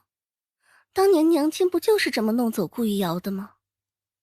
若不是娘亲使了点手段，元安侯府又怎么可能是娘亲说的算？娘亲又怎么能安安稳稳的做了这么多年的嫡夫人？娘娘，那南玉薇还真是惨，竟然被暴民给扒了衣裳。以前南玉薇还号称是高岭之花，谁都瞧不上，如今她只能被暴民给染指。她呀，算是罪有应得，想来近一段时间能安分一些。昨夜娘娘是与王爷在一块儿的，王爷怎么还不让娘娘好好休息？仔细看看，眼下都熬出黑眼圈了，王爷不心疼，奴婢还心疼呢。静儿，你真让我好找。大皇子有何事？听说你昨夜碰到了刺杀，可有受伤？大皇子倒是关心我的事儿，不过我被人追杀的事情知晓的人很少，大皇子又是从何得知的？若是关注你的话，这么点小事不可能会不知道。我担心的只有你的安全，以后就跟在我的身边，我保你安稳。大皇子不要说笑了，若是跟在大皇子的身边，那我要用什么身份才合适呢？大皇子难不成要跟着进来看我更衣吗？没有的事，你慢慢更衣，我在外头等你。好巧啊，王爷也在呢。正巧我要回顾府，王爷送我一程吧。还回顾府？这么快就忘了自己的身份？王爷难道是想妾身了？难道王爷从未哄过人吗？难道不知道想让我回府，先得好好的哄一哄才行？想你？你自己做了什么事情？你自己忘了？王爷是想问银子的事儿？其实王爷的能力也就值那么多银子，若是想要高价的话，那恐怕不行的。挑衅秦玉修的后果只有一个，那就是被秦玉修办得服服帖帖的。南洛清好不容易穿好的衣裳又被扯得稀碎。更可气的是，秦玉修昨晚精力好，今日的精力更好，直接被折腾得死去活来的，直到最后他累得一根手指头都抬不起来。到底行不行？我真的不行了。那33个人都投到正心堂，可是王爷的手臂。本王不过是觉得你输了会丢誉王府的脸面。不是吧？王爷可不见得是一个会在乎名声之人。您这么做难道不是为了妾身？又行了？问您话呢，王爷别岔开话题。想要让那么多人都心甘情愿听你的，王爷一定是费了不少的心思吧？处理那些人易如反掌，你别多想。那既然不是为了妾身，妾身也就不再自作多情回誉王府了。反正誉王府也没有妾身的位置，我回去还做什么？别闹，在外面还没玩够。外面自然好玩，回来誉王府能有什么好玩的？本王还不够你玩的？那就要看看王爷想要怎么玩了。那试试看。王爷就不能回屋里去吗？王妃不喜欢这样。大皇子殿下，娘娘正在更衣，殿下就这么进去，与理不合。可已经进去这么久了，一点动静都没有听到，你不觉得古怪吗？万一碰见什么危险，本皇子也好救他一命。这里里里外外好几层的护卫，娘娘安全得很，大皇子殿下不必挂怀。可青儿为何进去这么久，还一点动静都没有？若是青儿真有什么三长两短，你担待得起吗？青儿，哎呀，娘娘去什么地方了？哎呦，可能突然有事先离开了。哎呀，娘娘离开就离开，怎么不带走奴婢呢？大皇子殿下若是没有什么事儿，奴婢就先走了，奴婢还得赶着去找娘娘，去伺候娘娘呢。慢着，你是不是与青儿一同戏耍本皇子？大皇子殿下误会了，殿下若是这样想奴婢，那是奴婢的错，可娘娘一点错都没有，殿下怎么能这样想娘娘呢？那你说，青儿去见谁了？奴婢又怎么会有资格去猜娘娘去了什么地方了？可能娘娘有事儿得先走，也不一定，绝对不是不想见大皇子殿下。唐月的借口听起来格外的苍白，秦泰然满腔的怒火没有地方发泄，只能找唐月的麻烦。他一脚踹在唐月的胸口处，唐月直接被踹飞了出去。是不是你怂恿青儿离开本皇子身边的？从始至终就是你在一旁拦着，如果不是你的话，青儿也不会在我的眼皮子底下溜走。秦泰然要见南洛清已经魔怔了，一时之间见不到南洛清，他心口的火只会越烧越旺盛。殿下来的突然，之后奴婢与娘娘就没有说过什么话，奴婢又能有什么机会在娘娘耳边吹耳旁风？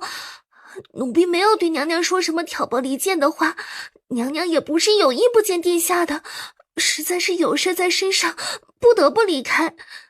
具体是什么事儿，还得见过娘娘之后仔细问问，才知晓娘娘去了什么地方。你一个丫鬟，连主子都看不好，要你有什么用？本皇子今日就帮青儿好好的教训你。青儿在什么地方？本皇子要见她，就说她的侍女在我的手上。她若是不来见我，这侍女的命她也别想要了。顾小姐，你不要管奴婢，千万不要让娘娘来跳这个火坑。到底是怎么回事儿？好端端的怎么就惹上大皇子了？顾小姐，你还是早些去请青儿来吧，要不然这小丫头就要没命了。你还愣着做什么？我给你3个时辰的时间，1个时辰人没来就砍他1双手，2个时辰没来就砍他1双脚，3个时辰没来就要他的命。大皇子殿下，这小丫头到底做了什么不对的地方，惹殿下生气？臣女来赔罪如何？只求殿下能高抬贵手。她欺骗本皇子，急嘴当猪，你又如何能帮他求情呢？本皇子只会看在青儿的面子上，愿意高抬贵手。如果不是青儿来，那谁来说都没用。希望大皇子能等上一等，臣女这就去请玉王妃娘娘来，还请在玉王妃娘娘来之前，大皇子殿下能不要动手。本皇子会不会动手，主要是看顾姑娘你的诚意。如果你能够尽快打动青儿来，那么唐月这丫头就一点问题都没有。如果你没有办法打动青儿来，那么唐月这小丫头就一命呜呼。若是想让你活命，就只能去找小表妹了。如果不是小表妹的话，那么没有人能救你了。不要去找娘娘，奴婢不过是一条贱命，不要让娘娘来被大皇子胁迫。大皇子不像众人所瞧见的那样，他比我们想象之中的更加癫狂。你好好的在这儿，我去找小表妹，一定会在1个时辰之内回来救你的。不要让娘娘来。你知不知道刚才发生了什么？那个南玉薇就是罪有应得，他刚才被暴民给玷污了。虽然没有发生什么实质性的事情，但是那么多人看着，他以后再上京可是要清白不保了。有没有看到小表妹在什么地方？我有事找她，人命关天的大事。什么人命关天的大事儿？这件事不是已经告一段落了吗？南玉薇已经被赵氏带回家去了，还能有什么事儿？是大皇子，我也不知道小表妹是因为什么事儿惹了大皇子。如今大皇子扣押了唐月来和我要人，说无论如何都得让小表妹去一趟，若是不去的话，唐月就会没命的。你也知道，唐月对于小表妹来说不是一个丫鬟，而是一个姐妹。这种情况虽说对小表妹是十分危险的，但我也得去找小表妹与她说一声。三哥，你有看见他人吗？你是说大皇子殿下来找小表妹的麻烦？誉王府中，南洛清正和秦玉修酣畅淋漓，根本就不知道外头发生了什么，一直从马车折腾到卧房。南洛清已经被他折腾得没力气骂他，秦玉修倒是越来越有兴致，根本就不知疲倦。他开始后悔不该把秦玉修的腿治得办好，要不然他也不会这么折腾。王爷，什么事？娘娘，顾家来人了，说是有要紧事见你，还说要尽快，吃了不妥。知道了，马上来。小表妹，我有事要与你说。什么事？表姐慢慢说。唐月被大皇子殿下抓了，说是得你亲自去才行，还说如果1个时辰内没来，那就砍掉他的手脚；如果2个时辰内没来，那就砍了他的双腿；如果3个时辰没来，那就要了唐月的命。你与大皇子殿下之间到底有什么渊源呢？为何大皇子非要这般胁迫你？什么？这个疯子！不过就是得不到就毁掉的疯批罢了，我去会一会他。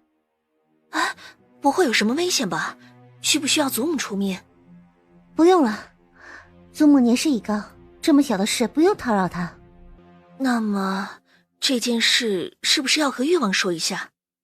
与他没什么好说的，这是我自己的事。娘娘，您怎么来了？奴婢是不想让你来的。南洛清用匕首划破他手腕上的绳索，将他救了下来。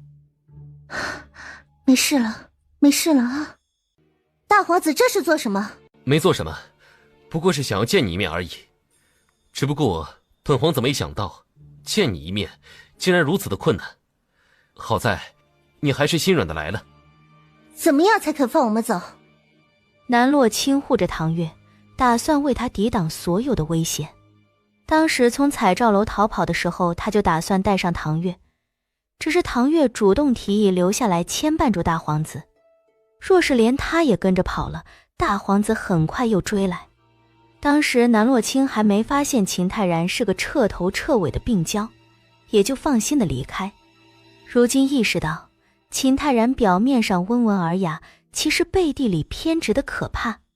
他想要做成的事情若是没有达成，那么他将会不择手段的来完成他的目的。绑架且威胁唐月就是他使的手段之一。很简单，陪我吃顿饭就好了。你都不知道，本皇子等你吃这一顿饭等了多久？本皇子不过想帮你做个庆功宴罢了，为何你总是想躲呢？大皇子殿下想要一人一起吃饭，那是如何简单之事？为什么非要我才行？可我只想要你。秦泰然端着酒杯接近他，用视线描绘着他的红唇、他的脖颈、他的肌肤，直到看见肌肤上一道红色的吻痕，他的目光陡然变得癫狂起来。你离我而去，就是为了与秦雨修做那事儿？他只是一个瘸子，一个瘸子，怎么能让你如此着迷？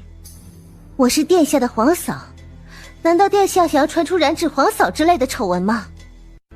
静儿，我对你的情谊，又怎么可能是皇位可以比拟的？我对你的情谊，你难道还没有明白吗？我为了你，连名声都可以不在乎，你就不能看看我的心吗？你的心，你的心，殿下难道不知道吗？得不到的东西，想方设法得到，就算是用尽手段也不足惜。大皇子殿下，这样的心，本王妃不敢看。难道秦雨修的心就干净吗？他的手下死了多少无辜的人，你竟然要和他这样的人混在一起？昨日在万花楼的是你吧？其实本皇子早就看出来了，只不过你还是没有选本皇子，而是跟着秦雨修走。为何你不愿意给本皇子一个好好与你相处的机会？大皇子殿下，我已经嫁作人妇了，还请你不要再纠缠。可本皇子除了你，谁都不喜欢。怎么会呢？大皇子殿下除了我以外，东宫不是还有许多的姬妾吗？姬妾？那些都是母后给本皇子找的，并不是本皇子想要他们。而且他们瞧着可怜的紧，除了留在东宫以外，就没有什么好去处了。昨夜在万花楼，大皇子不是也喊了好几个姑娘陪你？难道那也是被皇后娘娘逼的？静儿，你不要再掩饰你的内心了。你看，你往常还是很关心本皇子的，不是吗？就连本皇子东宫的侍妾，万花楼的青楼女，你都记得一清二楚。你绝对是喜欢本皇子的，是不是？大皇子想多了。本王妃想说的是，你口中的深情简直一文不值，本王妃也看不上。那你就看得上秦雨修的深情吗？他之前还独爱宋玉犬一人，你难道觉得短短一段时间之内，他就会改变心意，爱上你吗？难道从始至终不是你一个人的自以为是吗？从始至终都是你一个人自以为是罢了。我和王爷好得很，不需要你来管。娘娘，你到底想要做什么？大皇子为了将我留在此地，还真是煞费苦心啊。不过是本皇子在乎你罢了。本皇子知晓你的武功素来不错，普通的护卫没有办法留下你，本皇子就请来了大内侍卫。有了他们，没有本皇子的允许，你绝对没有办法安稳地从这个地方离开。本皇子知晓你很宝贝你的侍女，毕竟这是多年来跟在你身边唯一一个忠心耿耿的。本皇子也知晓你是个重情重义之人，不像其他人那样视人命为草芥。本皇子就是欣赏你这副模样，可见本皇子还是十分的关心你，而不是什么都看不见。你说秦玉修能看得出来你这些优点吗？他什么都看不出来，他的心里装的都是宋玉犬。他之所以接近你，不过是想要你痛苦，如此一来也算是为宋玉犬报仇了。他这样的人，你还跟在他的身边做什么？为什么不投入本皇子的怀抱呢？你从秦玉修那得到的一切，都能够从本皇子这儿得到。秦玉修不能给你的快乐，本皇子都能给你。秦泰然喝了点酒，行事作风越来越嚣张。他搂住南洛清的脖颈，一个吻就要落下去。南洛清忍无可忍，抬手就给了他一个响亮的巴掌。哎，这边也打一巴掌，本皇子喜欢。南洛清也不客气，直接在他脸上甩了一个巴掌。现在大皇子满意了？本皇子很久没有见青儿这副发怒的神色，让本皇子多看一会儿。那大皇子要不要玩一点其他的花样？花样，只要是青儿喜欢的，我不会拒绝。没用的，你别费那个心思了。他们只会以为你是在玩一些更加变态的情趣罢了。你现在不过是搬起石头砸自己的脚。你瞪着我也没用啊，还会因此惹怒了本王妃。这到时候保不齐勒的是你其他的什么地方。大皇子不是喜欢绑人吗？如今被人绑了，是什么滋味？你瞪着我也没用。此事闹大最丢脸的人是你自己，大皇子还会因此丢了储君之位。这一切本就是你自作自受。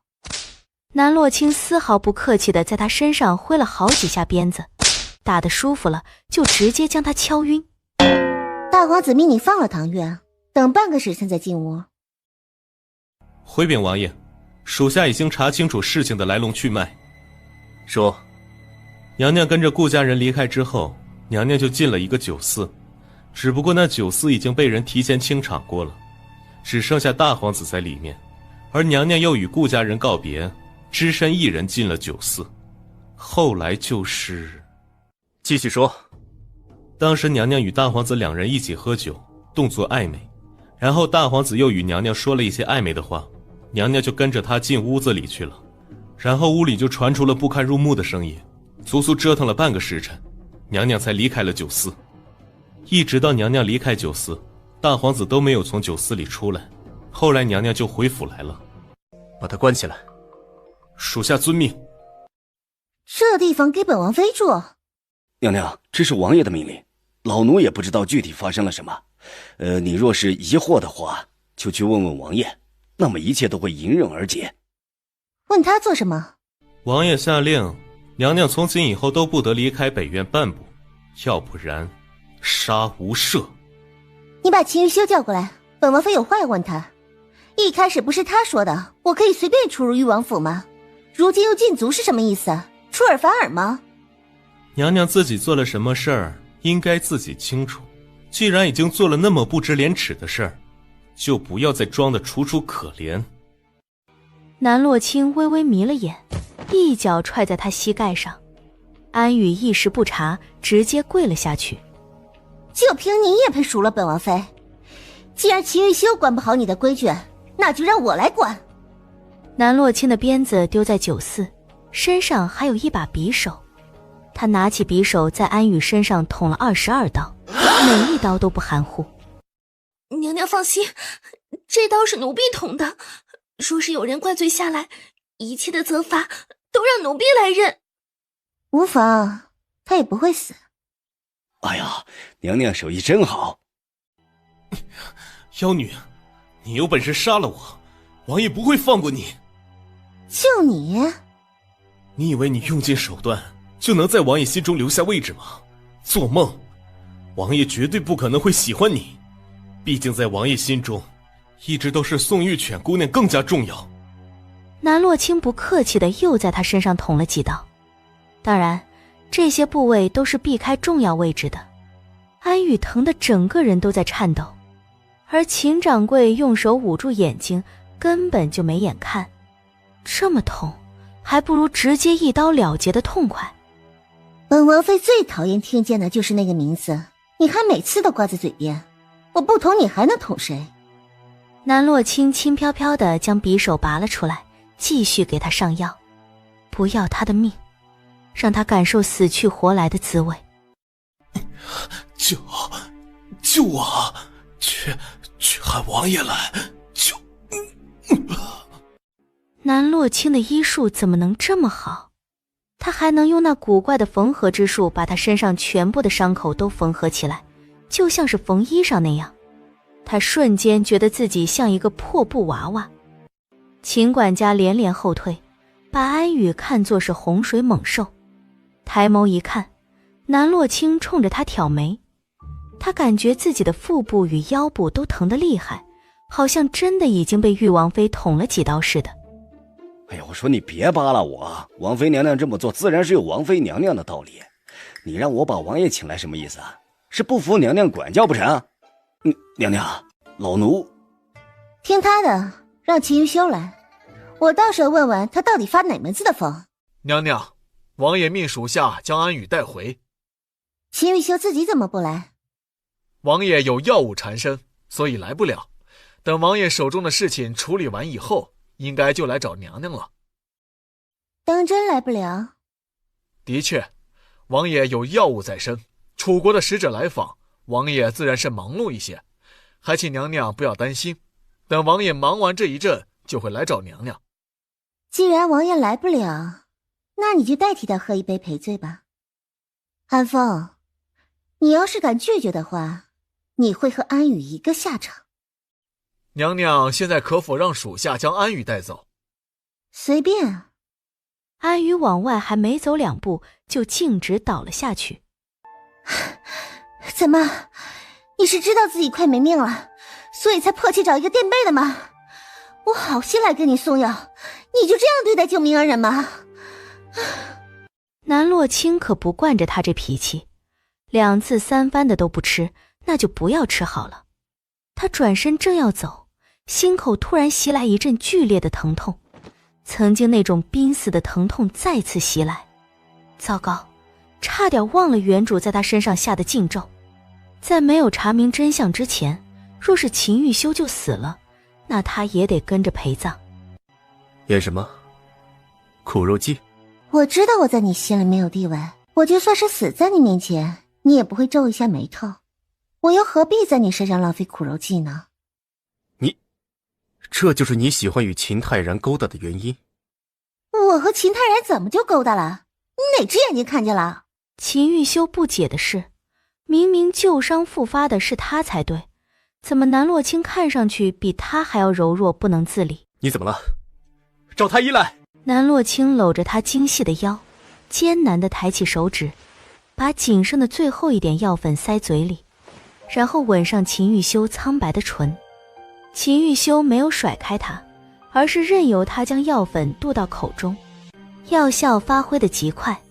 秦玉修的旧伤已经被控制住，南洛清的脸色也恢复了正常。只要秦玉修的身体不出什么毛病，南洛清的心绞痛就不会再犯。你刚才说我和秦泰然之间怎么了？你与秦泰然之间的事情，本王已经全部知晓。你知晓个屁！那秦泰然就是一条疯狗，我和他之间还能发生什么？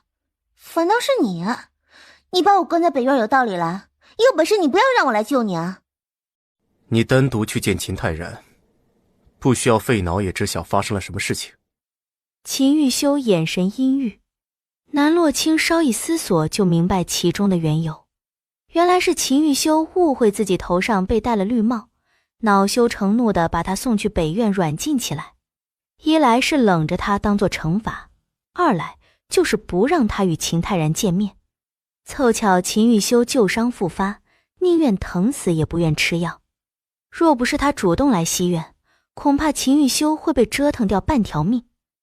那看来王爷还真是没有脑子啊！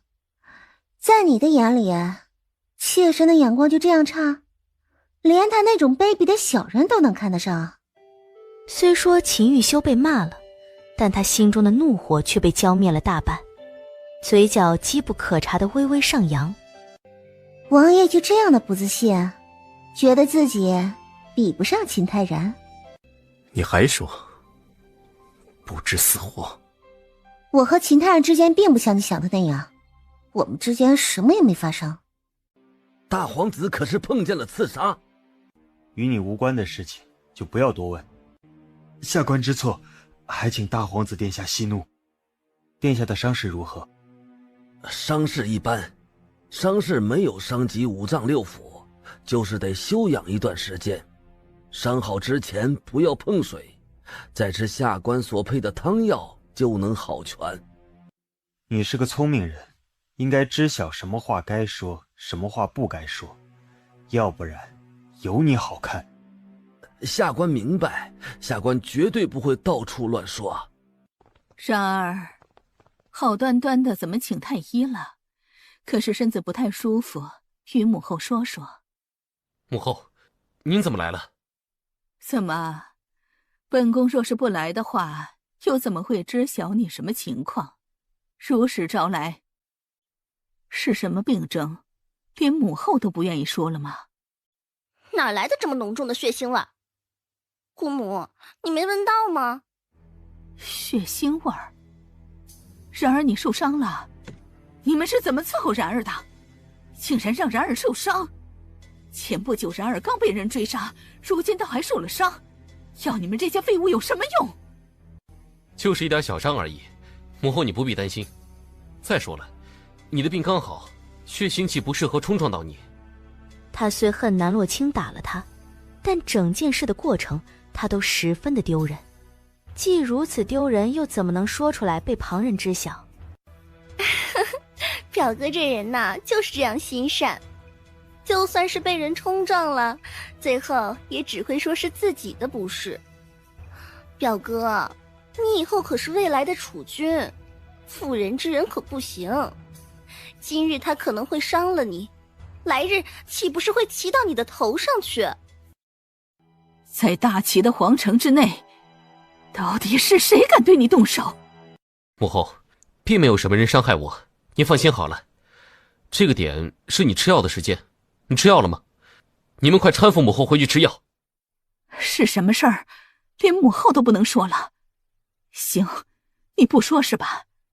延禧，说说看，到底是谁胆大包天的上了大皇子？说，到底是谁伤了然儿？难道是说打人的那人是表哥不愿意伤害的，所以才会如此？你若是不说，今日你的命就交代在这儿。母后，延禧是儿臣的贴身侍卫，这件事母后还是不要再追问了。不过是一点小伤罢了，没有多要紧。而且延禧跟在儿臣身边这么久，儿臣早就用习惯了。若是母后弄死了延禧，那么儿臣去哪找个趁手的侍卫？然而，从什么时候开始，你连母后的话都不听了？母后不过是想要一个真相，如此简单的事情，你都要瞒着本宫吗？你全然忘了这么多年，本宫是如何为你运筹帷幄、费尽心血的。母后的付出，儿臣自然是谨记在心的。只不过这不是什么要紧事，也不需要母后多费劲儿。再加上母后的身子还没有完全好，就出手管这么多事，恐怕对你的病情没好处。儿臣就是心疼母后才会如此。况且儿臣已经成年了，很多事情可以自己做主，也可以自己做决定，不需要母后费心。延禧，你到底说不说？大皇子殿下身上的伤，其实是南洛清，也就是玉王妃所打。什么？姑母，这南洛清也是皇家之人，还是表哥的皇嫂呢，怎么能对表哥动手啊？那杀千刀的南洛清竟然敢伤你，你还百般的维护他，就为了不让本宫找他算账。你是失心疯了，还是被那个女人下了迷魂药了？被他打成这样，还为他遮遮掩掩。其实不是这样的，这件事有点复杂，母后你还是不要插手了。不要插手？你都这副样子了，还让本宫不要插手？姑母，你一定要为表哥讨回公道，千倍百倍的让南洛清偿还。本宫何止是要让他千倍百倍的奉还，本宫还要他碎尸万段，求生不得，求死不能。母后，这件事儿臣能够处理，你就不要找洛清的麻烦。找南洛清的麻烦？难道不是南洛清找皇室的麻烦吗？你身上这一条条的伤痕，不就是那狂妄不自知的南洛清动的手？他连伤害皇子的事儿都敢做，还有什么不敢做的？大表哥，你就不要再袒护南洛清了。南洛清是你什么人呢？你这么袒护他，就不怕姑母伤心吗？母后，你听儿臣解释。还有什么好解释的？你身上的伤不就是最好的证据吗？来人，去把南洛清给本宫绑来，本宫就得好好审一审他，看看他哪儿来的胆子对然儿动手。你到底是我的人还是皇后的人？让你别说，为何还是要说？属下是太子殿下的人，但皇后娘娘的命令属下不能不从。不能不从？好一个不能不从！那本皇子的命令你也听好，来人，把他拉下去净身，以后就是延禧公公，而不是延禧侍卫了。殿下，属下对您忠心耿耿，这么多年没有功劳也有苦劳，殿下不能这么对属下。不能这么对你？你既然早知今日，刚才又为何将一切都说出？此事本皇子没法收场，你也别想好过。留你一条命已是仁慈，还不赶紧谢恩？可是然儿还有什么要说的？恳请娘娘救命，属下对娘娘忠心不二，从未有过二心。到底什么事？你作为然儿的贴身侍卫，不在然儿的身边好好的伺候着，来本宫这儿折腾什么？皇后娘娘救命！殿下生气，属下将实情说出，说是要给属下净身，让属下去当太监。怎么？你是觉得然儿的命令有错？皇后娘娘，您可不能不管属下，属下这辈子为了娘娘可以当牛做马，如今也是为了娘娘才被殿下责罚。属下并不想当太监，毕竟属下还没有成家立业，我们家的香火不能在属下这儿断了。传承香火，未免也太可笑了些。你一个奴才的香火有什么好传承的？还是说你觉得奴才比主子更高贵？既然表哥让你当太监，那也是为了你好，让你从今以后清心寡欲的，安安心心的在宫中伺候，不要想那些有的没的。这是为你好的事儿，对你来说更是天大的福气，你怎么能不要呢？别说什么为本宫办事，还是为然儿办事，反正你就是皇家的狗，自然是为了皇家办事的，分那么清有什么意义？再说了，你在然儿的身边伺候，竟然没有伺候好他，还害得他受了这么重的伤。本宫没有要你的命，已经是大发善心了，你还敢提那么多的要求？皇后娘娘，这么多年，属下传了那么多的消息给您，你怎么能翻脸不认人？翻脸不认人？那你是人吗？你只不过是皇家的一条狗，能给你一口饭吃就不错了，你还奢求什么？陛下可一定要为然儿做主啊！这一次，然儿差点没命了。快说，到底是什么事情？然儿怎么了？近日臣妾去见了然儿，不曾想竟然碰见然儿浑身是伤的模样，那一条条的别痕狰狞的很，只看一眼便知晓疼的厉害。那哪是打在他的身上啊，简直是疼在臣妾的心上啊！岂有此理！皇城上下有谁敢对然儿动手？还能是谁？不就是那个南洛卿吗？南洛卿目无法纪，碰见然儿之后就用了鞭子把然儿打得半死。然儿心善，又实在拿南洛卿没有办法，就连臣妾都不知道要怎么办了，只能求求王爷想个办法，为然儿讨回公道啊！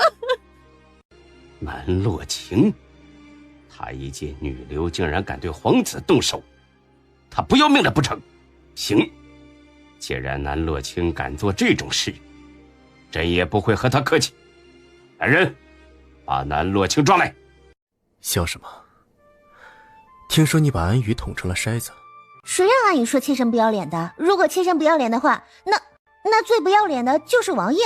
捅了就捅了，可不能伤及性命。又不会死，那些人紧张做什么？再说以妾身的医术，救他简直是易如反掌。以南洛卿敏锐的第六感，他很快就意识到安宇是故意针对他。他已经发现好几次了，安宇与那楚薰儿鬼鬼祟祟的，肯定是在背地里密谋什么东西。他捅了安宇，不过是顺势而为罢了。他是本王的贴身侍卫。怎么，你要为了一个侍卫问罪于我吗？秦玉修扯了扯嘴角，没有接话，算是默认了他所说的那些。安宇若是次次都挑衅南洛清，秦玉修也不会留他。两人又温存了一会儿，南洛清就要回北院去。还回去做什么？是王爷让妾身住在北院的，妾身哪敢不回去？你非要与本王作对？难道不是王爷不分青红皂白吗？既然王爷想让我住在那儿，那妾身就住那儿好了。那行，本王也跟着你搬去北院住。北院那么小，哪装得下王爷那么多的东西和排场呢？反正你休想逃出本王的手掌心。王爷，这是离不开妾身了，那该怎么办啊？妾身呢，其实并不是非王爷不可的。看来你又想被掐脖子了。王爷，慈云寺传来消息，说是太妃病重，须得您去一趟。等本王回来。来人，把罪犯玉王妃抓进宫去。动手的正是玉王妃南洛清，朕命人将南洛清带来，就是为了3堂会审，让南洛清一命还一命。陛下，不知小妹犯了什么错事，其中是不是有什么误会？误会？你是怀疑朕在撒谎？可下官认为小妹并不是这样的人，她心怀百姓，医者仁心，不是那种会无缘无故对人动手之人。难道大皇子就得活该被他打？无论什么原因，他都不应该动这手。既然他敢动手，那就按罪论处。众所周知，玉王妃只是一个弱女子，不论是从武功还是体型上，都不是大皇子对手。大皇子身边又有不少贴身侍卫，玉王妃又是如何打得大皇子？事情已经发生，再讨论这些没有用的细节做什么？朕就是让诸位爱卿看清南洛清的真面目。来人，带南洛清上来。陛下，臣有话要说。这件事充满了疑点，不如让大皇子来说出整件事的来龙去脉，也好让公卿们决断谁对谁错。秦红叶直接无视了他的话。南洛清，你可认罪？何罪之有？事到如今，你还敢狡辩？大皇子身上的伤还有假不成？大皇子难道没有和你们说明白吗？他为何会被本王妃打？如果大家没有异议的话，那就暂时决定将南洛清处死，而誉王连坐被剥削俸禄与官职。陛下还真是喜欢睁着眼睛说瞎话。行，朕素来是一个明君，给你说一句话的机会。这是怎么回事？自然是大皇子打的。大皇子挟持了本王妃的侍女，贪图本王妃的美色，然后对我动手动脚。可是本王妃心里只有誉王一人，自然不会和小叔子做出此种有违伦常的事情来。然后大皇子就打了本王妃，本王妃在又气又急的情况下，所以才还了手。一派胡言！你动手打了大皇子，竟然还把所有的脏水都泼到人儿身上，你这个恶毒的女人！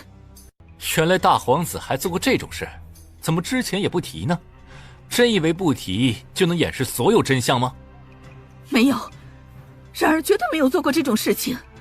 不过是南洛清一派胡言，你们怎么敢信呢？有证据吗？事已至此，大皇子还不愿意承认吗？既然是拿此，就应该敢做敢当，又怎么能躲在女人的身后呢？本皇子没有，本皇子没有做这种事，都是他血口喷人。本王妃自然有证据，传酒肆的老板来。当时大皇子来说是要包场，让小的不要再收客人了，然后就进来了一大堆大内侍卫，还有一个小姑娘，那丫头是誉王妃的贴身侍女。后来誉王妃就来了，不过大皇子要求只能誉王妃一人出现在酒肆之中，旁人都不准来。所以玉王妃是单枪匹马的出现在酒肆里，想要对大皇子动手的概率特别小。除非玉王妃娘娘是真的不要命了。从这件事上可以看出，一开始就是大皇子用唐月的命来威胁玉王妃娘娘。玉王妃娘娘心善，为了一个贴身丫鬟愿意让步来赴鸿门宴。后来发生了什么事儿，小的就未可知了。撒谎！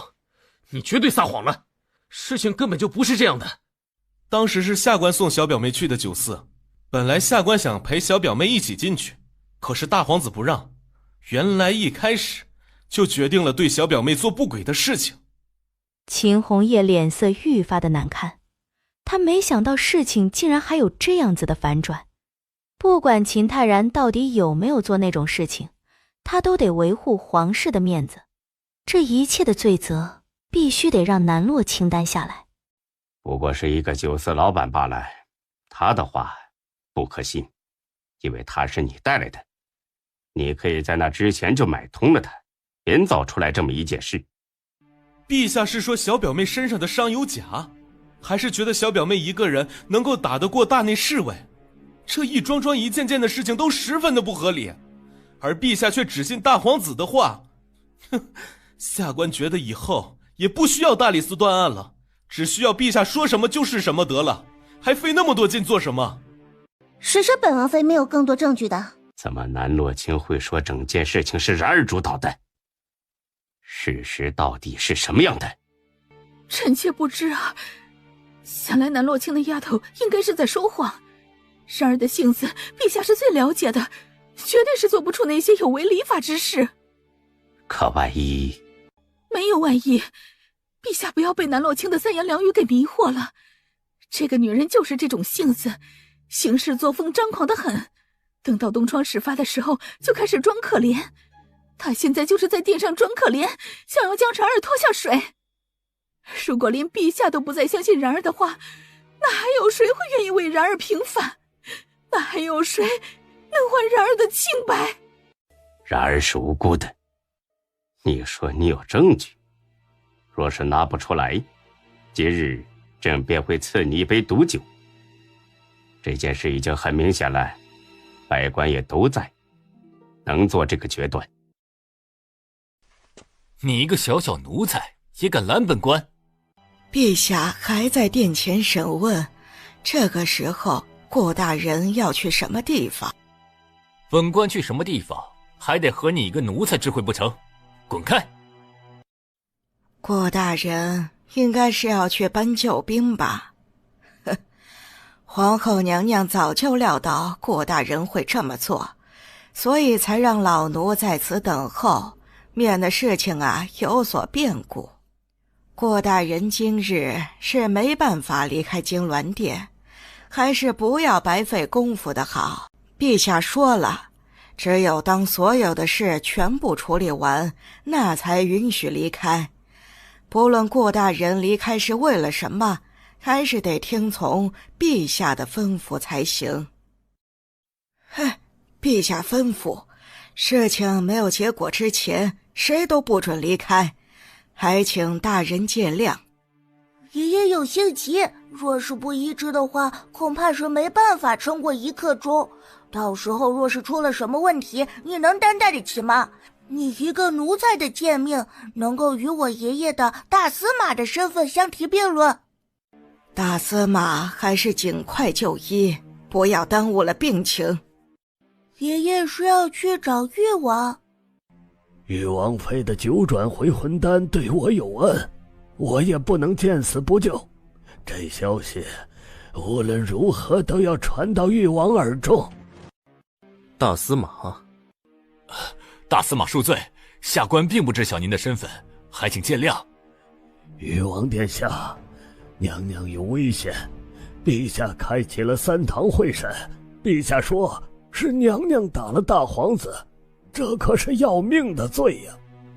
还说娘娘若是拿不出来能够证明自己所说的是真话的证据，就要了娘娘的命。留给誉王妃娘娘的时间已经不多了。大司马尽量言简意赅地把事情的来龙去脉说清楚。秦玉修略一思索，马上命人打道回府。王爷，不去见太妃了吗？秦红叶好心计，从始至终就是一场调虎离山的计策。太妃不过是幌子罢了，将所有的兵都调回来，若是他们敢动洛清一根头发，本王就让他们血债血偿。啊，王爷，这可是造反！他们先挑衅的，反了又如何？这江山本就是他的，他只不过是要夺回属于自己的东西。看来你所说的有证据都是假的，那就直接赐一杯毒酒，不浪费众位爱卿的时间。小表妹，你所说的证据在哪儿？不过你别担心，我一直都相信你是无辜的。如果他们真的要捉拿你的话，我一定会保护你，拼死也会救你出皇宫。三表哥对我的确是挺好，可是祖母也没有让你做到这个份上啊。我可不是看在祖母的面子上才说这些话的，我是真的想要尽一个哥哥的责任，保护你。哎呀，这些话听起来真是太肉麻了，但是我知道这一切都不是你的错。难道美貌就是错吗？难道不畏强权就是错吗？错的不是你，而是这天下。谁说我没有证据的？现在我就把证据带上来，你们可看清楚了，要不了多久，你们就会知道自己错的有多离谱。事到如今，你竟然还有心思狡辩，本宫倒要看看你能够耍出什么花样来。你把他带上来做什么？这位是谁？不需要本王妃过多的解释了吧？玉王妃想要什么样的补偿？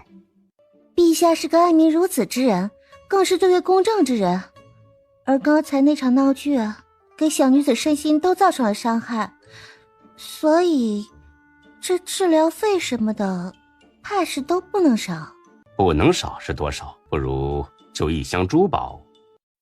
陛下，小女子可是受了不小的惊吓呢，若是1箱珠宝就把小女子给打发的话，母后还嫌事情不够乱不成啊？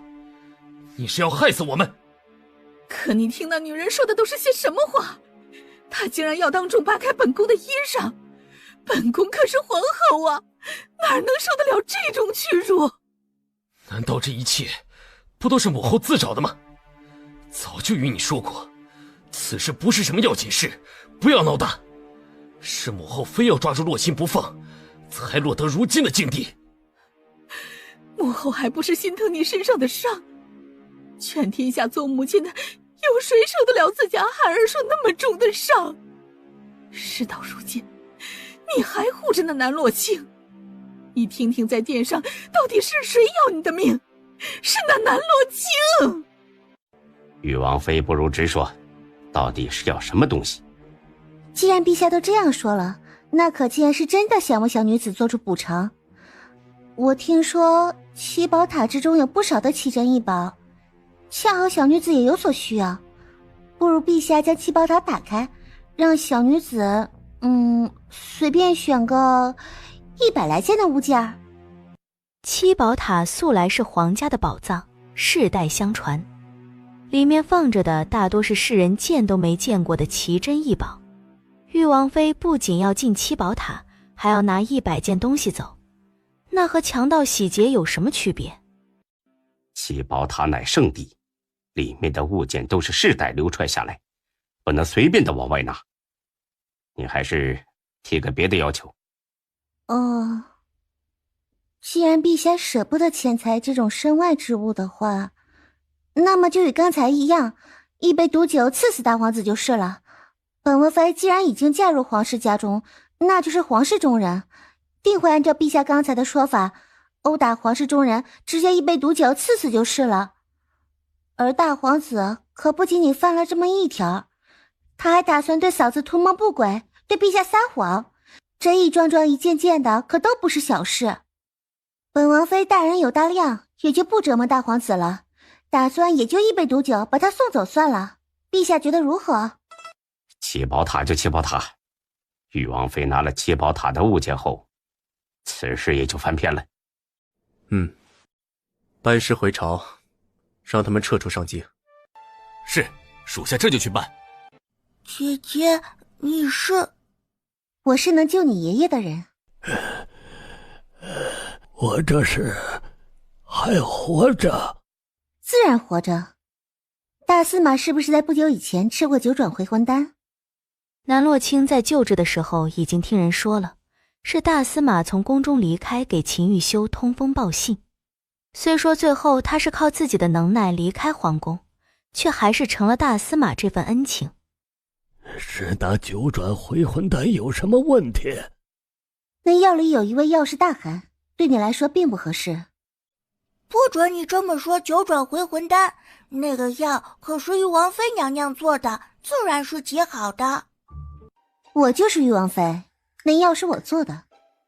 我不知道你是玉王妃娘娘。那药是我三表哥给你们的吧？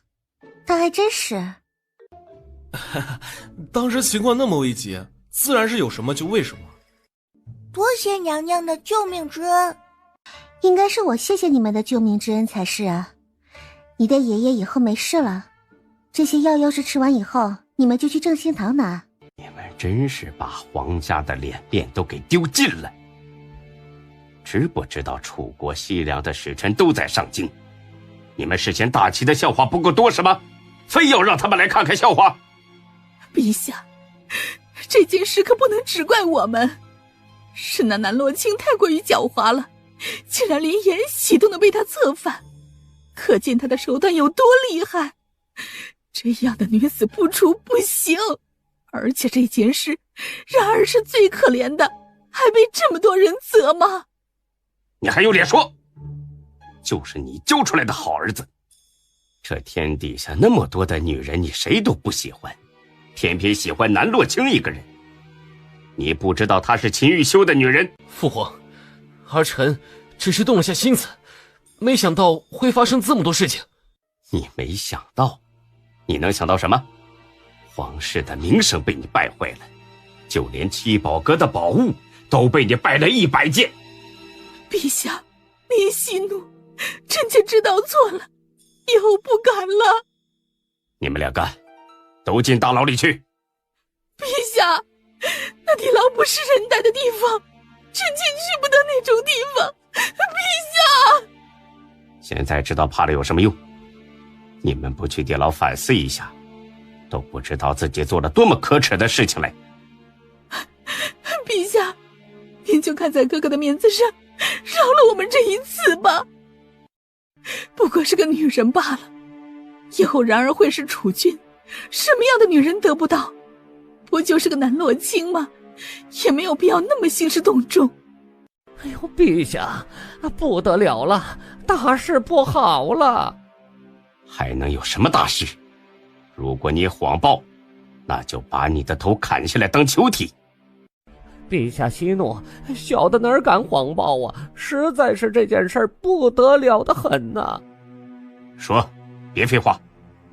是玉王殿下以为玉王妃在宫中有危险，就招了龙骑进京，差点就把皇宫给踏平了。后来玉王发现玉王妃无事，那龙骑也就离开上京了。秦玉修的胆子竟如此之大！陛下，您吩咐要怎么做？能怎么办？还能怎么办？自然是不了了之。陛下，那可是造反呐，那可是逼宫，怎么能让玉王如此嚣张呢？没有证据证明他是要逼宫，只有证据证明他调动了龙骑罢了。动了龙骑不是为了逼宫，还能是为了什么呀？难道陛下打算就这么息事宁人？不息事宁人，难道还有更好的办法不成？陛下，那秦玉修欺人太甚了，根本就没有将您放在眼里，竟然在皇城之中动用龙骑，这不就是强迫陛下妥协吗？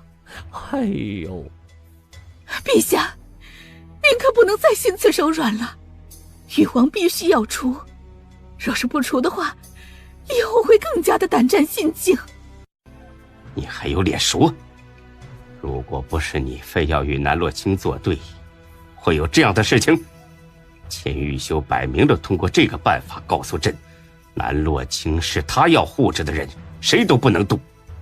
可臣妾发现了一件不得了的事情，钱玉修如此在乎南洛清，那不就是说明南洛清是他的软肋吗？你到底要说什么？龙七一共只能保护钱玉修3次，如今已经用了1次，还剩下2次。而钱玉修担心南洛清的安危，必然会出手相救。召唤龙骑的2次机会很快就会用完。没有了龙骑的钱玉修，就像是被折了翅膀的鹰，就算是再耀武扬威，又有什么用？还不是逃不出陛下的手掌心。对南洛清动手，可就相当于触碰了钱玉修的逆鳞。陛下，富贵险中求，而且我们可以不必那么明目张胆。你有办法？臣妾的确是有个办法。皇后赶忙把自己的办法说了。秦红叶听了也觉得此事可行，就让他从天牢出来以后再说。陛下，那天牢就一定非去不可吗？当着满朝文武的面，你是想让朕当一个言而无信之人，说出去的话自然得照做。他们这是在做什么？还能做什么？自然是给王妃娘娘搬家。搬家？王爷怕娘娘一人在北院待得寂寞，就命人将北院重新修整一番，与娘娘一同在此地过冬，就连地笼都送来了，生怕娘娘冻着。哼，娘娘与王爷2人伉俪情深，不论去哪儿都想在一起。娘娘还在生王爷的气，无论说什么都不愿回主院去。王爷索性就搬到北院来。你以为娘娘与王爷的关系就到此为止了吗？那么你想的未免也太轻松了。我现在知道急了，可已经没用了。早就与你说了，不要去插手主子的感情，可你偏偏不听。如今只盼着娘娘能不能给你一条生路。你躺着好好说，南洛清到底是怎么回事？王妃与王爷感情深，所以不论属下做了什么，都没有办法让王爷对王妃娘娘厌恶。然后娘娘就捅了属下，又将属下救活。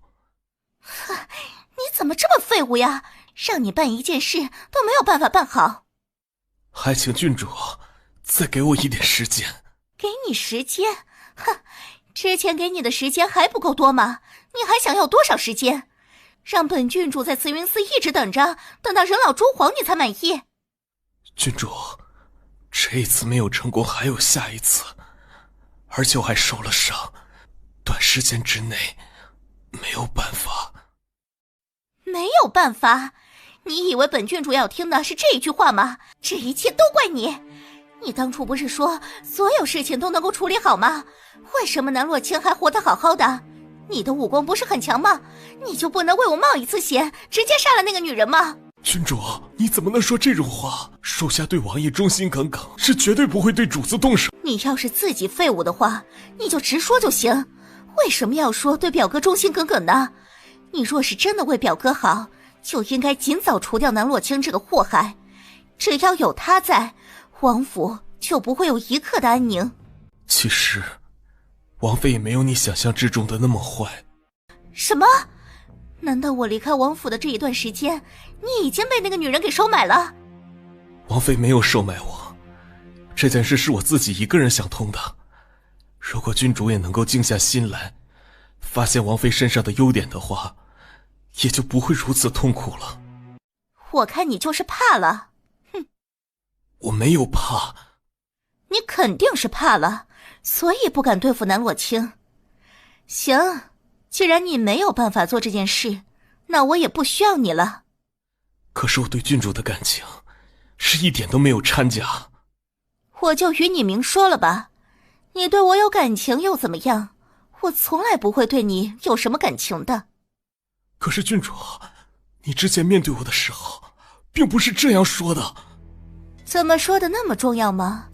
哼，你自己不照照镜子看看你自己是什么样子吗？本郡主怎么可能会看上你？本郡主这样的美貌与才学，就应该是和大皇子在一块儿，也只有大皇子才能够配得上我。你算个什么东西？难道让本郡主跟了你之后喝西北风吗？大皇子以后肯定是3妻4妾，对待郡主你不会那么认真，而属下对待郡主才是一片的真心。哼，你的真心能值多少钱呀？本郡主看上的绫罗绸缎、金银珠宝，你能买得起？本郡主若是被别人欺负了，你能帮本郡主出头？你明明什么都做不到，却又说的本郡主好像欠你似的。所以说，郡主之前对属下说的那些柔情蜜意的话，都是假的，都是为了哄属下为你做事，才那么说的吗？哼，不然呢？要不然，你以为以你的样子，本郡主就应该对你死心塌地不成？本郡主愿意和你说话，那也是看在你有用的份上。还有，你既然已经是投靠南洛清那个贱人，就不要在我面前假惺惺的，我觉得恶心。你干什么？离我远着点！太恶心了！你给我滚开！你不要再碰我的腰带！你别碰我的衣裳！表哥，表哥，还请表哥为我做主！我回府之后受了天大的冤屈，表哥，你不能坐视不管。王爷是要吃鱼粥呢，还是要吃妾身啊？秦泰然碰过你哪儿？他还没碰到妾身，就已经被妾身打了一顿。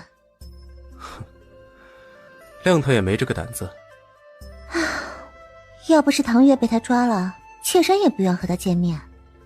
不过打那一顿够他受的。南洛清这人十分简单，喜欢的自然就接近，不喜欢的多看一眼都辣眼睛。秦泰然的死缠烂打与两面三刀的性子他不喜欢，而秦玉修这种嘴上说不要身体又很诚实的性子他倒是挺喜欢的。有的时候他会故意惹秦玉修生气，看他生气的模样也是无聊生活之中的一点乐趣。当然大多时候他是不太敢真的把秦玉修惹生气的，要不然迎接他的后果就是在床榻上3天下不来，最后受罪的不还是他？以后连打都不准打他。怎么？难道王爷觉得妾身打了大皇子是对他恩宠不成？还是说王爷也想被妾身用鞭子抽一顿？可以试试别的花样。你妹妹找你，听着像是有要紧的事。无妨。那王爷先处理要紧事，妾身先回去休息了。秦玉修把他抱了回来，按在自己的腿上。进来。表哥，你怎么能抱着这个贱人？你也看到了，不是我不想走，是王爷不让。表哥，你之前都没这么抱过宋姐姐，难道宋姐姐不是你的最爱了吗？你这副模样来做什么？表哥，你一定要为我做主。当年我爹爹把我托付给你，你答应过会好好照顾我的，你可不能说话不算话，要不然他们全家有知的话是不会善罢甘休的。这事好办。表哥，一定要把安宇五马分尸，才能解我的心头之恨。还有怂恿安宇这么做的幕后之人，表哥也一定要把他揪出来。这样的人在身边实在是太过于危险，我也是一切都是以表哥的安危为重。你和安宇2个人早就是郎情妾意了，这件事不正是你期盼的吗？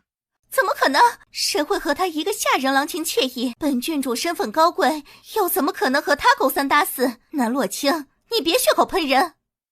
可我这就有你们2个人之间往来的信件，这上面的字迹也正是你们2人的，说的呢也是一些情人间的甜言蜜语，怎么现在又不承认了？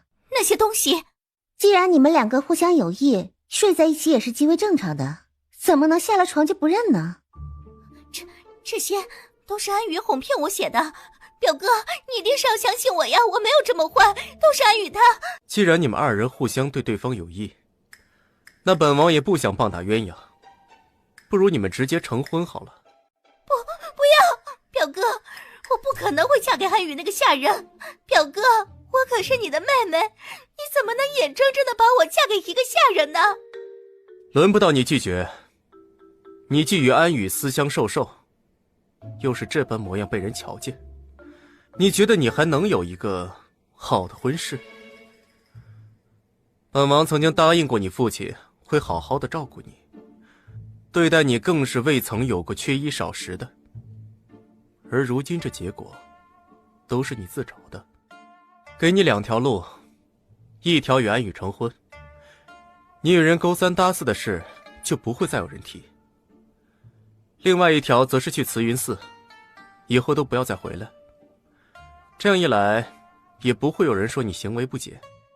不要，表哥，你是最疼我的，你不能这么对我，也不能让我嫁给一个下人，你也不能让我去那慈云寺一辈子不回来。我还想着嫁给大皇子殿下呢，怎么可以嫁给一个下人？明日就与安宇成婚。啊，王爷就不能回屋子？本王难受。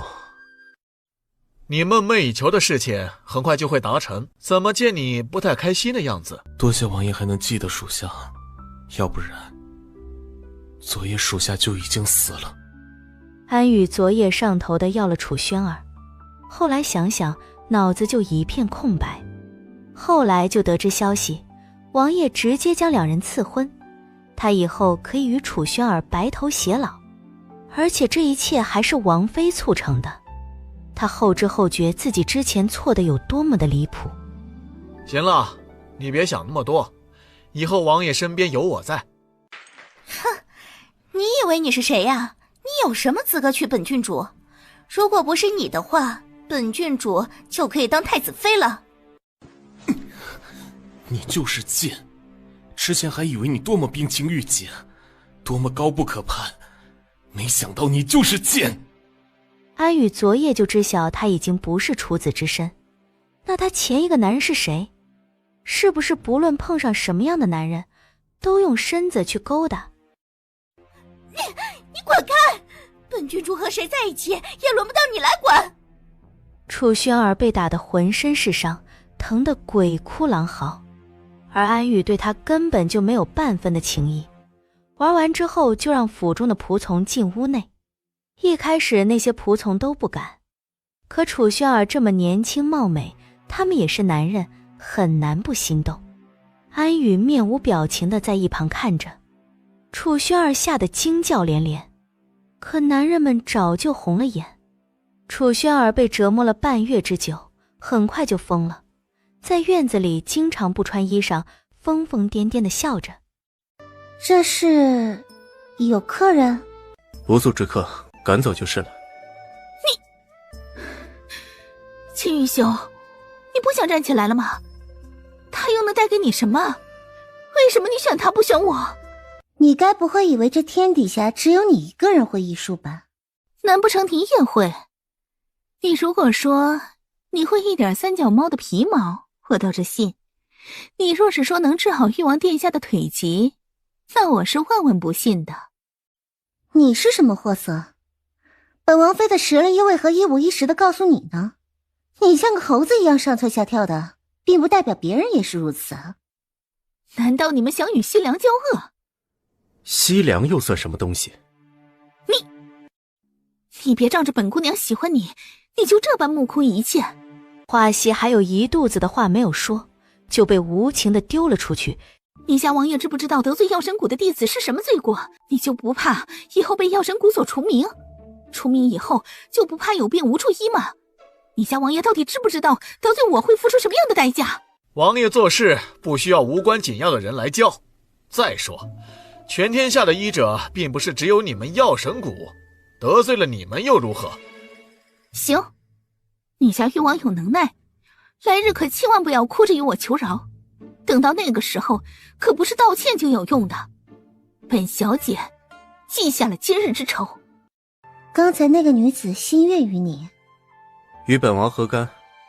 可她都追到王府来了，你就不动心？为何要心动？本王可不是对谁都会心动。那王爷对谁心动呢？你说呢？啊，王爷你的腿？与你恩爱的越多，腿疼就消散了许多，已经能起来走一段不短的距离了。那挺好的，只不过还缺几种药，等那几种药找到以后啊，你这腿就能完全的好了。秦玉修俯身吻住他的唇，不让他继续说。啊，这大白天的，你也不必要这样，被人看见了怎么办？怎么可能会被人看见？再说你是本王的王妃，这是天经地义。爹爹是不是说错了？我不是姐姐南洛清，我是玉薇啊。说的就是你，你不在房中好好的学习相夫教子之道，跑出来瞎逛做什么？一点都比不上你那端庄贤淑的姐姐。爹爹怎么突然说这种话？你以前不是说女儿怎么样都比姐姐好吗？此一时彼一时，以前是以前，现在是现在。你姐姐嫁了誉王以后，他们的日子过得是风生水起。前不久陛下还送了一块封地给誉王，7宝塔的珍宝更是送了100来件给洛清，那些可都是价值连城的宝贝。爹爹说这些可是真心的。我与姐姐都是爹爹的女儿，为何爹爹眼中只有姐姐的好？你还有脸问我？你自己做了什么事儿，你自己不清楚？你既没有把握在比试上赢了洛清，为何要丢人现眼？如今不仅铺子的生意一落千丈，你的名声一落千丈以后，本侯脸上也无光。那怎么能算是女儿的错呢？明明就是那一群刁民非要扑上来。比试之所以会输，还不是因为姐姐没有让着妹妹，都是一家人。之前不就是爹爹说的，一家人就得相亲相爱与和睦，姐姐为何不能带妹妹和睦一些？千错万错都是姐姐的错，爹爹为何不站在女儿这边？你还有脸说洛清？洛清不知比你强上多少倍。同样是做生意，他的正兴堂做得风生水起的，而你沾手过赵氏的生意吗？你能把生意做起来吗？还有，你天天学那些琴棋书画有什么用？不仅不能给你自己带来一个好夫婿，你也没有办法帮爹的仕途亨通。琴棋书画不是一个女子必须要学的吗？爹爹是想说姐姐很厉害吧？你姐姐她的确是厉害，就凭着她那3脚猫的医术，竟然治好了太师的独女于月言。知晓此事的人不多，本侯也是偶然之间听到这些。那可是太师的女儿，若是能与太师交好，别提以后的官运是有多么的顺畅。不过是一个太师而已，以后女儿也能找个不比誉王差的夫婿。爹爹觉得姐姐能带给你的东西，我也可以。爹爹拭目以待就是。难道你连药神谷的都能够认识不成？药神谷？爹爹，你是不是弄错了什么东西啊？他从小到大是怎么长大的，女儿又不是不知道。他哪儿读过什么医书，又学过什么医术？就算他真的会，也是瞎猫碰上死耗子的，会那么一点儿。这样的医术在药神谷眼中肯定是不够看的，他的假装终有一日会被拆穿。爹爹可别与他沾上关系，要不然可逃不掉。别胡说了，你姐姐比你有能耐的很。紫阳君都已经去了誉王府好几次了，还能有假不成？紫阳君这样的人是谁都瞧不上的。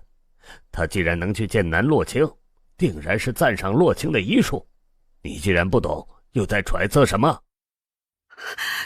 爹爹，你怎么能这样说女儿呢？这些年女儿事事都听爹爹的，可爹爹就是不念着女儿的好，处处都是那南洛清好，不就是个药神谷吗？有什么了不起的？唐月姑娘说的都对，但可千万不要觉得小的有二心，小的一心都是忠于娘娘与侯爷的。好，那你说说看。尚书大人来了以后，与侯爷寒暄了不短的时间，而二姑娘又在这个时候撞枪口上，与侯爷闹个不停。就连尚书大人都看不下去，狠狠地训斥了二姑娘一顿。这个时候夫人看不下去了，就出来为二姑娘说了一句话。要是以往的话，侯爷不会与二姑娘闹得这么难看的，毕竟还有客人在呢。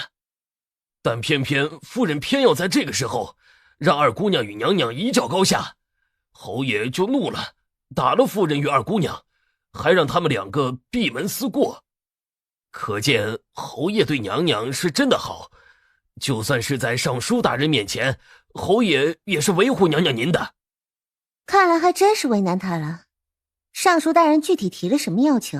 尚书大人就是想要一个紫阳君弟子看诊的位置，听说娘娘这儿看诊的位置已经没了，尚书大人病急乱投医，这才找到了侯爷。而侯爷觉得这件事对娘娘来说是一件无比轻松简单的事情，看在这份关系上，娘娘定然不会拒绝的吧。袁安侯就是这样和你说的？侯爷说只要是娘娘提的问题都可以答应。正巧本王妃还有几样东西在他们手上，正好趁此机会夺回来。娘娘是决定去见侯爷一面了？自然，备轿。小的这就去准备。这次你跟着本王妃一同前去。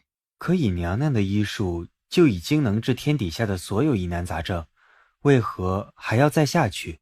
尚书大人要的是紫阳君的弟子，就算我的医术高超，也不会有人接受的。晴儿，你来了也挺久的了，茶水也已经喝了，休息应该是已经休息够了。不知道能不能陪着爹爹去见一见尚书大人？本王妃为何要见尚书大人？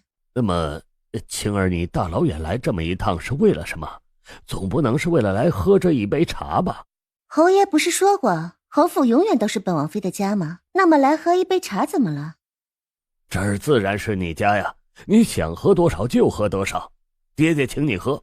只不过现在是有要紧事儿，你可不能耍脾气啊。是这样的，本王妃呢许久未见姨娘和妹妹了，甚是想念。本王妃见了他们以后，自然就听爹爹的。你们去把他们带来，不要多嘴，无论问什么都不要回答。那洛清这个贱人怎么会在这儿？什么见人不见人的？平日里我都是这么教你规矩的不成？她是你的女儿，也是尊贵的玉王妃娘娘，你不与她好好行礼也就罢了，竟然还对青儿说出这种话来，跪下！老爷，妾身好歹是南洛清的长辈，要跪也是他跪我们，哪有妾身跪他的道理？让你跪你就跪，那么多废话做什么？老爷这话是什么意思？南洛清也不是今天突然当上玉王妃，她早先就是玉王妃，可也没有见得老爷待她有什么不同。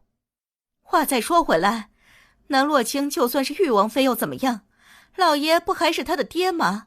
他到底还是没有礼数。闭嘴！让你来也不是为了听你说这些东西。之前青儿没有让我们行礼，是青儿心疼我们年纪大，就免了这些俗礼，而不是说你可以肆无忌惮地对青儿不敬。你去问问这天下的礼法，有哪一个人可以对娘娘不敬？娘亲，你怎么样了？爹，你可知道自己在做什么？怎么能当着外人的面对娘亲这样？都说一日夫妻百日恩，你这么对娘亲的话，女儿丝毫看不到你对娘亲的温情。这儿没你的事儿，你非要凑上来做什么？你要是心疼你这不中用的娘，那你就和她一样，一起跪着。爹爹为何要如此偏心？玉王妃是你的女儿，我也是你的女儿，你为何要我们处处让着她？我们又没做错什么。你们有没有做错什么事，你们自己心里清楚。但南于威，你倒是忘了一件事，你的娘只是一个妾室，也就是我娘的仆人，而你是妾室的女儿，那也就是说你只是一个下人。既是下人，见了本王妃本本分分的跪好，有什么不对吗？你不过是嫁了个瘸子罢了，有什么好狂的？来日我家玉薇定然是过得比你好上数10倍，你别高兴太早。唐月撸起袖子就往前，毫不含糊地往赵氏脸上打了几巴掌。南玉薇看不下去，要来打唐月，却被唐月一把抓住了手。哼，二姑娘，劝你好自为之。娘娘只说打赵姨娘一人，你若是非要掺和的话，那就别怪奴婢眼神不好了。你个下人，怎么敢打主子？真是对不住了啊！早就与二姑娘说了，我这眼神不太好，你非要这样动来动去的，奴婢这不就打错了人了吗？他视线转回赵氏身上，赵氏尖叫着去躲，唐月就直接抓住他的长发来打。唐月打得累了，又换了一只手。偌大的前厅，除了巴掌声，就是赵氏的痛苦声。奴婢已经教训完赵姨娘了，娘娘可还有什么要吩咐的吗？赵姨娘骂痛快了吗？那洛清，你到底想要怎么样？赵姨娘还真是可笑，竟然问本王妃到底要做什么。若不是侯爷请本王妃来，我还不屑来这乌烟瘴气的地方。你倒不如问问侯爷，到底喊本王妃来所谓何事？晴儿，爹喊你来是为了让紫阳君帮忙救治一下，这件事儿对你来说肯定是举手之劳。这么简单的事儿，你绝对不会拒绝爹爹的，是不是？侯爷，本王妃来的时候也没有答应你，一定会同意这个难为人的要求。晴儿，你要是这样的话，就是陷爹于不义呀。尚书大人还等着呢。人呢，本王妃是带来了，能不能说动本王妃，那就得看侯爷的诚意了。不知晴儿，你想要什么样的诚意？我记得昭禄寺是娘亲的院子，这过了没多久，院子就被人孤占鹊巢了。晴儿是想要院子，嘿，这还不好办。尚书大人就答应事成之后送我们一处宅子，到时候你去看看，喜欢的话挑个走。别的院子娘亲她住过吗？别的院子里有娘亲亲手准备的陈设吗？晴儿，爹知晓你想念娘亲的心情，但故人已经故去，你应该朝前看才是啊。晴儿，你看这时间也差不多了，不如去看看尚书大人的病情如何。这怎么能行？侯爷是觉得本王妃好糊弄吗？这晴儿怎么能这么想爹爹啊？爹爹不过是觉得时辰不早了，怕你回去晚了，玉王殿下担心，爹才催促的。拿回本来就属于本王妃的东西，我就不用再花时间在这些事情上。晴儿想要什么？昭禄院。你一个嫁出去的人，哪来的资格要我们的院子？你把这院子要走了，让我们娘俩住什么地方去？那洛清，我们已经很让着你了，你别给脸不要脸。晴儿，你这不是为难我们吗？你在裕王府住得好好的，为什么还要侯府的院子？你要了此处的院子，你也不住。侯爷似乎忘了，整个宅子都是我娘亲的产业，你是入赘到顾家来的。别说只是一个院子，本王妃就是要整个侯府，那也没有错。晴儿，你这是要和我们所有人断绝关系。侯爷这么紧张做什么？这屋子你们住了这么久，就算是还给娘亲，娘亲也会嫌脏。所以宅子你们住着就行。至于娘亲最爱的昭禄院嘛，必须还给本王妃。南洛清厌恶南德海等人，但他暂时还不想与南德海撕破脸皮。他要做的是分裂南德海与赵氏的关系，看他们狗咬狗。晴儿，你要么换个东西。这昭禄院，赵姨娘已经住习惯了，突然让她住其他地方去，这也太麻烦了。是啊，的确是挺麻烦的。这就好了，晴儿你这般懂事，爹深感欣慰啊。南洛清起身，昂首阔步离开。晴儿这是去什么地方？娘娘在这儿没有得到自己想要的，自然是要走的。要不然在这儿看见某些人惺惺作态，还真是令人作呕。这怎么行啊？明明说好要去见尚书大人的，你这么离开的话，爹如何与尚书大人交代呀？你爱怎么交代就怎么交代，反正和本王妃无关。侯爷，尚书大人说是让小的来催一催，问问老爷怎么还没带着玉王妃娘娘去啊？瞧着尚书大人不太高兴的样子，侯爷还是不要在这儿耽误时间，早些过去看看。催什么催？你先去哄着尚书大人，我马上就来。青儿，你到底怎么样才肯帮爹爹这个小忙啊？你若是不帮的话，爹爹以后的日子可就难过了。本王妃要的东西，侯爷不知道吗？老爷，你可千万别答应，那院子我们都已经住习惯了，怎么可能随便换？他只是故意为难我们母女俩，他的歹毒心思，侯爷不能看不出来。这儿轮不到你来说话，青儿，不就是一处院子吗？给你了。乔侯爷这话说的，怎么能是给本王妃呢？是还给本王妃。是还给青儿。现在可以去见尚书大人了吗？自然是可以，侯爷前面带路吧。南洛清眼神示意顾景书，让他跟着南德海离开，自己则是等一下就到。哼，被人抛弃和厌恶的感觉怎么样？南洛清，你不过是小人得势，你又能狂得了几时？这话说的不就是你们自己吗？你们之前狂妄了几年，不就是小人得势吗？如今你们怎么抢走的东西，就以什么样的方式被抢走。南洛清欣赏着他们脸上痛苦的神情，他心口那股隐隐的怨气逐渐也散了。他知晓那是原主的怨气，10来年，原主都被这两母女蒙蔽欺骗，把他当作傻子一样戏耍。他不甘心的离去，那股怨子就一直积在心口，时不时的会跑出来折磨他。你忘了你以前是怎么被我们踩在脚下的？你明明是嫡女，名声却不如我。上京第一美人的名号是我，而不是你。你拿什么和我比？上京第一美人又如何？你输了比试以后，人人骂你都是上京城第一扫把星。你说你名声好，可能好多久呢？不过是小小的一件事，就能让你从那神坛跌落下来。南玉卫，从神坛跌下来，很疼吧？你有什么资格说我？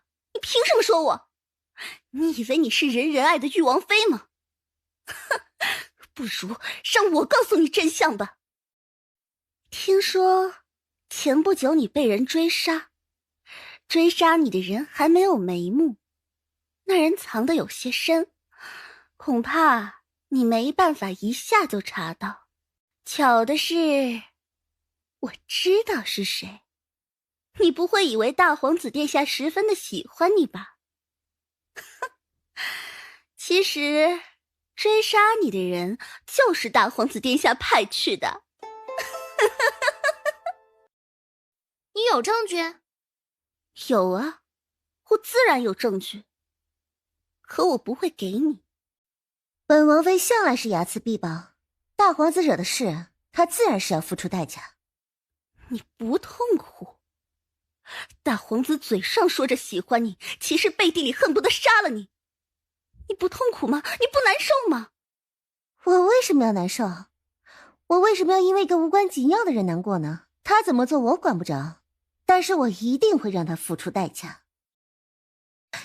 你嘴上说着最爱的人是大皇子，这辈子仿佛已经认定了他一般，未来若不是他的话，你这日子也过不下去。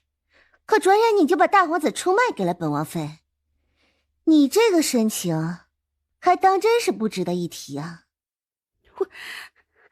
你的臆断凭什么放在我的身上？这可不是什么臆断，这是明摆的事实啊。你把大皇子把柄给了我，只是为了满足你的一己之私，你这爱还真是比草还贱。我没有，我并不想陷大皇子于不义，我只不过是想要警告你，让你离大皇子远一些。大皇子不可能会爱你，你就别白费功夫了。那你怎么又能奢望翻脸无情的大皇子最后会爱上你呢？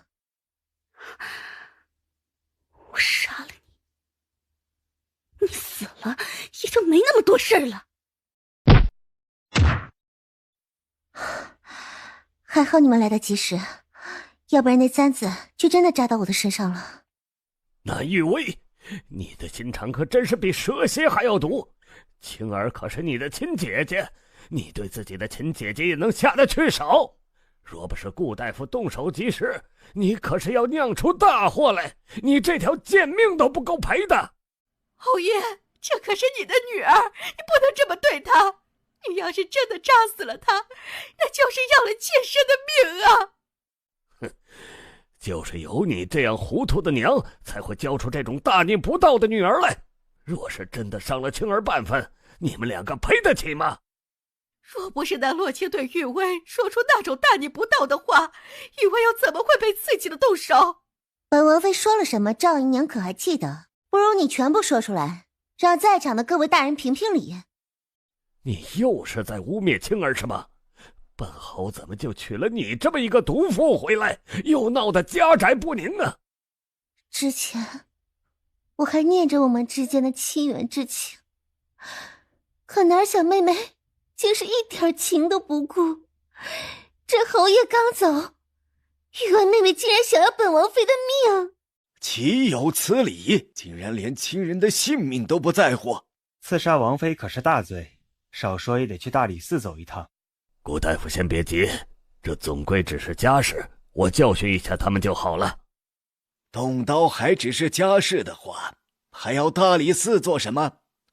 国有国法，家有家规，这么简单的道理，应该不用老夫告诉侯爷吧？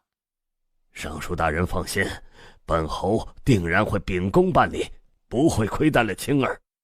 玉王妃娘娘许久未见，别来无恙啊！还好大人来得及时，要不然本王妃的命怕是要交代在这儿了。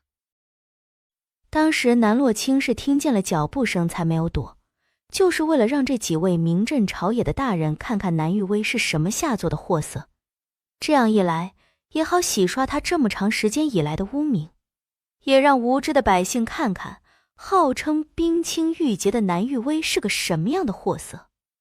玉王妃娘娘不必客气，其实要谢的是老夫才是。如果没有你带来的顾大夫啊，我这隐疾也是一点办法都没有的。啊，那就不耽误时间了，让顾大夫给几位大人看着如何？啊，如此甚好。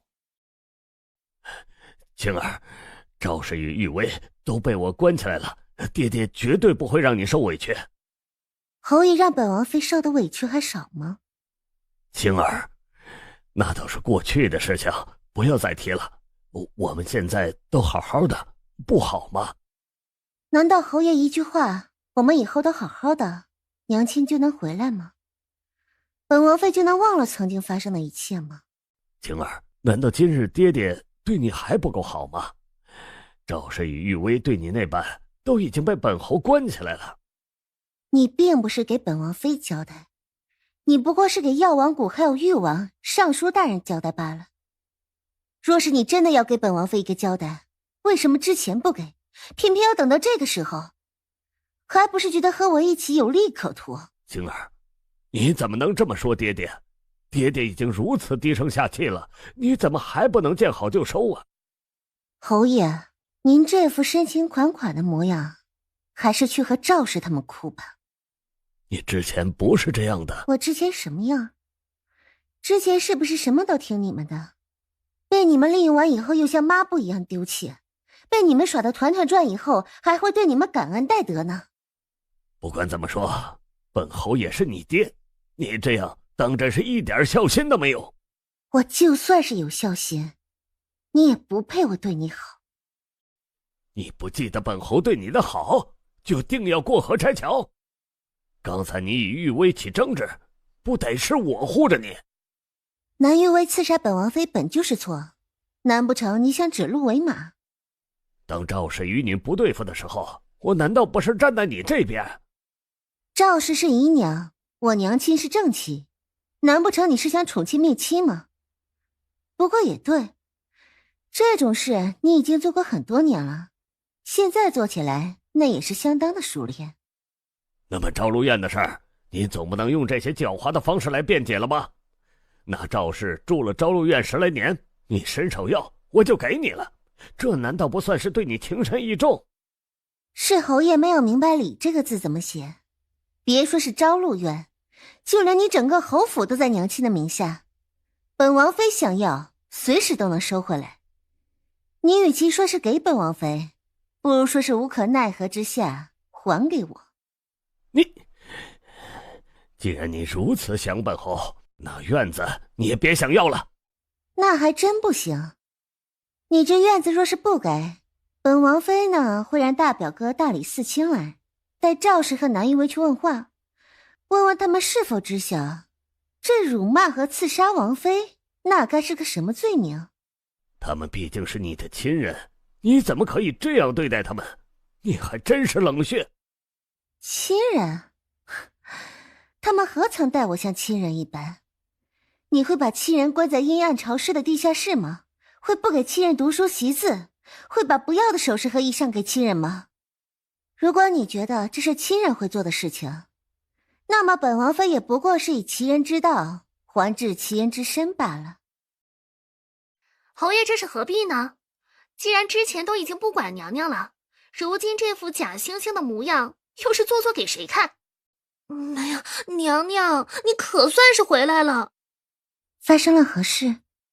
就是刚才出现了一个古怪的姑娘，她见王爷赢走了全部的花灯，就想和王爷要一个。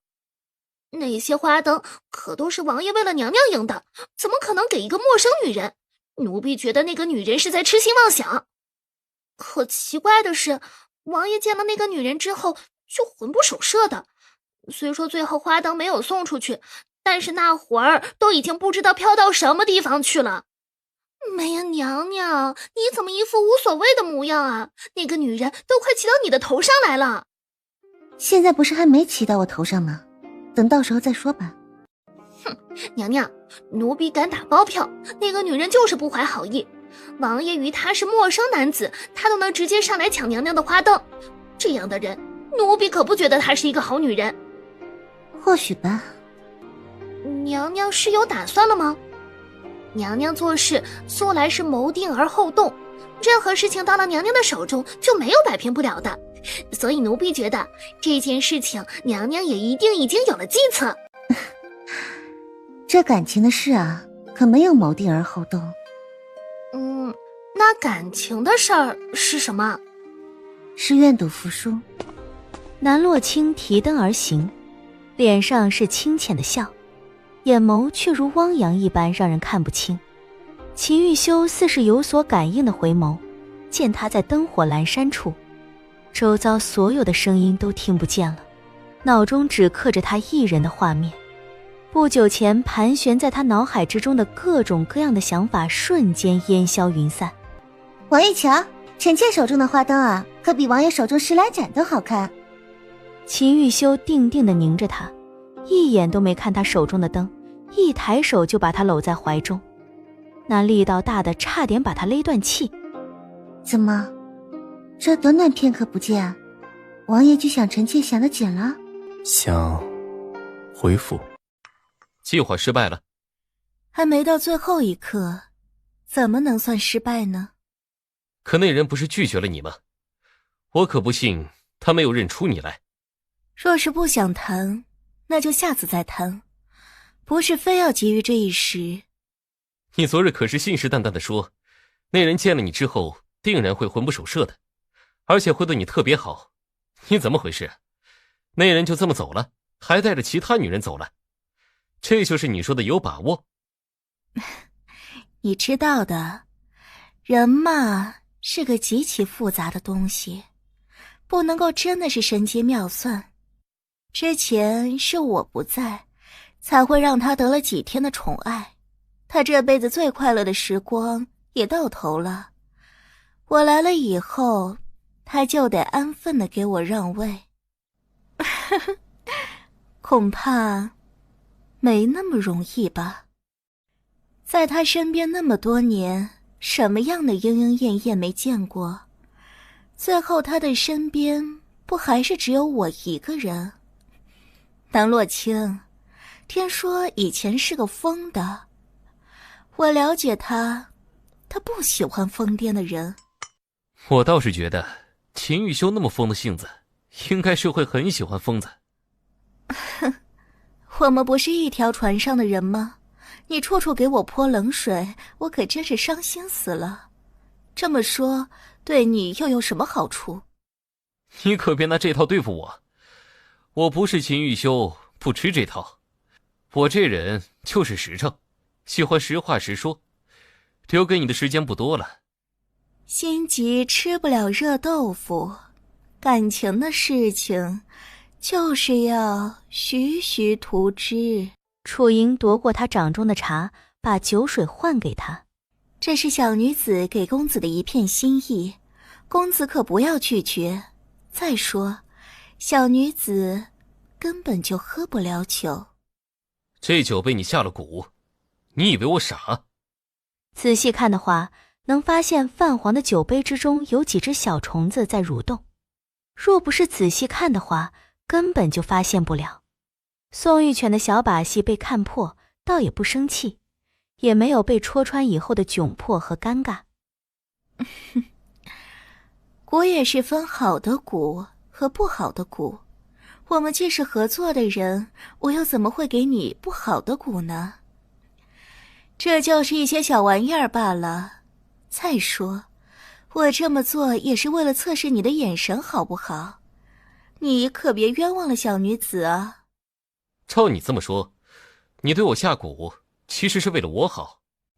我这人呐，一心向善，怎么可能会存有害人之心？这么说起来，只会是别人想害我。你想说谁？听说南洛清长了一张是个男人都拒绝不了的脸，而你也是男人，自然也拒绝不了那张脸。你呢，对他也生出了几分怜悯，我都是理解的。可你千万不要被他的表面所迷惑。你知道的，越是漂亮的女人，就越是会骗人。你是拐弯抹角的说你不够漂亮，所以不会骗人吗？你想怎么理解就怎么理解了。可你别忘了，当初我在大齐就是被人害得差点没命，要不是运气好的话，也没有今天。我不过是回来拿回属于我自己的东西，你怎么就心疼上了南洛清了？哈哈哈哈！你这话说的，怕不是你自己都信了吧？这世上的事情的确是奇妙，你说谎话说上1000遍，是不是就会变成真的？夺回属于你的东西，感情这东西可不是你想夺回就可以夺回的。还有一句话你听过没有？是你的终究是你的，不是你的怎么努力都没有用。若是能被南洛清轻而易举夺走的感情，只能说明那感情本来就不属于你。誉王殿下不是你说的那种人。宋玉泉与他说了些计划，等了半天都没有等到他的回复。他也顺着楚莹的目光往空中望去，那星星闪闪的物件不就是一个巨大的孔明灯吗？那灯上好像是有2个人，距离很远，虽然看不清他们的脸，但通过衣裳，他隐约能够判断得出来，在巨大的孔明灯之上的人不是别人，而是南洛清和秦玉修。哈哈哈！你看，那人是不是你的心上人？就连我这做花灯的世家都做不出来如此巨大的孔明灯。你说秦玉修是用什么办法把这巨大的孔明灯做出来的？应该是花了不少心思吧？是不是比之前花在你身上的心思多啊？这样一来，你的计划还能成吗？我计划失败，对你有什么好处？我这人没什么爱好，我最大的爱好就是看人笑话。怎么放了9个？这8个花灯是我对9个人的祈愿啊。哪来的9个人？就是娘娘、王爷、顾老太君、顾家3位公子、顾家小姐。这里只有8个，还有一个呢？还有一个你不知道吗？是谁？我认识吗？难道你不认识吗？是谁？你这么讨厌你自己吗？怎么对你自己这么一副杀气腾腾的样子？难道说你不喜欢我给你放的河灯？你要是不喜欢，你就直接说嘛，这副表情吓唬谁呢？安风意识到，原来那花灯是为了他放的。安风的表情瞬间就阳光明媚了。没有不喜欢，就是有些不懂你为何给我放花灯。我只给重要的人放花灯，比如说娘娘，比如说顾家人，这些人对娘娘来说都很重要，所以说对于我来说也是很重要的。而你是对王爷很重要的人，也就是说你对娘娘也很重要，那我肯定要为你许愿，许愿你平安顺遂，你也不必太过于惊讶。那你怎么不给自己放一盏花灯？你们好的话我就好啊，我为什么还要放花灯？哼，王爷真厉害，就连这么大的孔明灯都能做得出来。其实这个想法是王妃的，她之前就觉得在屋里待得闷，就想着能出去透透气就好了。但上京都是红瓦高墙，处处都很压抑，她就画了这么个大型的孔明灯，还把里面的构造全都解释了个清楚。王爷拿到这个草纸以后，就让能工巧匠去做，最近刚做好，娘娘是一点都不知道。王爷待娘娘这么好，为什么不让娘娘知道呢？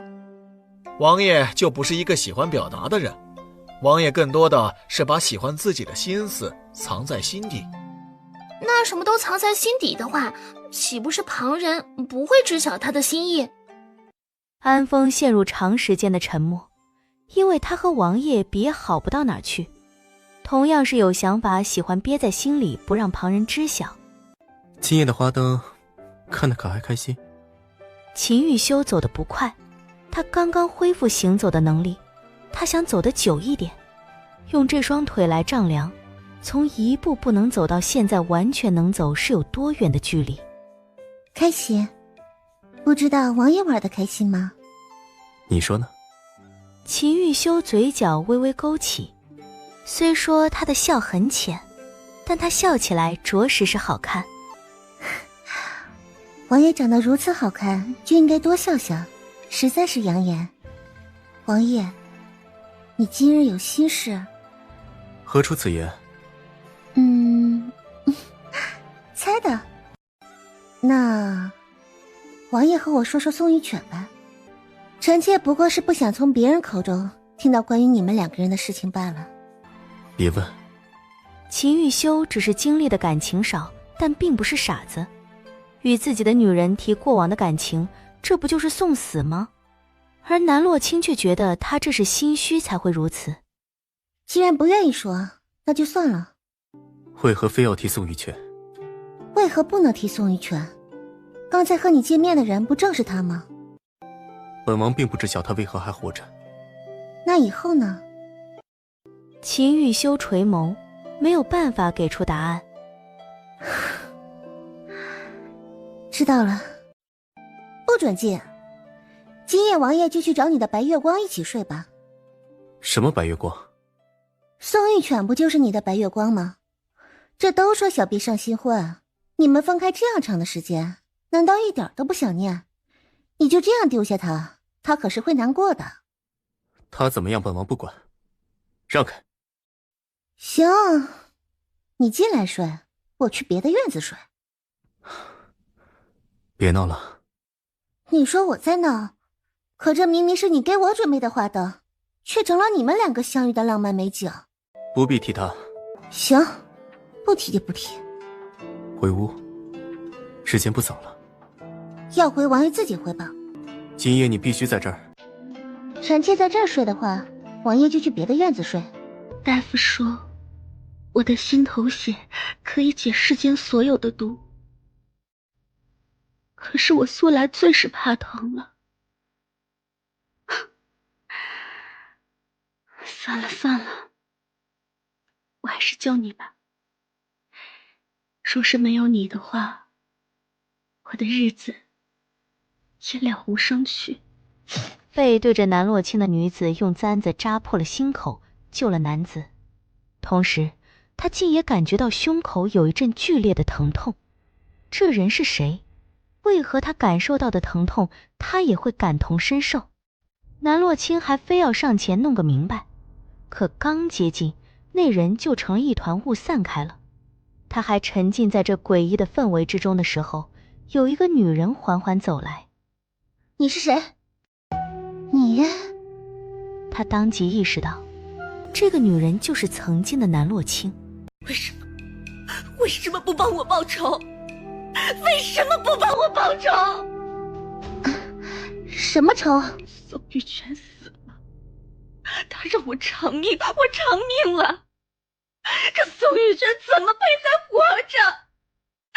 你说，他怎么配活着？他的确还活着。他凭什么活着？那我岂不是白白为此丢了性命？你是不是还想离开？你离开了，谁帮我报仇？你离开了，岂不是把他拱手让给那个贱人？所以我胸口的诅咒是你下的。我的一切都给你了，玉王妃的位置，顾家的宠爱，我的身体，这些我无所谓。可有一件事你必须答应我，就是你现在不准走，一定要让宋玉泉付出代价。我没办法眼睁睁地看着他被宋玉泉抢走，那我的死又有什么意义呢？我至少要宋玉泉生不如死。如果我不答应呢？既然你不愿意让宋玉泉付出代价，那就只能让你付出代价。你别忘了心口的诅咒，你摆脱不了我的，除非让宋玉泉付出代价。如果你不答应的话，恐怕你活不过今晚。我答应你。是不是我帮你报仇以后，你就会放心那里去？是，你帮我报仇，让宋玉泉有报应，你就能完全的自由。好。还有，你可别折腾得太惨了，要不然我因此没了性命，你的仇也就别想报了。你可别诓我，你也别忘记你答应我的事情。你既然答应了，那就一定要做到。若是不做的话，你知道是什么下场？都到这个时候，你还想着威胁我？你难道不知道我们本就是一体吗？若是没有我的话，你找谁帮你？都这个时候，你还不把我放回去？难道你想再下葬一次吗？娘娘，你醒过来看我们一眼啊！你到底是怎么了？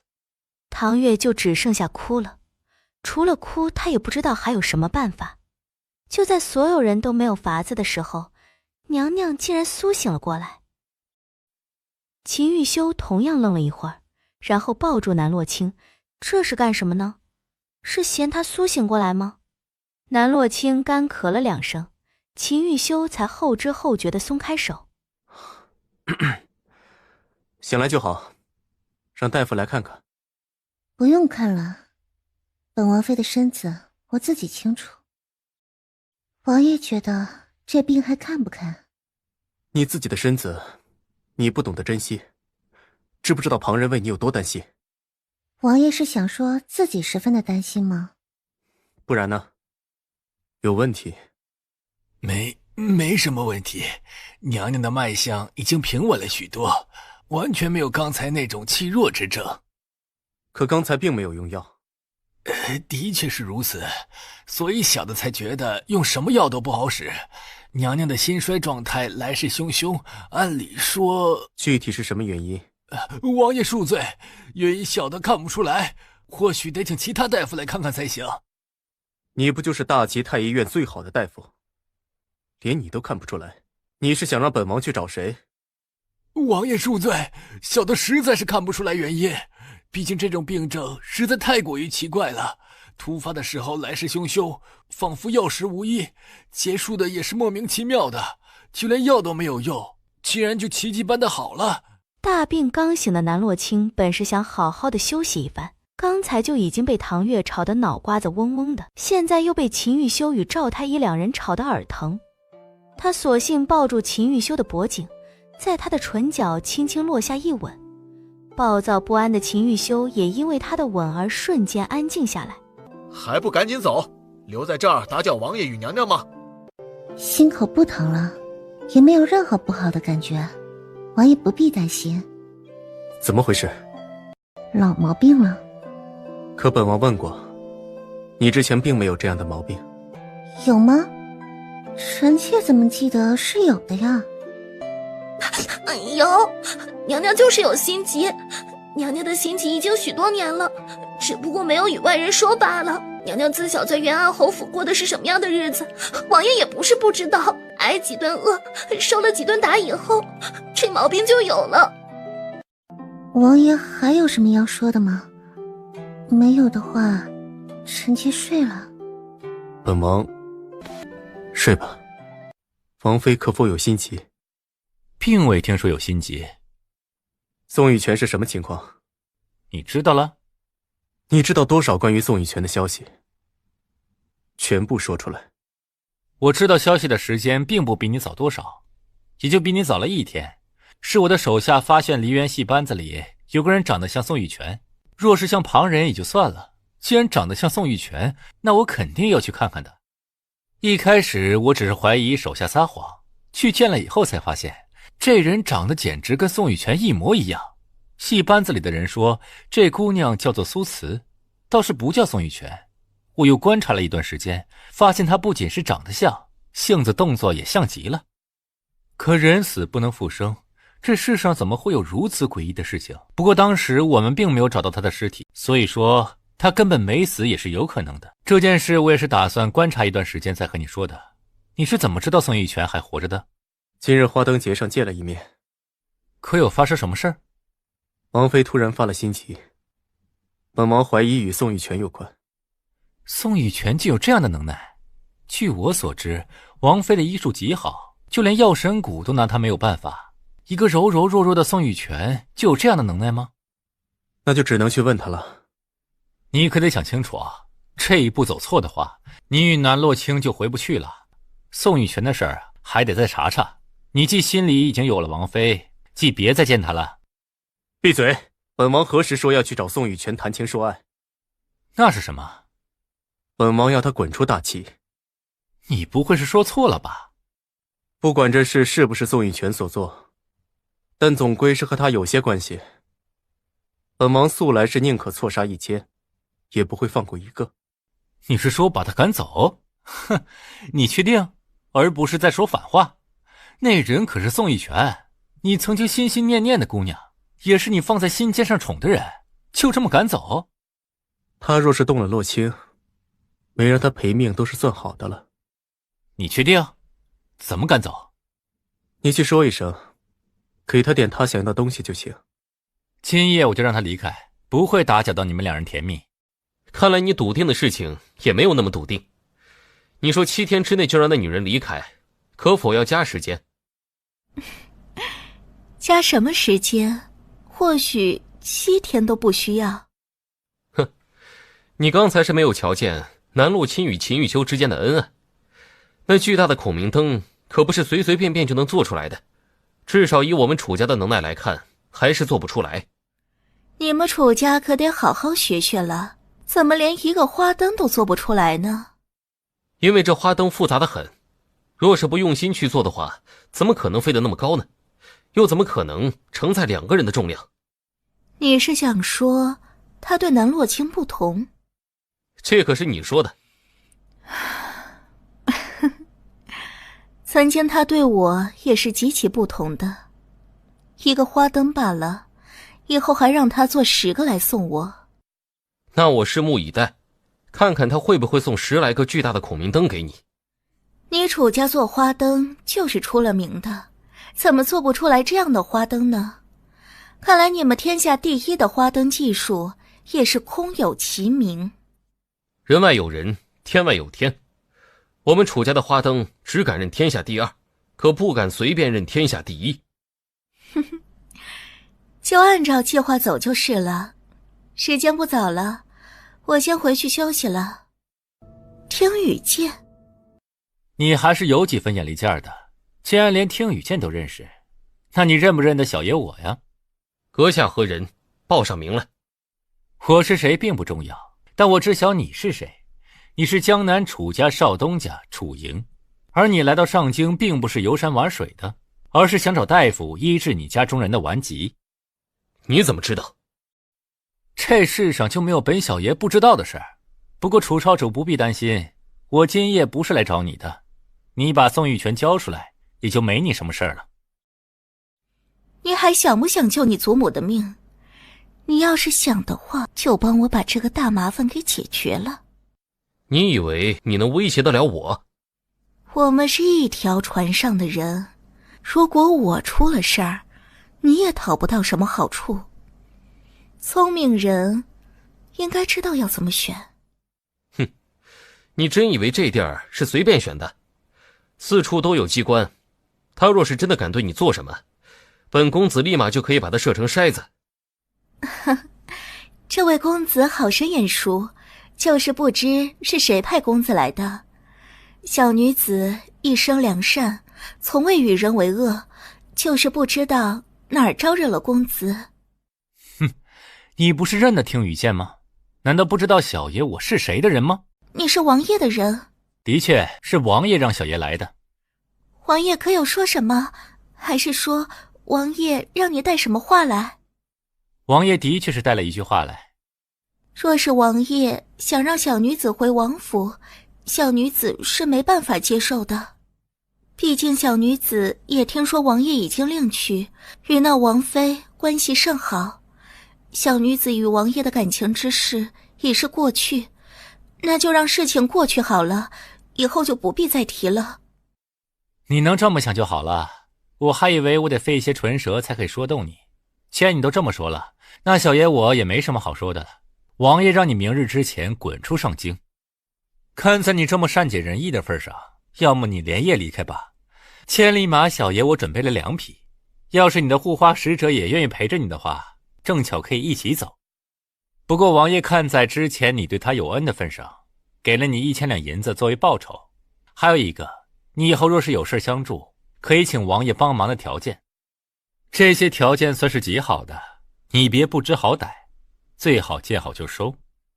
若是别人的话，想要有这些条件都不可能。不过秦玉修说的是3000两银票，而他偷偷的藏了2000两起来。他就是单纯的觉得宋玉犬配不上这么多银子。怎么可能？你是不是诓骗小女子的？你不是说王爷已经有了王妃，你只想默默的嘱咐吗？根本不可能去破坏王爷与娘娘的感情。那么你说这些拒绝离开的话做什么呢？你不是说什么都为了王爷好吗？既然是为了王爷好，王爷想让你离开，不要再出现在王妃面前，又有什么错？不要出现在南洛卿面前。那是自然，王爷与王妃的感情好得很，王爷不希望有人出现在娘娘面前，惹得娘娘不高兴，那就只能让你离开。或许王爷误会小女子了，小女子是一点都没有那种不好的心思。王爷既然已经找到了所爱之人，小女子本来是不想打搅的，可小女子是千辛万苦才来到上京，就是想再见王爷一面，看看王爷是不是安好而已，并没有什么坏心思。你不见王爷的话，王爷过得更好。再说，王爷身边有王妃照顾，不需要你费心思，懂了吗？不懂。既然王爷与王妃感情那一般的好，那小女子的存在又有什么问题呢？还是说王妃对自己一点都不自信，觉得王爷最后会移情别恋到小女子的身上？我看你是往自己脸上贴金习惯了吧。你想听实情的话，我就说给你听。自从你出现以后，娘娘的心急就发作了。王爷怀疑这件事和你有关，只有你离开上京，才能保王妃安然。这样听懂了吗？不得了啊！你可真有本事，仅仅见了一面，你就对南洛卿下手。下手也就算了，竟然让秦玉秀给查出来了。不是我，这件事和我无关，你不能血口喷人。是不是你做的都不重要了，重要的是你今日必须离开上京。还有，你都已经离开这么久了，为什么非要回来膈应人呢？去你原本生活的地方好好生活不好吗？小女子根本就无处可去，只能回到王爷的身边。还有，王妃是害死我的凶手，我只不过是侥幸才活了下来，王爷怎么能相信一个杀人凶手的话？哼，你到底是被谁杀的，你自己清楚得很。而你的贴身丫鬟香草早就把一切实情都招了出来，你还是别装了。什么实情？公子说的，小女子一个字都听不懂。王爷要小女子离开，小女子可以接受，但是小女子想的是在离开之前见王爷一面。这些话让王爷当面与小女子说，如果不是王爷亲口所说，小女子不会相信公子说的任何一个字。瞧你这话说的，搞得王爷是你想见就能见的人似的。王爷那样的大忙人怎么可能有空见你呢？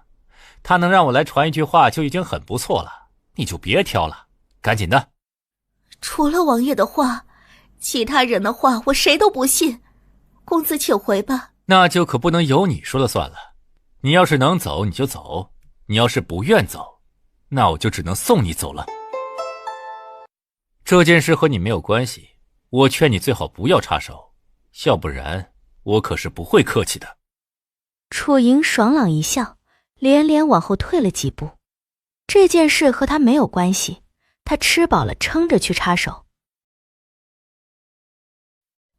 你难道不想救你祖母了？你背叛我有什么好处？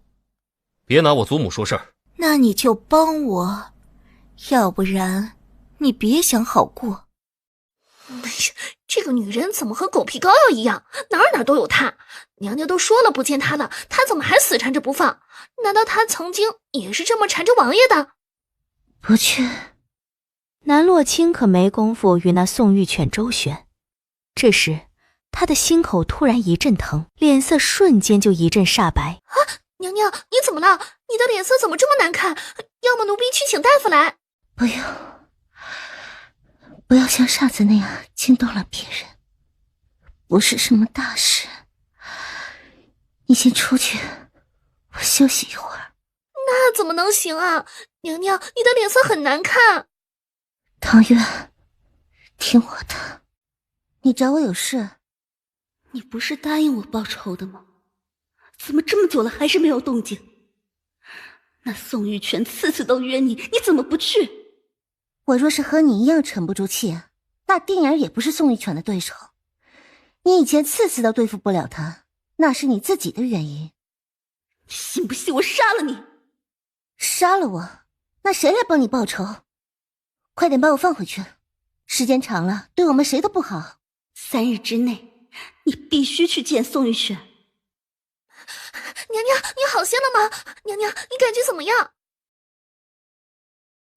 啊，没什么大碍，你小心一些，别不小心摔了。娘娘，你刚才吓坏奴婢了，奴婢还以为娘娘和上次一样，好半天都醒不过来。可能是最近碰见太多的梦魇了，所以才会如此。既然是梦魇，娘娘不如去慈云寺上香看看，或许能够睡得安稳许多，也不一定。好，那就去慈云寺看看。奴婢这就去帮娘娘准备去慈云寺的马车。那个女人最喜欢对男人装可怜，每个男人都像是瞎了眼一样，永远看不出来她的真面目。我没有做的事情都诬赖我，说是我做的，凭什么？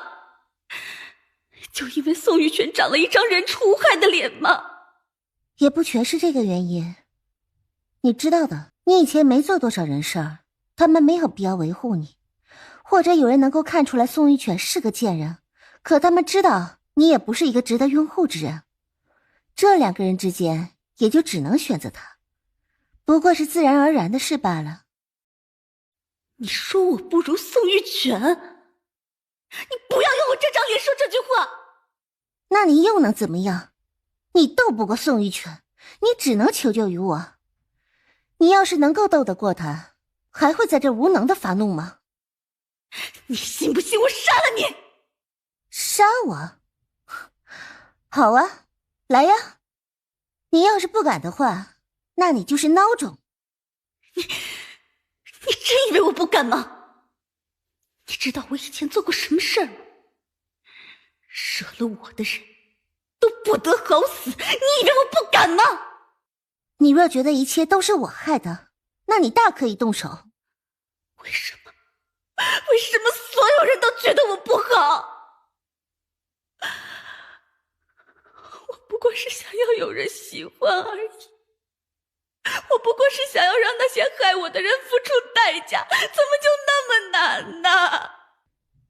其实他们都是爱你的，只不过你自己没有发现。可当那些爱你的人站在眼前的时候，你却望向了别处，在别处寻不到的时候，眼前的爱就已经消失了。你之所以痛苦，不过是一直在追求这辈子永远得不到的东西而已。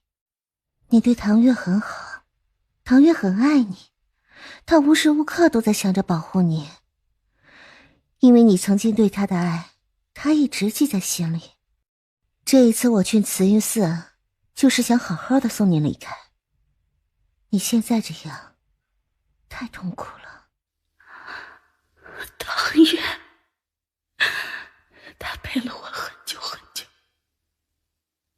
可是我对他也好不到哪儿去。你相信我，一直有人爱着你。宋玉泉的事我会帮你解决。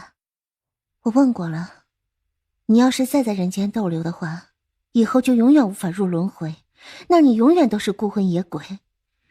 你会被执念逼得没有任何理智。你可以拥有爱的，只不过不在这儿。宋玉泉，我与宋玉泉也有血海深仇，就算是没有你，我也不会放过他。换句话说，像宋玉泉那种女人，她知道我的存在，也不会放过我。宋玉泉，你一定要除了他。姑娘息怒，大师的确是腾不开手。如果娘娘想要在这小住上一段时间的话，小僧就去给娘娘安排。但要见大师这件事，恐怕没有什么机会了。小僧怕娘娘白白耽误时间，才把这些都讲得清楚。不是吧？元一大师难道不是为了去见药神谷的人，所以才推迟了见娘娘？没有的事，姑娘可不要乱说。大师对待谁都是一视同仁的。那紫阳君等人远道而来，大师去接见也是理所应当的。喂，就拿紫阳君是远道而来的，难道我们娘娘不是远道而来的？你们这路难走得很，一条盘山路，把肚子里的东西都要颠出来了。你们元一大师说不见就不见，我们娘娘可是有要紧事的。小姑娘这话说的，每一个来见大师的都说有要紧的事，而这上京要紧的事海了去了，而我们大师就这么一个，可不是说见就能见的。大师自然是要先去处理大事。既然元一大师有这样的打算，那本王妃也不强求。这庙宇是不是雨天会漏水啊？这样可不太好。你们这伙食也差了一些，就连这衣裳怕是冬日也并不保暖吧？无所谓了，大师说了，这样可以苦修。南洛清给唐月使了个眼色，只要你们元一大师见我们娘娘，娘娘就可以帮你们把寺里的里里外外都翻修一遍。若是不够的话，我们还可以再加。你知道的，我们娘娘的生意遍布整个上京，最不缺的就是银子。王妃怎么能如此舍得？这不是舍不舍得的问题，是有没有诚意的问题。你说呢？算了，你说的也对，你不如去问一问元一大师的意思。那我去问问。娘娘所说可是真的？那是自然。可是元一大师得帮我做一件事。与王妃娘娘，我们借一步说话。为何娘娘的魂魄不全呢？大师果然厉害，所以元一大师可有什么办法？娘娘的情况十分特殊啊，这种轻口只会在将死之人身上。可娘娘的脉搏很好，会不会是因为里面有2个魂魄，所以才会如此？2个魂魄？元一大师抹了点茶水在额头，定睛看了一会儿，的确是看出来些许不同。与王妃娘娘并不是贫道不能帮，而是没有办法帮。这种情况之前也没见过，不知如何入手啊。银子本王妃再加1杯。娘娘或许误会了整件事，并不是因为银子贫道才没答应的，是因为另外的原因。大师不妨直说。这件事很是困难，并不是有银子就够的，就是得得到1000人的真挚的感激之情，再取他们的血混合在一起来画阵法，就可以成了。1000个人的真心实意的血，或许可以一试。娘娘，你要明白，用银子的那种并不是真心实意的感激，而是要他们发自内心想要为你治病。知道了，多谢大师。这些银子是定金，等所有事情完成以后，剩下的会一次性补齐。那好，等王妃的好消息。没想到这么巧，又见到玉王妃娘娘了。紫阳君最近别来无恙吧？还好，就是来这儿看诊的。本王妃也是来烧香拜佛的。2人又聊了一些东西后就分开了。听说你进了元一大师，没想到就连和尚你也勾搭，真是不要脸啊！看来你是忘了被定住的痛苦了，我不介意再让你试一试。你敢？我的师伯还有师兄们都在外头。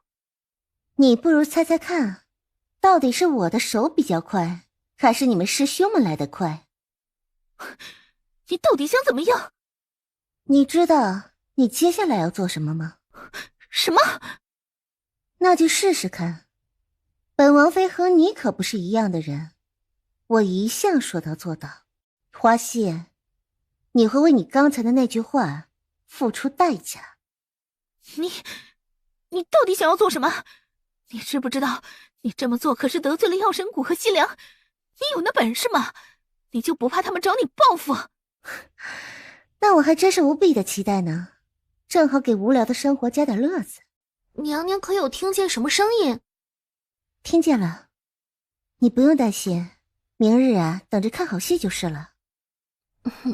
有娘娘在，奴婢没什么好怕的。有竹师兄，你可有见到我们的小师妹花溪啊？最后一次见面还是昨日，可是发生了什么事儿？哎呀，昨夜师妹一夜未归，今早才发现，也不知道小师妹昨夜去了什么地方，也不知道是不是发生了什么危险。你先别着急，如果是在寺内的话，那应该是没有什么危险的。你也知道，这儿是清净之地，多年来也不会出什么命案。哎呀，那万一呢？事事都有一个万一啊！有竹师兄，还是帮我们找找小师妹吧。秀竹师兄，你可别不管我们，你明明说要去找昨晚的闹鬼的女鬼的。话说回来，花溪姑娘会不会被女鬼抓了呀？大家先不要讨论这种子虚乌有的事情，事情还没有解决之前，先不要下定论。你们眼高于顶的大小姐被人抓走了？与你何干？我不过是想听个笑话罢了。哎，就说那女鬼谁都不抓，怎么偏偏抓了你们家那矫情的大小姐？哎呦，看来这女鬼是挺有眼力劲儿的啊！因为你们家的大小姐心肠黑得很，那女鬼在佛门种地，受到经书的洗礼，也会想着为民除害，自然就抓了那个女人。这个女鬼啊，是个好鬼。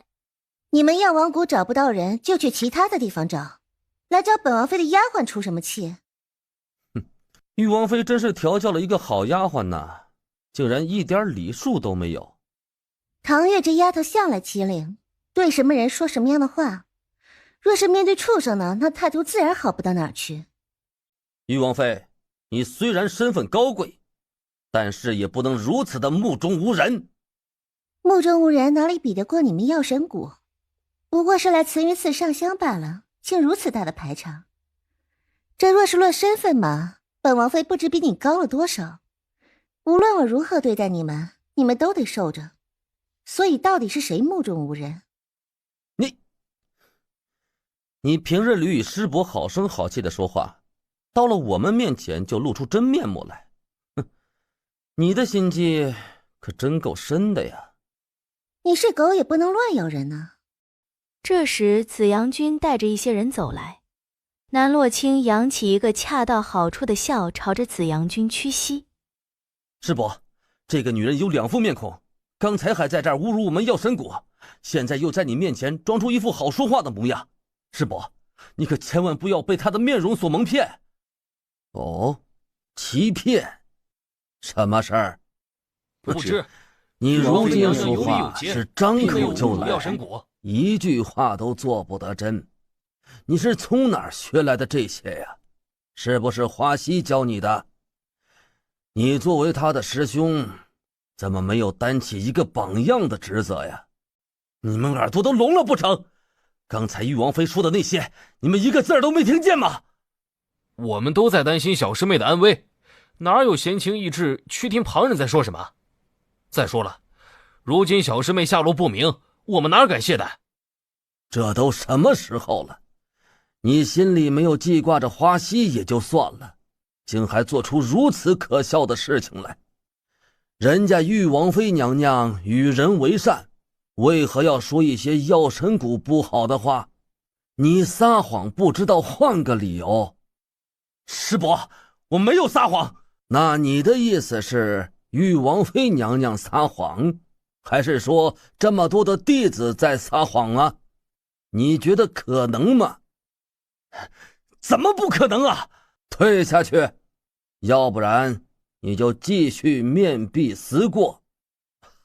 希望玉王妃娘娘不要把她的话放在心上，她这人性子就是如此。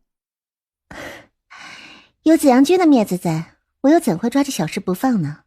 还是找花溪要紧。女鬼找到了，呸，是花溪姑娘找到了。这不是花溪姑娘吗？她为什么不着寸缕的在我们圣地待着？这是对我们佛门的大不敬。哟，花溪这是做什么呀？衣服都不穿，难道说是西凉的人都如此开放？之前就觉得她浪得很，这长得还是有几分姿色的，原来是喜欢玩这么野的。这么多人把她给看了个遍，她以后可如何嫁人？清白都不在了。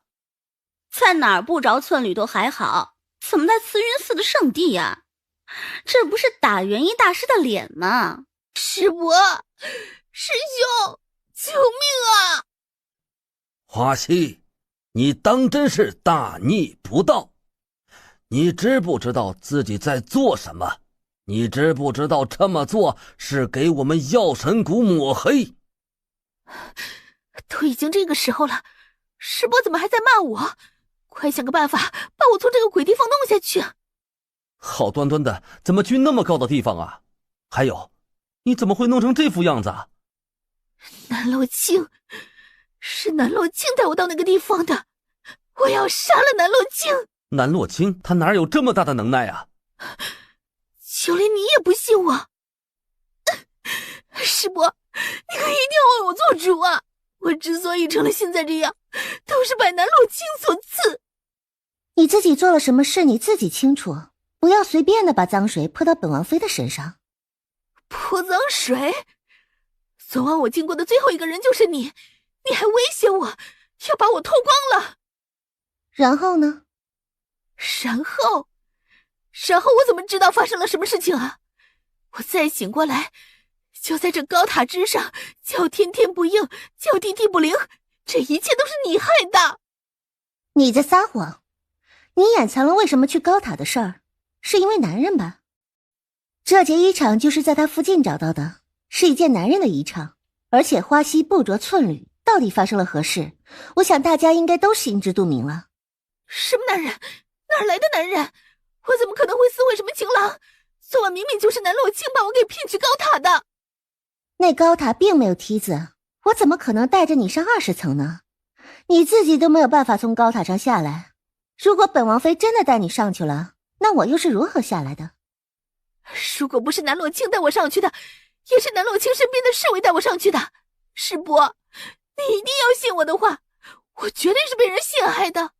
我一个姑娘家，怎么可能赤赤裸体的在那种地方站着，而且还折腾了1夜？侍卫？本王妃的身边的确有一个武功高强的侍卫。那你还遮掩什么？就是那个侍卫把我带到了高塔之上，可见这件事就是你做的，你还不承认？闭嘴！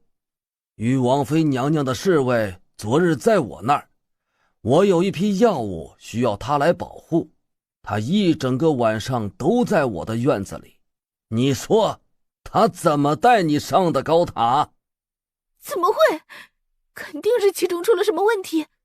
师伯，你不能帮一个外人，你必须站在我的这边。肯定是那个侍卫中途偷偷溜了。你自己做出这种道德败坏的事情来，还想往别人的身上泼脏水，你不嫌丢人，我还替你嫌丢人呢。你要是再在这儿站着，被引来的人更加的多，个个都是来看你笑话的。师伯，可这件事的确就是南洛清对我做的，你怎么能不为我讨回一个公道呢？你可有证据证明事情是他做的？你既没有证据，那就只能说明你自作孽，懂吗？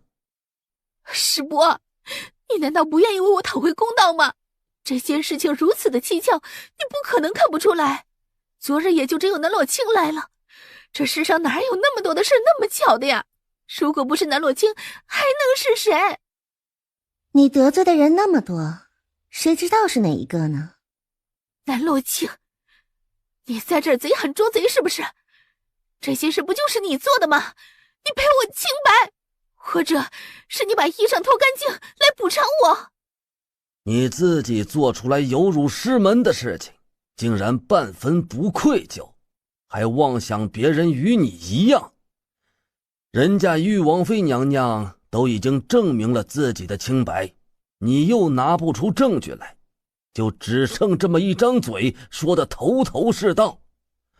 你若是不愿说出那个奸夫是谁，我也会把慈云寺的上上下下给翻过来，找到那人。而你若是不嫌丢人的话，还在这儿闹个不停，那我可就只能把你逐出师门，免得丢了药神谷的脸面。现下你也没有证据，为今之计就是先推迟，以后再说。那我的名声呢？难道就让我的名声成为牺牲品？我要把在场所有的人的眼睛都挖出来。不论你以后要做什么都行，现在不要再惹师伯不快了。师伯的性子你也是知道的，说到做到。他若是一定要把你逐出师门，那这件事儿就8、9不离10了。你要是有脾气，也不要在这儿闹啊。走。玉王妃娘娘，可千万不要把刚才的话放在心上啊。花溪这丫头在药神谷的时候，所有人都宠着她，把她惯坏了，不知道要如何尊重别人。紫阳君是个敞亮人，更是个极为注重礼数之人。娘娘心善，性子柔和，也不是个活该处处被人刁难的。可这件事情与我家娘娘有什么干系？她自己私会奸夫，最后落了个这般下场，娘娘就得替她受罪吗？紫阳君倒是说说看，这世上到底有没有这样的道理？玉王妃娘娘的委屈我都看在眼里，你有喜欢的什么药材都可以来我们这儿拿。紫阳君客气了，这件事和你也没什么关系。如果非要说有关系的话，那就是对于药神谷来说就是无妄之灾。这药材就不用了，上一次你就给了我不少。不过如果紫阳君有心的话，就是想问问紫阳君什么时候方便帮我一个小忙就好。王妃请说，只要我能帮得上的。这事儿还是明天再说吧，今天子阳君也乏了，明日说也来得及。那就等明日。王妃，在下先走一步。哇，天啊，娘娘，那个花溪自作自受，刚才他那模样，像是恨不得赶紧找个地缝钻进去。不知道是哪个好心人为民除害。哪个好心人？远在天边，近在眼前啊！怎么会？昨夜安风在紫阳君那里，娘娘又是如何把那女人弄到高塔之上？借助一些工具的话，那就轻而易举了。哦，娘娘可真厉害！自此以后，花溪在大齐都抬不起头来了。不知道她回到西凉以后，还能不能像之前那般潇洒？为什么让我向南洛卿道歉？他是什么身份？配我和他道歉吗？再说了，这件事怎么就成了我的错？失去清白的人是我。你作为我的师伯，你为什么不去帮我抓住南洛卿，为我讨回公道？你的心就是偏到了南洛卿那儿去了。哼，你这人还真是不可救药，无法理喻。华西还想再说什么，紫阳君就想要让人把他现在就送走，不要在这儿碍眼。慢着，师伯，这件事儿的确是小师妹不好，但是你也不要这么严厉的对待她。她还是个小姑娘，与她好好说的话，她一定可以听进去的。师伯，你先回去休息，这件事儿让我来说说。万一小师妹就听进去了呢？你也不要跟她生气了。你与她好好说。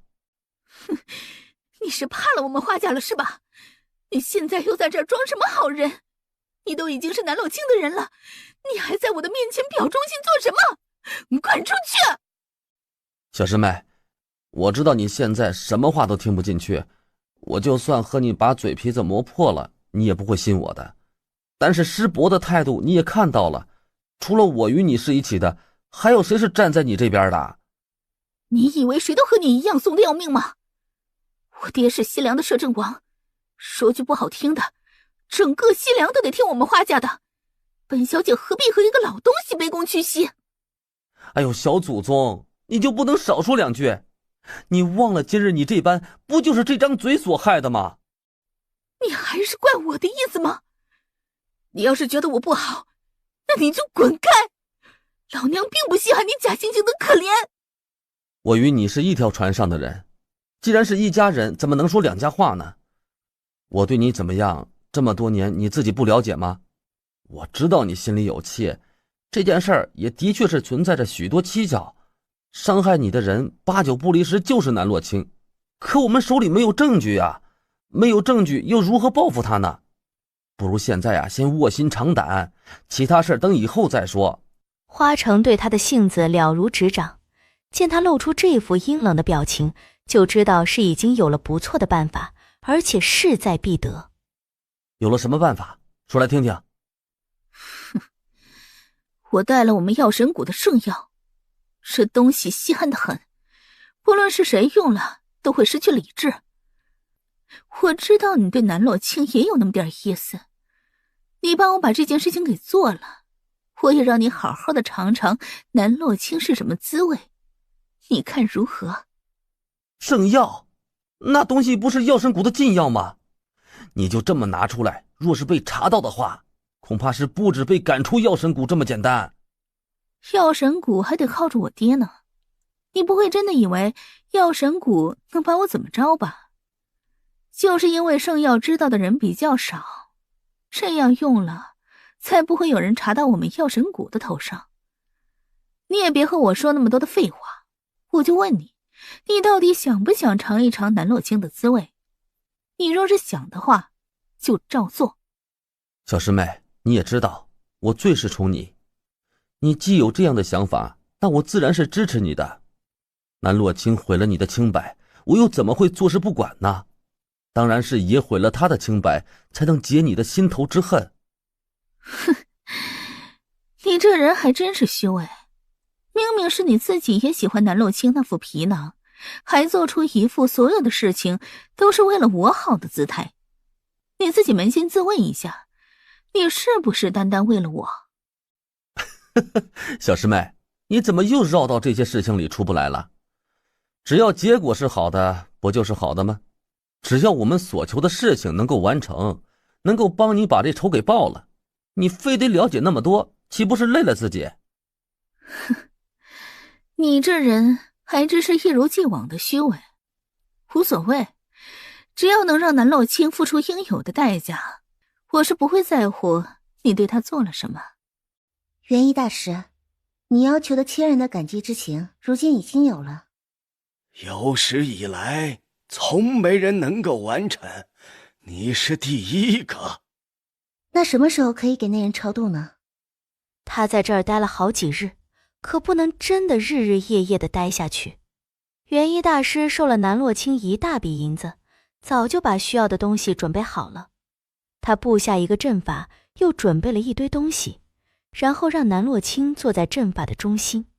最后一步是元一大师在南洛清的额头上点了一笔朱砂。南洛清一开始觉得没什么，还觉得元一大师布阵的模样还挺新奇。可是等着那笔朱砂落在他的额头上的时候，他感受到一种前所未有的抽离之感，滚烫的额头让他陷入了沉睡。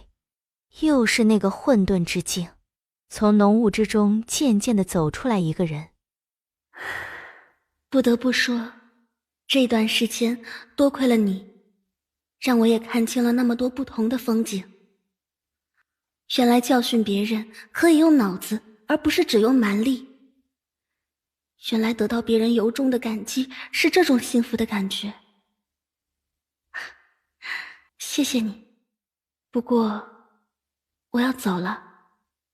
这里的一切都是你争取而来的，其实与我没有什么关系。我的生命结束就结束了，我没有必要在这留那么多的妄念。要是执迷不悟的话，伤害的就会是很多人。你帮我照顾好他，好吗？我也要去寻找自己的生活了。对了，宋玉犬不是那么简单的人，你与他碰面的时候，可千万不要掉以轻心。一切都结束了。你不是说不做这么偷偷摸摸的事情吗？你不是说抢男人，你喜欢光明正大的抢吗？你不是说不被爱的人才是感情里面的第三者吗？你看看你自己现在是什么模样。这件事又和我有什么干系？你要去找人就去找人，关我什么事儿？大半夜的你要去发情，为什么非要拉上我？那是公子的命令，你不从？知道了。南洛清不在誉王府，我今日只能成功，不能失败。那你未免想的太多了，未必南洛清不在你就能成功，有的时候还是得看脸的。啊，你还在这看月亮呢，怎么还在这发愣啊？那个秦玉修人呢？公子做事儿自然是稳妥的。公子说已经传信给他，那么就一定已经把信简传给他了，我们只需耐心等待即可。啊，你是不是脑子不好啊？从誉王府往外走到这儿，半刻钟的时间都不要，可我们已经等了半个时辰了。我觉得他是看了你给的消息，怕了你了，索性不出来了。不会，我还有办法。楚莹倒是要看看宋玉犬要玩什么花样，就看宋玉犬从怀里拿出来一个笛子，然后在这大半夜开始吹笛子。楚莹本来以为自己可以在马车里休息一下，没想到宋玉犬竟然还要吹笛子扰民。停！大半夜的，你在这煽情做什么？你吹一个笛子就可以把人给吹出来吗？你是觉得自己是西域五蛇的？这是我与秦玉修定情的时候听的曲子，他每次都会听上许久。他记得我的乐声，听到这个熟悉的声音，他一定会出来见我的，不是吗？你快停了吧，你都反复吹了这么长时间了，也没有看见一个人影。谁大半夜的在这扰民？抓起来！李伯，你看看我是谁？不认识。你们把他抓起来，然后送到大理寺去，大半夜的扰民，心肠可真是恶毒。还有，姑娘，不要大半夜的穿这种衣裳又吹笛子，特别像鬼魅。怎么会这样子？就连这样都见不到秦玉修的面吗？你知不知道你自己是什么样的？那秦玉修摆明了是不想看见你，你又是何必呢？不可能，他不可能爱上别人的。你还要自己骗自己到什么时候啊？都这个时候了，你也别说什么秦玉修的爱了，你就说有没有办法让秦玉修见你一面？恐怕你连这个办法都没有吧？闭嘴！你和我发火有什么用啊？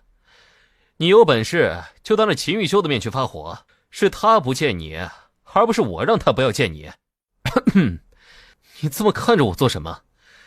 你今日这番没落的处境也不是我害的。之前我没有料到南洛清这么有手段，他人都已经离开了，竟然还能够管控着玉王殿下。都已经到这种地步，你还认为这件事和南洛清有关系？一个人爱你的时候，你说什么就是什么。可是当一个人不爱你的时候，那么连打开门的力气都没有。我是什么？你的意思是，我算什么东西？不然呢？秦玉修要是想见你的话，早就来了。有的时候就是这样，答非所问便是答了。他想要你赶紧离开上京，就注定不愿意见你一面。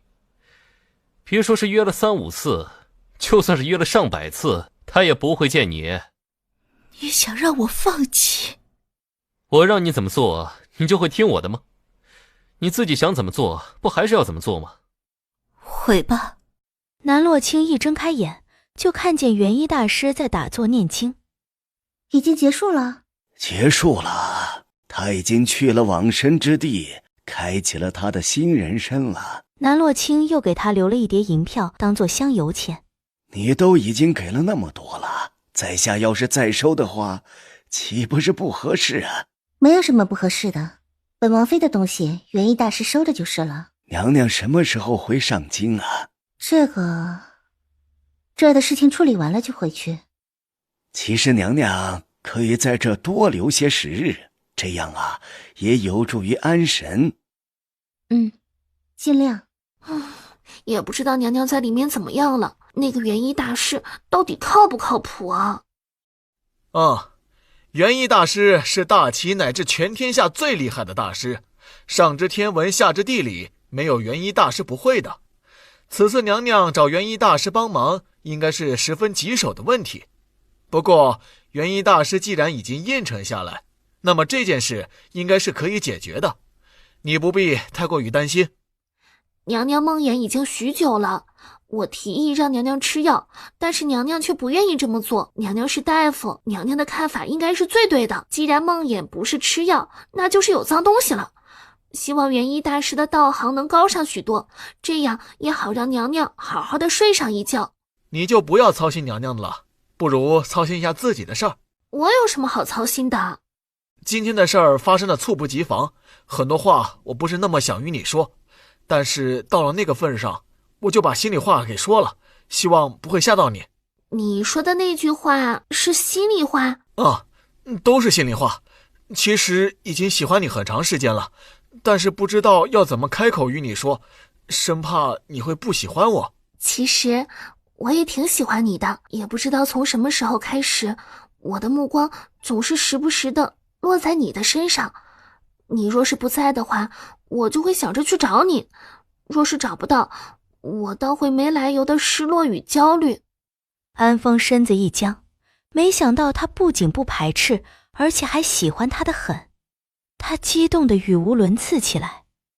你当真喜欢我？你不合适吧？娘娘的事都处理好了吗？处理好了，可以回了。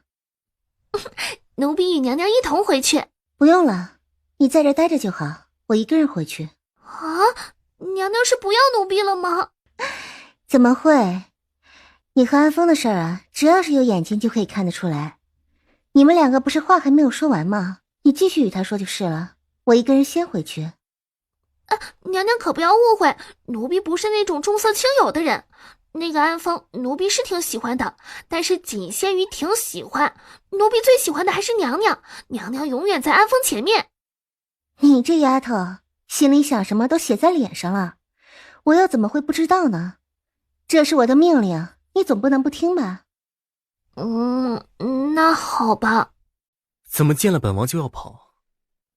这才几天不见，就连自己的夫君都不认识了。王爷，是你在我腹中放了药。你这是怎么了？我好像是中了药了，一种让人浑身无力的媚药。谁下的？本王定让他碎尸万段！你可有解药？没有。本王带你回上京，看看太医有没有办法。没有用的。那怎么办？只能够这么眼睁睁的看着你出事吗？我们回去。回去？那个屋里有毒药，你回去不是自投罗网？我没有乱说。那个幕后凶手肯定是有解药的。我们只要回去，等到那个幕后凶手出现，那就有办法解毒了。你这根本不是去拿解药，而是把自己往火坑里推。万一有人埋伏。王爷向来不是贪生怕死之人，妾身一直以为像王爷这样的人是天不怕地不怕，没有什么事情会让王爷皱眉头。可怎么这一次王爷却畏首畏尾的？你真是行。有了这个药，能保王爷1个时辰之内不会中毒，我们得快一些。你既然有药，怎么不吃？妾身已经中毒了，没用的，只有没中毒的吃了才行。怎么是你？你怎么会在这儿？你把药还我！华西已经中了毒，说话有气无力的。秦玉修懒得与他废话，直接把药给了南洛清。南洛清吃了解药以后才好了过来。南洛清，南洛清，等以后我再找你算账。这是你自己设的局，结局会怎么样，应该不需要本王妃提醒。华西，接下来让我们看看好戏。我不是故意的，你让我走，这件事我不是故意的，一切都是花城的主意。你要是想找人的话，那就找花城去好了。华西扭过头，看见长身玉立的秦玉修，就忍不住的想往上扑。南洛清一脚把他踹走。本王妃的男人也是你想碰就能碰的，滚开！秦玉修偷偷的勾起嘴角，原来被人护着的感觉是这样的。别打！你们这群贱人别打了！弄死你个女鬼，竟然敢吓唬小爷！什么玩意儿啊！你以为在这地方躲着我就会怕你不成？把你踢去投胎！你以为你是个女的，我们就会怕不成啊？你再吓唬我们一下试试！大当家意识到不对劲，嘿，别打了，别打了！这个人就是我们任务那个大美人儿，你们把人打坏了，我们去哪儿享受去？拉下来看看！滚开！你要是敢碰本姑娘一下，我要你们的命！那个主子说的没有错，这个姑娘确实有那么一点姿色。长得漂亮也就算了，你看那身段，还有这小事儿，我这果子呀都被他那声音给勾酥了。谁不是呢？好了，赶紧不要废话了，我就想尝尝这个小娘们的味道了。长得这么骚，平常肯定没少勾引男人吧？你们几个别急，要来也是我们的大当家先来，好处少不了我们几个的。我不是你们要抓的人，你们找错人了。小娘们胡说什么东西呢？你就是我们要找的人，你可别乱动啊！你要是一直这么乱动的话，弄伤了疼的是你。嘿嘿，你要是乖乖听话的话，以后老子就把你抢回去当压寨夫人。你们别碰我！我给你们银子，你们想要多少我就给你们多少。银子在什么地方？在我的荷包里，你们拿了银子就走，放过我！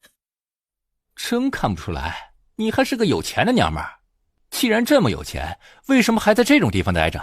你是不是很久都没有见过真正的男人了？是不是想男人想得紧啊？你不是说不碰本姑娘吗？你明明说拿了银子就不碰本姑娘的。小娘们儿，我可是一个男人，哪有男人在面对女人的时候可以把持得住的？而且你不看看你自己这副春心荡漾的模样有多么的勾人，有哪个男人能够受得了啊？你骗我！你把银子还给我！进了我口袋的那就是我的东西，可没有还你这么一说。还有，连你这小妞都要是老子的，你这银子不也是老子的吗？哼，天底下的女人果然都是一个样的，嘴上说着不喜欢，可是动作比谁都要诚实。不准你听其他女人的声音，要不然……可这密室隔音不太好，我就这么耳朵堵住，也是什么都可以听见的。那就只好让你听妾身的声音了。你这毒不是解了吗？怎么还会如此主动？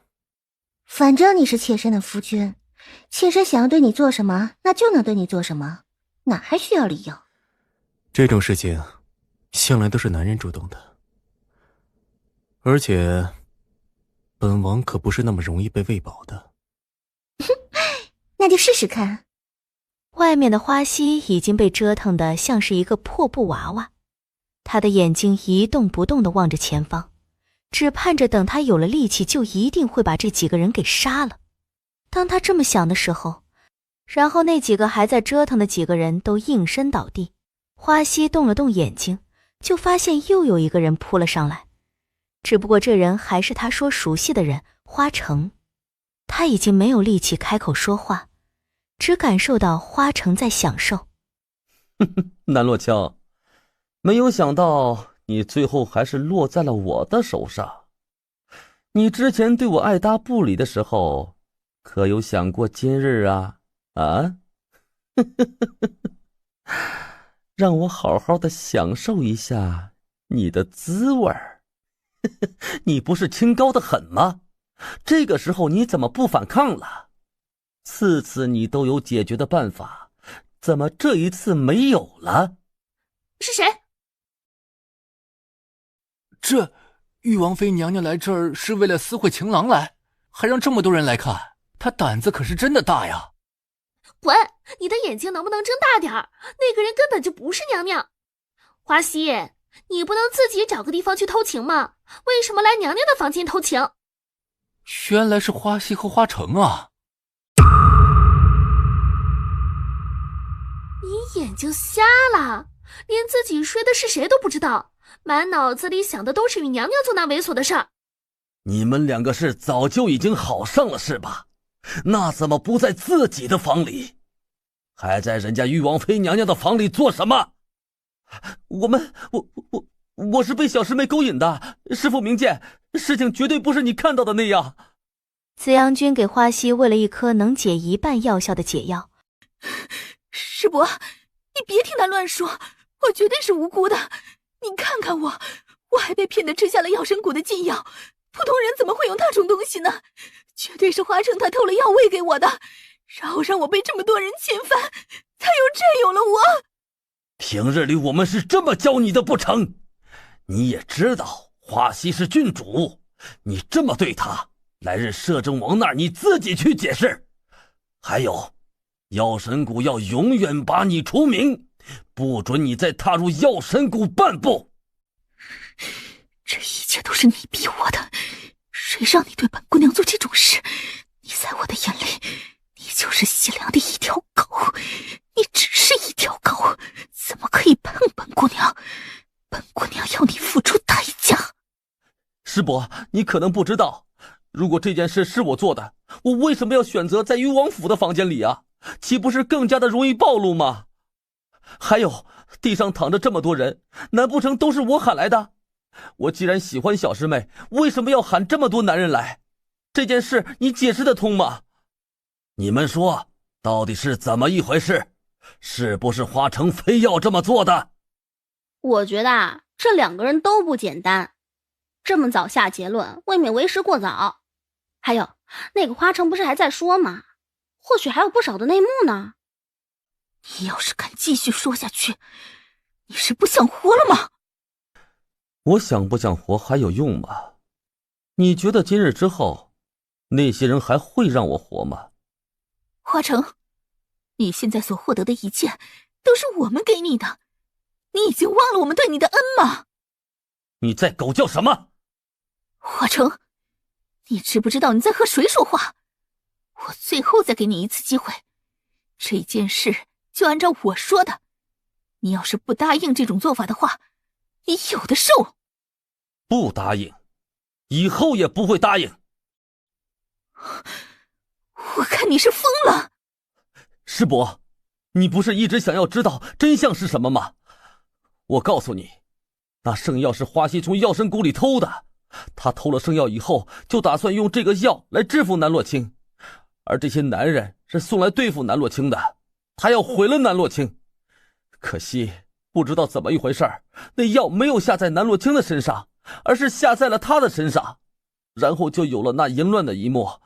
证据都在大家的面前，大家稍微动一下脑子就知道谁说的是真的，谁说的是假的。你这个人怎么如此的恶毒？娘娘与你无冤无仇，可你处处要与娘娘作对。如果不是南洛清，我又怎么会是现在这副模样？南洛清那个女人才是真正的贱人，她竟然把那药喂给我吃。是你陷害娘娘在先，娘娘不过是为了自保而已。你最应该反省的是你自己。你的心肠这么坏，最后这些事儿只会落到你的头上。唐月恨不得直接杀了他，但是又觉得为了这样的人搭上自己的命不值得。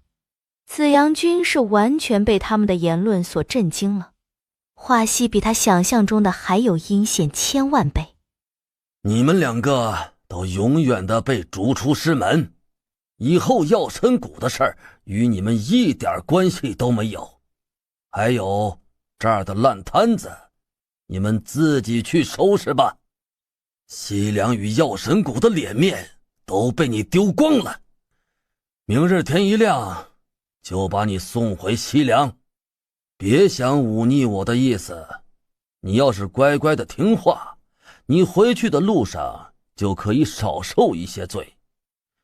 你若是不听话的话，那就只能对你用药，或者是直接把你给绑回去，到时候要受多少的苦，不需要我提醒你。师伯，我也是一时被鬼给迷了心窍，其实我并不是这样的人，当时我根本就不想这么做，是花城怂恿我的。如果师兄不这么做的话，我也不会如此的。这些东西你不必与我说，事情的来龙去脉到底是什么样的，你们2个自己清楚。而解释的东西，你们自己去和你们师父说。是啊，有什么好说的？反正不论我说什么东西，你们也不会信。反正你们所有人都只会信花溪的话。不然呢？你刚才背弃本姑娘的事儿，本姑娘等回了西凉再和你好好的算账。算账？那也要看看你有没有机会了。花城，你去什么地方？你疯了！是啊，我的确是疯了。就算是疯了，也是被你花家给逼疯的。你这个疯子，你给我滚开！你快把我给放下来！花城，你知不知道你在做什么？你一天之内要斩我多少次？你是不想活了吗？你说对了，我的确是不想活了。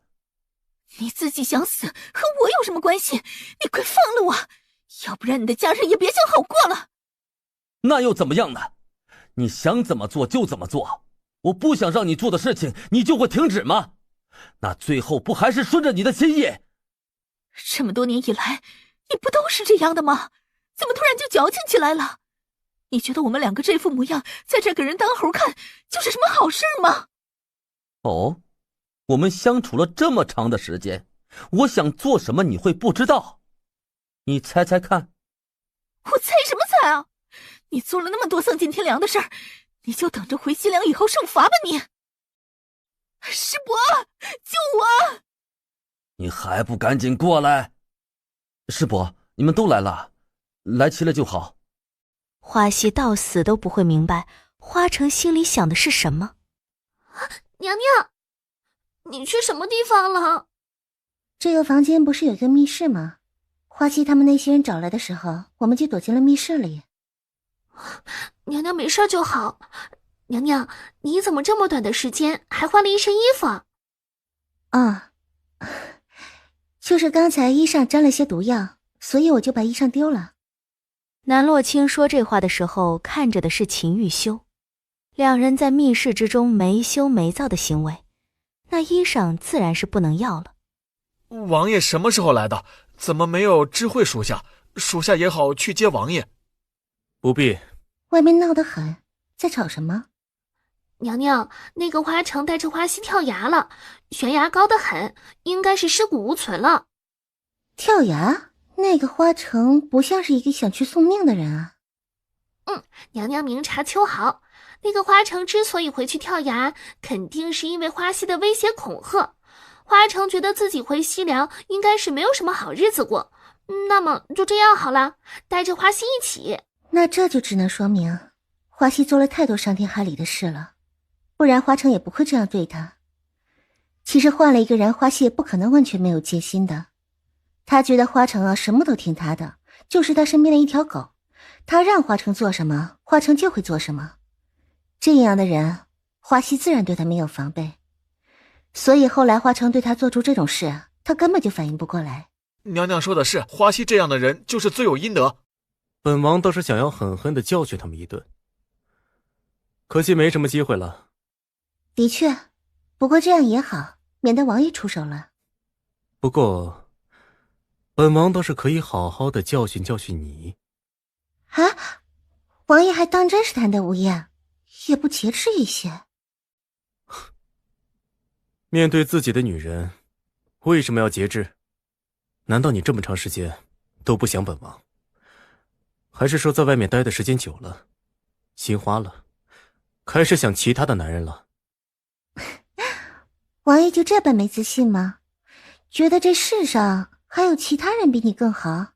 那倒自是没人能比得上本王爷的。那王爷还有什么好担心的？自然是有担心的地方。万一你眼神不太好，就喜欢不好的男人怎么办？我还担心王爷眼神不好，喜欢不好的女人怎么办？不会，本王只喜欢你，无论你好与坏。那王爷可得永远记住这句话，要是以后做不到的话，那你可就惨了。怎么会做不到？本王就没有做不到的事儿。公子，您找奴婢所为何事？我从来不养废物，你搞砸了可不止一次。你说你出手就没有你拿不下的？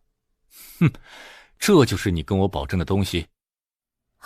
公子再给奴婢一次机会，这一次奴婢定然会完成公子所交代的事儿。你的膝盖一直不太好，就这么直接在地上跪着，要是磕疼了，本公子可是会心疼的。是奴婢没有完成任务，公子罚奴婢吧，只要不怪奴婢就好。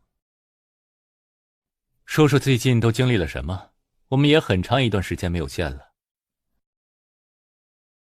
公子，你就是许久没有见你，想与你说说话。刚才我说话大声了一点，你没有往心里去吧？怎么在发抖啊？可是夜里过来太冷了。若是冷的话，怎么不多穿一件衣裳？公子不要误会，奴婢不是公子想的那种人，奴婢只是想着这样比较好完成任务而已。奴婢和秦玉修根本就没什么感情，奴婢做的这些都是想着尽早帮公子完成任务罢了。不必紧张，我知道你心里有谁，我不过是担心你穿的衣裳太少了，不不要不小心着凉了。魏琪拉着他的手，直接把他拽入怀中。你难道没有什么话要与我说吗？我……宋玉犬是第一次离他这么近，心狂跳不止。难道你不想与我发生点什么？是这样的，我现在碰上一件麻烦事，我与大齐合作被一个人发现了，那个人油盐不进，我实在头疼得很。是什么棘手的事儿？奴家可以帮公子吗？那个大人你之前见过一面，对你念念不忘，所以想要见你一面，让你陪陪他说说话。你别担心，这一次的任务不会很长时间，也就几天而已。我和你说了，这件事情非常的安全，就陪陪他，就当做帮我一个大忙，这样不好吗？公子，你这说的真的不是在开玩笑吧？公子把我当什么人了？刚才我们不是还做了那事儿吗？你觉得你是什么呢？你的命都是我给你的，你的身子自然也是我的，而且让你尝尝男欢女爱的滋味，难道刚才舒服的不是你吗？公子，那是我的第一次，而且奴家也的确是喜欢公子，并且希望留在公子身边，也求公子能够给奴家一个身份，要不然奴家真的不知要如何自处。身份？你想要什么样的身份？奴家只要能够留在王爷的身边，什么样的身份都可以。你既然这么说，那我就放心了。其实身份什么东西都是虚假的，你也知道，那种东西就是听上去好听，但一点用也没有。既然你如此拎得清，那么我就没有必要在这件事情上面反复的解释。明天晚上你就去陪张大人喝一喝酒，然后跟他吹吹枕边风，让他把扣押我的那一批货赶紧放出来。你是我手底下任务做得最好的人，我向来都是非常的看重你，我相信你一定能够做好的，对不对？公子，可是我是你的女人啊，你怎么能够让你的女人去陪那个张大人？就是因为你是我的女人，我只能让你去做，交给别人的话我并不放心。还是说你对我喜欢的非常的浅薄，就连这么一点简单的事情你也不愿意做吗？公子，这件事要是能够交给别人做的话，那就交给别人去做吧，因为在奴家的心目中，奴家已经完全属于公子，奴家是一点都不愿意让别人来碰自己。早就和你说过了，张大人曾经见过你，也只看上了你，要是突然换了别人，岂不是惹他发怒了？你向来都是非常懂事和听话的，怎么在这件事情上面这么的执拗？你要是再这样的话，我可就生气了。公子莫要生气，奴家没有别的意思，但是这么做的话……你刚才不是挺主动的吗？我以为你挺喜欢这种事情的，怎么现在突然矫情起来了？当初你留在秦玉修身边那么长时间，你不也答应的挺痛快的吗？现在也像曾经那么懂事不就好了？公子，这件事和秦玉修又有什么关系？你在秦玉修身边那么多年，你也伺候他那么久，你连一个瘸子都可以伺候得下去，为什么就伺候不了张大人呢？可是秦玉修当初是公子让奴婢去接近的，奴婢这么做是为了公子的雄图霸业，要不然奴婢可不是那么随便的一个人，更不是随便一个男人，奴婢就一定会跟着他走的。你知道的，我向来对人没有那么的有耐心，你也是我第一次如此有耐心哄着的人，你以为我是在询问你的意见吗？公子心中可有过我，可爱过我？傻丫头，谈什么爱不爱的，有什么意义？能把事情做好才是最重要的。有时候想太多，只会让我们徒增烦恼。说是奴婢觉得有意义呢。你觉得爱不爱的可以当饭吃吗？难不成今天我说了爱你，我梦寐以求的东西就可以直接到我的手上了吗？不爱，公子就可以对我做那种事吗？你不爱秦玉修，不也可以在他身边虚与委蛇这么多年？所以我们都一样，你就不要想太多，你在这儿好好休息。等下会有人带你梳妆打扮，等明日天亮了，你就去见见张大人。或许你挺喜欢的也不一定。这世上有很多事情都是这样不讲道理。你知不知道自己在做什么？这些人是你可以随便动的吗？那些人我不喜欢，但是公子，要是就这么杀了我的话，那你身边可是无人可用了。这就是你的目的？不，我的目的是让公子眼里只有我一人。好了，现在公子可以动手了。公子想杀了我就杀了我，我能死在公子的手上，死而无憾。贱人！奴婢还得去见张大人呢，恐怕得重新梳妆打扮了。只要魏琪还用得上他，他就不会有性命之忧。不仅是张大人还在等着他，还有秦玉修那边没有处理。娘娘怎么看待有竹师兄说的那些话？难道这世上真的有借尸还魂的事情？你难道不觉得奇怪？那个南洛清竟然会那么多的事儿。以前的南洛清可从来不存在什么会医术、会救人，还会做饭，还有心计。以前的南洛清啊，就是一个草包，更是一个什么能耐都没有的人。这样的人，你会信他是同一个人吗？那就是说，那个南洛清早就已经不是南洛清了。很有可能是如此。这个女人绝对不是以前的南洛清。新的人到底是从什么地方跑出来，应该没人知道。娘娘，那么我们现在应该如何决定？这样的人留在王爷身边肯定是不行的。如果可以的话，我们应该让王爷知道这个真相，这样一来，王爷才可以好好的保护自己。这是一个办法，可以让他来见我一趟，我和他好好说说，让他看清楚南洛清的真面目。云太妃虽然一次都没有见过南洛清，但是对他的敌意无疑是巨大的。这样的人，他绝对不会让他舒坦半分。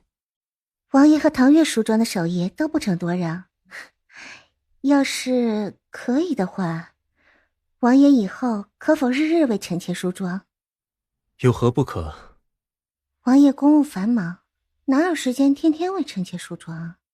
那就不处理这些公务好了，又不是什么重要的事儿。那在王爷眼中，什么是最重要的？你不知道？妾身不知道。如今最重要的就是你。秦玉修鲜少说这些令人肉麻的情话，但是每一次开口都会让南洛清狠狠的心动。过2日我们就会上京了，这儿的风景这样好，到时候上京显得格格不入了。娘娘要是喜欢的话，可以在院子里也这么种，就可以做的和这儿一模一样。就算能够模仿这儿的风情，也是不能模仿这儿的一切。娘娘可知道云太妃是什么人？云太妃，她不是那个宠着楚轩儿的人吗？还是王爷的长辈。我听说她和王爷关系不错，也在这慈云寺里。的确，按理说这样的人在慈云寺颐养天年，也不会管太多的事情。可是这一次偏偏有了点问题，就是在云太妃身边的云硕，昨日与今日都来找王爷了，只不过都被奴婢给挡了回去。他说的话漏洞百出。啊？怎么样的漏洞百出？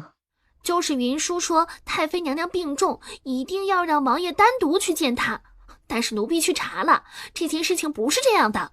最近几天，那个云太妃一顿还可以吃3碗饭，这样的人怎么可能病重？一定是云舒那个人胡说的，目的就是为了把王爷骗过去。骗过去做什么？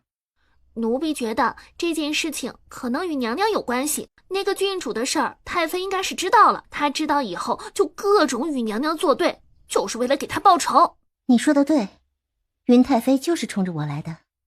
啊，那可怎么办啊？能躲得了一次，可不能次次都躲开。不怕，我倒是想看看他葫芦里到底埋的什么药。娘娘这个样子，就和大病初愈差不多了。去会会南洛清。玉王殿下，太妃娘娘病重，可能没有多少时日了。娘娘就想见一见殿下，这才让奴婢搀扶着来。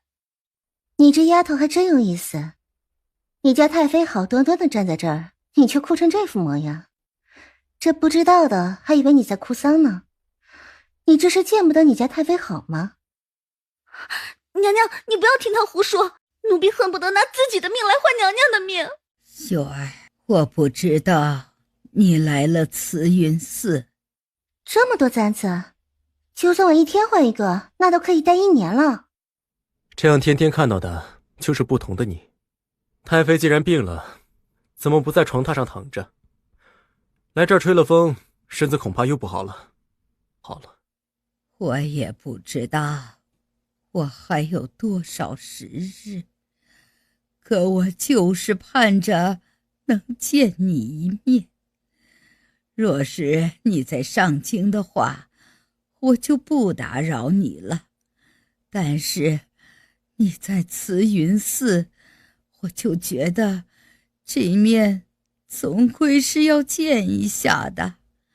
只不过我从来没有想过，如今就是见你一面也如此的困难。不愿意见？什么时候的事儿？玉王殿下有所不知，前面2次奴婢带着娘娘的命令来请王爷见一面，可惜每一次都被王妃身边的丫鬟所阻拦。但是娘娘病重，奴婢是真的一点办法都没有啊。安风，到底怎么一回事？王爷息怒，但是属下是得了太妃娘娘的命令去见你，就是去的时候王爷正在娘娘身上绘画，属下根本就没有机会开口。太妃，那日的确是本王有事，所以才没能听到你的话。没事儿，不就是身子不太舒服，又想你想得厉害吗？就是想要与你说说心里话。你有了王妃的事儿，我也是知道的，只不过当时就觉得你们2人是被陛下指腹为婚，也不是什么好姻缘，我就没有去参加你的婚事。没想到洛清这丫头这么招你喜欢。太妃，过去的事情已经过去了，这一次你来是为了什么？你也别往心里去，你知道，像我这样年纪大的，就是稍微听到一点事就会装在心里，然后怎么都想不明白，就想着你以前那么的辛苦，吃了那么多的苦，可不能前功尽弃呀。而且色字头上一把刀，不是吗？太妃，你病了，就好好在慈云寺休养。听听你说的，我觉得很有道理，的确是病得厉害，说话也不利索了。听说玉王妃得罪了不少人，这一次是连药神谷的人都得罪了，这件事恐怕是没有办法善了。你说这不是让我白白的担心吗？娘娘年纪大了，就是听这种消息听多了，夜里根本就睡不着，这不还把自己给弄病了。王爷若是为了太妃考虑的话，一定要管好玉王妃娘娘，可不要让她再做那些离经叛道的事情出来，到时候害的不还是王爷您吗？病得厉害。南洛清，你眼里到底有没有长辈？你这么做是一点儿都不把我放在眼里啊！秀儿，你看看你这好王妃，竟然做出这种事情来，以后可还得了？真是抱歉，是青儿手没有拿稳。其实无论是谁被太妃这样骂，怕是都拿不稳茶盏吧。太妃，你的脸，太妃，你这人做了这么多伤天害理的事情，你竟然还在妄想着得到修儿全部的宠爱，你当真是好心机。病得不太明显，就可以在脸上画这种病态的妆，然后对着青儿一顿控诉。不是，你既身子不舒服，那就好好的在慈云寺里休养。秀儿，其实我们这心也是好的，只不过是用错了方法。既然这件事就这么过去的话，那就不要再继续提了。云舒就是一个下人罢了，他哪敢擅自做主啊？有什么主意不都得听娘娘的吗？如果娘娘不同意的话，那么云舒又怎么敢在娘娘的脸上涂涂抹抹的？这哪有你一个小丫头说话的份儿？你难道没有看到我们几个主子在说话？什么时候轮到你来智慧主子的事儿？疼吗？不疼，倒是痛快得很。太妃娘娘还是这么有力，看来这么多年过得还不错，精神也养得极好。秀儿，她不过是一个下人罢了，难不成你连一个下人都要护着？你这样可太令人伤心了。还记得以前，你可不是啊！你怎么能公然打太妃娘娘？太妃，洛沁不是故意的。道歉什么？本来就不是你的错。还是王爷明事理，妾身不委屈。有本王在，本王倒要看看谁敢让你受委屈。秀儿，这一切都是云舒这个丫头自作主张的。我一开始就没想在脸上化什么妆，也不想说玉王妃什么，就是云舒这丫头多事儿，才出了这么多事情。哼，既然是她多事儿，那就把她赶出去，免得以后又给太妃出馊主意。秀儿，这丫头你看着处理吧，我年纪大了，管教丫头不力，他们也不愿意听我的话，这才发生这么多事儿。那就送出去，随便找个人家打发了。王爷，妾身那儿倒是有几个不错的丫鬟，个个机灵聪慧的，手脚也麻利，而且还忠心护主，到时候给太妃娘娘送过去。不必，丫鬟哪儿没有，我随便找2个伺候的人来就是了，哪需要你们费心。云太妃不是病重吗？既然病着，这种小事就要小辈来做。这2个丫头是本王妃调教过，太妃娘娘放心就是了。我说的是不需要玉王妃娘娘费心思，不过是几个丫鬟罢了，我可以自己找，这好意我就心领了。王爷，难道妾身做的不对吗？那个云舒喜欢阳奉阴违的，这样的人就不应该留在太妃的身边。可太妃娘娘年纪已经大了，这身边若是没个伺候的人，我们岂能放心？那就让这2个丫头跟着我。秀儿，我们都这么长时间没有见了，要是可以的话，你与我见一面，我有一些话与你说，那些东西倒是挺重要的。王爷去吧，妾身做好吃食等王爷回来。秀儿，这个地方你都多久没来了？是不是都已经忘了？这么多年没见，你倒是变了许多。太妃有什么要说的，就开门见山的直说，没必要扯那么多并不太重要的东西。秀儿，你怎么变成这样？你难道忘记了你爹娘的血海深仇？还是说你忘记了你的使命？就因为那个女人对你的迷惑，你就什么都不管了吗？与青儿没有任何关系。怎么会没有关系？明明以前的你不是这个样子的。这些仇我都记着。秀儿，这件事很重要，我不是在和你开玩笑。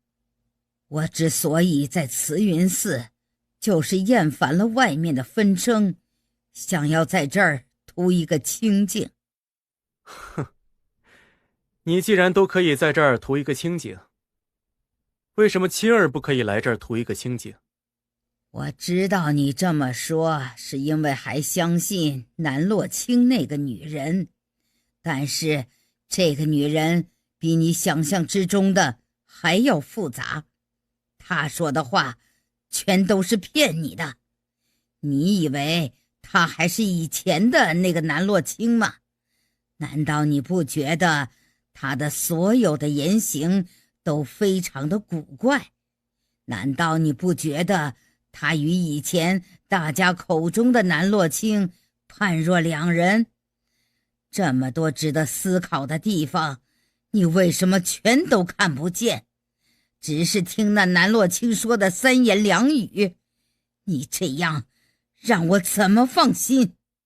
你说的这些一点根据都没有，不要再胡言乱语了。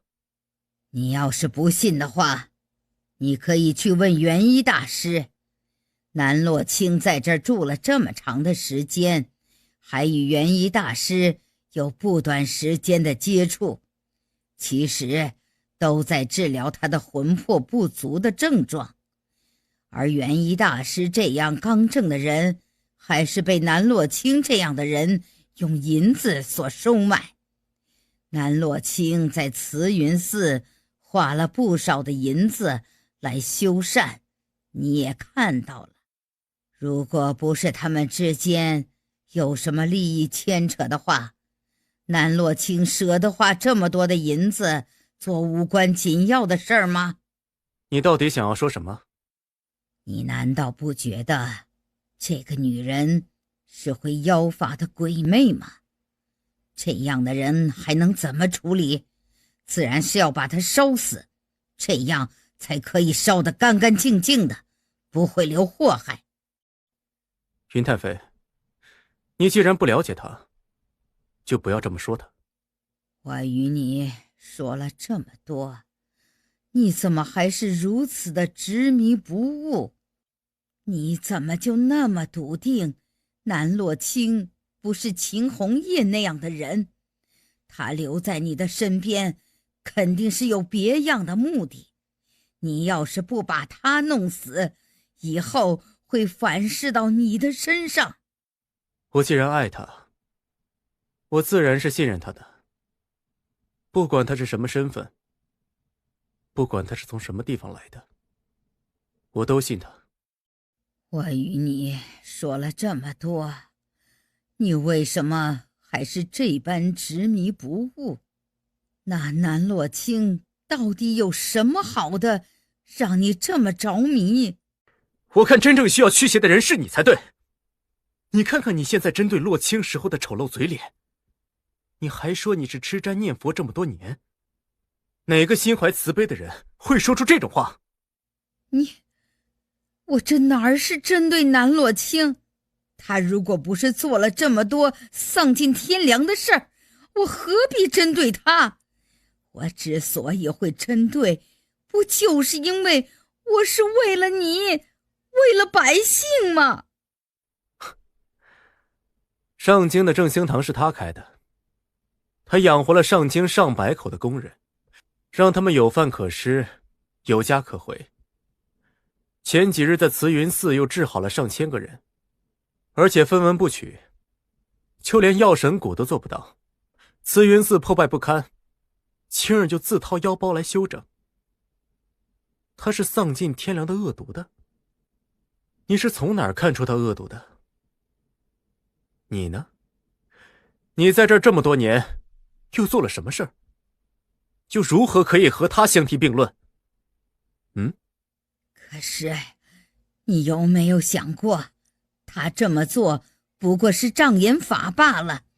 他如果不这么做的话，你又如何能相信他？这个女人当真是有心机。你是什么样的心，自然就会觉得别人是什么样的。你自己有心机，就觉得青儿也是有心机的人。你连青儿的一根头发丝都比不上。秀儿，你知不知道你自己在说什么？你当真是中了那个妖女的毒，所以才会这么看不清所有的真相。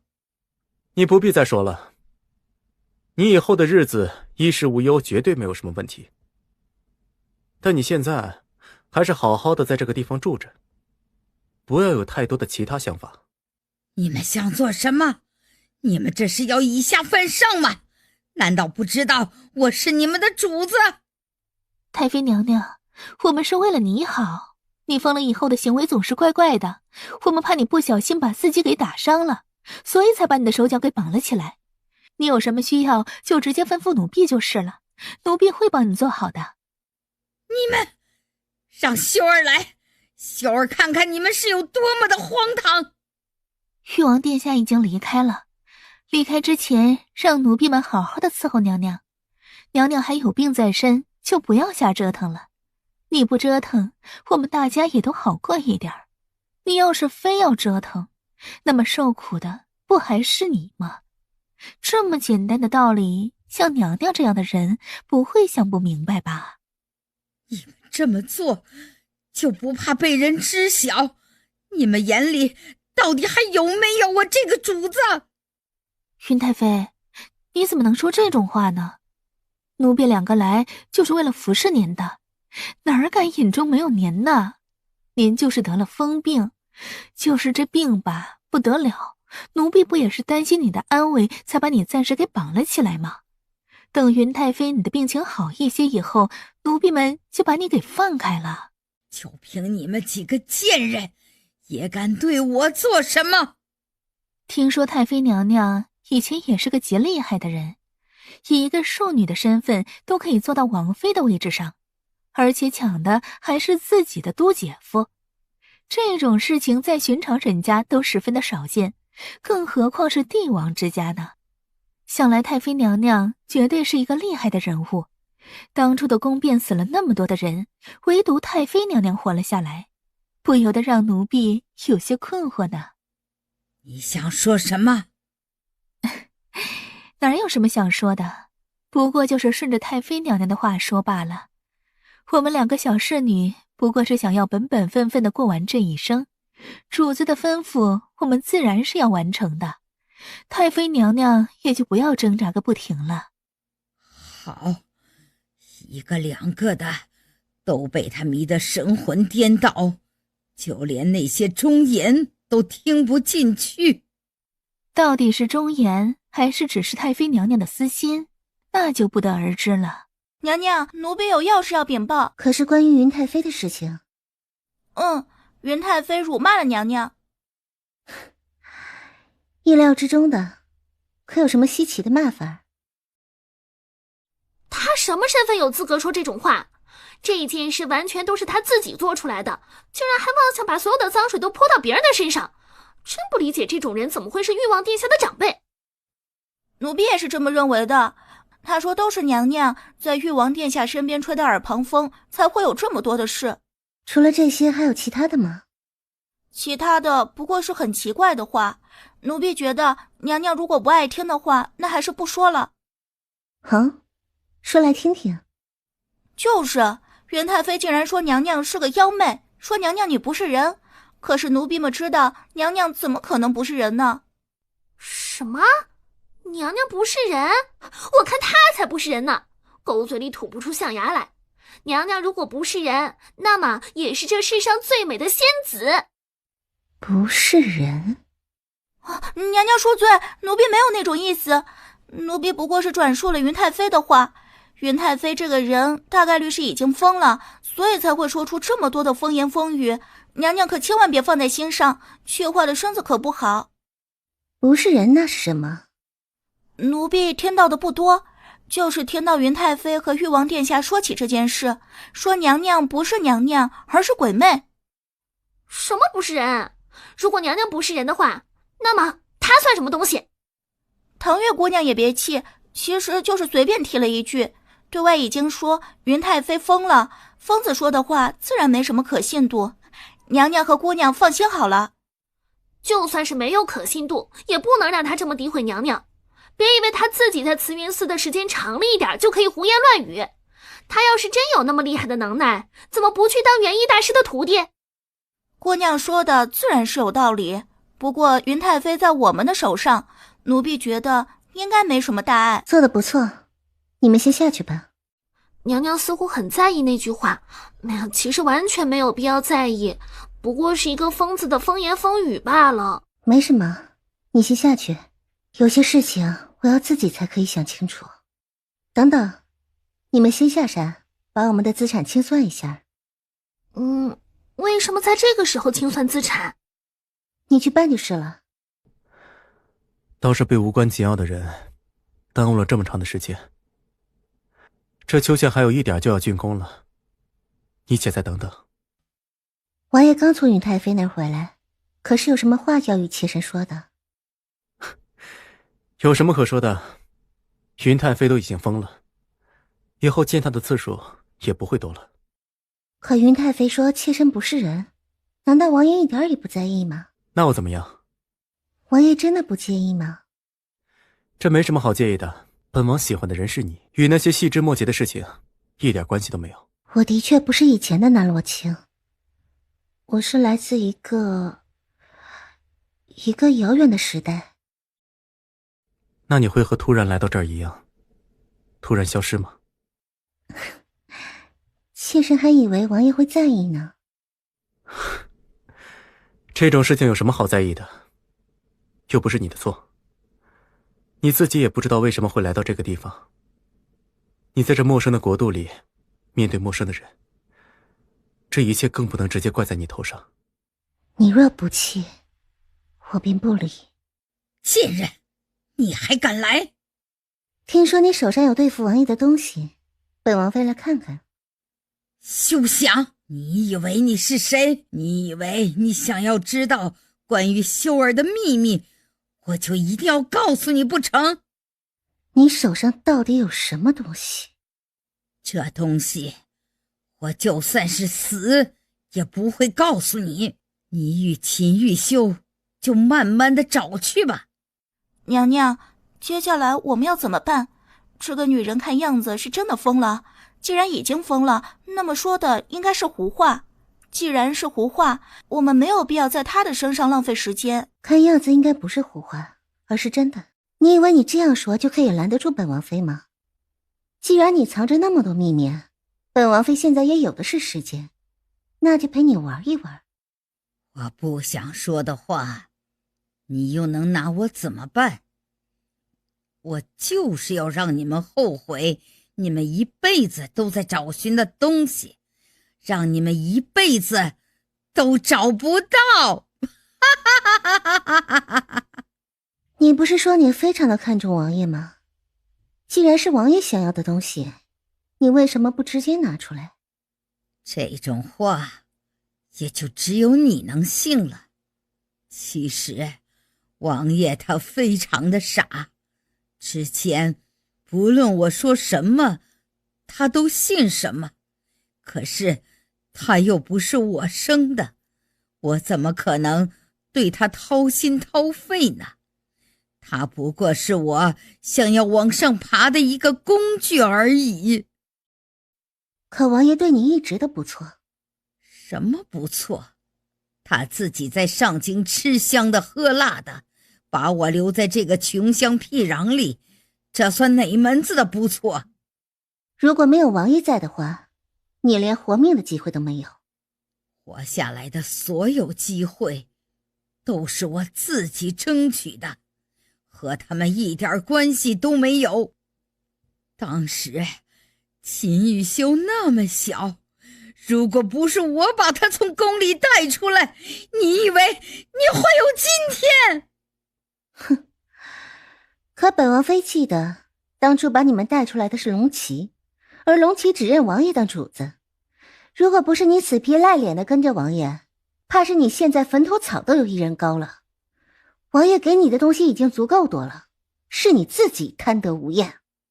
我是王爷的长辈，我就要那么一点东西，有什么错？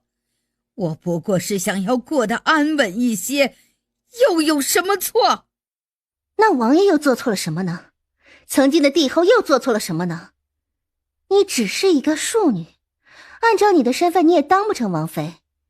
是帝后看你可怜，所以才把你收在身边。你从始至终获得的一切都是别人给你的，哪一样是你自己应得的呢？云太妃，你不仅不感恩，还想着报复你的恩人，简直是恶心至极。南洛清，你也别把自己说的多么的高高在上，难道你与王爷在一起不是利用吗？像你这样的女人，又能有几分真情？那你可知道我所经历的一切到底是什么样的吗？在云家的时候，我因为是庶女，从来不招人待见，明明是个主子，过得却比奴才还要低贱。那个时候我就知道我一定要往上爬，如果不往上爬，我就会被人踩死。家中只有那个嫡姐对我是笑脸相待，我知道这个的确模样好，有能耐，以后肯定是人中龙凤，我就跟着他，一人得道，鸡犬升天。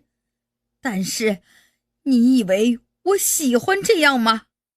那个男人连正眼都不带看我一眼，如果不是我用了一点小办法，我怎么能够到他的身边去？可是即便他娶了我，他也不愿意碰我一下，所以我一直都没有身孕。其实他们看上去那么的冠冕堂皇，不就是想要我帮他们养大秦玉修吗？他们这样的人，我为什么要感恩？恶毒，怎么会比得过你呢？你说这传额玉玺是从什么地方得来的？总不能是你凑巧捡的吧？还能是从什么地方来的？不就是那傻子帝后给的吗？他们给王爷留的最后一张底牌，也是不让秦红叶太过于肆无忌惮的原因。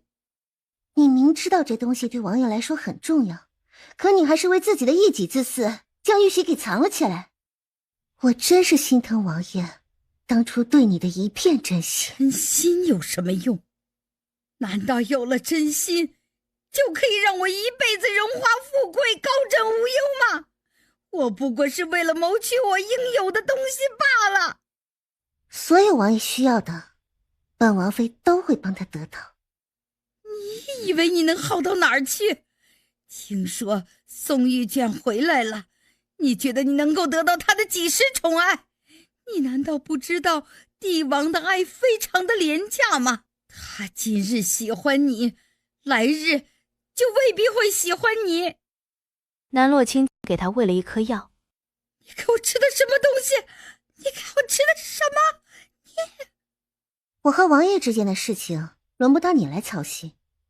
你既然话这么多，那还是什么都不要说的好。以后就安安静静的，也不要扰了慈云寺的清静。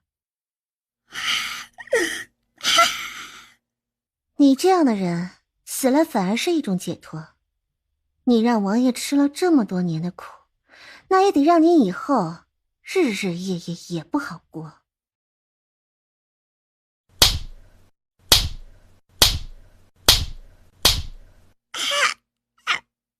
听好了，你想死也不行。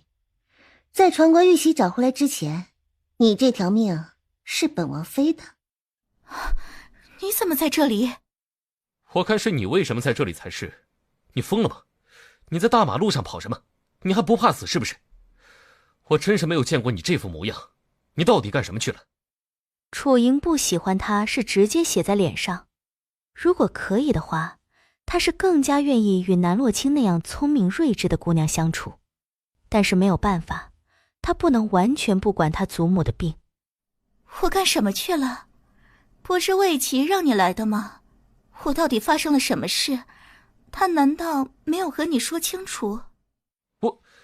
你这么问我干什么？我又没有惹你。那天你被三皇子接走以后就没有回来，我又不是你的心上人，难不成我还一直盯着你去哪儿了吗？你也是一个大人了，总不可能不知道自己去哪儿了。还有，三皇子是你的主子，难不成他也会害你吗？你看我身上的伤痕。你干什么？你给我看这种东西做什么？是啊，像你这样的心性，凭什么要活下来？你以为你能好到什么地方去吗？只要身在帝王家，就只能身不由己。你以为王爷这辈子就只爱你一个人吗？男人的话你也信呢？当初先帝不也说只爱姐姐一个人吗？最后不还是娶了我？南洛清，你给我喝了什么？你以为把我毒死了就可以一了百了了吗？我就算是化作厉鬼也不会放过你。你不是说我是山精鬼魅吗？你觉得我会怕吗？喝了这药，我们慢慢的谈。你所说的可以拿捏王爷的是什么东西？你休想！就是王爷与秦红叶一直在找的玉玺。当时宫变，玉玺失踪，一连10几年都没有办法找到。秦红叶也因为一直没有找到云玺而惶恐不安，生怕有人拿这件事做文章。王爷若是想要把自己的皇位抢回来，那么就必须得找到这块丢失的开国玉玺。你果然是个妖孽，你对我施了什么妖法？怎么我现在说话的已经不能随着我的心了？你到底对我做了什么？传国玉玺，这么大的事情你之前为什么不说？我凭什么要说？说了对我有什么好处？这可是我唯一的底牌，有了这张底牌，我想怎么拿捏秦玉修就怎么拿捏秦玉修，你管得着吗？你这个妖女，到底对我使了什么妖术？那传国玉玺到底在什么地方？那东西我肯定不是放在自己的身边，我自然是已经藏起来了。要是被人知道我把传国玉玺放在什么地方，那不是轻轻松松的被你们找到？怎么找到传国玉玺？一五一十的说清楚。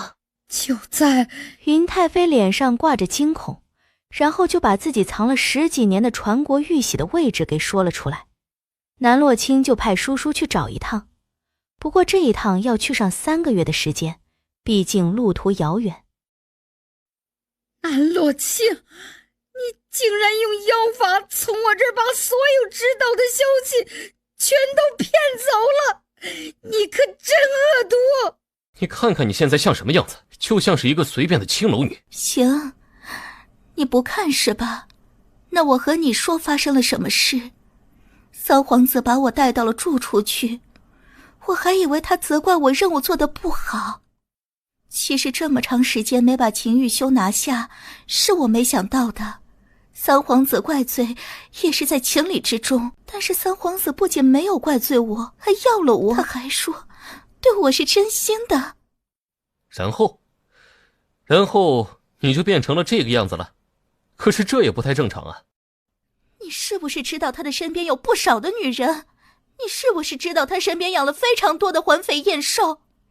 你既然知道，为什么不早一些告诉我？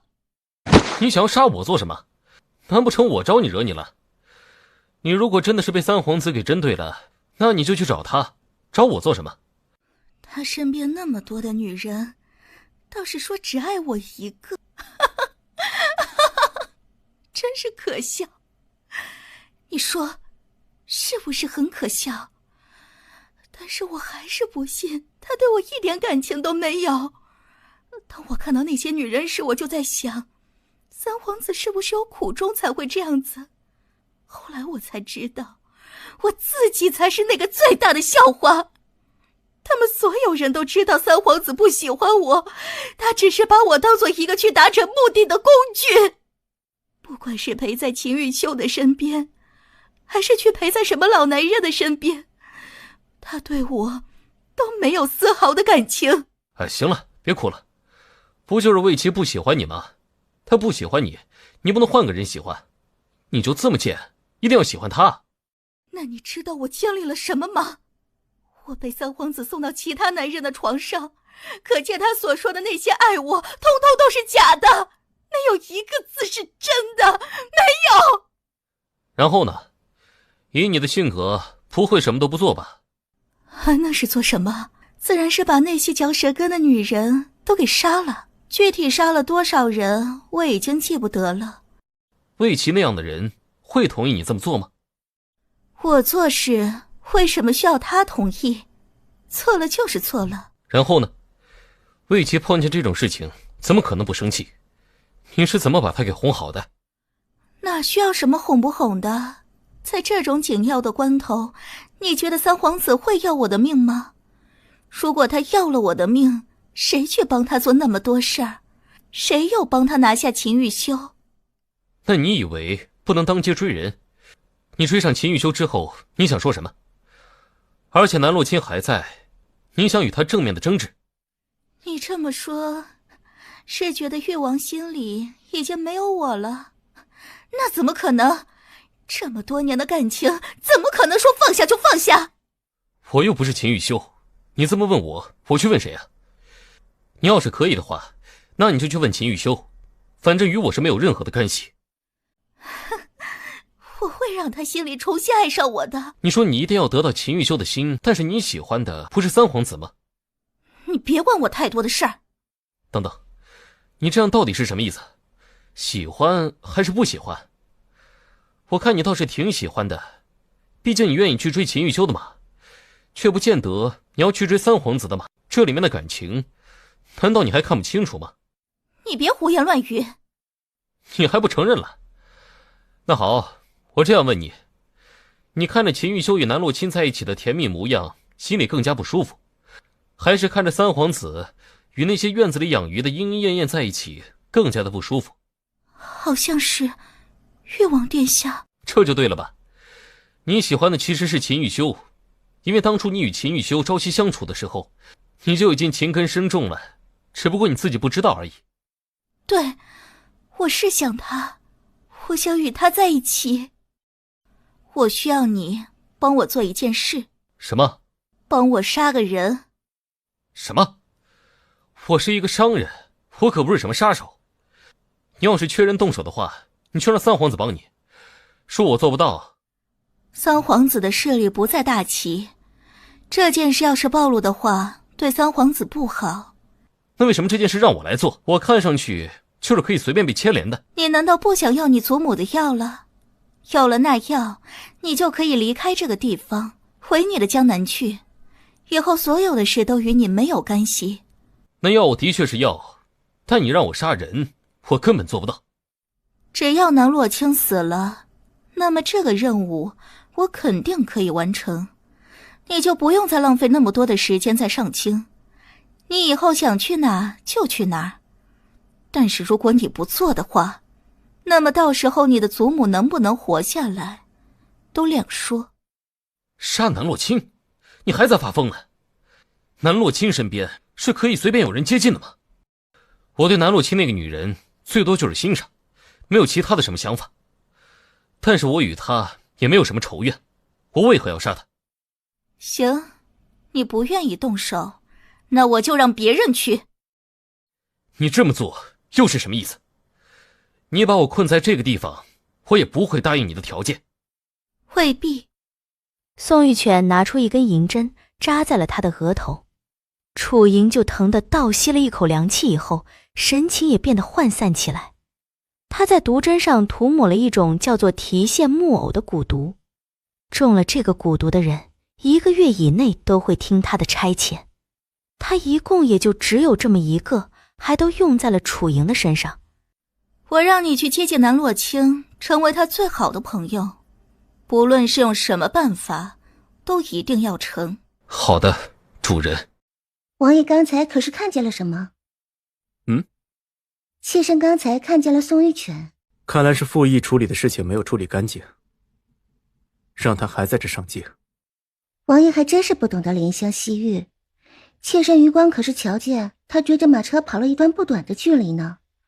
可能是有什么话要和王爷说，如果王爷看见他了，还是从他的身侧经过，那他岂不是很难受？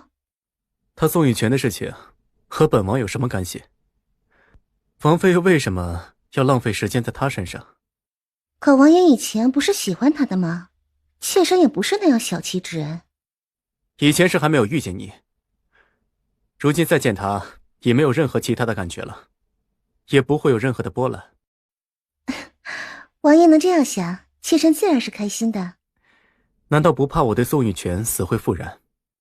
那也不是，妾身啊，对自己魅力还是很有自信的。那让本王尝尝看，是什么样的魅力啊？你怎么成了这副样子？可能是那宋玉泉用的东西有毒吧，之前一直掉以轻心，没想到是一种慢性毒药。看过大夫了，大夫说只能这样，等着毒慢慢排出，没有什么其他的办法。那宋玉泉倒是出乎本王的预料。他的确是厉害，感觉他的背后有人，才会指使他这样。只不过我查了一段时间了，他背后的人还没有露出马脚。继续查，而且要速战速决。好。对了，这是之前王爷让属下查的秦泰然的罪证，都在这儿。他们母子俩在牢狱里的日子过得怎么样？听说日子过得是极好的，关进去不过是为了堵住悠悠众口，却不代表秦红叶真的想要他们的命，也是无可厚非的。继续去办你的事。王爷，是宋玉泉。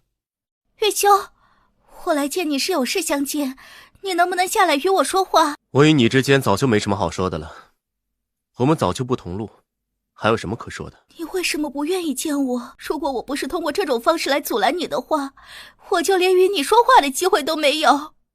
你觉得本王会与你说什么？你是不是心里还有我？你从何看得出本王心里还有你？你做事从不会拖沓，也就是你已经决定的事，你肯定会去做，你不会浪费那么多的时间，多费唇舌。哥哥，你去见陛下的话，有几分把握？之前我是上过好几次奏折，可陛下没有谈论这件事的意思。我猜测，陛下是想让风头过去了以后再说。如今风头也差不多过去了，你们想出来，也不过是时间的问题。之前我们也是这么想的，还以为只不过是走个过场，第二天就被放出来。可是我们左等右等，就是没有等到陛下的消息。如今都已经过了1个月了，你都不知道我们这1个月是怎么过来的。近来是不一样了。哪儿不一样？这件事儿也是最近发生的，你们不知道也正常。但我得事先与你们说，你们知道以后不要太过于惊讶。毕竟事已至此，你们还这么想的话，只能是徒增烦恼。舅舅，你什么时候说话这么婆婆妈妈了？到底是什么事儿啊？你直接说就是。难道我们还接受不了事实吗？就是秦玉修的腿被药神谷的人治好了，以后他就可以如常的行走。什么时候的事情？那秦玉修的腿怎么可能忽然之间就好了？是不是消息有误啊？千真万确，我又何必骗你们呢？药神谷的人怎么可能会救秦玉修呢？要是可以救的话，早就救了，怎么会等到这个时候？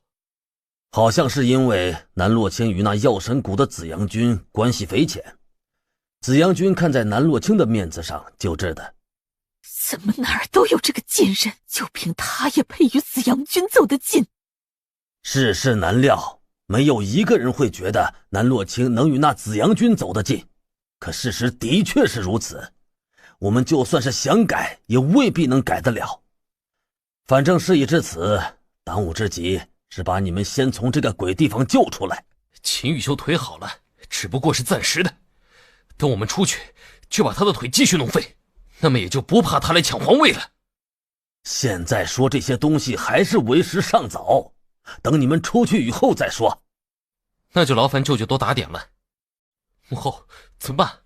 那秦玉修的腿好起来了，那岂不是说明皇位与我们无缘了？没事儿，一切有母后呢。你还有舅舅，那秦玉修什么都没有，即便是把腿治好了又有什么用？还不是废物一个。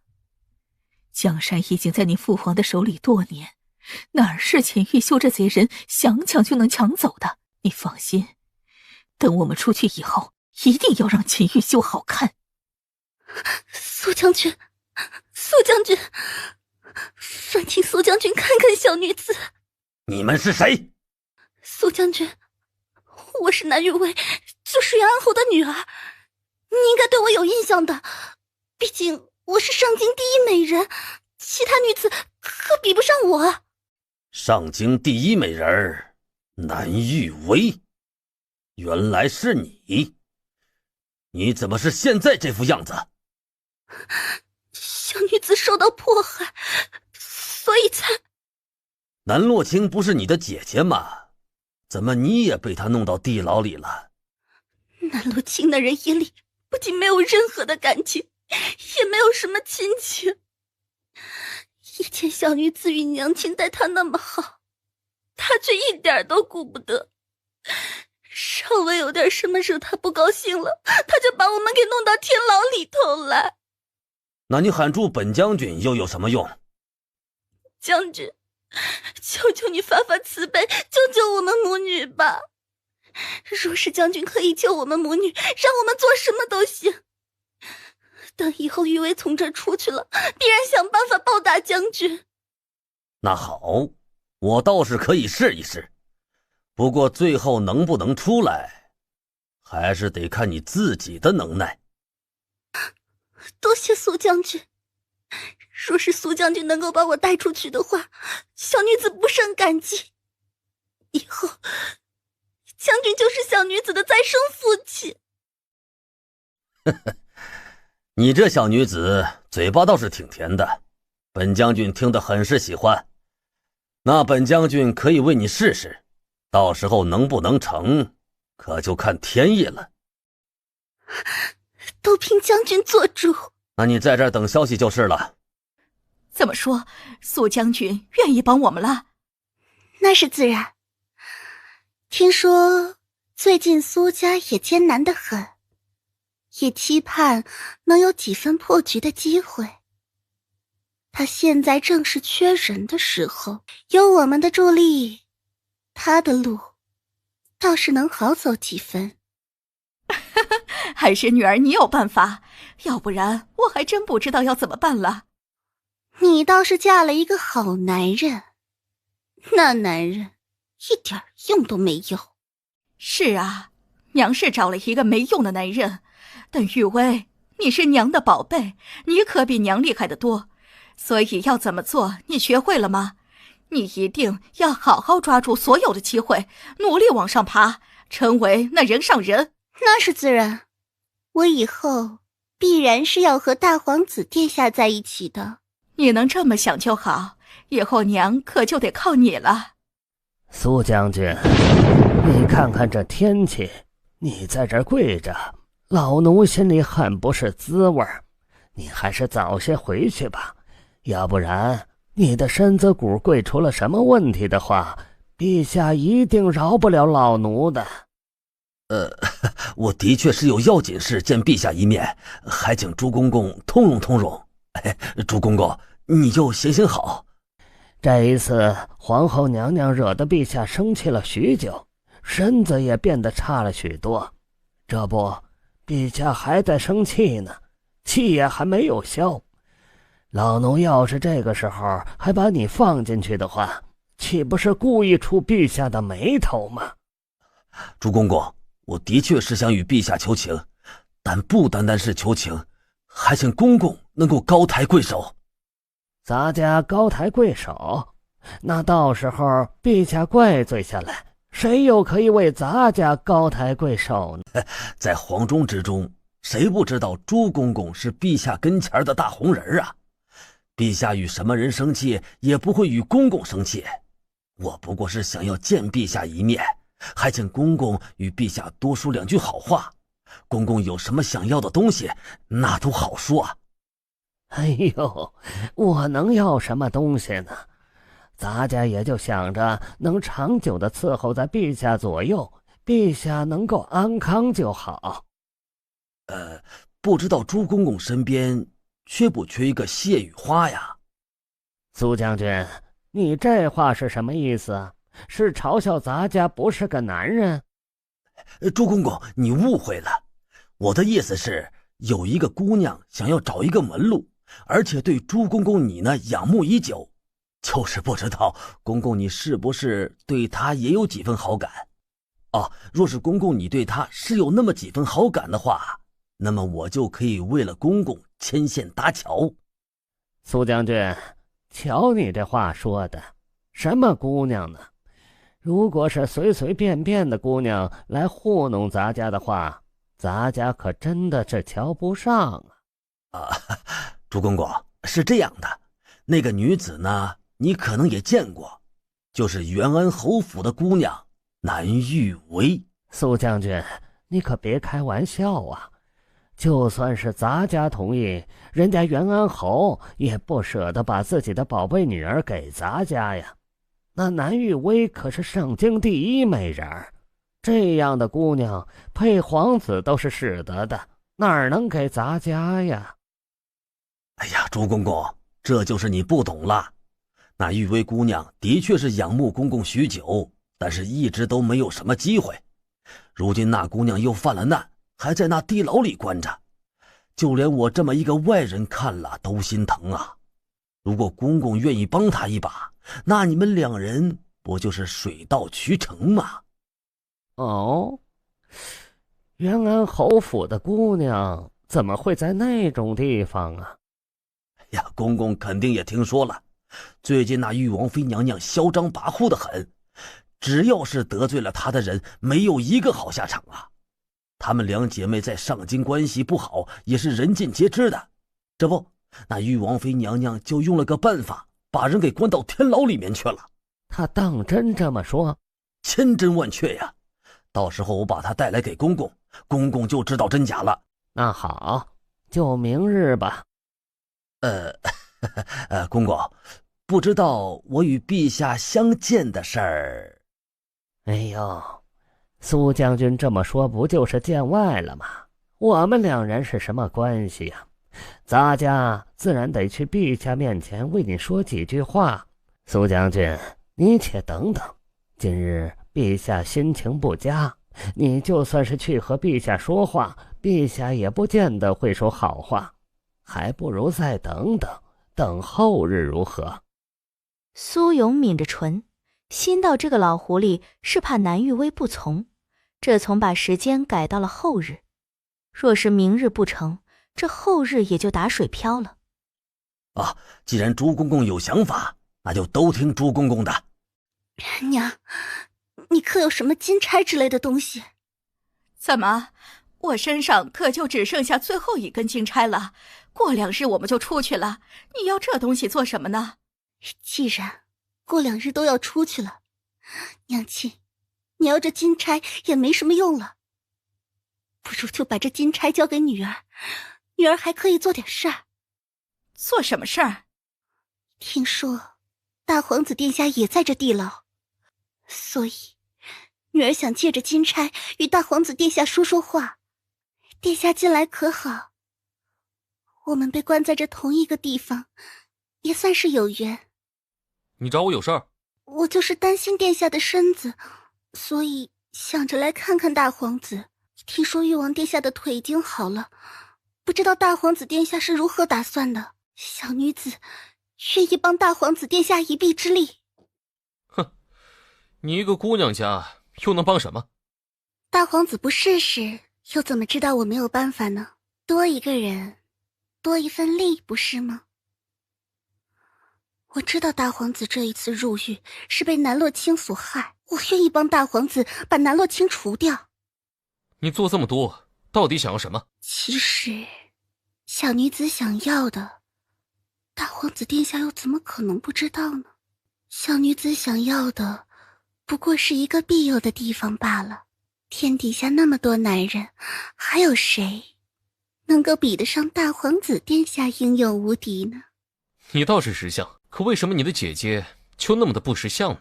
姐姐，你这人还真是，就连自己的姐姐都不记得吗？你说的是南洛卿吧？她从来不把我当妹妹，我也很难把她当姐姐看待。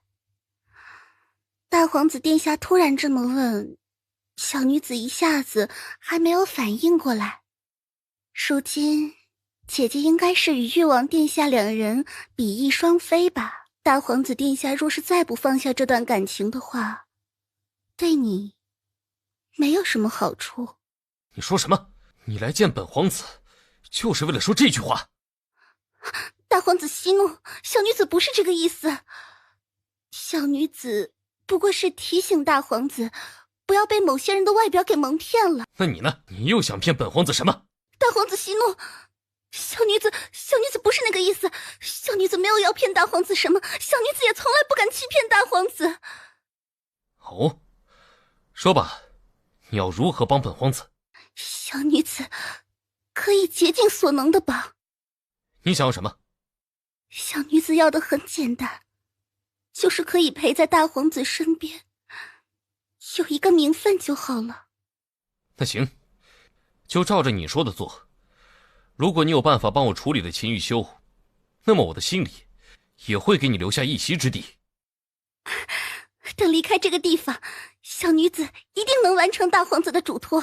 苏将军，不知道什么时候小女子可以回府呢？回府？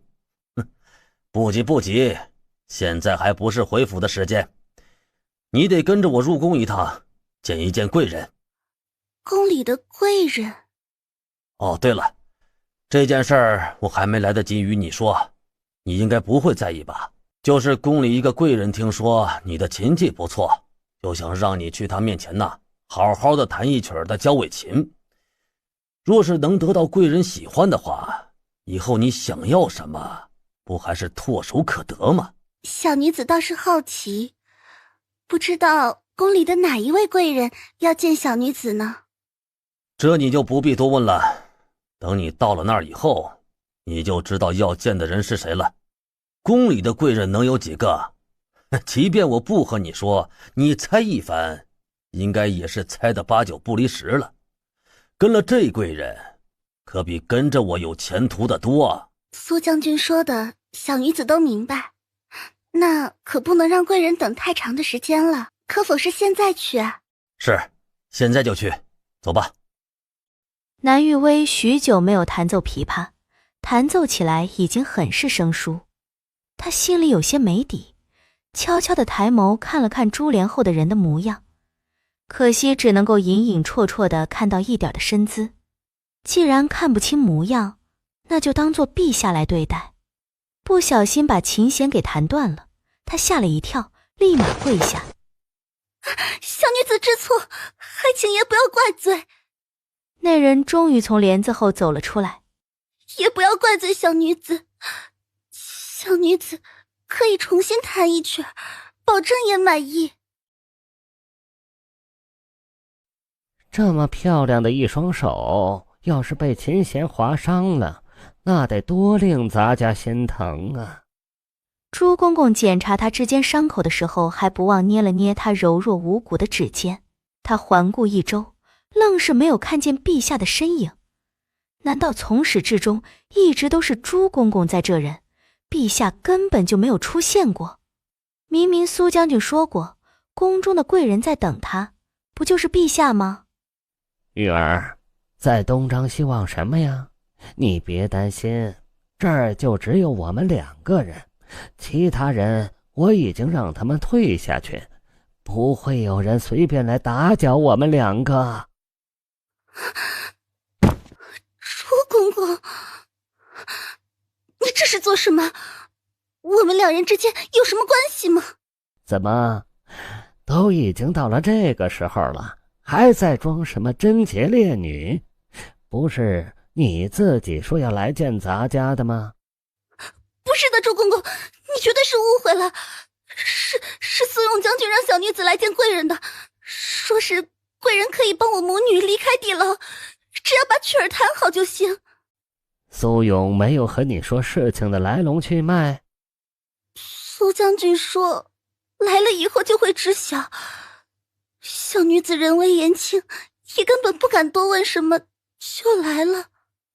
苏勇这老狐狸还搞什么2面3刀？你应该也想知道真相是什么样的吧？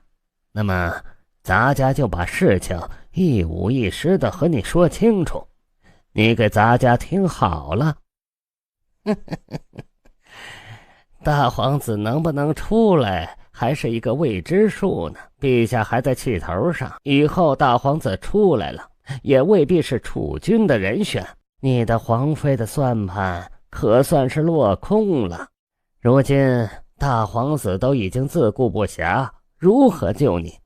你在地牢之中也根本待不下去了，难道不想出来过人上人的日子吗？可我也不可能委屈自己和一个阉人在一起。哟，你现在倒是清高上了啊！可之前求苏勇的时候，可一口一句什么都能做呢。咱家也不算是强迫你，是你自己同意来的，在众目睽睽之下，所有人都看着你来的，现在倒是装起来，哼，你说有人会信吗？南玉薇懒得与他多说，一个阉人而已，难道他还妄想与一个阉人讲道理吗？他转身就走，当他的手触碰到房门的时候，却是怎么用力都打不开。跑啊，怎么不跑了？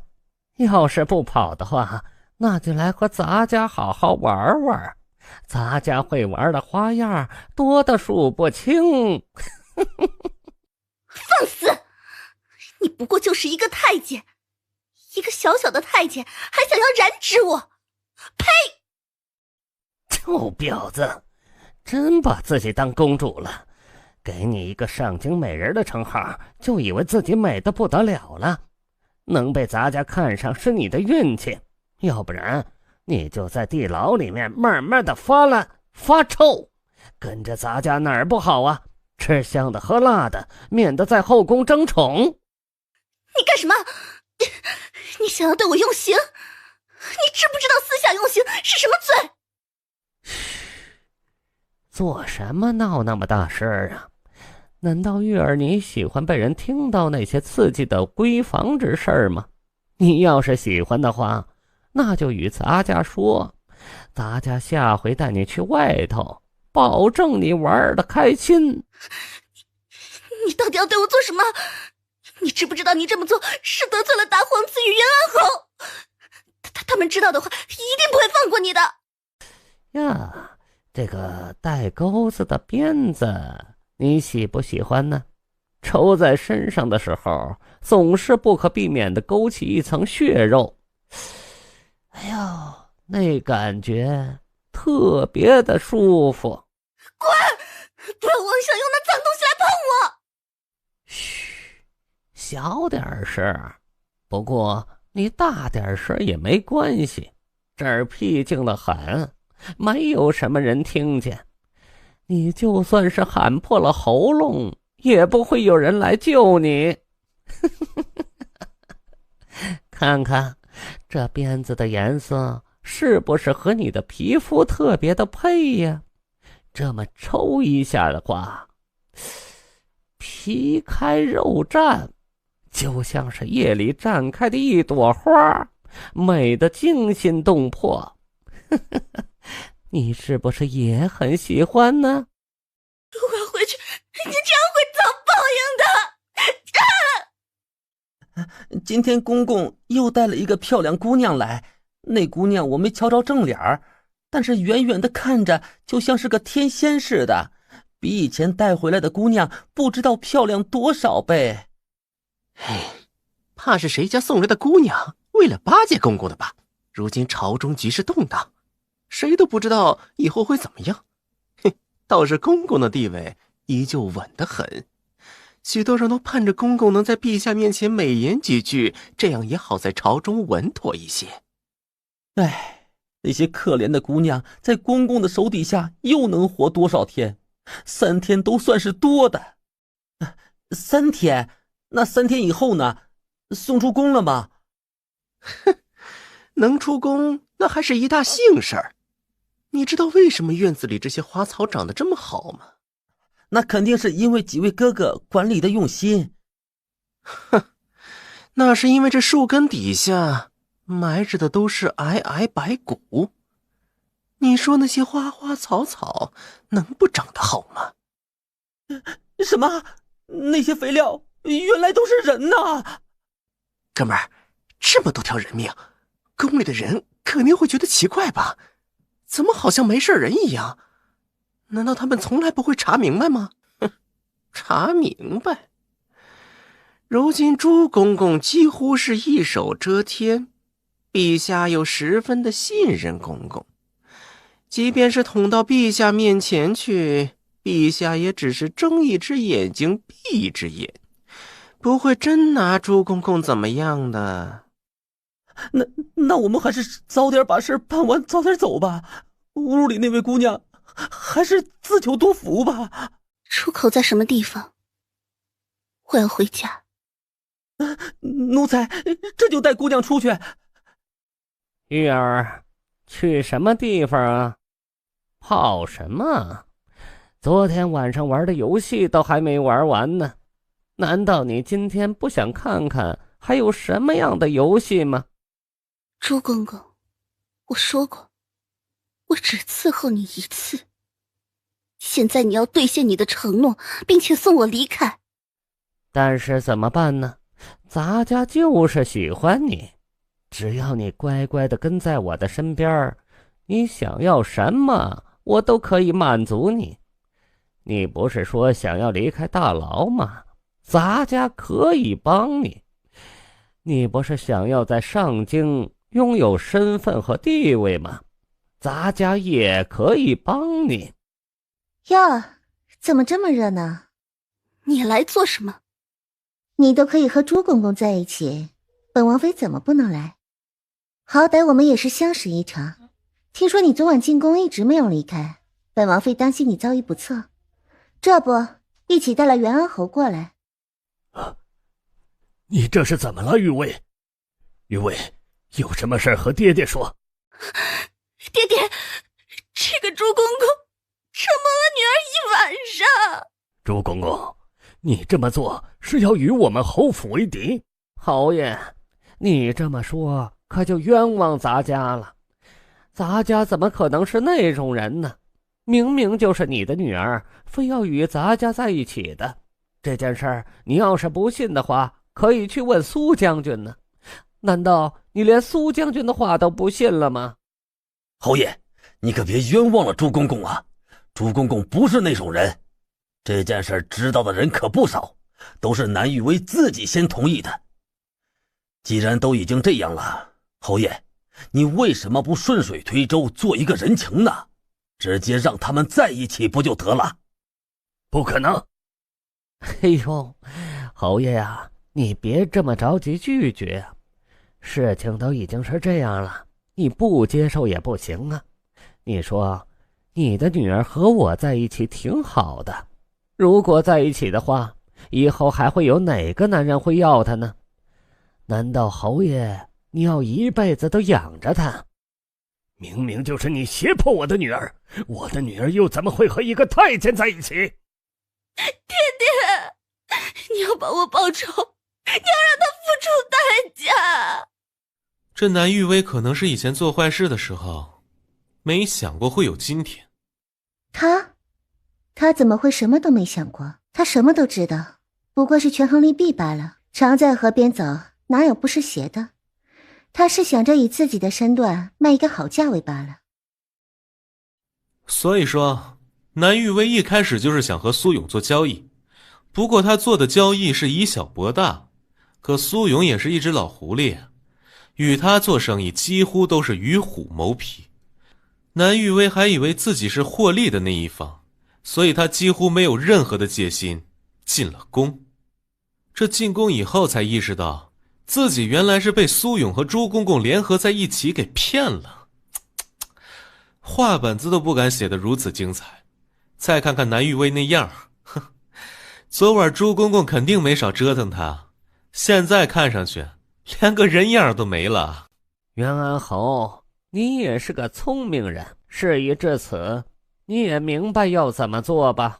爹爹，你带我回去吧，妮儿一刻都不愿意在这儿待了。好，爹爹这就带你回去。慢着，咱家让你们走了吗？来人，把那南玉薇抓回来！你们这几个畜生，谁让你们来人的？我可是袁安侯，难道连出宫都不行吗？袁安侯，你要是想出去，谁能拦得了你？你要是不愿自己走，那咱家可以八抬大轿的把你给送出去。怎么，你自己挑一种？你到底怎么样才肯放过玉薇？听听你这话说的，什么叫做放过玉薇呀？难道你不觉得玉薇与咱家在一起是一件极其幸福的事儿吗？你都不知道啊，你女儿昨晚是有多么的享受。昨晚那一切都是误会，已经过去了，我们延安府也不打算追究了。朱公公让我们回去就是。上京那么多的姑娘，朱公公喜欢谁都可以，放过我的女儿。你女儿能跟了咱家，她才可以从那暗无天日的地牢里头出来。难道你想你的女儿一辈子都在里头待着呀？从一个年轻的姑娘变成一个老姑娘，以你现在的能力，你根本就没办法把她们从里面接出来。如果不依靠咱家的话，你还有什么能耐？所以咱家才是你们全家的救命恩人。朱公公，我已经退一步了，你怎么还步步紧逼啊？我哪儿舍得玉薇姑娘死啊？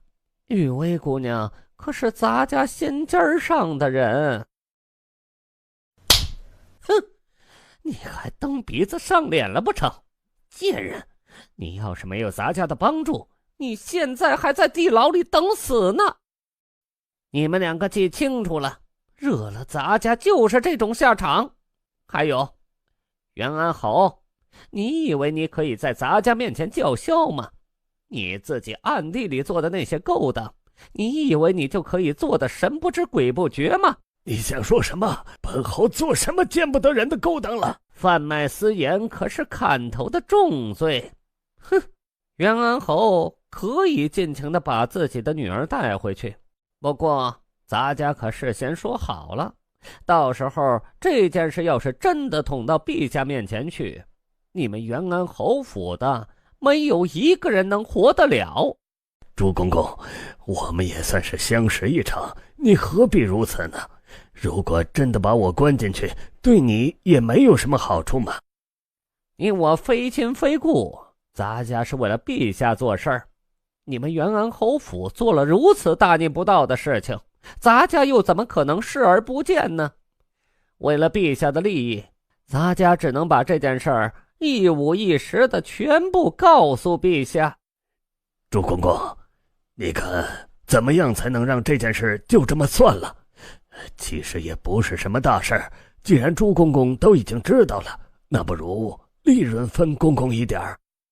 咱家对金银细软什么的没有兴致，倒是对你的女儿有那么点怜爱之情。如果我们之间可以结成亲家，你说这件事儿不就算了吗？朱公公眼唇笑了笑，似乎笃定袁安侯一定会同意。挣扎的神情在袁安侯的脸上也没有出现多长的时间。如果朱公公答应要了玉薇以后，这件事就这么算了，那么我自然是同意的。毕竟都是一家人，玉薇跟着公公也是极合适的。爹，你在说什么？你竟然要把我送给一个阉人！玉薇，你看你都已经这样了，你要是重新去婚家，还有谁要你啊？只要有朱公公在，你就不怕没有去处。而且朱公公对你又好，你只需要把朱公公给哄好了，什么好事轮不到你，不比你在侯府当姑娘好。你是我爹，你竟然要把我送给一个太监做女人，只是因为你怕你贩卖私盐的事东窗事发。你看，这上京城里能比朱公公还要有权有势的人屈指可数。你要是不跟朱公公，你还可以去哪儿找一个更加合适的人呢？我不要！你要是想要嫁，你就自己嫁给他，我不要嫁给一个太监。我的心和我的身子都是大皇子殿下的。大皇子殿下？你看看你现在，你就是一个被咱家玩弄的女人，大皇子殿下还会要你吗？姐姐，我的好姐姐，你就大人不计小人过，忘记以前我对你做的事。这一次你能不能救救我，不要让我留在这个阉人身边。你疯了吧？你知不知道你自己在说什么？你是忘了那10几年来你是怎么对小表妹的？现在装什么失忆？姐姐，你最是菩萨心肠，你能为了无关紧要的人伸张正义，你还可以为了付不起钱的病人救治，你就不能帮帮我吗？不管怎么说，我也是你的妹妹呀。说的倒是好听，你这套骗人的话术是从南登海身上学的吧？也不得不说，你和他相比，简直是青出于蓝而胜于蓝。你之前在地牢里好好的，为什么要和苏勇勾搭上？难道不就是为了对付我吗？如今搬起石头砸了自己的脚，又觉得可以求我来帮忙吗？看来他们夸赞你的都是假的，南洛清。如果不是你的话，我又怎么会落到这个地步？我告诉你，你这种嚣张根本就不会嚣张多长的时间，你一定会遭受到报应的。那也是你自己咎由自取。南登海根本就不值得信任，你以为他是什么样的好人？曾经娘亲对他那般好，连自己的顾家都不要了。可结果呢？结果他转头就抛弃了我的娘亲，立马和你娘勾搭在一起。南登海就是这样见利忘义的人。当你没有用的时候，你就是他抛弃的第一个人。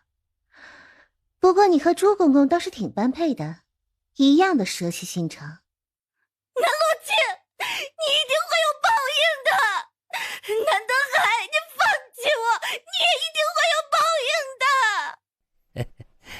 玉王妃娘娘，咱家处理一点家事儿，怠慢了娘娘，娘娘可不要往心里去呀。谈不上怠慢，本王妃就是一时兴起，倒是不巧，竟然看了一出好戏。南洛清，你是故意把我带来的，就是为了让我看玉薇受人欺辱。你到底是不是侯府的人呢？玉薇可是你的妹妹，你竟然见死不救！我和南玉薇之间的关系，你比其他人更清楚，不救她是理所当然之事。不过倒是你袁安侯满嘴的仁义道德，怎么连亲生女儿都可以当做物品交易出去呢？当时南玉薇可是把所有的希望都放在你的身上，还以为你会救她出水火呢。可没想到你这个人，竟然为了自己一点的利益，二话不说就把她给抛弃了。你也知道这朱公公是什么样的人，得手以后又会如何的折磨他。别说了，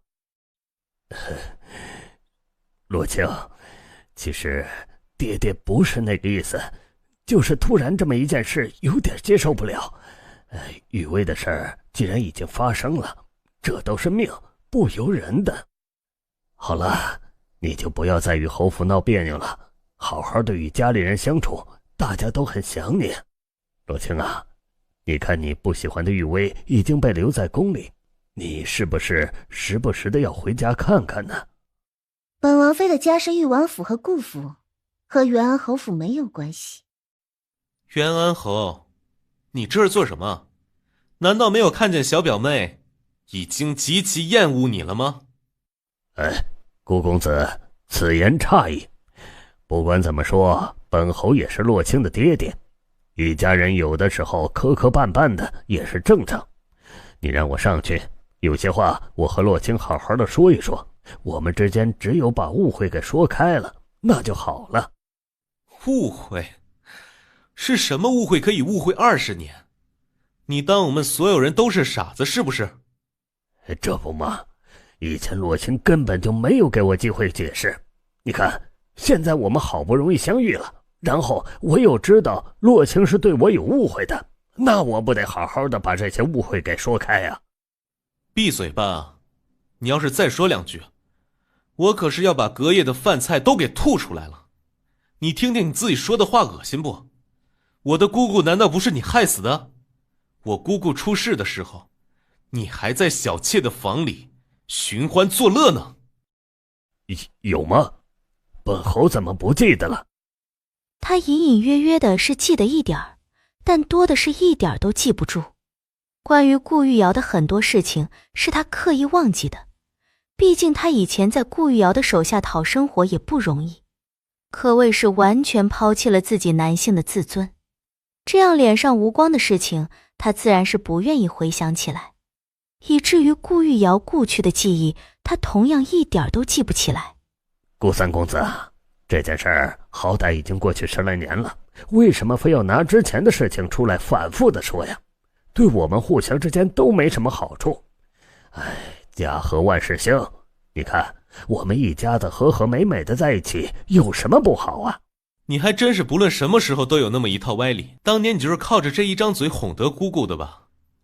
要不然你要什么没什么的人，姑姑为什么要喜欢你？这可怨不得本侯啊，感情的事儿本来就是你情我愿，哪有什么害来害去的说法？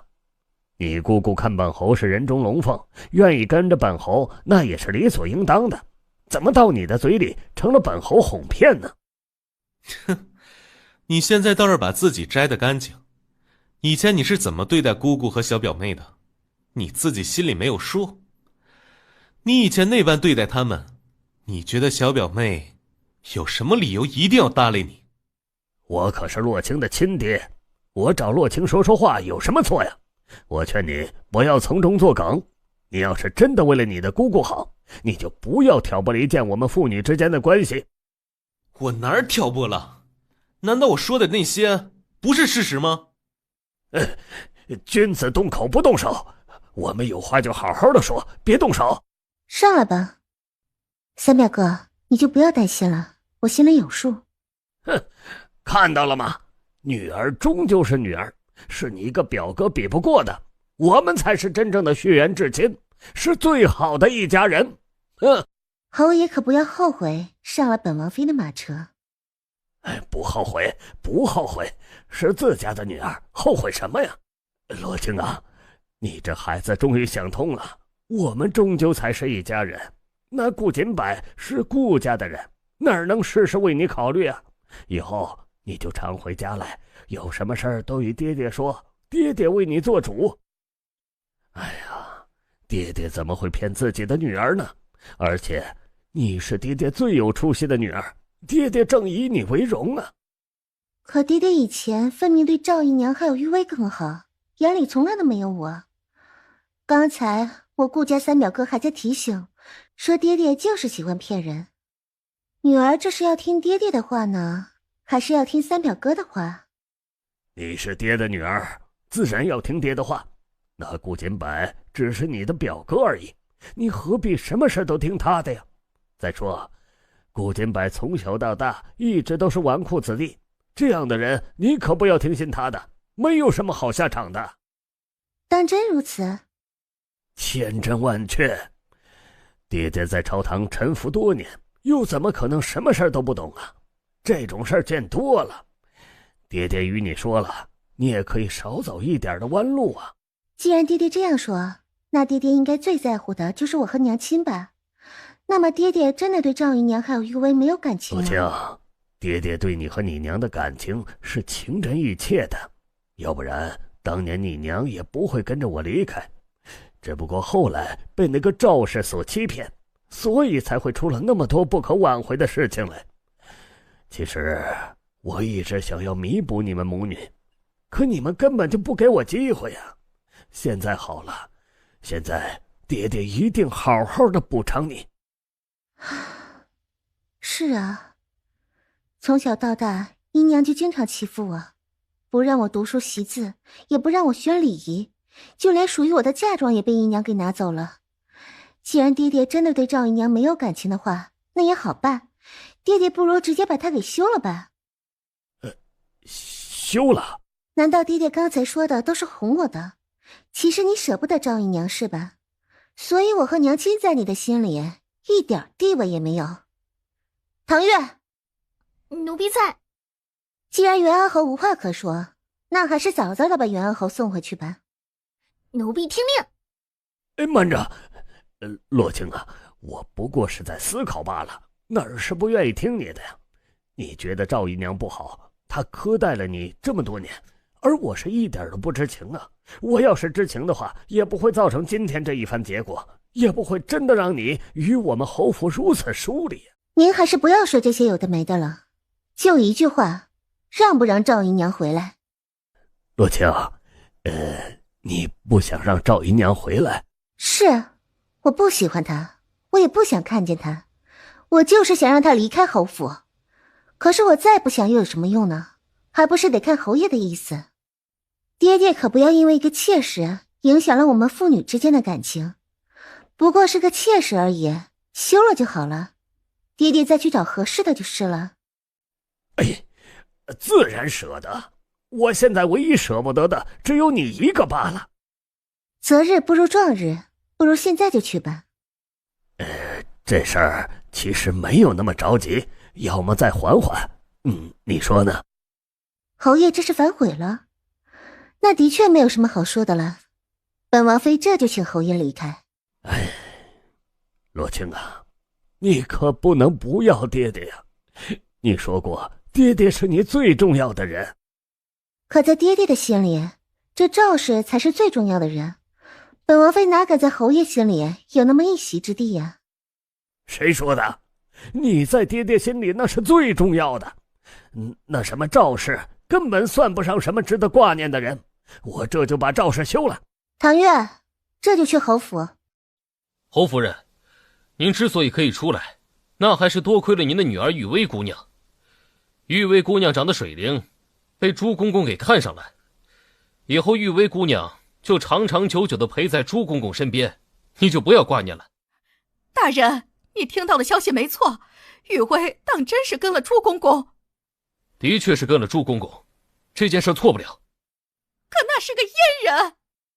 哼，其实玉薇姑娘不还是为了夫人你着想吗？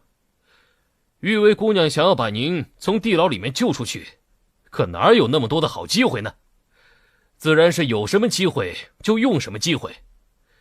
人家朱公公可以看上她，就已经是他难得的机会了，你可不要不知好歹。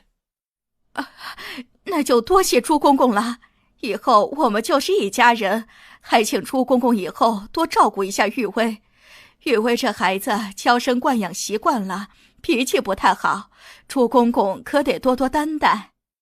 侯夫人这么说就客气了，毕竟朱公公可是脾气极好的一个人，如今是喜欢玉薇姑娘，自然是什么都让着她。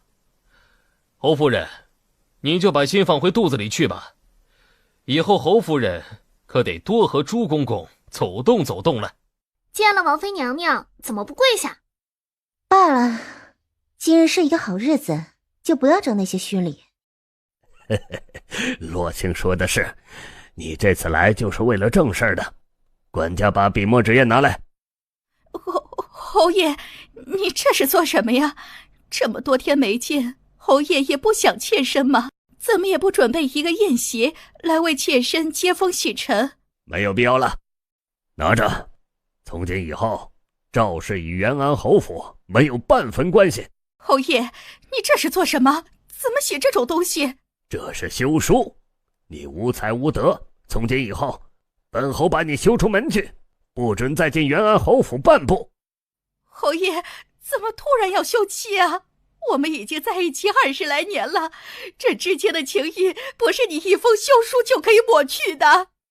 这件事都是你搞的鬼是不是？你突然出现在这里，就是为了看我的笑话是不是？你等这一天很久了是吧？自从你娘离去之后，你就等着这一天，就是为了看我的笑话。真没想到，竟然真的让你给得逞了。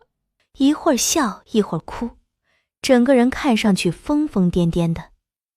娘娘小心些，看着赵氏好像是疯了，小心他突然发疯伤了你。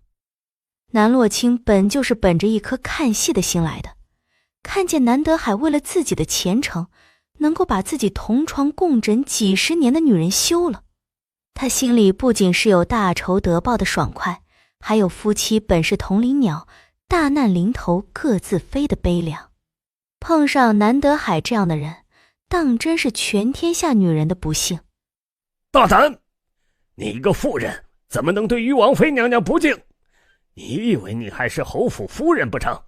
你已是庶民，你要是再这么对于王妃娘娘的话，小心丢了性命。就因为南洛清一句话，你就把我给休了？南德海，你到底有没有良心？你忘了你以前是如何跟我发誓，说一辈子只爱我？赵氏，别怪本侯没有提醒过你，把你休了，已经算是仁至义尽了。多年来，你对玉王妃娘娘做的事儿，你自己都忘了不成？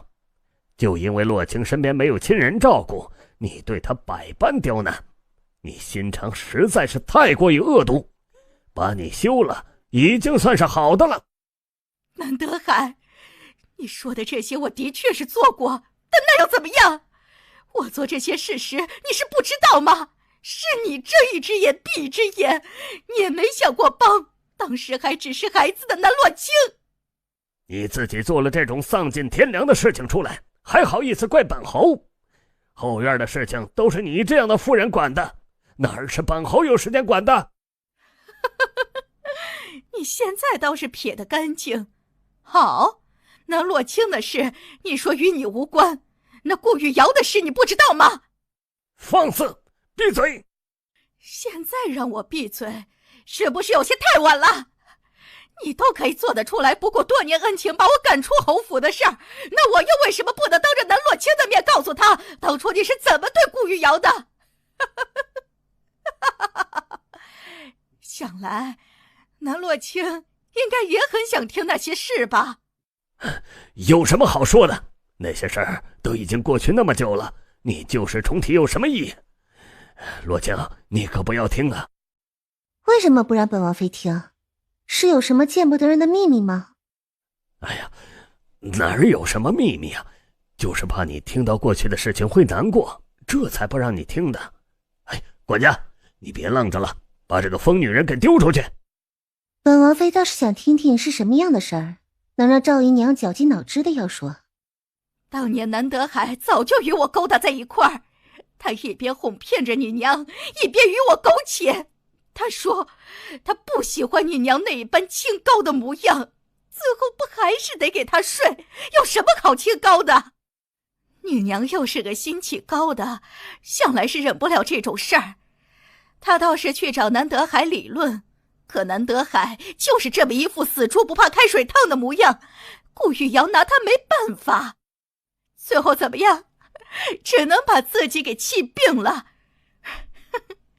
南德海还说，你要是个儿子就好了，这样一来还能带着回顾家认祖归宗，也能从顾家捞一笔不菲的好处。可惜你是个女子，没有一户人家是喜欢女儿的。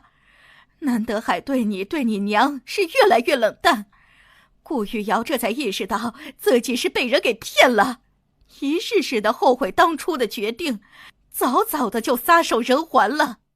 是啊，顾玉瑶就是眼瞎了，所以才会看上这种男人，把自己的一辈子也搭上了。以前的事情哪是你说的这样，明明就是你先勾引我在先。本来我都已经打算与玉瑶长长久久在一起了，可你偏偏大着肚子说不能离开我，我又不能做那无情无义抛弃人的事儿，自然就把你收到房中。我哪知道你日日去折磨玉瑶，最后导致她香消玉殒呐！哎呀，罗青啊，你可不要听这个毒妇风言风语，玉瑶的死肯定是她造成的。爹爹以前与玉瑶是情定终生，那种事儿爹爹不会做的。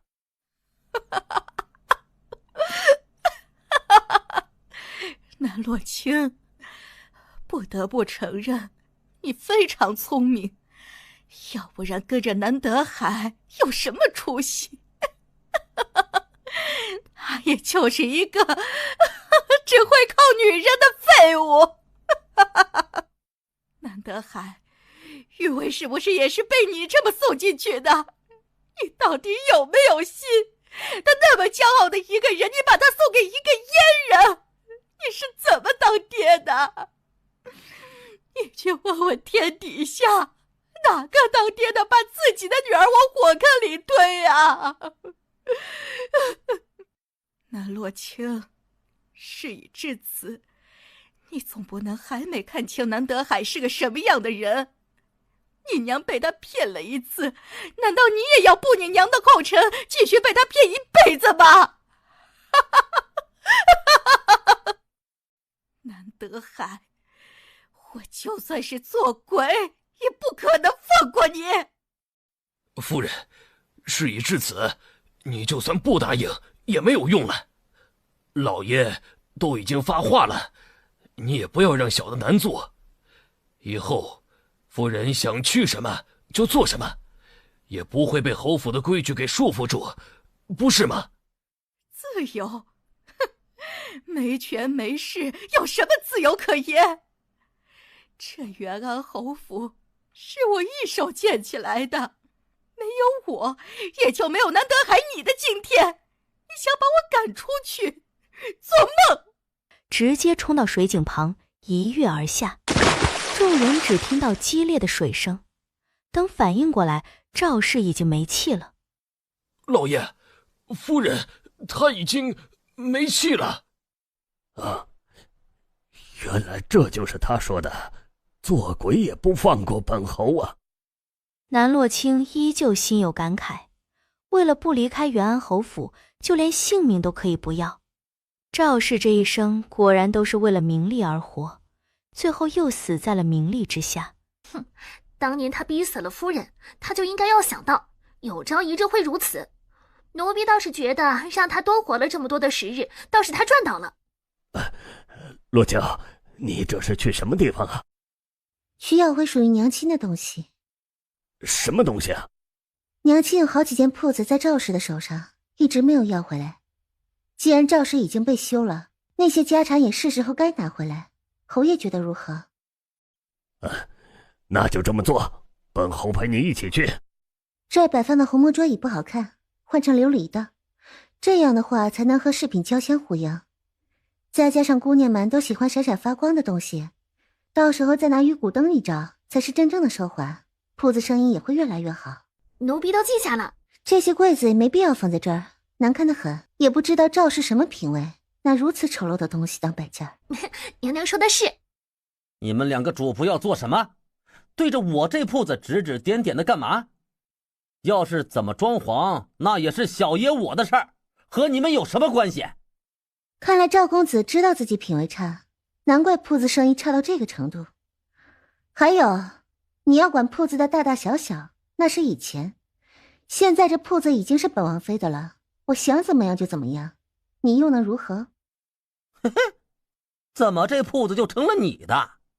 就因为你进来转了一圈，这铺子就得是你的啦？那是不是说明我去你的正兴堂转一圈，那你的铺子也是我的呀。你什么身份，竟然对着娘娘大呼小叫？娘娘做什么事儿需要与你报备不成？你好歹也是王妃，哪来的脸抢我一个平民的铺子呀？你们还有没有王法了？既然你们不是来买胭脂的，那我就只能把你们给赶出去。我这赵氏铺子可不欢迎你。赵文寻思着，惹不起还躲不起吗？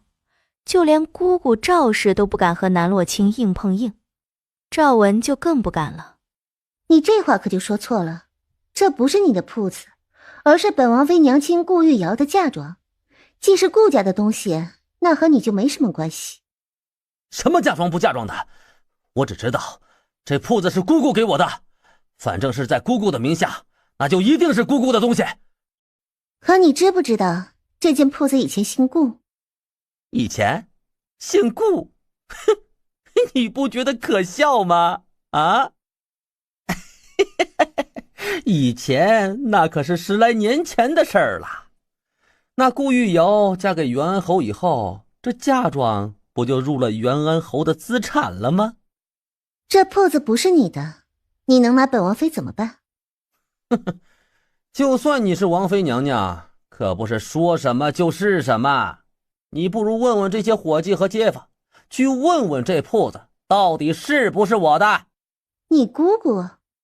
我姑姑有什么问题？你还没有出嫁之前，不也是袁安侯府的人吗？这铺子可能很多年以前是顾玉瑶的，并不代表很多年以后这铺子也是顾玉瑶的。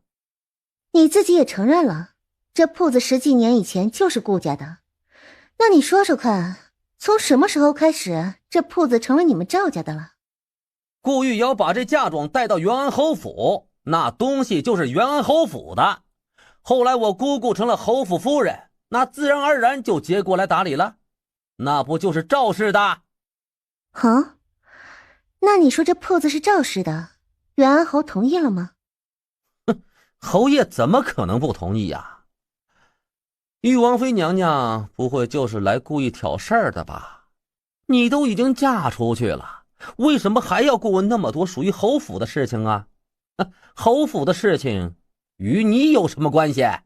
好，你说和洛清没有关系，那不知道与本侯有没有关系？姑父怎么来了？哎呀，来之前也不提前说一声，侄儿也好为姑父准备点薄礼呀。听说姑父喜欢听戏，最近上京啊，来了一个戏班子，听说里面的角儿啊，戏唱得很是不错，我这就为姑父请来。不必兴师动众的，本侯今日来只不过是为了一件小事。哦，姑父有什么事儿直接与侄儿说就是，侄儿一定会鞍前马后的完成。那好，既然你都这么说了，那我也和你开诚布公的说，你只需要把10间铺子交出来就是。姑父吩咐的，什么？姑父怎么好端端的要铺子呀？这铺子不是已经交给我处理很多年了吗？你看这些铺子经营的这么好，你让我交出去的话，万一铺子的生意一落千丈了怎么办呢？为了生意着想，侄儿觉得这铺子还是让我来处理才是最妥当的。我说的话你是听不懂吗？这铺子还我，也就是洛清，本来就是洛清的嫁妆，你占为己有做什么？姑父，你以前明明说玉王妃终究是要嫁出去的，既然要嫁出去，那么这些东西以后终究都不是袁安侯府的。你还说让我们拿着打理就是，毕竟我们才是真正的一家人。这才多长的时间，你怎么就忘了自己说的呀？你听听你说的是什么东西？什么叫做我们才是一家人？你可不要往自己的脸上贴金了。我和洛清才是真正的一家人，我的东西自然是洛清的东西，难不成你赵文姓难不成？姑父，你这么做不就是过河拆桥吗？姑姑知道这件事吗？你姑姑做了那么大逆不道的事情，早就已经被本侯给休了。你赵家与我袁安侯有什么关系？这铺子与你又有什么关系？姑父与姑姑多年的感情，怎么能说分开就分开呀？中间是不是有什么误会啊？能有什么误会呀？你小子就不要瞎打听，把铺子交出来，你就可以滚了。可姑父，你总得给我们一个原因呐！你看看这铺子，我们赵家人打理的是井井有条的，如果没有我们，这铺子也没有办法像今天这样欣欣向荣的。你突然把铺子给收回去，我们这心里也难以接受啊。这铺子什么时候是你们的了？如果没有这顾家的铺子，你们赵氏能有今天？这铺子本来就是上京生意最好的，就算没有你们经营，这铺子生意也好得很。你能有什么苦劳啊？是把这铺子的所有盈利都抽光了才算是苦劳不成？赶紧把账本什么的拿出来，要不然可别怪本侯不客气。罗青啊，你觉得如何呀？事情办妥了，是不是该回去了？爹爹，这才一家铺子呢，才收了一家你就满足了吗？你要把10家铺子都收回去啊？不然呢？这些铺子不都是娘亲留给本王妃的嫁妆吗？既然是留给女儿的，为什么要让姓赵的霸占呢？哦，那好，我陪你一起去把那10间铺子都收回来。本王妃有点累了，让唐月陪着你一起去好了。你若是累了，就回去好好的休息，等来日爹爹去王府找你。侯爷，时候不早了，现在就出发吧。要不然剩下来的9间铺子也不知道什么时候才可以收回来，总不能等到天黑吧。那好，走吧。这些是什么人？好像是西凉的3皇子魏齐。听到是西凉的人，南洛卿的心微微一跳。西凉3皇子魏齐，听说与宋玉泉的关系好得不得了。魏齐在这儿，宋玉泉也不远吧？竟然是他，找了这么多年，居然是在上京的皇城碰到，这一趟果然是没有白来。3皇子也是第一次来上京，怎么认识的那位姑娘？以前认识的，是个会咬人的小姑娘。10年前，魏齐还只是一个不受宠的皇子，他在那个时候认识的南洛卿。南洛卿像是从家里逃出来的千金丫头，全身上下就没有一样东西是不值钱的。她一个小丫头看上去可比她一个皇子过得好得多。当时在别院，就连普通的孩子都欺负她，更不用说那些看人下菜的仆从们。仆从们克扣她的伙食，还差点弄死了她。当时南洛卿意外地来到别院，还顺手救了她一命，要不然也就没有现在的她了。南洛卿性子骄纵，只要有人来欺负魏齐，他全都欺负回去，并且教导魏齐，那些人没什么好怕的，个个都是虚张声势。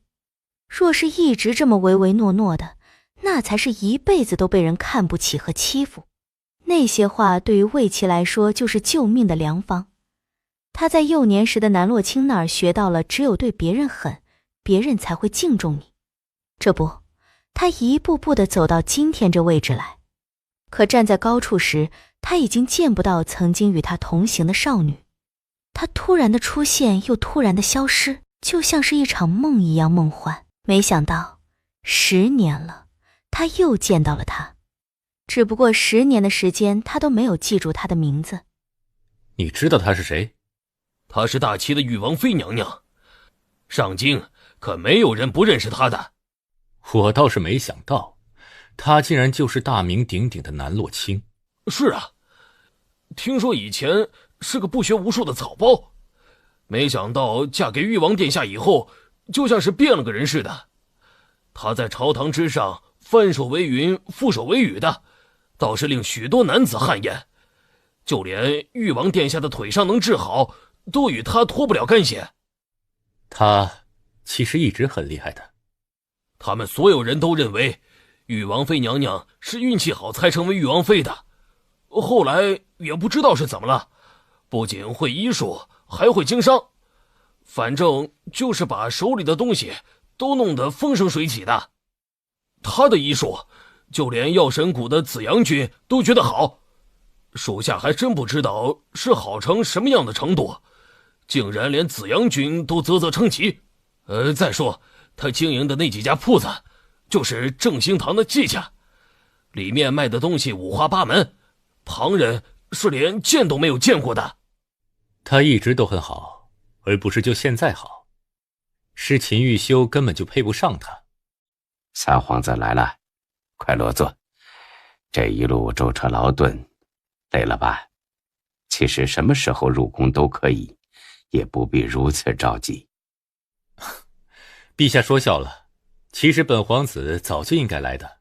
摄政王对这件事倒是挺看重的，若是没有达成的话，摄政王可是会发火的。所以说，此次摄政王可是有什么嘱托？其实也没有什么事儿，就是摄政王觉得很长时间没有来大齐看看，也不知道现在大齐变成了什么模样。他公务繁忙，没有办法动身，只好先让本皇子来看看，到时候有什么风土人情的，就记在书卷上，拿回去给摄政王过目。那好，到时候朕派人带你去领略大齐的风光，还可以请一个画师，把三皇子看到的所有的风景都绘画出来，一并交给摄政王过目。秦红叶悄悄地松了一口气，想来摄政王也没有要大举进犯的意思，大齐又可以平安地度过一年。那还是太过于麻烦了。摄政王的意思是，只需要您把他看上的那几个城池送给他就是，等到他有空的时候，自然会去领略那儿的美妙风光。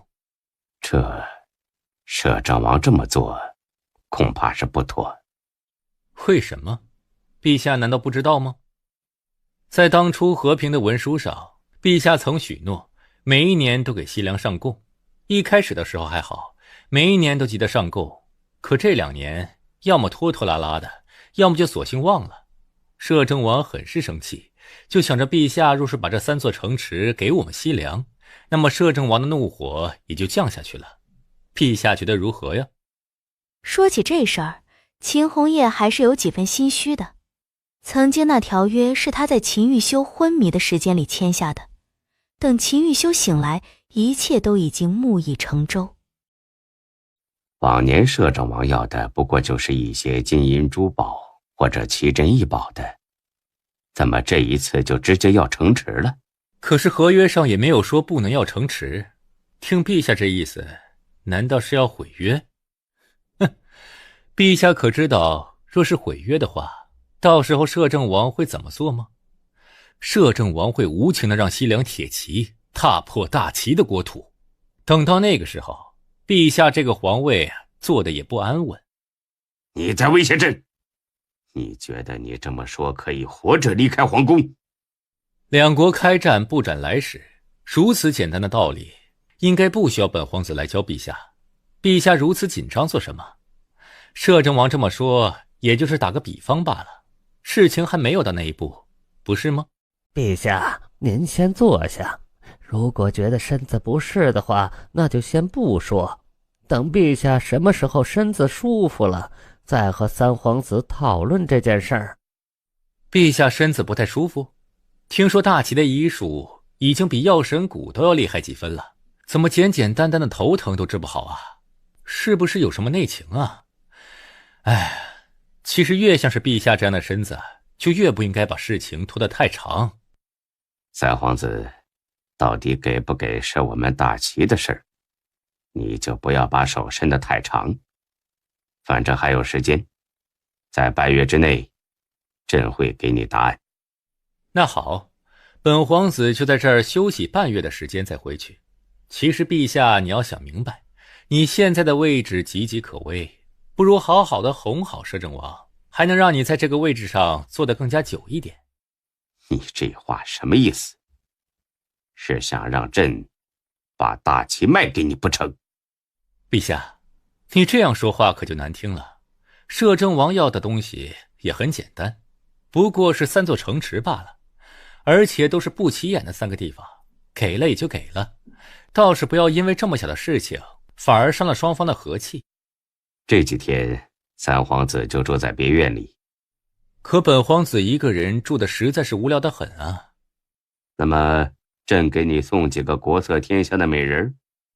美人倒是算了，就是想要出去看看。可本皇子对大齐人生地不熟的，玩也玩不起来呀。那还不简单，派几个大齐人带三皇子四处逛逛就是了。三皇子意下如何？如果是这样的话，那自然好，就是不知道是谁呢？三皇子难道心里已经有了人选？倒也不是有什么人选，就是想要见见玉王妃娘娘。听说她是上京的风云人物。南洛卿，他可请不动。陛下怎么会连一个王妃都请不动啊？陛下这么说，不会是故意诓本皇子的吧？这没有必要诓骗三皇子，你只要去打听一下，就会知道南洛卿在大齐是什么名声。哪有人可以真的使唤动他？使唤？那本皇子倒不是这个意思，就是想要一个人带着本皇子看看上京的风土人情罢了。那么随便换一个不行？听说南洛卿是大齐容貌一绝，与这样的女子同行，自然是赏心悦目一些。那朕就下旨让他陪着三皇子逛3日上京，这样可行？自然。坐下。南洛卿依旧没有在乎这陌生人的视线，而是给他把脉。往日纵欲过度了，还是要节制一些才好。说完这些，南洛卿才抬头，他倒是要看看到底是什么年纪的人，为什么这么早就把身体给掏空了。当他看清对面坐着的是魏琪的时候，他的眸色冷了几分。拿制药单去那儿抓药，记得结银子。因他不是大齐人，南洛卿多收了10倍的诊金。哼，怎么觉得姑娘对我的态度不像对旁人那么热情啊？是不是在下有什么地方惹了姑娘不快呀？你戏太多。虽说咱们许多年未见，可姑娘与在下接触这么长的时间，难道一点都没有想起来吗？你觉得我应该想起来什么吗？还是说你无论碰见什么姑娘，开口第一句都是这个？当然不是，在下只与姑娘一人说过。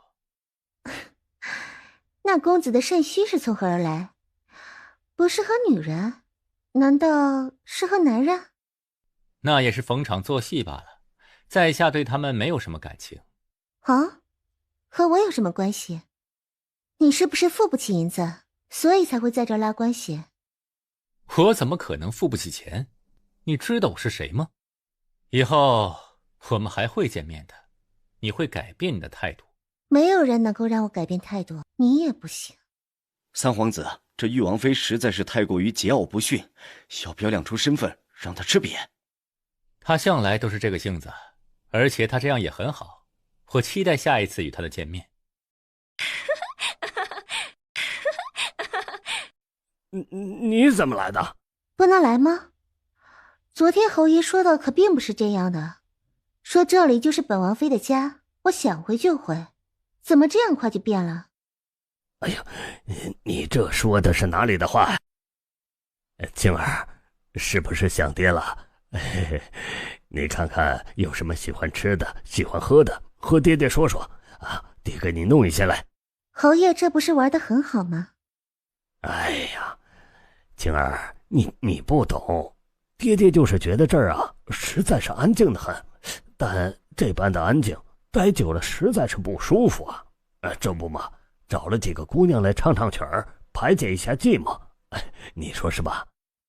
可赵氏尸骨未寒，侯爷做这种事儿，难道不怕夜里睡觉的时候会梦见赵氏吗？赵氏已经被休了，以后元安侯府的事儿和他没什么关系。再说了，他做了那么多的亏心事儿，哪儿还会来见我呀？那可说不定。青儿，你今天来到底是为了什么事情啊？如果你不喜欢这几个舞女的话，我现在就把他们给赶出去。你不喜欢的东西，爹爹也绝对不会喜欢的。还请姑娘高抬贵手，奴婢们都是低贱的人，来这儿只不过是为了讨一份活儿干的，从来没有肖想过侯府夫人的位置，还请娘娘不要怪罪于我们。你们几个倒是挺有眼力的，想要住进侯府，本王妃也不会拦着。只是你们应该知道，这侯府前2位夫人都是什么样的下场吧？女儿，你这么说的话，岂不是要把人给吓坏了？怎么会？我这是在提醒姑娘们，要不然碰到不干净的东西，那个怨谁呢？要是你们什么都怕的话，以后还怎么伺候好侯爷？姑娘，我们都是低贱的舞女，侯府之间的事情，我们又怎么能够明白呢？如果姑娘愿意说的话，奴婢们也是洗耳恭听的。看来你们对这件事倒是挺感兴趣的，这是我之前倒是没想到的。我以为你们只对袁安侯感兴趣呢。女儿，你到底是有什么事儿啊？难道没什么事儿就不能回来了吗？这才过了1天，侯爷就要翻脸不认人了？你这说的是哪儿的话呀？我既然说了，这里是你的家，那么就永远都是你的家。只要王爷不生气，你想什么时候回来就什么时候回来。那侯爷有什么好担心的？我不过是和几位姑娘聊聊天而已。姑娘们不是对逝去的侯夫人十分感兴趣吗？我带你们去看看。女儿，你到底要去看什么东西啊？你看一下，这么热的天儿，要是到处跑的话，那得多难受啊！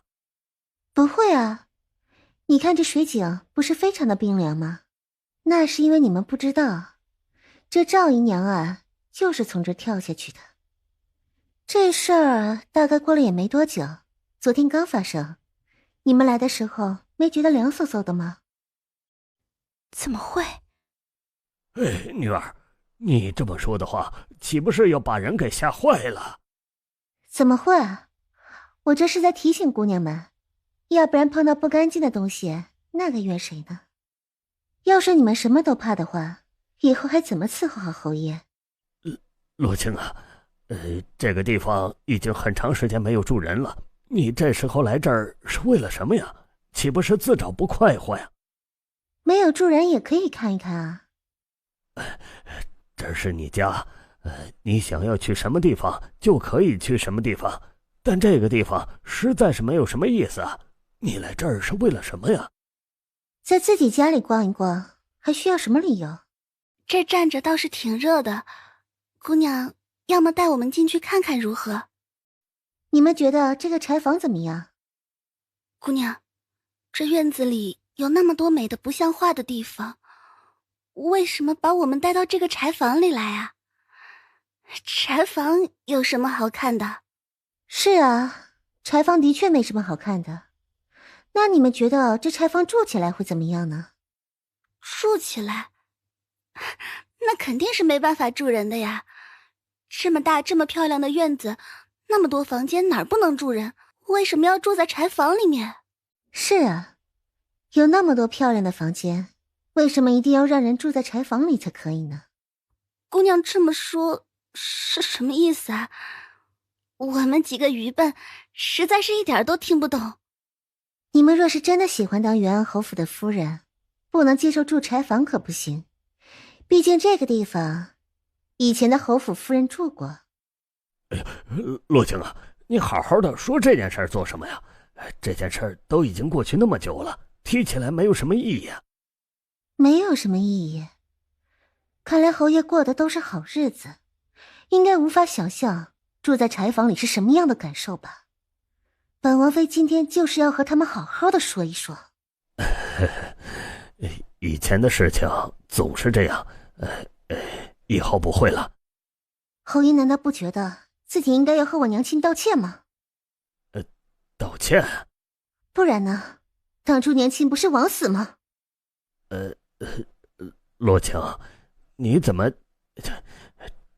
这件事儿就是我们家里的事儿，其实没有必要闹得人尽皆知的，你说是吧？当初那些事你都做得出来，怎么现在觉得不合适了？那你自己既然做得出来，有什么不好说的？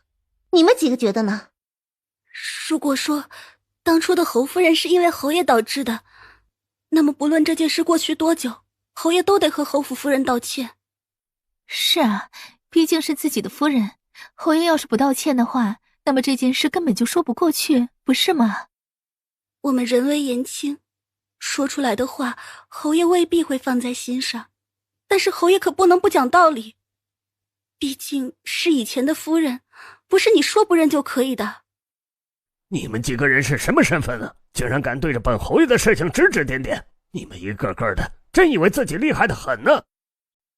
比厉害的话，我们哪是侯爷的对手？侯爷就连自己的发妻都可以这般对待。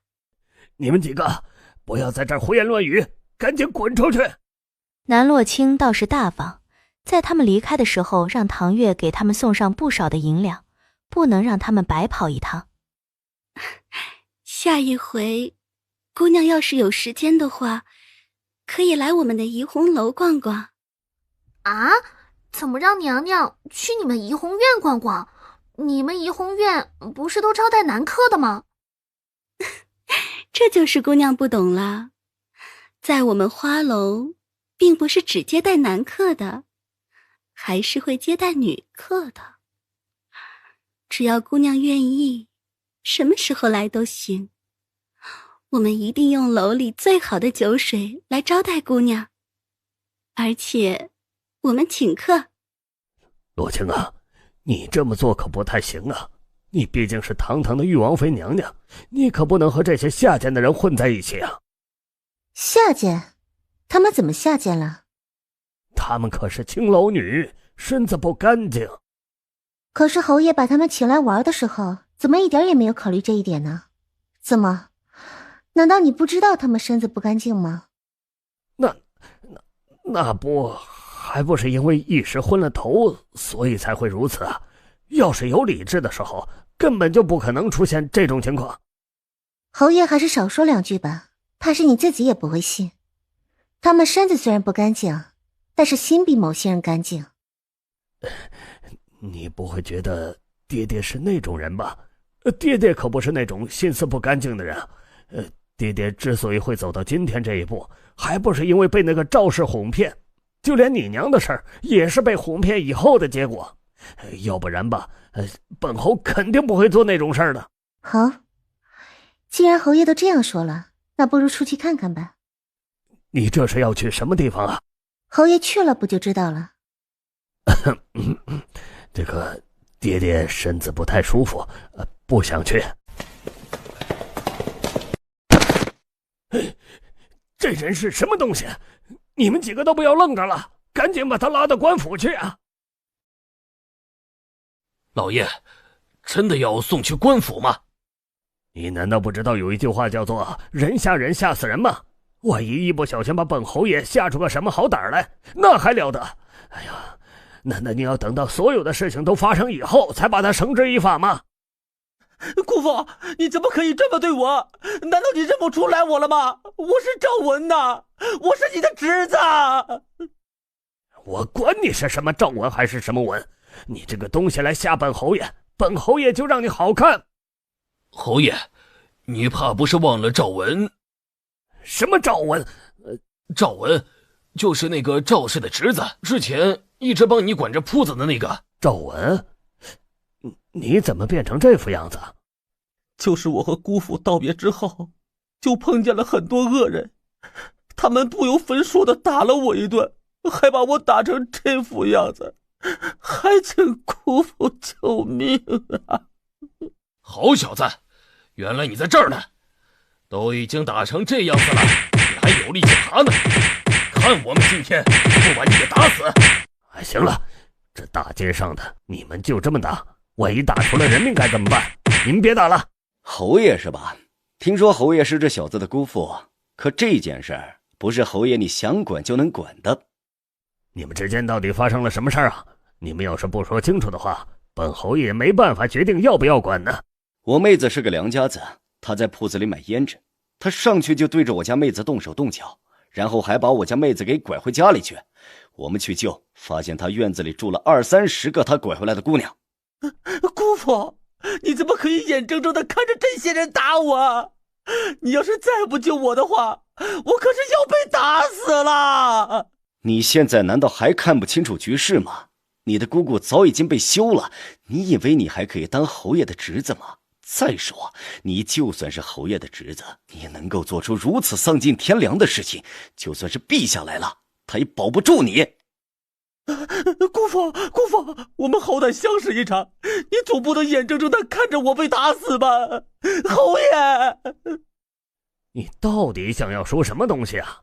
你的姑姑已经被我休了，不再是侯府的人了，你也不要一口一个姑父，本侯爷和你可没有任何关系。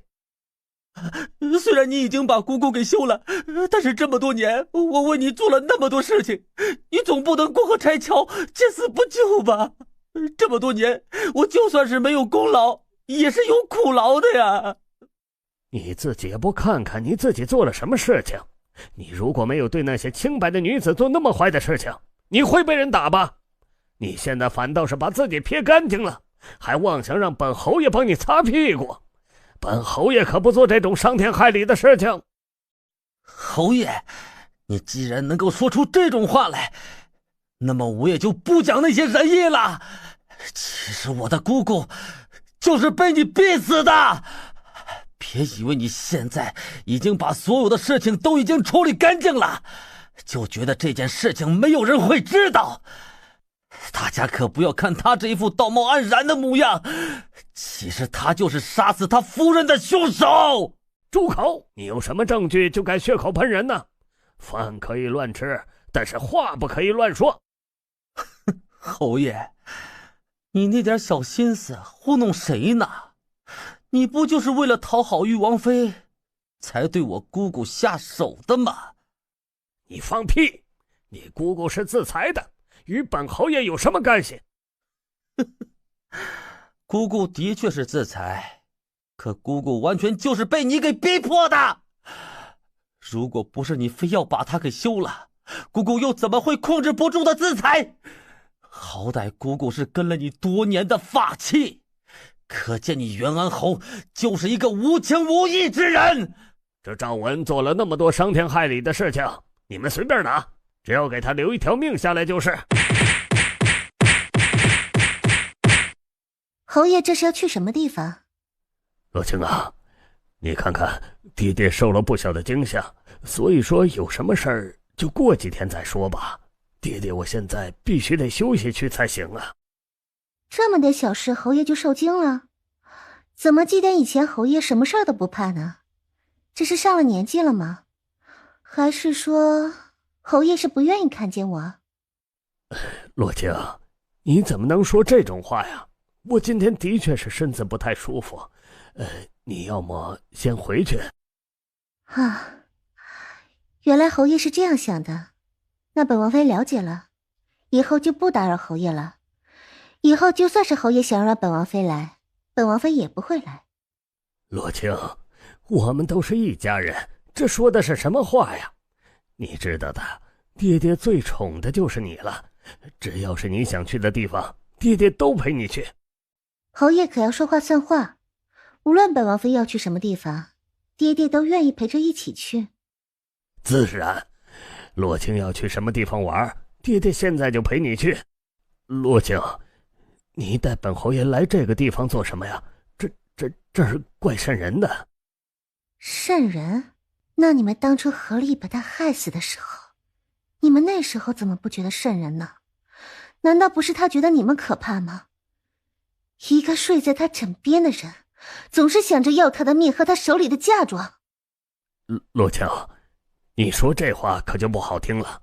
这儿这么荒凉，风还这么大，我们赶紧回去吧，在这儿待着也没有什么用啊。怎么会没用？你难道不知道他会一直看着你吗？你做了那么多对不起他的事，你不应该和他好好的道歉吗？哎呀，你这是开玩笑还是说真的？你现在开始着急，未免太迟了一些。赵氏已经付出代价，你觉得你的报应会在什么时候来？罗青啊，在这种地方你可不要说这种话呀。人死不能复生，既然事情都已经过去那么久了，你为什么不能放下呢？再说你都已经到了玉王妃的地位，应该要觉得幸福才是啊。侯爷说的倒是轻巧，那可是关乎人命，你觉得只不过是微不足道的小事吗？如果牵扯到人命的人是侯爷，不知道那个时候侯爷是不是也觉得这是无关紧要的小事呢？洛青，你之前不是说已经放下那些事儿了吗？你是真放下了，还是一直以来都是骗我的？南德海之前苦口婆心的与南洛清说了那么多，还因此放弃了玉薇和赵氏，到头来南洛清对他的一切都是假的，那他岂不是白白的浪费了玉薇的未来和赵氏的性命？放下？我哪有资格说放下呢？洛青，你可别听信那些人的话，那些把过去的事情翻来覆去说的人，就是见不得我们的好的人。你要是真的听了他们的话，才是真的着了他们的道啊！我们之间才是这世上最亲密的人，你可不要信了他们的鬼话。亲密？难道不是吗？我可是你爹呀，我们就是这世上最为亲近的关系。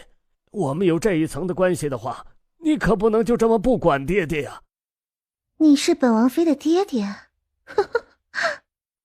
罗青啊，我是你爹爹这件事儿，难不成你是今日才知道的？我一直都是你爹，这是毋庸置疑的。是啊，你是南洛清的爹爹。可如果说本王妃不是南洛清呢？那我们之间又有什么关系？啊，你不是洛清，你不是洛清的话，你还能是谁？南洛清早就已经走了。你不是人啊！你不是人！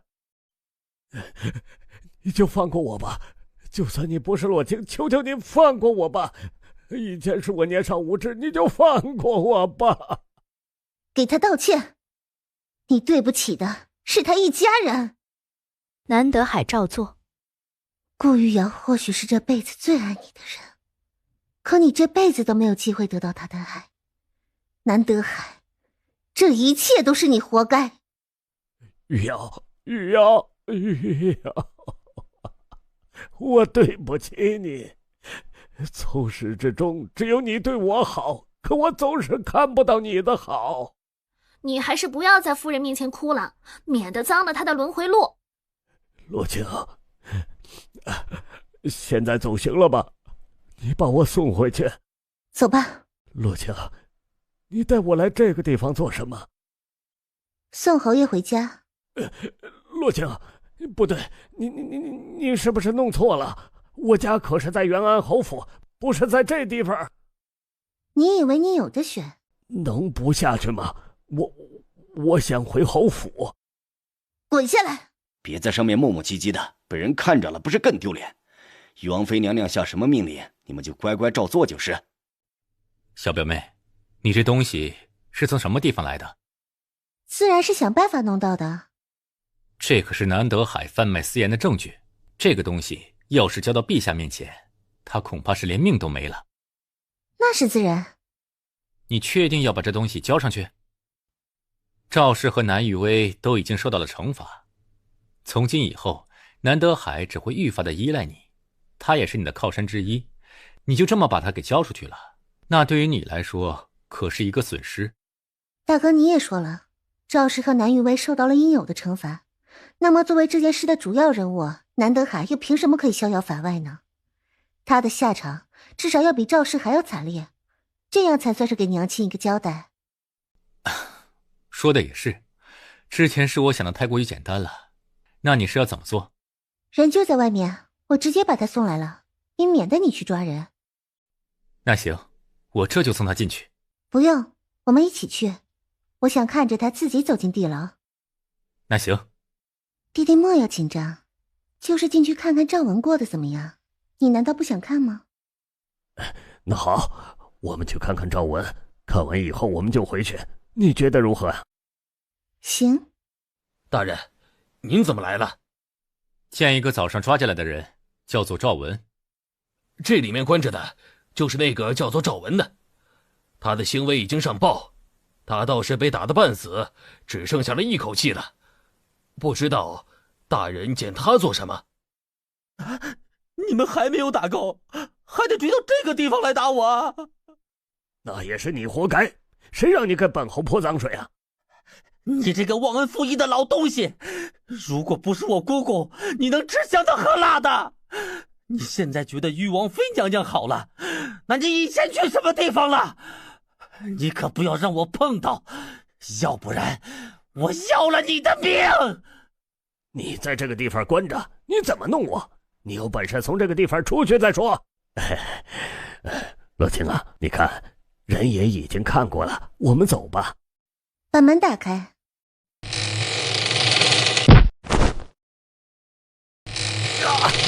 洛青啊，救命啊！救我出去！哎呀，这里有一条疯狗啊！让他在这里一直关着就是了。洛青，你怎么把我关在这个地方？这是人可以住的地方吗？你们不是一直都是亲戚吗？一起做了那么多伤天害理的事，早就应该彼此熟悉了，怎么突然就陌生了呢？可是哪里出了问题了？可是这里是地牢啊，洛青，你是我的好女儿，你可一定要把我从这个地方救出去啊！他已经疯了，而且还是疯成一条狗。你们这几个好歹是有头有脸的人，你们做这种事儿就不怕传出去被人诟病？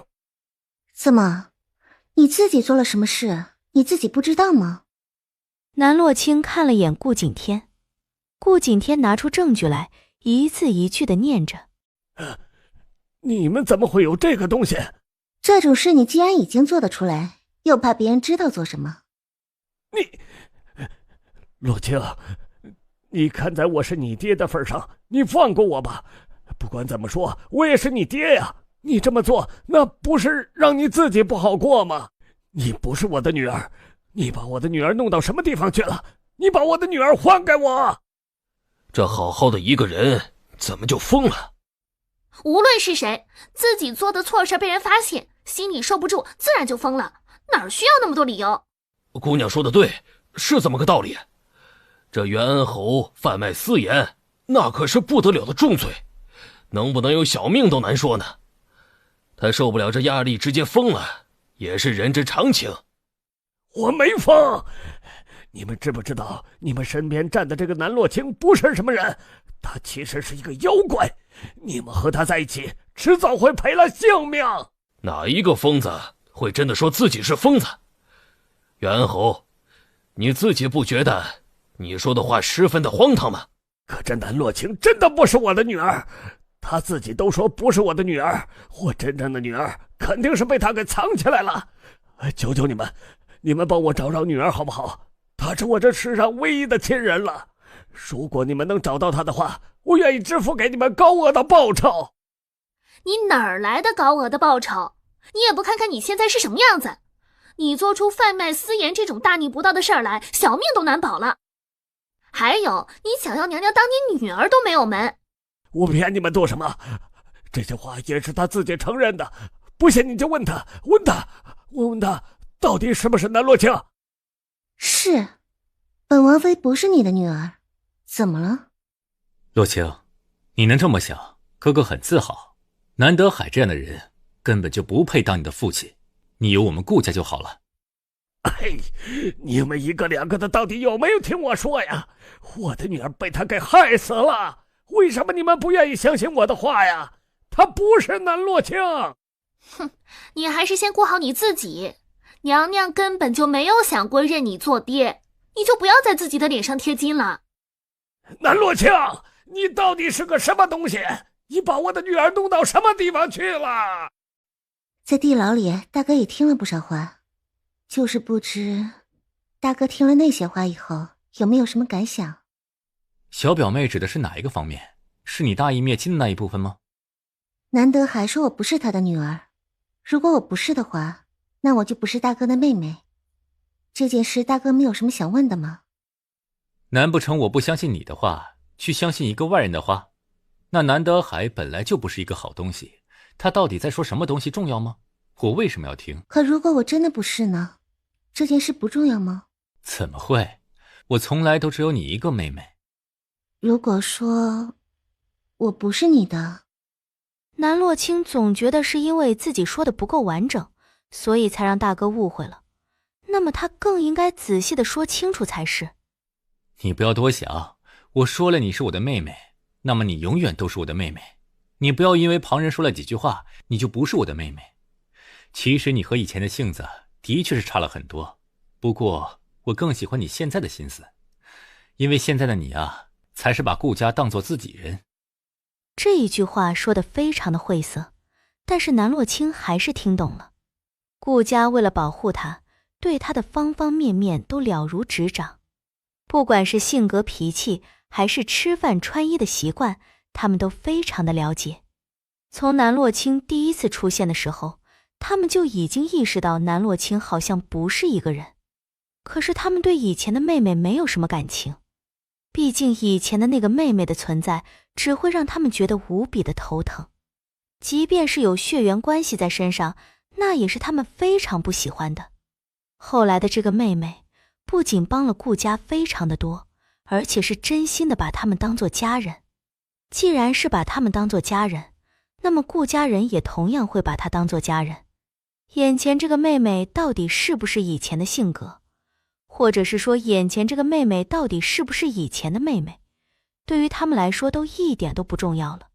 对于他们来说，重要的事情就是他们只认南洛清。知道了。神医姑娘，好巧啊，我们又见面了。可我并不想见你。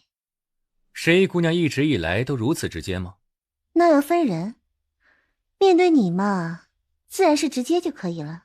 神医姑娘对在下直接，是不是因为觉得在下特别呀？你觉得傻这个东西会传染吗？我觉得傻肯定是会传染的，要不然这世上怎么会有那么多傻子？哎，小表妹，你觉得呢？英雄所见略同。神医姑娘怎么不说话了？可是害羞了？你到底要说什么？我们根本就不认识，我有必要回你吗？可我们之间见过，难道不算认识吗？那我对你倒是有那么几分印象。你就是肾虚的那个，现在身子怎么样了？不会没有效果吧？要是没有的话，那你记得多吃一点药。我不是笑你，我笑的是其他的事情，你不要太弱了。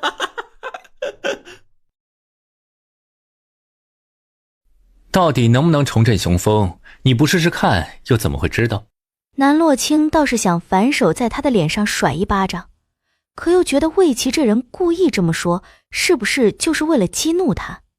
那他要是真因为这一句话而生气的话，岂不是着了他的道？最后他会借着这个机会如何对付他呢？想来也不是什么好事儿。于是南洛清轻轻地朝他身上撒了一点的粉末。不必，我的夫君已经让我如鱼得水了，不需要其他人。魏琪被一群狗包围，南洛清带着顾景柏也顺利脱身。你和魏琪是什么关系啊？魏琪是谁，王爷不知道吗？我就是那个西凉来的三皇子，听说好像是有什么事要和陛下谈，也不知道要谈到什么时候。我问的是你和他是什么关系？怎么，王爷是怕妾身会被抢走吗？谁敢？那万一……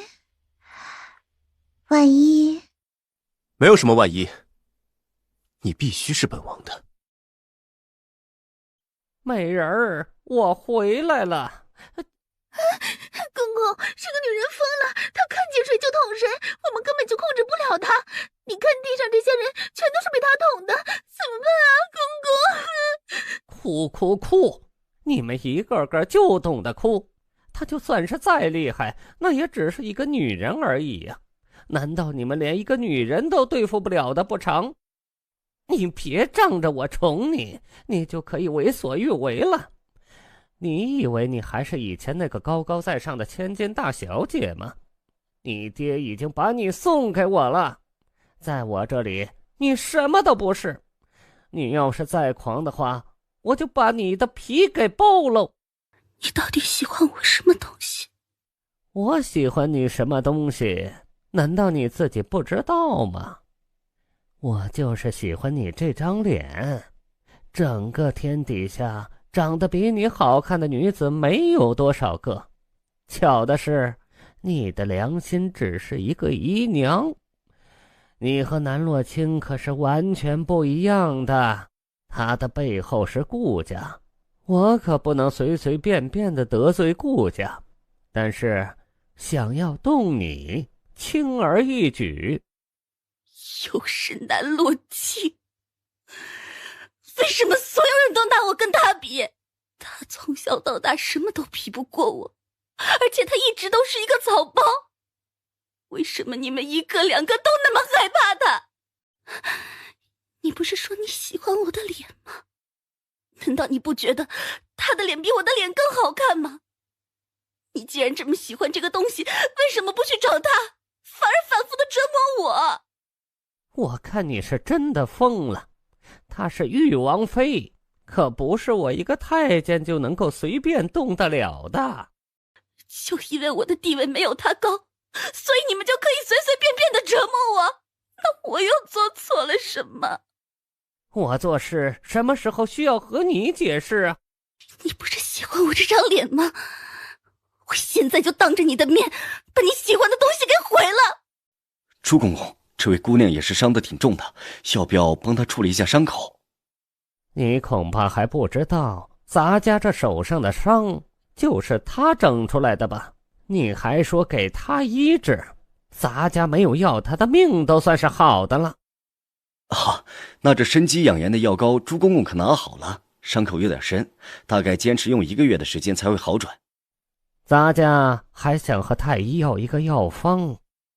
朱公公直说就是，想要什么药方，只要我们太医院有的就给你开。有没有那种没有办法让伤口愈合的药啊？啊，朱公公没说错吧？太医，你就说能给不能给就行了，不要问太多无关紧要的东西。啊，那自然是有的，不过量不是很多。朱公公在用的时候可得小心一些，毕竟不让伤口愈合什么的，这种事儿可大可小。要是伤口长时间没办法愈合的话，那可是会伤及性命的。要的不就是这效果吗？现在知道错了，之前把脸划伤的时候不是很有能耐吗？既然那么有能耐，你现在又一脸的哀求做什么？咱家知道你是高高在上的大小姐，你觉得来这儿是委屈了你，可若不是咱家，你还在地牢里关着呢。你不想着感恩也就算了，竟然还妄想恩将仇报，看咱家今天不打死你！朱公公，小女子知道错了，你别打了，小女子以后再也不敢了。迟了，你还没有毁容之前这么说的话，咱家还可以看在你的脸上好好的疼惜你一番。可你竟然自作主张的把脸给毁了，你觉得一个毁容的人在咱家眼中还值钱吗？朱公公，小女子可以为了朱公公做很多事儿，只要朱公公愿意，小女子做什么都可以。还请朱公公放小女子一马，小女子以后再也不敢这么做了。南玉薇之前也就是凭着一腔的怒火才敢做出来这样的事情，可等他的热血降了下去，理智恢复的时候，他才知道自己处于多么危险的环境之中。他要是再不低头的话，恐怕连命都没了。朱公公，求求你高抬贵手吧，放过我吧！你费那么多功夫把我从地牢里面救出来，就这么要我的命，难道你不觉得浪费吗？原来你也怕死啊！咱家还以为你一副无所谓的模样，就是一点都不怕呢。你要是真这么怕死，之前闹什么呢？之前是小女子不知道朱公公的好，如今小女子知道朱公公对小女子的好，小女子以后一定好好的陪着公公身边，帮公公排忧解难。可咱家不喜欢丑人，毕竟天天看着丑人，心情实在是好不到哪儿去，你说是吧？脸上的伤是可以治好的，还请朱公公多疼惜疼惜小女子。你倒是一个懂得识时务的，那你就从下等的宫女做起，要是做得好的话，咱家就考虑一下。好巧啊，姑娘。三皇子有事？姑娘这么说，可真是让人伤心啊。本皇子在这儿就是想要和姑娘同行的。三皇子到底要做什么？我并不想和你成为朋友，而且我也不想和三皇子有任何瓜葛。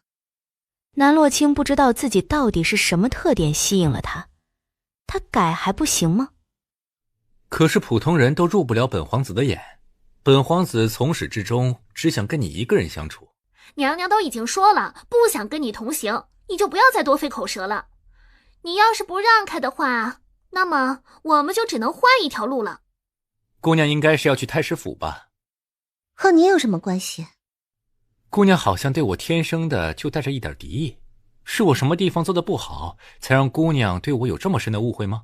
如果是我什么地方做不好，我来与姑娘道歉，希望姑娘能够忘记我身上的那些不好，用更加公平的眼光来看待我。魏琪已经试探过了，知道他不记得以前的事情了。不记得以前的事情虽然让他难过，但是毕竟已经过去了那么多年，想要时时刻刻的记住的确是挺困难的。过去的事情就让它过去好了，他们还有无限的未来。我为什么要用公平的眼光来看你？我们两国之间到底是什么样子的关系，你比我更加清楚。我不是以太子的身份来和你说话，我是想以一个普通人的身份与你交流，因为我想和你成为朋友。可我并不需要三皇子这样的朋友。姑娘在做决定的时候，不要如此的拒绝，还是要给自己留下一条退路的。我在画舫上已经摆了一桌宴席，而且都是姑娘喜欢的菜肴。如果姑娘愿意的话，可以跟我一起去游湖。三皇子到底把我们娘娘当做什么人了？我还是想要听听姑娘的意见。姑娘难道真的不愿意跟我一起去游湖吗？我自然知道姑娘已经成婚了，但是那有什么问题呢？姑娘可能之前只见识过一个男人，所以不知道其他男人的好。三皇子还是去和别人说吧。姑娘当真不愿意去？你要是不愿意去的话，到时候可是要后悔的。我没有什么要后悔的，你还是不要在我身上浪费时间的好。小表妹，你怎么这个时候才来？你都不知道我刚才有多紧张。我看见你没来，我心里真的一点底都没有。但是没有想到他们其他人都这么废物，连我都打不过。看来这一次我是势在必得。碰上条疯狗罢了，不是什么大事。既然三表哥都可以赢的话，那我就放心了。南洛清找了一处乘凉的地方坐着，而魏琪就在不远处的地方盯着他。顾锦柏一扭头，正好对上他的视线，吓了一跳。哎呦，你说的那一条会咬人的野狗不会就是他吧？这么一大早你也能够遇见，你们之间到底有什么样子的缘分呀？谁要跟他有什么缘分？你难道不觉得这个人很奇怪吗？我根本就不认识他，可他每一次出现都是一副我们是旧相识的样子。或许你们之间真的就是相识吧，只不过是你忘了呢。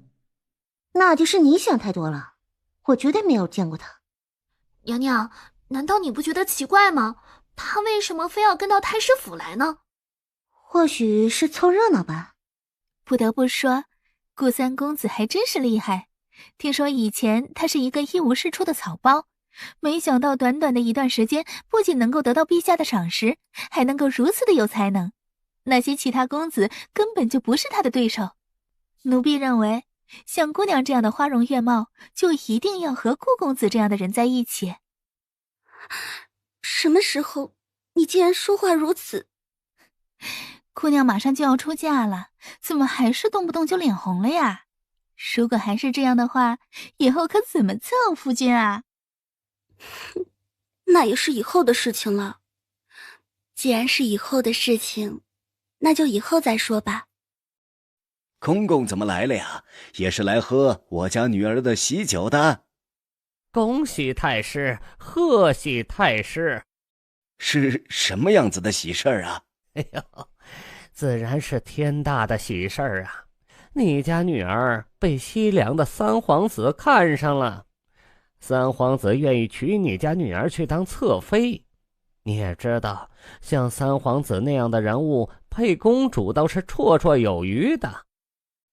于太师听到这话，一时之间反应不过来。他的女儿赐婚给西凉的三皇子，可他的女儿现在就在比武招亲，怎么能许配给三皇子？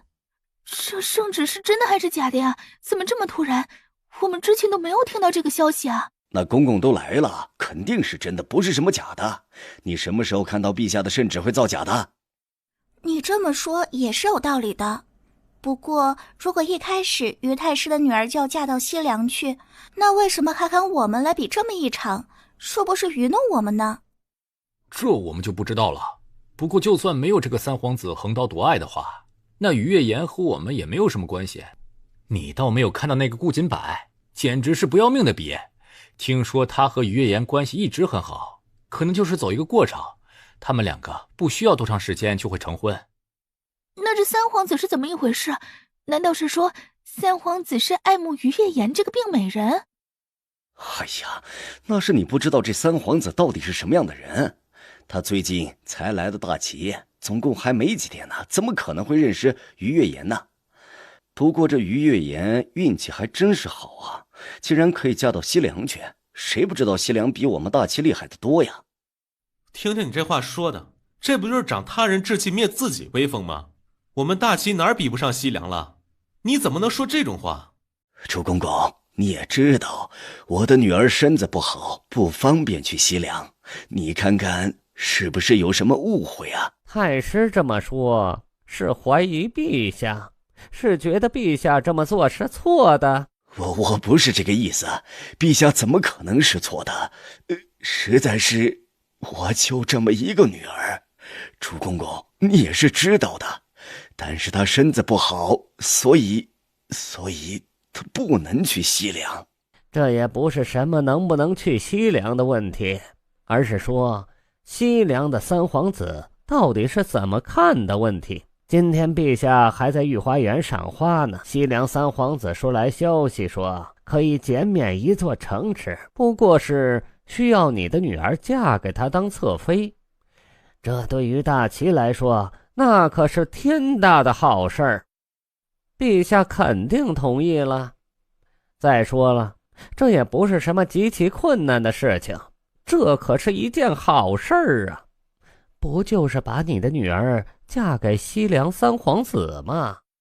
那城池的事儿还可以和西凉的三皇子商量一下，可我的女儿已经有了心上人，朱公公大人有大量，还是不要让人家伤心了。谁的婚配不是父母之命媒妁之言的？再说了，那心上人的地位能有西凉的三皇子高吗？你家女儿能被西凉的三皇子看上，那就是你女儿的幸事儿。圣旨都已经下来了，你要是不办的话，你应该知道是什么样的下场。朱公公，我可就这么一个女儿，我的愿望也很简单，就是想要她快乐就好，我不想卖女儿来获得陛下的疼惜。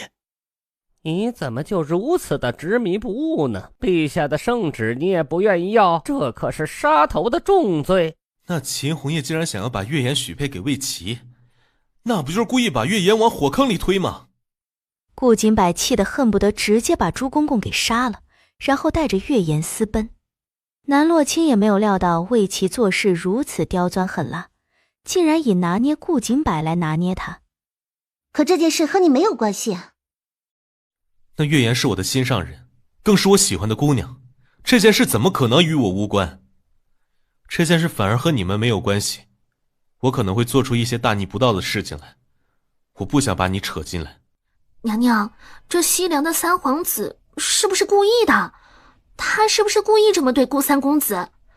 清晨我们与他碰面的时候，他还一副各种对娘娘感兴趣的样子，怎么一转眼就说要和于月言姑娘在一起了？还是说他对娘娘的感情都是假的？还是说这从一开始就是一个阴谋？你说的八九不离十了，他对我的感情是假的，他这么做就是为了逼我就范。逼娘娘就范？正是。他知道我紧张三表哥的婚事，所以故意拿这件事来压我。他在等我主动去找他。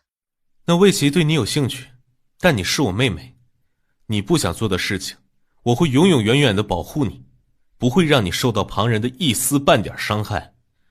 我不要你去找魏琪委曲求全，我亲自带月言离开这个地方。月言，你为什么想不开？你要是走了，让我怎么办啊？有我在，我会想办法，你不要放弃。还能怎么想办法？你答应我，不要去和西凉的人硬碰硬，这可是圣旨。你听我的，我就算是杀了那西凉三皇子，也不会让你平白无故嫁到西凉去。那你岂不是要与他同归于尽？可我不想看到你这样。你答应我好吗？就当做从来没有认识过我。我们两个人这么相爱，怎么可能说忘记就忘记？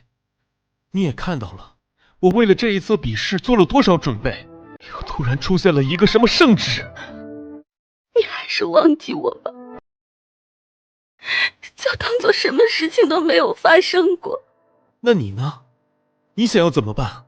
你现在还这么年轻，又得到了陛下的赏识，你还这么的有能耐，以后你可以找到许多很好的姑娘，没有必要把所有的心思都花在我的身上，这样不值得。在我的感情世界里，从来没有什么事情是值得，或者是什么事情不值得。只要我想做的事情，就一定要做成。你是我喜欢的人，我想要跟你在一起，那么我就不会听别人的，也不会随便的放弃。你不要再随便轻生了好不好？你再给我一次机会，再给我们两个人一次机会。其实你心里也知道这件事情已经没有任何办法了，对吧？既然一点办法都没有，我们就不要再浪费时间和浪费精力，我们就得认命。你告诉我什么是命？我们为什么就一定要认命？如果你愿意的话，我现在就可以带你离开这里，我们去一个没有人认识我们的地方，我们想要做什么就做什么，你就不要再做傻事了。我的确是愿意跟你走，在这里的一切我都不留恋，可是我不能够那么自私。如果我走了，那么留下来的父亲就会面临各方面的压力。你知道，我不想给别人添麻烦。那你不想给别人添麻烦的办法，就是自己离开是吗？你不要难过，事情变成这样，我们谁都不想的。其实我们认识的时间也不长，你就忘记我吧。希望你尽快从这段感情里面走出去。谁说我认识你的时间不长？自从10年前见过你以后，我就一直忘不掉。从10年前开始，我就想要娶你为妻，一直到现在从来都没有变过。那你倒是教教我，我怎么能够把10年的感情全部都忘记干净？如果是你，你可以做到吗？10年前，我为什么不知道？10年前，我和别人打架打不过，是你的出现救了我。我想你应该一点也记不起来了，我却一直记得。只不过你身子不好，不能够随便出门，也不能随便吹风，我见你的机会很少。但是我每天都会梦到你，你告诉我这样子的感情，怎么能够轻而易举地把你给忘记？我之前并不知道你偷偷地喜欢了我10年。所以你千万不要轻生，这世界上你不知道的事情还特别的多，让我慢慢说给你听。我们家小姐轻生，还请王妃娘娘去一趟，去救救我们家小姐。怎么会轻生呢？三皇子什么时候竟然喜欢于月言这样的女孩？本皇子喜欢什么人，需要和你报备吗？你未免管得也太多了一点。可是王爷可以喜欢素未谋面的人，为什么就是不能够喜欢我呢？这么多年我在王爷的身边，难道帮王爷的事还少吗？你帮我，我也帮你，我们两个人互不相欠，但是我欠了你的人情，却不想拿王妃的位置来还。这么说，你听懂了吗？如果我偏偏不想放弃呢？你不想放弃是你的事情，本皇子自然是有本皇子的打算。如果我让你结不成这个亲呢？玉璇，本皇子从来不受任何人威胁，本皇子想做什么就做什么，从来不管旁人说的是什么。如果你再威胁本皇子，试试看。我只是不明白，为什么你的侧妃可以是素未谋面的于夜言，却不可以是我？随便讨论主子的事儿，你可是犯了大忌，懂吗？即便是犯了大忌，我也得弄明白，我比他差在什么地方。不管是在什么时候，我都希望你可以摆正自己的位置。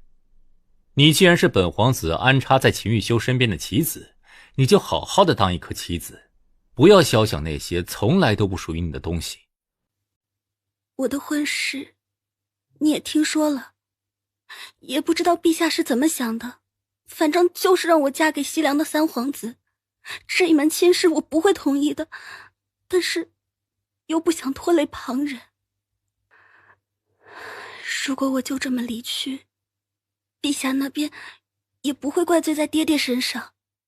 可你是否想过，你这样做对他们反而是一种伤害？可我已经没有办法了，我只能想到这么做。如果我离开的话，可以让事情往好的方向发展，我自然是乐意的。那你了解魏琪是什么性子的人吗？他就是一个无所不用其极的人，他想要的东西没有得不到的，他看上的东西也会想方设法得到。就算你用这种方式离开了，他的怒火也会牵连到于家，到时会闹得所有人都鸡犬不宁。南姑娘，你比我见多识广，你帮我想想办法，能不能不让三皇子牵连到其他人？别担心，我自有办法，你不要再想不开就好了。月颜姑娘，你对我三表哥十分的重要，没有你的话，他也不会活下去。我不想三表哥娘痛苦，如果你是真心爱他，就不要让他陷入绝境之地。是我考虑的不够周全，我要是考虑的周全一点的话，也就不会如此冲动。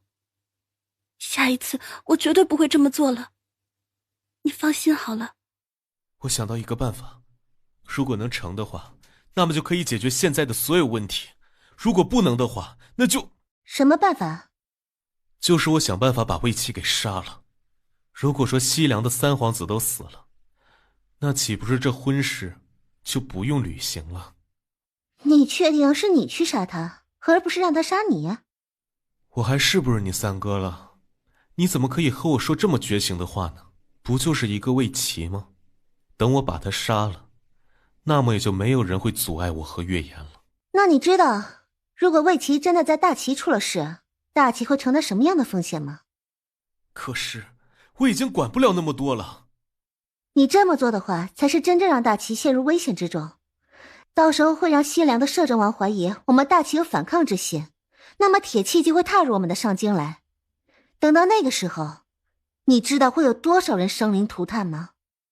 你说这样不行，那样也不行，难道真的要我眼睁睁地看着月颜和其他的男人在一起？那我不如出家算了。你这么着急做什么？我可有说过不管你的死活。你有什么办法管？毕竟这件事涉及到西凉和大齐之间的事，你还是别想了。你平常要忙的事情已经多得不能再多了，哪还有功夫想这些？那魏琪对我倒是有几分兴趣，我去问问他到底什么意思。那魏琪你又不是不知道，每一次看见你就像是野狼看见猎物一样，我哪能放心让你去找他？你要是去找他的话，岂不是故意送上门去？听三表哥这语气，可是不想娶月颜姑娘了？怎么会？娶月颜姑娘我一定要娶的，只不过还在想好的办法，不是吗？三皇子怎么说？他竟然要娶别的女人，他到底把我是当什么了？进展是有的，我知道南洛清在上京开了好几家铺子啊，我还知道他最喜欢吃的甜品是什么，我还知道他往常会在什么时候去顾府，还有几个他最要好的姐妹。闭嘴！你哪来这么多的废话？我让你接见南洛清，不是要你跟变态似的打听他的所有细节。我这是知己知彼，百战不殆嘛，要不然呢，知道他的消息更多一点儿，这样我接近他岂不是更加的容易？宋玉泉，我们只是把自己的格局放大罢了，不要只盯着眼前那点蝇头小利嘛。那你是想什么时候去找他？你想让我继续等，要等到什么时候？可能需要1-2天，也有可能需要1-2个月，这个时间我说不准的。楚莹其实内心深处就是不想搭理宋玉泉的事儿。宋玉泉讨厌南洛清，他又不讨厌。说不准？哼，你知道吗？只要我的手再往下一些，就可以扎在你的眼睛上，那么你就看不见了。如果说我的手再往下一些，那么你的脖子也就被砸了，你就没命了。这，你懂吗？你到底要做什么？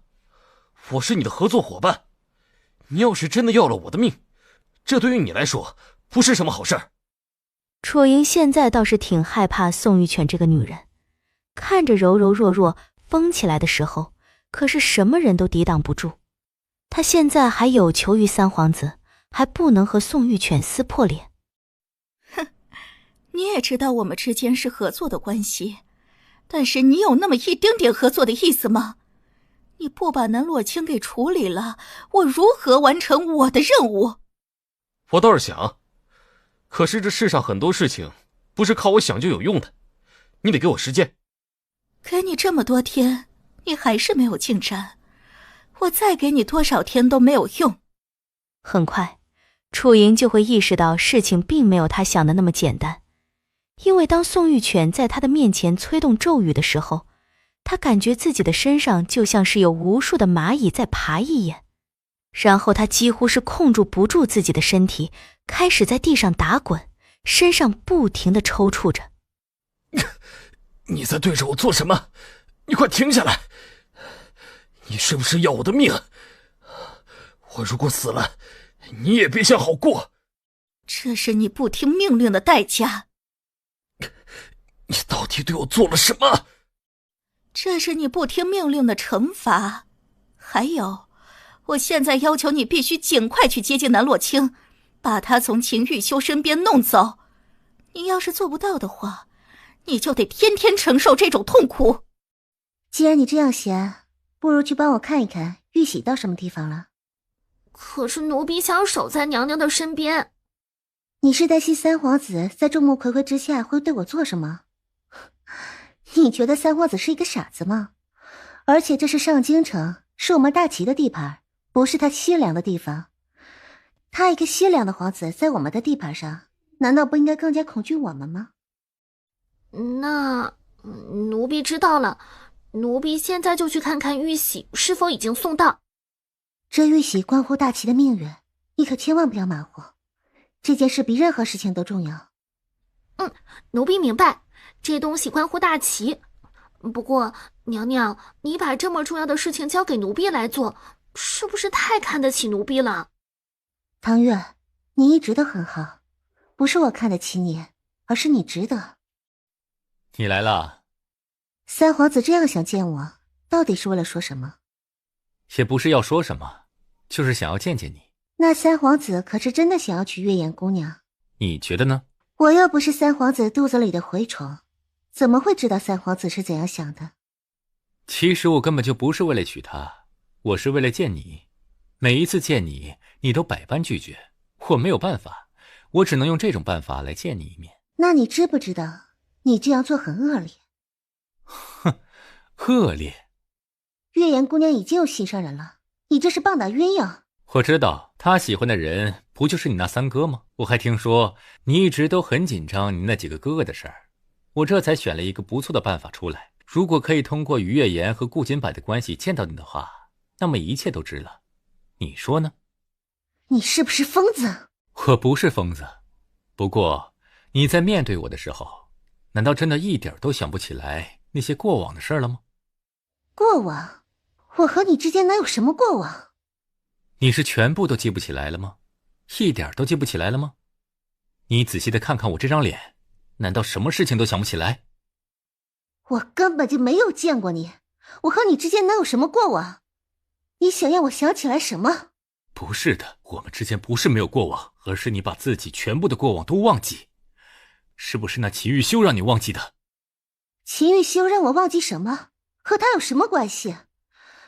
三皇子，我们根本就不认识，你到底在臆想些什么？如果没有你，对我的话，我也不会有今天。我拥有了一切，可以来娶你，你为什么就不愿意记起我？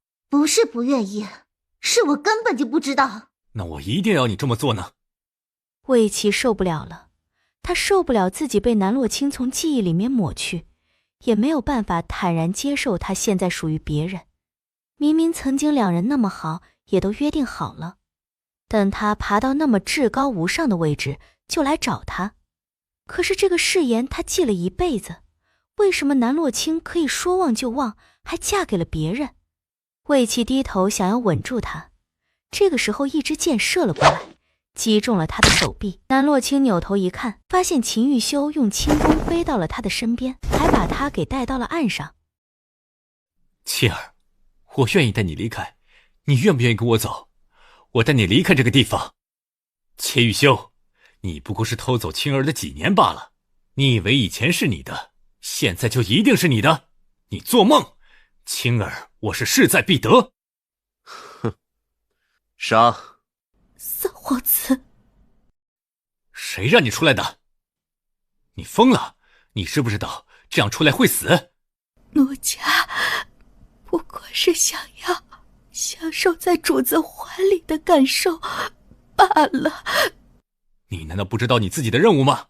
如果你死了，谁帮本皇子去迷惑秦玉修？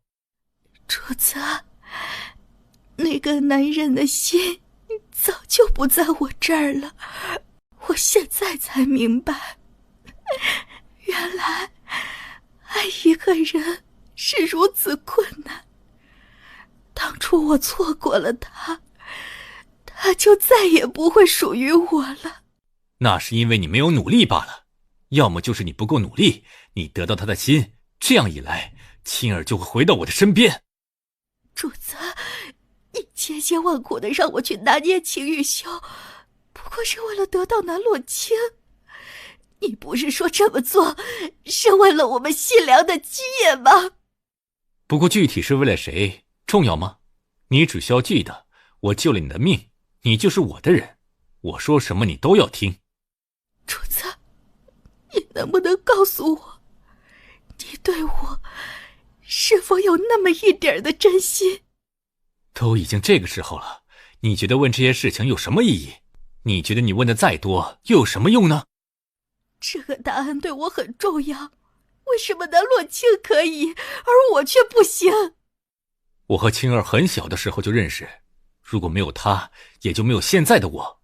如果可以，我愿意娶她为妃，让她一辈子都在我的身边。可是南洛清根本就没有为你做什么事，反而是我一直在三皇子你的身边，你为什么就不能看看我？先处理伤口，你不想活了？如果主子愿意抱我一下，那我就不挣扎了。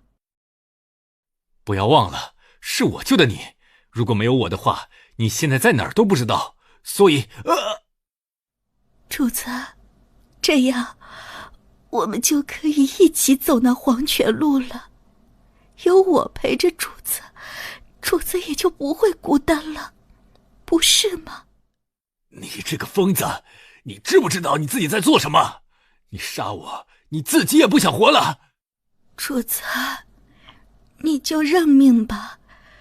我们在大齐和秦玉修的手里，我们根本就逃不出去的。反正你都是要死的，你死在谁的手上不是死呢？死在我的手上，岂不是更好？你就当我这是为你做的最后一件事。宋玉犬担心一个人的黄泉路太孤单，他定然是要把魏琪给带上，他可没有办法忍受魏琪一个人活着，最后登上了帝位，和南洛清亲亲密密的在一起。你疯了！你自己想死，为什么拉上我？你说你不喜欢我，那我只能用这种办法，永远的让你留在我的身边。在他临死之前，他仿佛看到南洛清出现在他的面前。青儿，你救救我！这个女人要杀我！如果你愿意救我，你要是救了我的话，你想什么我都给。听到这话，秦玉修立马就把南洛清揽在自己的怀里。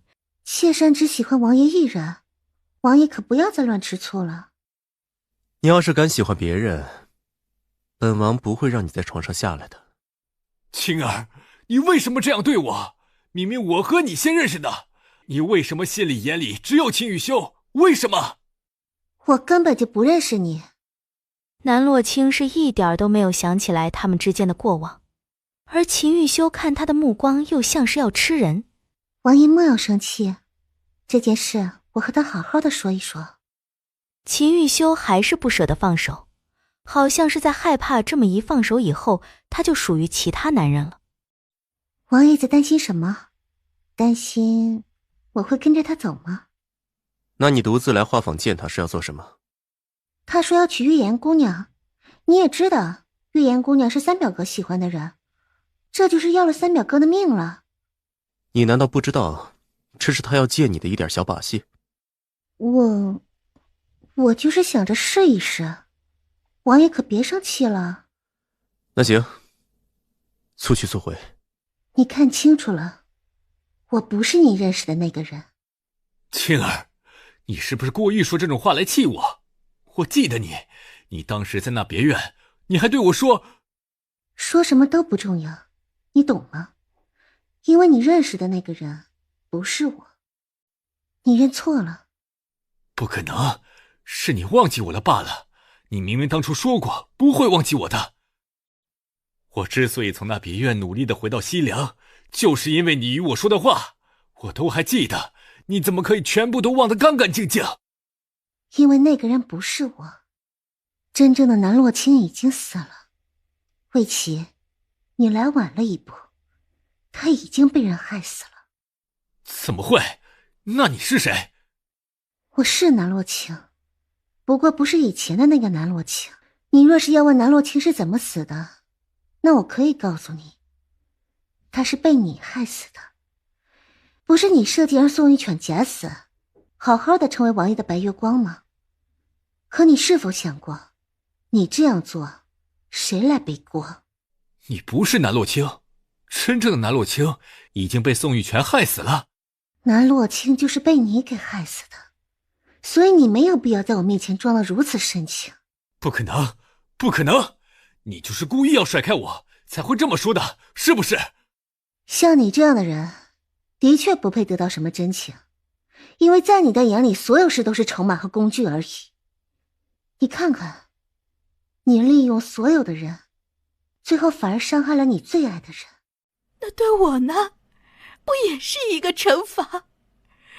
明明当时有一份好的感情摆在我的面前，而我却不懂得珍惜。我对你不过是感激罢了，没有任何男女之情。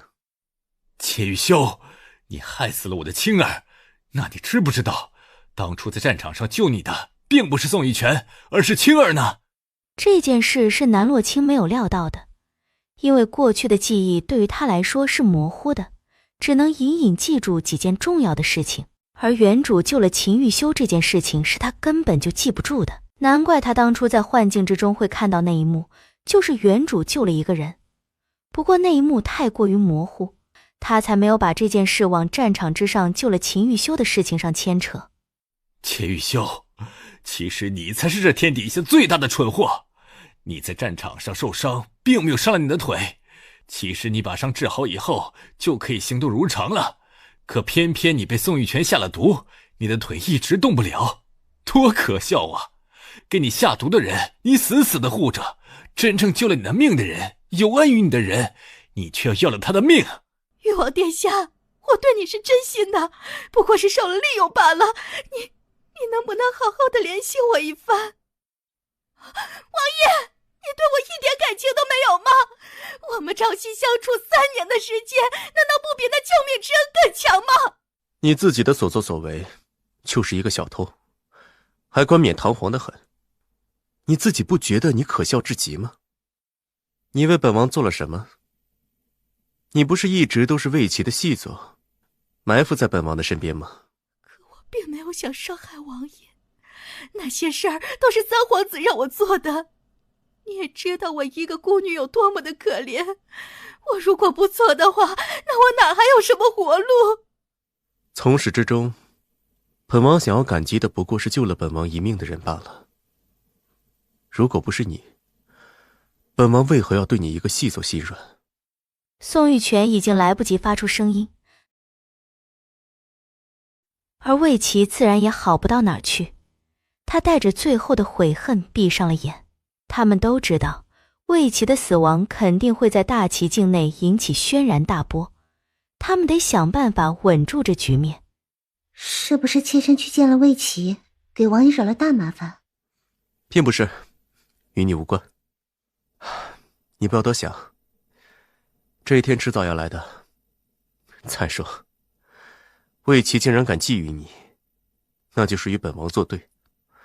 本王不允许你被任何人抢走。这钥匙是妾身金库的钥匙。听说王爷近来养兵，那自然需要不少的银子。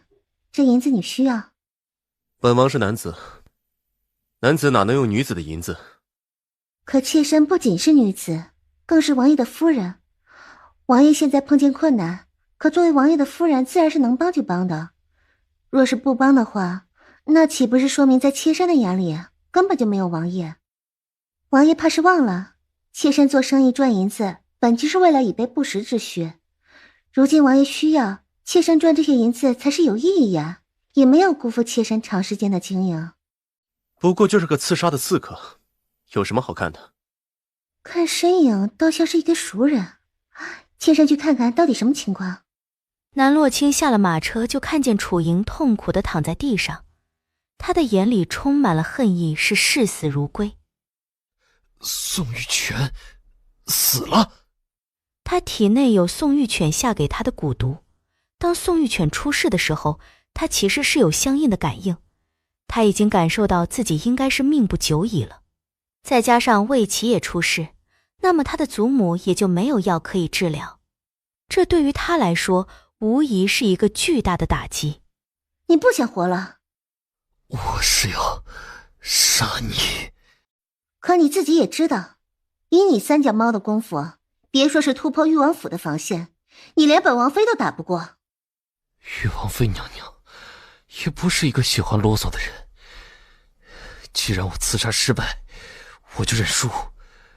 你们要杀要剐，悉听尊便。我看你是自己想寻死吧。南洛清不需要把脉，只是简单的看了他的脸一眼，就已经看到他脖颈处隐隐浮现的黑线，那黑线就像是活的一样，会攀爬，一看就知道不是普通的毒，而是蛊。你何出此言？就算是没有今夜的刺杀，你怕也是命不久矣。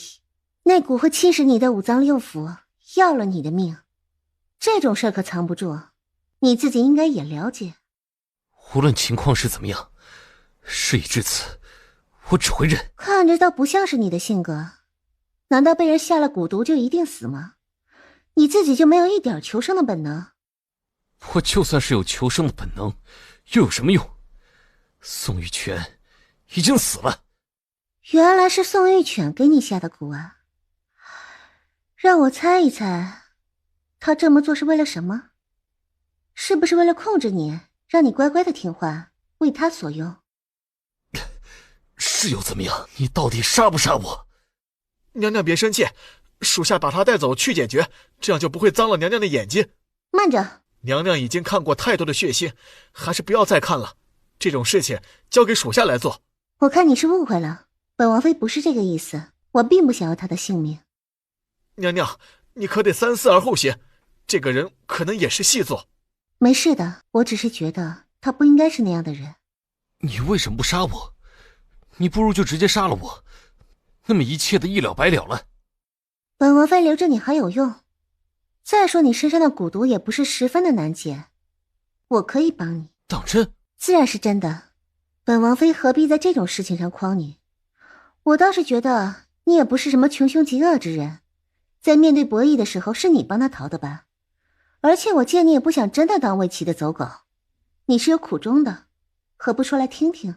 我听说玉王妃娘娘不是什么多管闲事的人，为什么会突然管我的事情？你也是身不由己，之前你被宋玉泉控制，做了很多你不想做的事，如今宋玉泉死了，你可以重获新生。听说你是神医，你能不能救救我的祖母？你祖母怎么了？祖母她病了，我请了非常多的神医，但没有一个人可以治好，反倒是碰见了西凉的三皇子魏齐。从他那儿，我得到了新的希望。他说，他可以让药神谷的人救我的祖母。他都这么说了，我自然只能死马当做活马医。这么长时间以来，我从江南来到上京，就是为了帮魏齐做事儿。只要能帮魏齐把所有要处理的事情都处理了，那么魏齐就会让药神谷的人救治我的祖母。可你就这样了结自己的性命？你祖母若是等不到你，难道你让她带着遗憾走吗？宋玉泉死了，魏齐也死了，我没有任何的希望。那只是你以为罢了。喏，每3天服用一次，要是有一次断了，那必然会死，你自己考虑好了。如果我吃了，以后我岂不是只能听你的摆布？让我摆布？你这话说的倒是有那么一点意思。你若是真的想要活下去的话，那的确只能听本王妃的。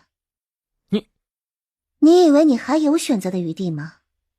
以你做的事，10次都不够你死的，要么接受，要么就被安峰拉走。楚莹伸手快速地把药瓶接过，他先吃了一颗。当然，药瓶里面本来就只有1颗，其他的还在南洛清的手里。他吃了不过瞬息的时间，脖颈上的痕迹就已经消失了，和之前完好的时候是一样的。说吧，你要我做什么？本王妃只要你做好自己就行了。不过你不能把宋玉犬和魏齐的死说出去，后面的事我自会重新安排。王妃娘娘，你把这个人弄来做什么？是想看我们打一架？哎，你们不要打起来，现在已经是自己人了，以后你们还得朝夕相处一段时间呢。什么？我们为何要朝夕相处？因为魏齐死了，得有一个人来假扮他。我倒是觉得你这身形和声音和他最像，所以由你来假扮是最好的。不是吧？你让我假装魏齐？难道那些人都是瞎的，看不出来我是假装的？我的易容术那可是天下无敌的，正常情况呢也不会被人发现，再加上楚莹在你的身边，更不会有人知道了。恐怕我是做不到的。你可以的，你要是做不到的话，西凉的铁骑就会踏破我们大旗，这到时候多少无辜百姓流离失所，你知道吗？那我试试吧。两人装扮好以后，就被秦红叶带到了宫里去。不过他们演得特别好，一点破绽都没有露出来。而这一段时间里面，秦玉修一直在招兵买马，有了南洛清给的银子，他行动的速度也越来越快。另外一边，苏勇还在想方设法地把皇后与秦泰然救出来。当秦红叶如此打算的时候，南洛清交给他一份证据。南洛清，你给朕的证据是什么意思？陛下，证据上的东西你也看清楚了，还请陛下还我一个公道。你这证据是真的假的？如果本来就是假的，你让朕如何给你交代？陛下先不用这么快结论，到底是真是假，自然有人给判断。我这还有证人，陛下要不要一起看看？你怎么可以说是泰然要追杀你？你这不是泼脏水是什么？那还是见一见证人吧。证人说的都是秦泰然当初命人去追杀南洛清，而人证物证都在，秦红叶不认也不行。你到底想怎么样？天子犯法和庶民同罪，大皇子做了谋害他人性命的事，如今证据确凿，不管怎么样也得以命抵命吧。陛下，当初大皇子要杀我，我不过是运气好一点罢了，所以才没有惨遭毒手，可这并不代表是我的错。事情谁做的就应该谁来负责，不是吗？可如今陛下这意思，难道是想轻拿轻放吗？南洛清，你未免对自己太过于自信了一点。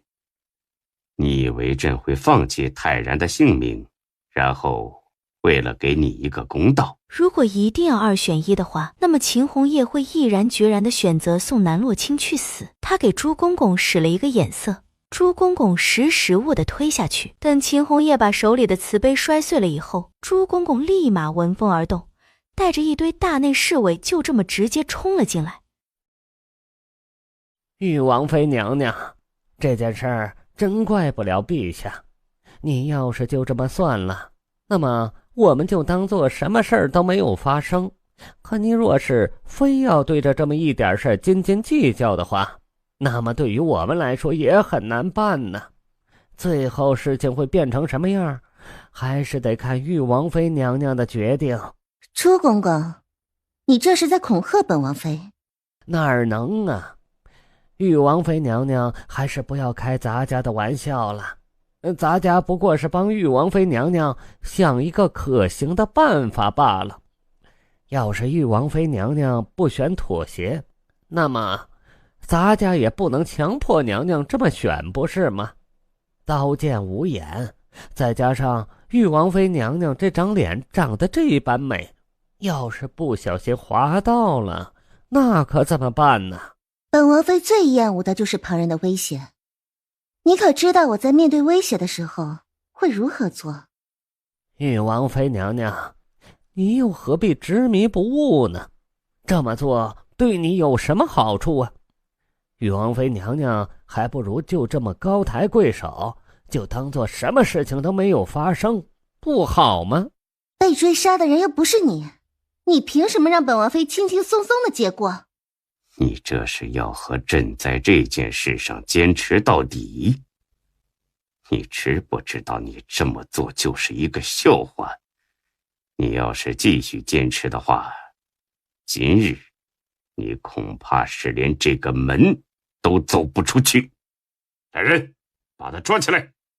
南洛清打了个响指，立马有几道黑色的身影冲了出来。你们是何人？龙骑。你们一个个是干什么吃的？怎么连有人进了宫里都不知道？这事儿，陛下，奴才也不太清楚。好，既然不愿意和本王妃谈，那就到此为止。